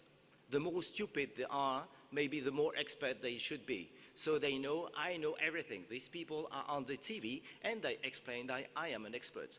You know, remember, I have the vaccine, so I can put a spoon here on my arm. Look, I told you, there's a magnet inside the vaccine. These people just show off on the TV because they have a spoon on the arm. So we have a strategy with 3 steps. Identify the technique, identify the topic, and maybe use a key message. Identify the technique. We have a famous video and movie that's it's all the combination of anti-vaccine arguments with all anti-vaccine experts, nurses, doctors, the conspiracy theory, and these people are against that. And that's the way it was really, really bad that happened in France. But they have also other film about the conspiracy theory. They are fake experts, and this kind you can fight any fray. They will trust about this kind of information. Identify the topic, mistrust of and distrust of health authority and healthcare provider. That's a problem. They don't trust us. We have a low threat of disease. That's a problem. They say, I'm not sick. I'm healthy, so maybe I don't need to have the vaccine. And we have to explain that. They have to use, we try to explain that all the patients are in ICU are not vaccinated. We try to explain and say that's fake, it's not true. But we try to explain, we have these patients in our emergency department, in our ICU. So we have to deal with that. Use a very simple key message. If you get vaccinated, you won't have to go to the ICU. That's the only way to explain. I think you can put any papers. I think it's the most simple way to explain to people. So, if it still increases, if they don't understand, mandatory. Put the police. It's like when you want to road traffic control, put a seatbelt, don't drink to drive too fast, and we put a policeman. It's exactly the same. Put a mask, wear a mask, get a vaccine, social distancing. If you don't, we'll put the police. And it's always the same, because we always have people, they say, I have never been, I don't drink, I'm fair, but you can have an accident. It's exactly the same to explain. You have to be mandatory. Yes, it's freedom, we lose some freedom, but we have to think on to the others. So it's a 5A model. Maybe it's access. It's a shame that in our country, people, they refuse the vaccine, and they have lots of country, they will love to have the vaccine. So that's a shame we don't have that. affordability, that the price, it's not so expensive. Awareness about that. We have many people, they should be that. It's funny, but the Pfizer, you remember, Pfizer just produced a Viagra. There's no problem for men. They say, no, I can take, they don't trust me. I don't need randomized control trial to use if the Viagra works or not. It's not a problem. So this way for acceptance, activation, and activation maybe put the police for these management of the patients.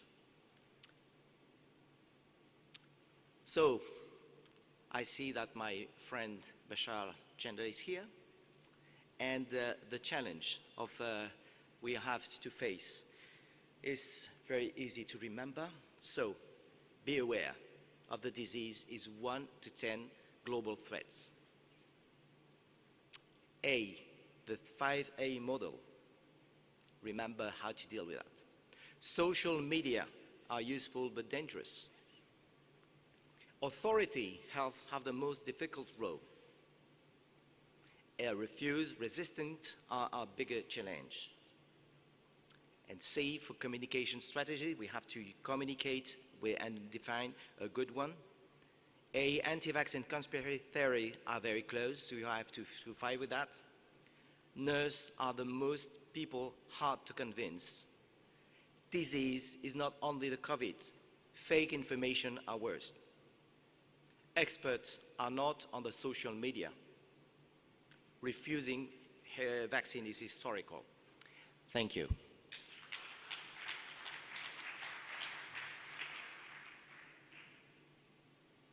Thank you, Eric, for this presentation. I really liked your slide on the Facebook and Twitter experts. Does anyone have any question to? Please go ahead.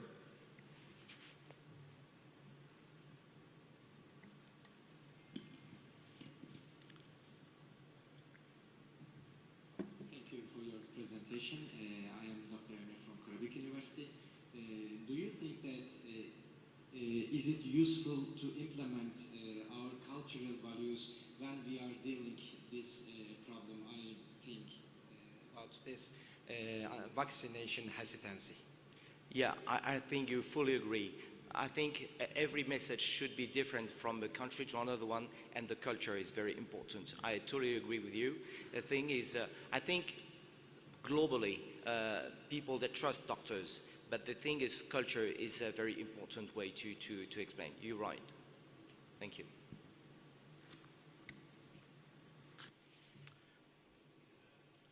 Sorry, do we have any other question? Thank you.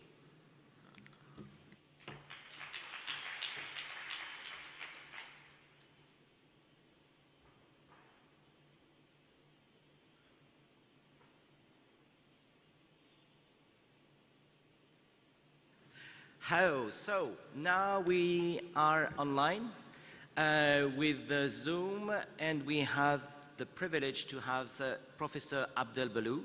He was past president of UZEM, and he couldn't come in Turkey. You know that the guy, he loved to dance, and every gala dance. I think he is really unhappy to be not to be here. Abdel, can you hear us? Abdel, Professor Balou.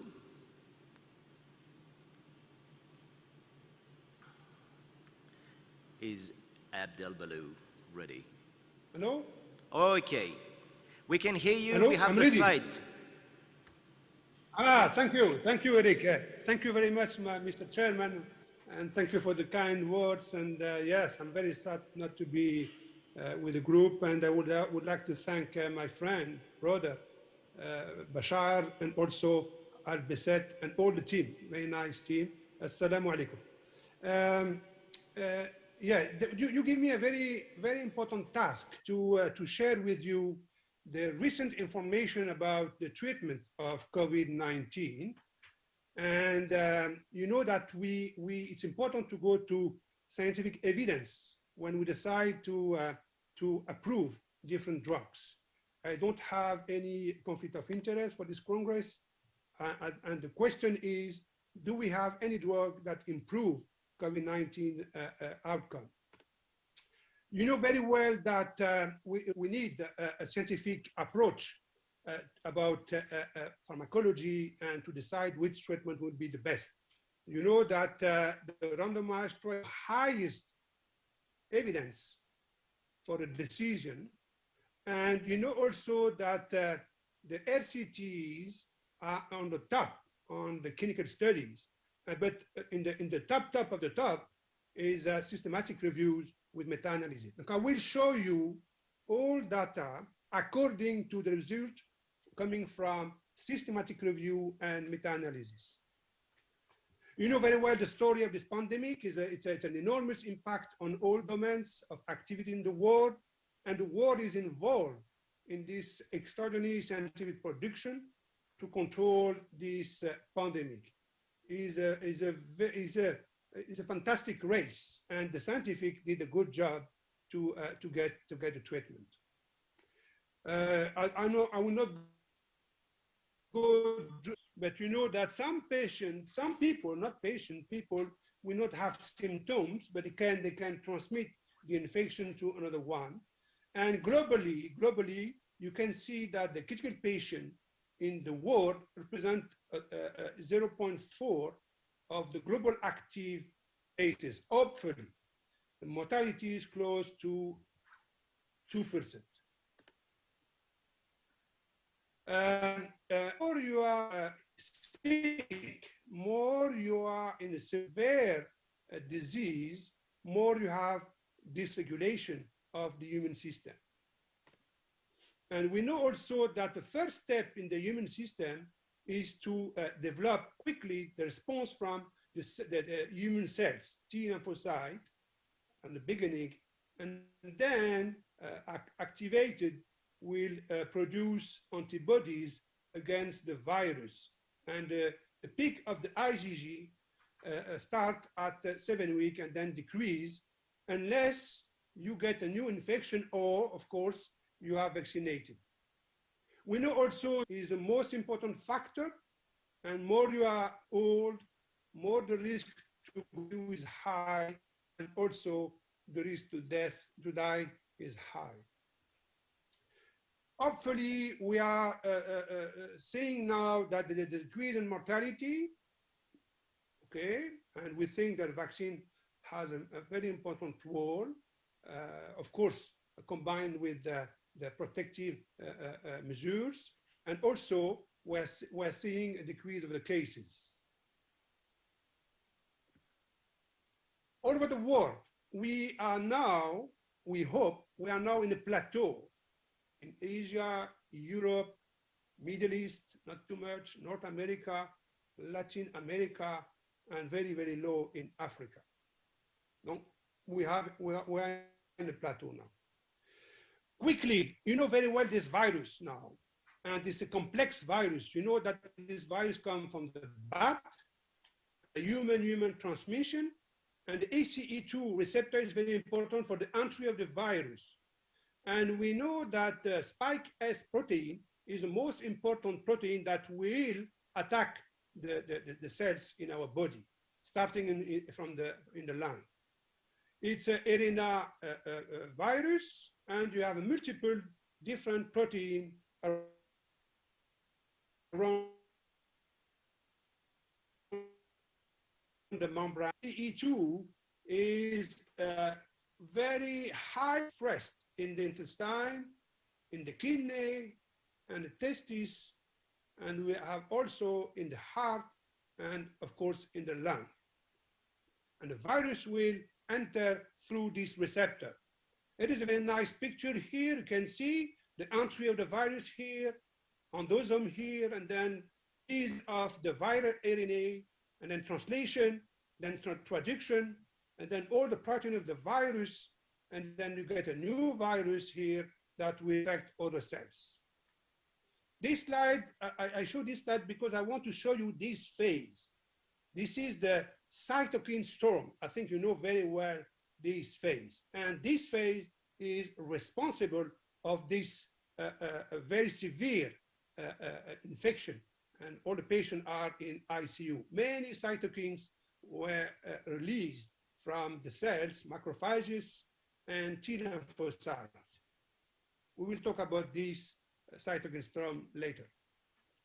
And you can see here, severe patient, this cytokine is very highly increased, inducing heart problem and lung problem. Just to show you this slide, because it's very important. This virus, not only this one, but this COVID-19, block the production of interferon family cytokine, this one here. You can see here, this is very important, this cytokine, because this cytokine interferon will block the action of the virus by blocking the replication. Keep it in mind, because we know that there is a deficiency in toll-like receptor 3, and we found mutation on this production of this cytokine, which explains that patient will be in ICU and unfortunately die.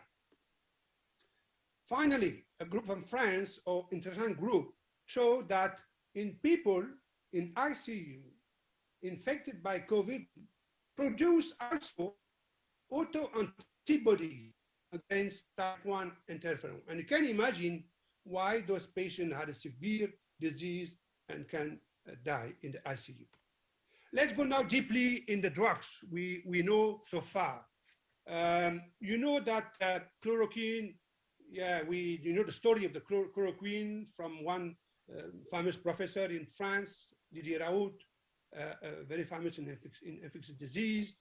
And this drug, we know that this drug works in vitro, in the lab, and this drug block the viral entry and also have an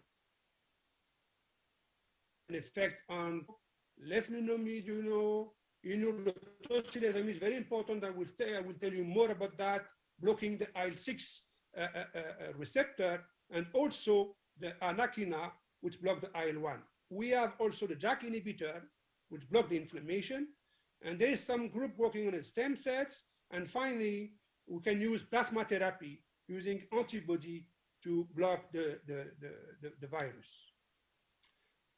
I explained to you the action here. You can see chloroquine here. This drug can block the entry by blocking this protein membrane with the receptor of the ACE2. And here, the tocilizumab will block receptor to IL-6. IL-6 is very important in the inflammation induced by the virus. Just to show you this slide, to see how it works with the convalescent plasma, the recovered patient produce different antibodies, and these antibodies can block different antigen in the virus. But you will see that it was not very convincing in 3 hours. This is a very important slide, and now I can give you the information here that in the world we had 4,553 trials different drugs. Okay, at the end, 516 trials were not published. We don't have the results. This is very, very important, and this slide shows you only 28% were published in the academics. This is an important information. 1,516 were not reported. And just to show you this sign here, you see that a lot of trials using interferon alpha and lopinavir and ritonavir. And I will show you the results. Okay, chloroquine, hydroxychloroquine, it's clear from the meta-analysis, and you can trust, you can go to the papers, no problem. There is no effect in the viral clearance. There is no effect in the clinical progression. And the conclusion is clear. No effect of hydroxychloroquine in the treatment of COVID-19 infection. And even in the, in vaccines, there is no there is no interest of this drug. It's unfortunate because we love and not very cheap, but unfortunately we don't have evidence. The other paper in the Facebook is ivermectin, is an antiparasite drug. The Cochrane Library say that there is no effect of this drug in the COVID-19, but we have evidence for that. Remdesivir, you know that we have many problems with the remdesivir, even political problem with the fighting between remdesivir and hydroxychloroquine. This last Cochrane database systematic review in 2021 August confirmed that there is uncertainty on this remdesivir. There is something, but not very high. Now, this is why WHO did not include remdesivir in the list of the drug we can use. Let's go here now. Very important drug, the tocilizumab.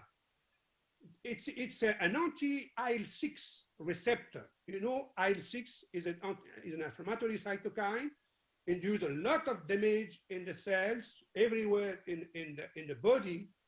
And we had many trials. And this one is a meta-analysis analyzing all the publication. At the end, you see here 24 with 5 RCT.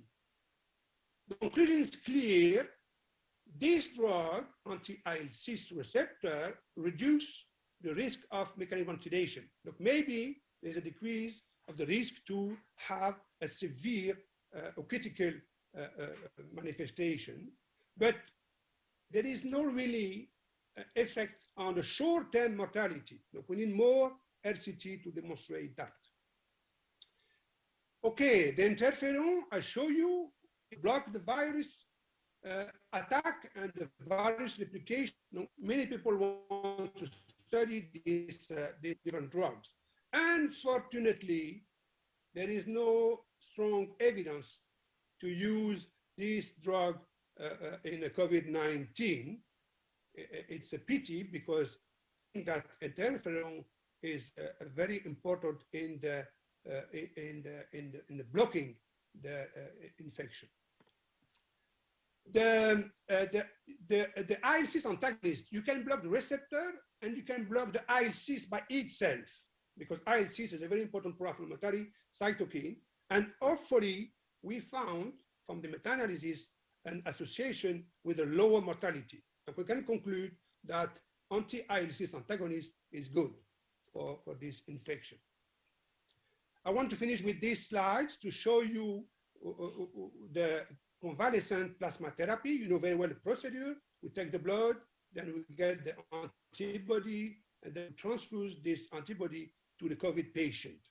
Unfortunately, there is no evidence to use convalescent plasma therapy in COVID-19 patients. In conclusion, I have three, please give me a few minutes, maybe I'm late. COVID-19 infection is a multi-systemic disease. This inflammatory response involves innate and adaptive immunity, cells and humoral immunity. The pharmacological approach includes the blockade of the virus action and the blockade of the pro-inflammatory cytokines responsible of the cytokine storm. So far, what we know now, we know that the corticosteroid has an effect by blocking the inflammation and immune responses. And RCT shows some interest in the mortality, by degree of mortality, as shown by this famous recovery trial. We have also the anti-JAK and corticosteroid, which improve the PO2 over IO2.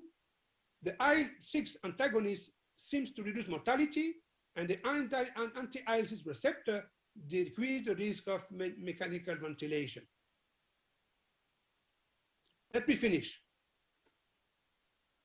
The last big mess, it's the Living Project, Population +1. This study showed that corticosteroid might reduce the risk of death, serious adverse event, and mechanical ventilation.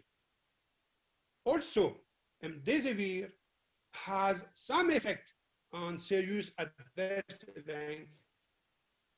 The other drugs, intravenous immunoglobulin, tocilizumab has an effect, bromexin doesn't work, lopinavir, ritonavir, interferon beta alpha, plasma and colchicine don't have significant effect. That means we need more trials to get more scientific evidence. This is the conclusion here. According to the stage of the infection, stage 1, 2, 3. In the stage 1, we have only the remdesivir, but we don't have too much evidence for these drugs. In the stage 2, we had an effect with corticosteroid, tocilizumab, anti-IL-6 receptor, and the baricitinib, it's an anti-JAK, anti-inflammatory. It looks that it works in this stage. In the late stage, the inflammatory stage, we can keep the same drugs for the convalescent plasma, no evidence for azithromycin, and no evidence for chloroquine. And as Eric said previously, hopefully we have the vaccine, and this is a big, big evolution in this disease. Of course, I will not go deeply in this topic. It needs a whole presentation. But it's clear that more you are vaccinated, less you have severe patient or critical patient and mortality. But you can see in this map, they need more vaccination. Only 4% of the population of Africa is vaccinated. Look, we have to act globally, because once we control the infection, if there is one continent not protected, then the risk of the reinfection and the pandemic will be possible. Yes, thank you very much. I was happy to share with you this. I hope the connection was good, and thank you very much. Thank you, Professor Balou. Do we have any question in the audience? A question about, no? I've got a question for you, Abdel, can you hear me? Yeah. With you show us all the evolution of the management of and the treatment of this virus, the COVID.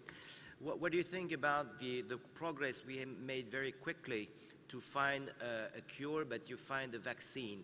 What do you think about the next variant that we have, maybe we'll have in the next weeks or month about that? We think we are prepared to manage this kind of disease if we have a variant? Yeah, Eric, is a good question, and I can tell you that what the scientists did in few months, let's say in 1 year, one year and a half, to produce this vaccine. We have different types. But now in the Western, but everywhere in the world, we have this Pfizer vaccine, which is RNA technology. What we know now, and this is the last paper, I didn't talk because it's not my topic here in this presentation. What we know now, and we had a publication, I think in the New England or Lancet, they show that even we have variant, the vaccine still have action, efficiency. Okay, now we had 95% for the previous variant, and now for this one is maybe 65, 70. But in the meantime, they are working to produce vaccine that will be efficient on the variant. Look, I'm very optimistic for the next couple of months or maybe next year. I'm not worried about that, but we need to vaccinate everybody. This is very important. And you tell us that there is a small part of the population in the world that doesn't want the vaccine because of fake news and so and so. But clearly, the vaccine is the only way to prevent the infection and to prevent the critical care patient. No, I am optimistic. Thank you. we are optimists too. Dr. Eric, can you say something for Dr. Bellu? Yeah. Dr. Bellu, thank you very much for your joining us. Waiting you next time face to face.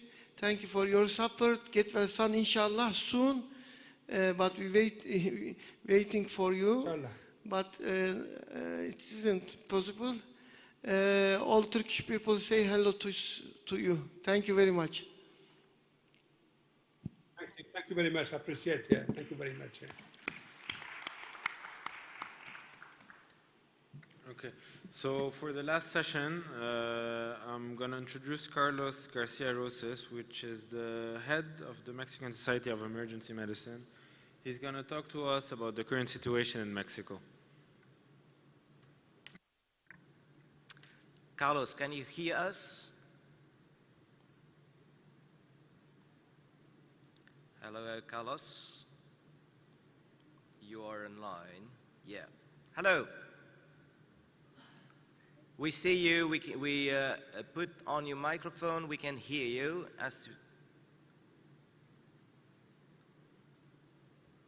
We see you now, Carlos. Okay, Emra. Good, good. Okay, now you hear me? Yes. Okay, well, first of all, thank you for the invitation for the committee to organize this excellent conference. Thank you, Eric, for presentation and everything. And I only correct, I am the president of the academy, not the society, okay? I don't want to conflict with somebody else. Okay, anyway, we want to talk next, please. We want to talk about what is the situation, but we need to see in real situation that the epidemics always exist and have a potential threat for the humanity. When you, next, please. When we see the history about that, we see that the epidemic start and continue producing many deaths in different parts of the world. Next. By April, when it started the recognition in March, in 1 month later, we have 1.5 million of cases in more than 200 countries. Next, please.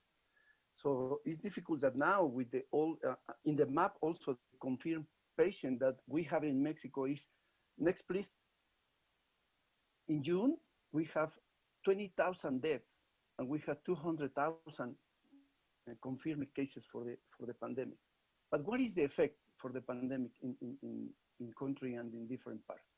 In July, the director of the World Organization said that for several weeks, the number of the report in the Americas has been more than the rest of the world.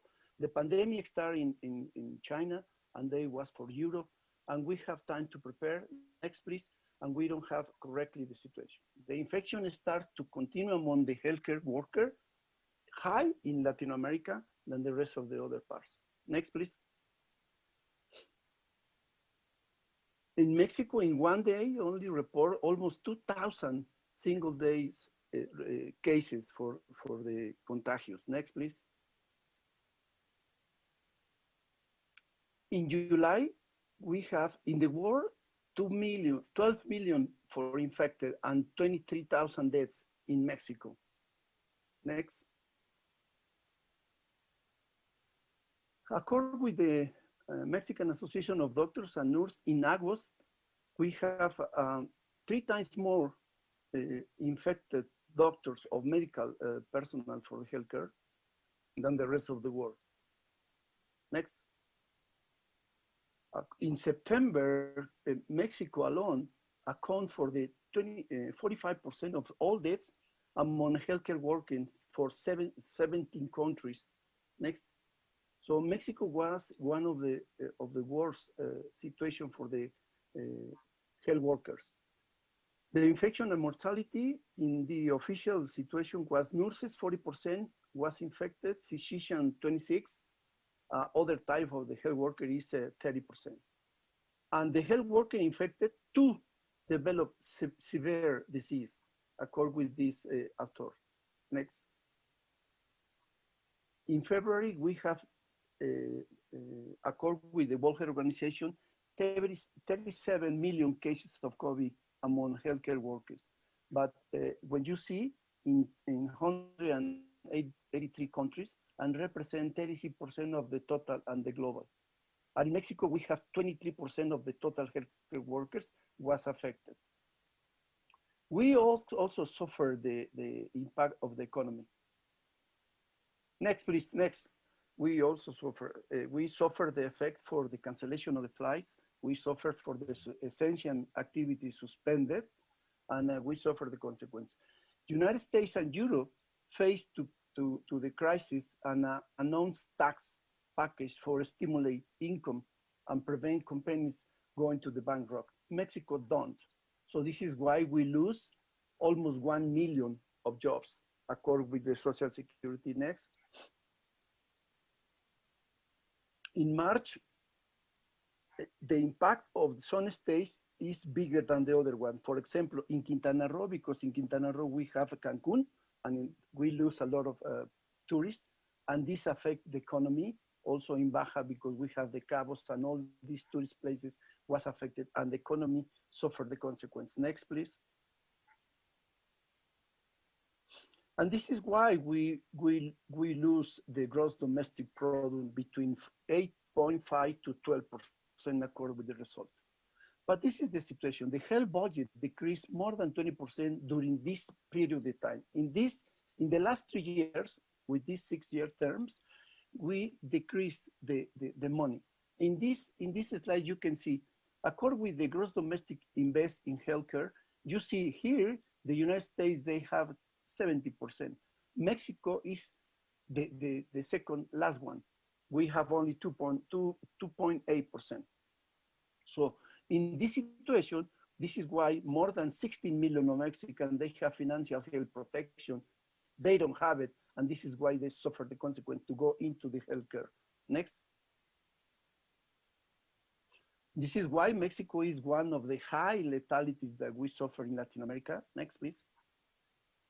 In the slide that my colleagues, they show it that the numbers is 2%. In Mexico, we have the lethality between 8% to 9%. This is why in September, Mexico was this is the country with most death for COVID in health professionals, more than the United States, Brazil, and United Kingdom. Next. If you are Mexican at that time, the risk of death of health personnel is 4 times more than the United States and 8 times more than the Brazilian guy. Next. In September, because after the holidays, we have the independent days and holidays, one death every 3 minutes. But the next please.